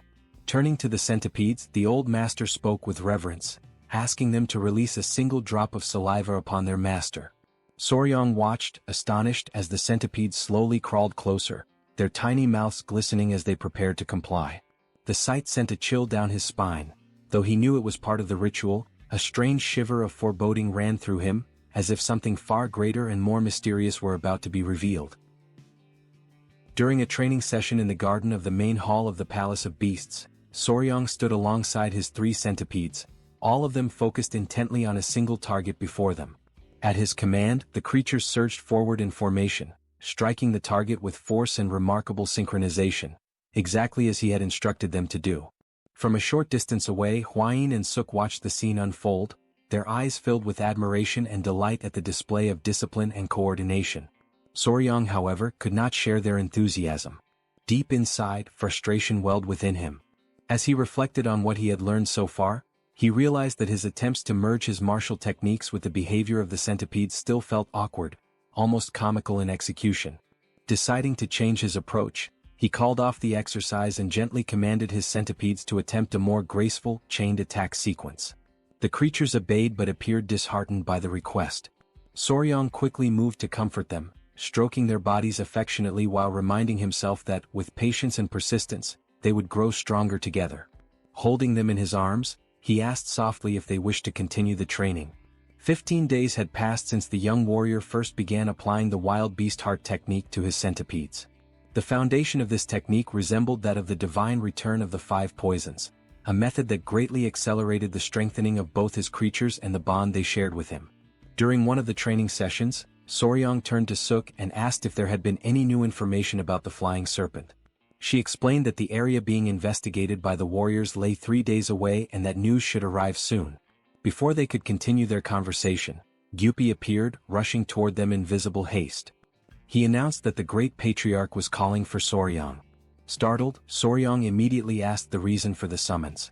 Gyupi replied that the patriarch had found a flying serpent. Without hesitation, Soryang decided to go at once to the guest hall of the Palace of Beasts. He ran through the corridors until he reached his grandfather. The patriarch greeted him warmly and inquired about his progress with the divine return of the 5 poisons technique. The young man replied that he had been practicing with full dedication. Almost at once, he mentioned that he had heard of the discovery of the flying serpent. The old man, busy preparing a special Helgar mixture, explained that he was currently adding secret clan ingredients to the concoction. Although the creature had been located, it could not yet be captured.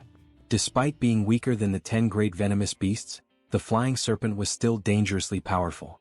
With a faint smile, the patriarch reached for a jar nearby and held it up for his grandson to see, saying he believed the young man would find it interesting. Curious, Soryang stepped closer and peered inside the container. There he found a peculiar spider. He quickly identified it as the money trap spider, so named because the pattern on its back resembled that of an ancient coin. In the West, it was known as the sinister hourglass spider, its scientific name being Cyclocosmia ricketi. The young man reflected that, in his previous life in Korea, it would have been nearly impossible to encounter such a rare creature. He thanked his grandfather sincerely for giving him the chance to see it with his own eyes. As the group gathered around, the great patriarch looked at them thoughtfully and commented that they would need an appropriate location to confront the flying serpent. Soryang recalled that serpents were capable of slipping through even the tiniest cracks and that they were usually kept in reinforced sacks to prevent escape. The old patriarch agreed but added that even with the strongest bags the clan possessed, none might be capable of containing such a creature. Deep in thought, Soryang tried to imagine a solution to the problem. While they pondered, one of the clan members suddenly noticed something unusual within the jar and panicked. Turning to the elder, he exclaimed that the money trap spider had vanished. Overcome with guilt, he immediately bowed his head, apologizing and explaining that he had looked away for only a single moment. The young warrior, however, remained perfectly calm. He stated that there was no reason for concern and asked Gyupi to hand him a sashi knife. As soon as he received it, he stepped closer to the jar and, with careful precision, pulled the creature out from within. Soryang explained that this particular species was known for digging burrows and creating tunnels underground, using the soil to conceal itself whenever it sensed danger. As he observed the spider once more, an idea began to form in his mind.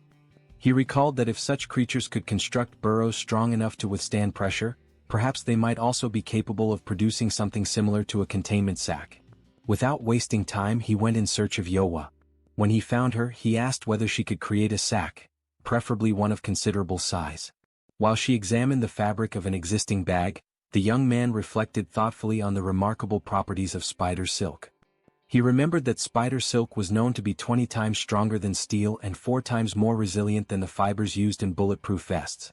Moreover, Yowa was no ordinary creature. She was a spiritual spider, one of the 10 great venomous beasts, which made her silk even more precious and powerful. Before long, Yowa finished her work, weaving an enormous sack entirely from her own silk and presenting it to him. Gyupi, filled with curiosity, attempted to pierce the fabric but quickly discovered that it was impenetrable, remaining completely intact. The old patriarch, astonished by the result, declared with satisfaction that they would depart at dawn, for they now had everything they needed for the hunt. Upon hearing this, Soryang turned toward the spider and expressed his gratitude for her help, promising that she would soon have other small creatures to keep her company. When morning arrived, the group set out toward the valley where the mysterious creature had last been sighted. During the journey, the great patriarch reminisced about the past, recalling that he had only ever seen one of the 24 venomous creatures once in his life. Now he confessed he was eager to witness another. The young warrior listened attentively and asked what exactly the 24 venoms were. The old man explained that, just as the cycle of the day was divided into 12 hours represented by the animals of the zodiac, the clan of beasts divided their sacred cycle into 24 hours, each governed by a unique venomous creature. Their conversation was soon interrupted when one of the warriors announced that they had reached their destination. The group approached the edge of a steep cliff. There, suspended high above amidst the turbulent wind currents, floated the flying serpent. The great patriarch gazed upon the creature with reverence and began to recite an ancient record preserved within the clan. The serpent glides effortlessly, carried by the sharp winds of the ravine, its body merging seamlessly with the sky while its twin horns radiate a cutting brilliance sharp as blades. He concluded by declaring that this serpent was placed at the very pinnacle of the 24 venomous beasts, ruling over the first hour of the day, its name passed down through generations as the celestial divine flying serpent. Something that few people knew was that, in Soryang's previous life, there had also existed flying snakes. At that time, before his audience, he had presented a species known as Chrysopelia. The viewers often questioned him, asking if it wasn't simply an ordinary snake and how such a creature could possibly fly. With patience, the young man would explain that it did not truly fly in the traditional sense. It expanded its ribs, flattened its body, and glided through the air, soaring gracefully as if it had wings. Even so, many remained skeptical, accusing him of deceiving his followers and selling illusions. He would only laugh in response, calmly explaining that these snakes could glide for up to 250 meters, something that, by all accounts, could indeed be considered flying. He would remind them that even the moon serpent did not fly like a bird, for everything in the universe remained bound to the laws of physics. Back in the present, as the celestial divine flying serpent crossed the skies with majestic grace, Soryang felt his mind almost freeze in disbelief. Turning toward his grandfather, he asked whether it wasn't strange to see a serpent soaring through the heavens. The great patriarch replied that this was precisely the reason the creature bore such a name. Huayin soon approached, carrying a cluster of centipedes in her hands, remarking that they too would one day grow into impressive venomous beasts. At that moment, the serpent began to thrash violently in the air before swiftly fleeing into the distance. The great patriarch watched calmly, convinced that the serpent had not gone far. He decided to set up camp nearby and send scouting parties to track it down. While the warriors busied themselves erecting tents and preparing the site, Soryang stood apart, lost in thought as he analyzed possible strategies. Suk approached him quietly, catching him by surprise, and asked what he was doing there alone. The young warrior turned to her and explained that he was trying to figure out how to lure the serpent back to the ground in order to capture it. The warrior woman looked at him with a faint trace of irony and asked whether he truly didn't know even the basics. She went on to explain that, despite its ability to fly, the creature was still a living being. It needed to eat and rest, and eventually, it would return to the ground. That, she said, would be the perfect moment to capture it. In silence, Soryang reflected that, in his past life, monsters were always at their most vulnerable while feeding. A small smile crossed his face as he realized how he had overlooked something so simple. He thanked Suk sincerely, and she met his gaze with quiet confidence, assuring him that she would place the flying serpent in his hands. But the calm did not last long. After a short while, the warriors began to fall one after another. When Soryang lifted his gaze, he finally understood the true reason why this creature stood at the very top among the 24 venomous beasts. Before them, the serpent observed the group intently, its sharp eyes glimmering. Hwayin turned quickly toward Soryang, checking to see if he was unharmed. For 3 days, the group had camped in the area, gathering every possible detail about the serpent's behavior. They discovered that it fed on a fire carp every 3 days and could remain in flight for no longer than 2 continuous hours. Using this information, they had devised a plan to strike secretly at night, during the exact moment it descended to feed. However, the serpent's body stood nearly 6 meters tall, and its scales possessed an unnatural resilience. Each time it struck the ground, the force of impact sent stones and shards of rock scattering in every direction, making any approach nearly impossible. Though its venom was not as potent as that of the 10 great venomous creatures, its sheer power ranked among the highest of the 24. With so many warriors injured, the old patriarch finally gave the order to retreat. Amidst the chaos, everyone fell back, carrying the wounded away from the battlefield and returning to camp. Thus, their first attempt to capture the flying serpent ended in complete failure. At the camp set up near the Valley of the Venomous Creatures, the discouragement was obvious. Hwayin bandaged her own arm, and Soryang approached to check on her condition. She assured him it was only a scratch and asked him not to worry. Meanwhile, the great patriarch immobilized the arm of a wounded warrior with an improvised splint. Suk appeared and admitted that they had underestimated the creature's strength, a point the old man agreed with. They had been careless and should have prepared better. Then he turned to Soryang and asked what their next move would be. The young man reflected and realized that his existing knowledge did not apply to that creature. A frontal assault would be far too risky for the group. He concluded that everything would be easier if they could fly.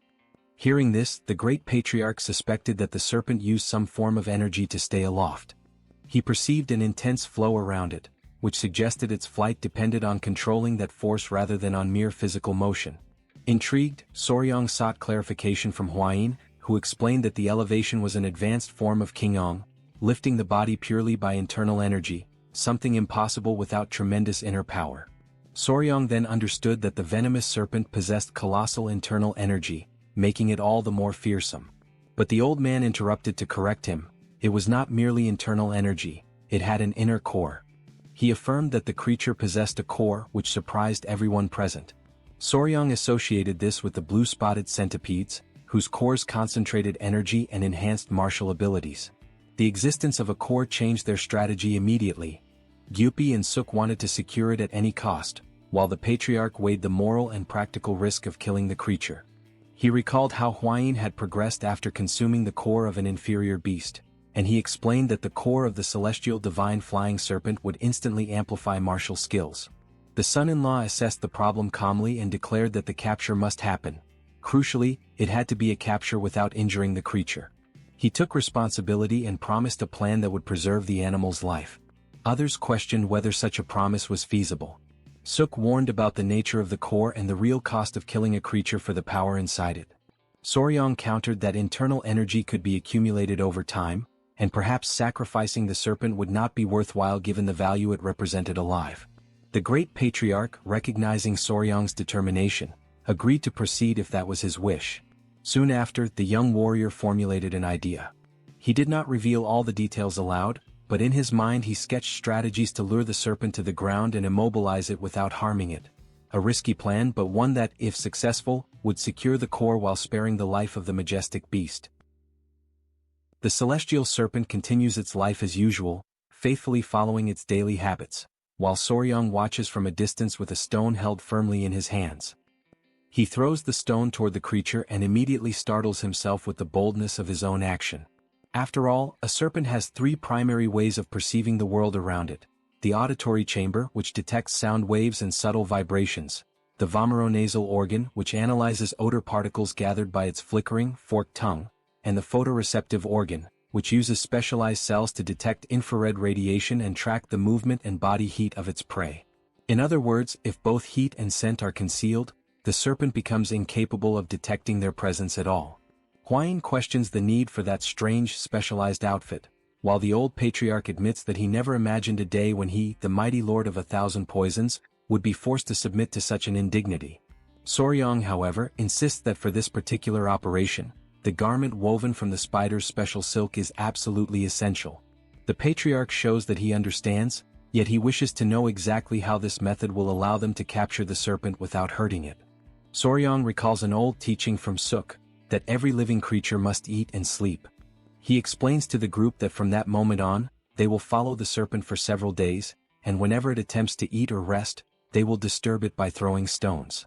Since the serpent cannot see them, it will be unable to attack or defend itself. Without food or rest, it will gradually exhaust itself until it collapses. Soryang acknowledges that the entire group will also suffer throughout the process, and he trusts in their endurance. 6 days pass. The serpent continues to resist, and when one of the men notices it attempting to drink water, the group immediately launches more stones. Despite its exhaustion, the creature tries to escape again and again, but eventually hunger and fatigue overwhelm it, and it finally loses consciousness. In this way they succeed in capturing a celestial serpent without inflicting a single scratch on it and without harming any of the warriors. The mission, which Soryang decides to name the Pursuit of the Celestial Net, becomes a resounding success. The group gathers around the spot where the serpent lies tightly wrapped in the spider's silk. The old patriarch observes the defeated creature with a heavy heart and laments the suffering it endured. Soryang asks whether its inner core has already been examined, and the patriarch confirms that it has. Though small, the core contains condensed energy equivalent to about 120 years of internal cultivation. Huayin is astonished by the estimate and immediately begins to suggest that Soryang should absorb the core. Suk supports the idea, emphasizing that 120 years of energy is an extraordinarily rare opportunity. Huayin adds that with such power, Soryang could learn martial arts with ease and reshape his very body. The old patriarch agrees, stating that a core of that magnitude could elevate someone beyond the level of the 10 poisons and propel them toward the higher realm. Soryang reflects deeply on the possibility. Surpassing the 10 poisons is undeniably tempting, yet the celestial serpent is an exceedingly rare creature. Suk urges him to seize the opportunity, while Huayin asks him to make his decision quickly. Soryang requests time to think. Shortly afterward, a man from the clan spots a cart being lifted from the ground and alerts the group. Many immediately assume that the serpent has awakened. Gupai becomes irritated at the possibility that the creature still possesses enough strength to move, while another clan member is astonished by its resilience. Soryang and the rest of the group watch as the silk sack begins to move. The old patriarch observes carefully and notes that the serpent is still full of energy and does not appear to have spent days without eating. Realizing the seriousness of the moment, he concludes that now that the creature is waking, it will resist fiercely. He then states that if it continues to struggle violently, the group will be forced to kill it and extract its inner core, whether Soryang wants it or not. Inside the silk sack, the creature starts to make sounds and shift about. Everyone steps back from the cart when a glowing orb suddenly appears from within the sack. The men around it are stunned and call Soryang over to take a look. They discover that the celestial serpent has shrunk. Confused, Soryang removes the sack and finds the tiny creature staring directly at him. He kneels down, overwhelmed with despair, recognizing the once majestic serpent in its frail new form. The old patriarch examines the glowing sphere and concludes that the creature is offering its inner core, willingly surrendering it. Soryang, caught in a storm of thoughts, laments that if the serpent had waited just a little longer, he might have convinced the patriarch to spare its life. Resolute, he takes the core and tries to return it, opening the small serpent's mouth and urging it to swallow the core again. Thanks to the creature's sudden shrinking, the group ends up solving their problem at once and is able to return directly to the Beast Palace. On the following morning in the palace's main hall, Manhwa examines the inner core and is deeply impressed by the energy contained within it. He finally understands why the Lord of 1,000 Poisons claimed it held the equivalent of 120 years of internal energy. The old patriarch then reveals that the energy within the core is celestial in nature. This revelation disappoints those present, since most techniques of the Beast Palace rely on earthly energy, including the internal venom method practiced by Soryang. The patriarch continues by explaining that, due to the incompatibility between this celestial energy and Soryang's technique, he will likely be able to absorb only half of the core's power. Even so, Soryang considers that half to be a tremendous opportunity. Hwain congratulates him sincerely for obtaining such a chance. At that moment, the 3 centipedes crawl out from his clothes, visibly agitated. Their sudden restlessness alerts him that something is wrong, but before he can react, they lunge toward the core, knocking it to the ground. Hwain attempts to regain control of the situation, commanding the creatures to stop immediately. However, the centipedes display unusual fury and a strange hostility toward one another. Soryang holds 2 of them and questions their aggressive behavior, trying to understand the reason behind such a sudden change. Hwain watches and notes that conflict is common when raising creatures, yet he cannot comprehend why beings so close to each other would show such violent animosity. Suddenly, something catches Soryang's attention. The 3rd centipede, the one that remained on the floor, begins to shine intensely. He hears the unmistakable sound of swallowing and is startled by the possibility that it may have consumed the core. The light bursting from the centipede becomes so intense that everyone in the hall instinctively shields their eyes. Hwain watches the scene unfold and concludes that Cho, the centipede, has indeed swallowed the inner core. Soryang, stunned, realizes that everything is happening exactly as it did in the dream he once had. As he struggles to make sense of the situation, he feels something strange occurring inside his head. Hwain notices the change in his expression and tries to understand what is happening, but suddenly Soryang collapses to the floor, throwing everyone present into panic. Manhwa immediately orders Hwain to stay where he is and not touch Soryang's body under any circumstances, since the light radiating from him is identical to the light from the centipede. Meanwhile, Soryang feels as though his head is about to explode. Something inside him pulses violently, and the pain grows stronger with every passing moment. He wishes he could lose consciousness and begs silently for help. At that moment, he senses someone's presence behind him. A hand rests gently on his head, offering a soft, calming touch, and Soryang realizes that the pain begins to subside little by little. When he turns around, he sees a young woman he has never seen before. Surprised, he tries to understand who she is. The girl places her hand on his face and presses a gentle kiss to his forehead. The instant her lips touch his skin, a new light envelopes them both, expanding outward in a growing circle of radiance. After some time, he awakens, disoriented, unable to recognize where he is. He questions whether everything was nothing more than a dream and tries to recall the mysterious girl with blue hair. But before he can organize his thoughts, he feels something wrapped around his body. At that moment, Hwain and Suk rush into the room, asking if he is all right and what had happened. Soryang, seized by panic upon feeling the massive creature encircling him, desperately calls for help. Both women try to calm him and explain that the creature poses no threat. It is Cho, the centipede. Still in disbelief, Soryang stares at the enormous being before him, unable to comprehend how the tiny centipede could have transformed into such a creature. Hwain then explains that after swallowing the inner core, Cho transformed into a flying centipede, a legendary creature capable of flight, conjuring dense mists and calling forth deadly rains. Soryang remains stunned by the transformation. The mere thought of Cho becoming one of the 10 great poisons leaves him shaken, as it seems utterly impossible. Even so, he finds himself overcome by awe and amazement as he observes the beauty and imposing presence of her new form. Suk watches the scene with a hint of apprehension, but Hwain intervenes, explaining that such a reaction from him is completely natural. She quickly warns him, however, that she brings bad news. Soryang, still excited by the centipede's evolution, believes nothing could dampen his spirits at that moment. Yet Hwain explains that the other 2 centipedes are extremely angry with him. The memory of what happened returns quickly to Soryang's mind. He realizes that, on that day, the 3 centipedes had been competing to see which one would swallow the inner core and become the strongest among them. However, by holding 2 of them back, he had unintentionally allowed only the 3rd one to have the opportunity to swallow the core without any competition. The realization that he interfered in their dispute makes Soryang anxious and filled with regret. After several attempts, however, he manages to apologize, and the tension among the centipedes gradually decreases. The next morning, to investigate the effects that the beast heart might have caused in Soryang's body after merging with his poisonous core, both Manhwa and the old patriarch conduct detailed examinations. The patriarch concludes that Soryang's level of internal poison has increased significantly, likely connected to Cho's newfound strength. Manhwa then asks whether Soryang saw any illusions or similar phenomena during his collapse, explaining that sometimes a beginner may be overwhelmed by the consciousness of a powerful beast. an even greater risk now that Soryang is linked to one of the 10 great poisons. The young man thinks of the blue-haired woman he saw before passing out, wondering whether that mysterious figure could have been Cho. Manhwa instructs Soryang to seek him immediately if he senses any strange energy moving through his body. Soon after, the patriarch announces that, with the capture of the celestial serpent concluded, it is time to resume the matters that had been postponed. Suk, curious, asks mentally what matters he is referring to. The elder begins speaking about investigating the 5 poisons and locating their hideout. The mention of the subject immediately captures Soryang's attention, and he prepares himself for what is to come. The old man explains that the place where the 5 poisons were exterminated was not far from there, and that if they were to find any trace or remnant of them, they could not simply stand still.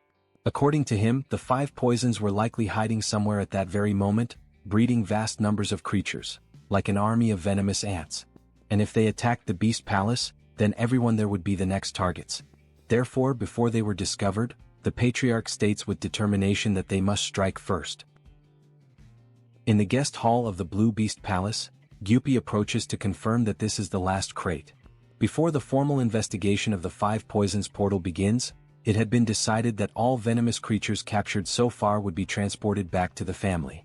Soryang asks Gyupi about the celestial serpent, and Gyupi explains that it is being taken care of separately. He adds that there are many concerns regarding sending it away, since the serpent has not eaten for several days. Realizing how serious the situation is, Soryang reflects on what it must feel like to lose 120 years of internal energy to the centipede. Then he heads out to see the celestial serpent, taking the centipede Chu with him. As soon as he tries to check its condition, the serpent reacts with fierce hostility. Uncomfortable, Soryang attempts to calm it down, recalling that its own overwhelming ferocity had made the current situation inevitable. He reflects that, having shrunk so drastically, the creature now risks becoming prey to other animals. Because of that, he considers that instead of returning to the valley alone, perhaps it would be better for it to follow the group. Knowing it has not eaten in days, he offers it a fire carp and suggests that it think carefully about the proposal to accompany them. The serpent initially refuses the food, shaking its head firmly. In that moment, Centipede Chu fixes its gaze on the serpent, releasing an intense wave of intimidation. Overcome by fear, the serpent ends up swallowing the fish in a rapid motion. Elsewhere in the hall, Hwain walks around with 2 centipedes when Soryang approaches. She asks what happened, and he explains that the celestial serpent has finally begun to eat, so she can rest assured about that matter. Then he turns his attention to the centipedes, promising that he will ask for a bit more of their cores once they recover. Internally, he decides that he will make this request 2 more times for the sake of peace within the family, even if this causes suffering to the creatures. At that moment, the old patriarch appears and calls for Soryang. He announces that the preparations for the investigation of the 5 poisons portal are complete and that he believes it is now possible to begin the search. However, he expresses concern, remembering that only a short time has passed since Soryang awakened. Even so, Soryang declares that he is ready and states that, as the son of the Southern Beast Palace and the son-in-law of the 4 Poisons family, whatever affects the 2 families affects him as well. The old patriarch is satisfied with the determination Soryang demonstrates. He then explains that the following day they will head to Mount Manhwa, the last place where the creatures were seen, with the intention of searching for traces. He concludes that the final breath of those beings certainly still lingers there, and declares that the time has finally come to settle a century-old debt. A few days pass. Soryang flies through the sky mounted on Cho, the centipede. On the second day of searching, even after 100 years since the extermination, finding any trace remains extremely difficult. The records of the Beast Palace only indicate that the 5 poisons were killed somewhere on Mount Manhwa, without providing any precise location. Because of that, he traverses the entire mountain, yet nothing significant appears. At that moment, Cho senses something and abruptly halts in midair, startling Soryang. When he looks around, he notices numerous bats flying close to them. He realizes that Cho became frightened simply because it is the first time it has ever encountered bats. And since the sun is already low in the sky, Soryang decides it is better to return for the day. Back on the ground, Manhwa asks whether he found any clues, and Soryang answers that he did not, except for a flock of bats flying northward. This remark surprises Manhwa, who explains that when bats travel in large groups, they usually head toward a vast cavern, possibly the very place where the 5 poisons portal is sealed. He instructs Soryang to move ahead and guide the group in the direction the bats flew, while he and the warriors follow closely behind. The expedition advances along the northern ridge, and after hours of crossing a dense jungle, the group finally halts. Before them rises an entire mountain that connects seamlessly to a gigantic cavern. As they approach, the old patriarch calls Meng Ho after noticing something carved into the stone. Meng Ho reads the inscription: "The portal of the 5 poisons is sealed here for all eternity." With that, he confirms that they have finally found the correct place. The old patriarch recognizes in the marking the remnants of the red chain divine palm, an ancestral technique of the main family, perfected to an extraordinary level. Meng Ho examines the entrance, which is blocked by massive rocks, and concludes that moving forward through that point is difficult, suggesting that they look for another passage. In that moment, more bats burst out above the group, flying upward into the sky. Soryong notices that they follow toward a large opening at the top of the cavern. The patriarch considers that a century might have been enough time for a new entrance to form naturally. Soryong volunteers to climb up and investigate the area. He explains that Cho, the centipede, and the spider will go with him, and that with both creatures at his side, there is no reason for concern. The old patriarch instructs Soryong to take Hwayin with him as well. The young man agrees and begins the ascent up the mountain alongside the group. Their progress is slow, advancing step by careful step. When they finally enter the cavern, they find nothing but droppings, thunderous echoes, and an almost absolute darkness. Fortunately, Soryong learned the dark cat kung fu at the Beast Palace, a technique taught by Sister Suk, which allows him to see clearly even in pitch-black environments. Yet the true obstacle is another: bats. Countless bats are clustered ahead of them. Although Soryong likes all creatures without discrimination, he admits that bats stir in him a deep, instinctive sense of repulsion. He wonders how he will manage to get through. Cho calls his attention and releases a sharp, piercing sound that reverberates throughout the cavern. The effect is immediate. The bats freeze completely, falling dead in total silence. Suk recognizes the phenomenon and recalls that Cho, being one of the 10 great venomous creatures, possesses the ability to release a murderous intent. Soryong watches in awe, steps closer to Cho, and admires its ability, recognizing its strength. He notices that the other 2 centipedes appear eager to demonstrate their own power, as if they too wish to unleash their murderous intent. Meanwhile, Suk notices something above them. She points toward the upper part of the cavern, drawing the group's attention. When Soryong lifts his gaze, he sees a distant glimmer, a small light at the end of the tunnel. As they move closer, he realizes it is a gate.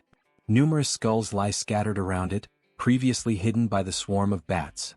He concludes that this must be the site of the final battlefield of the 5 poisons.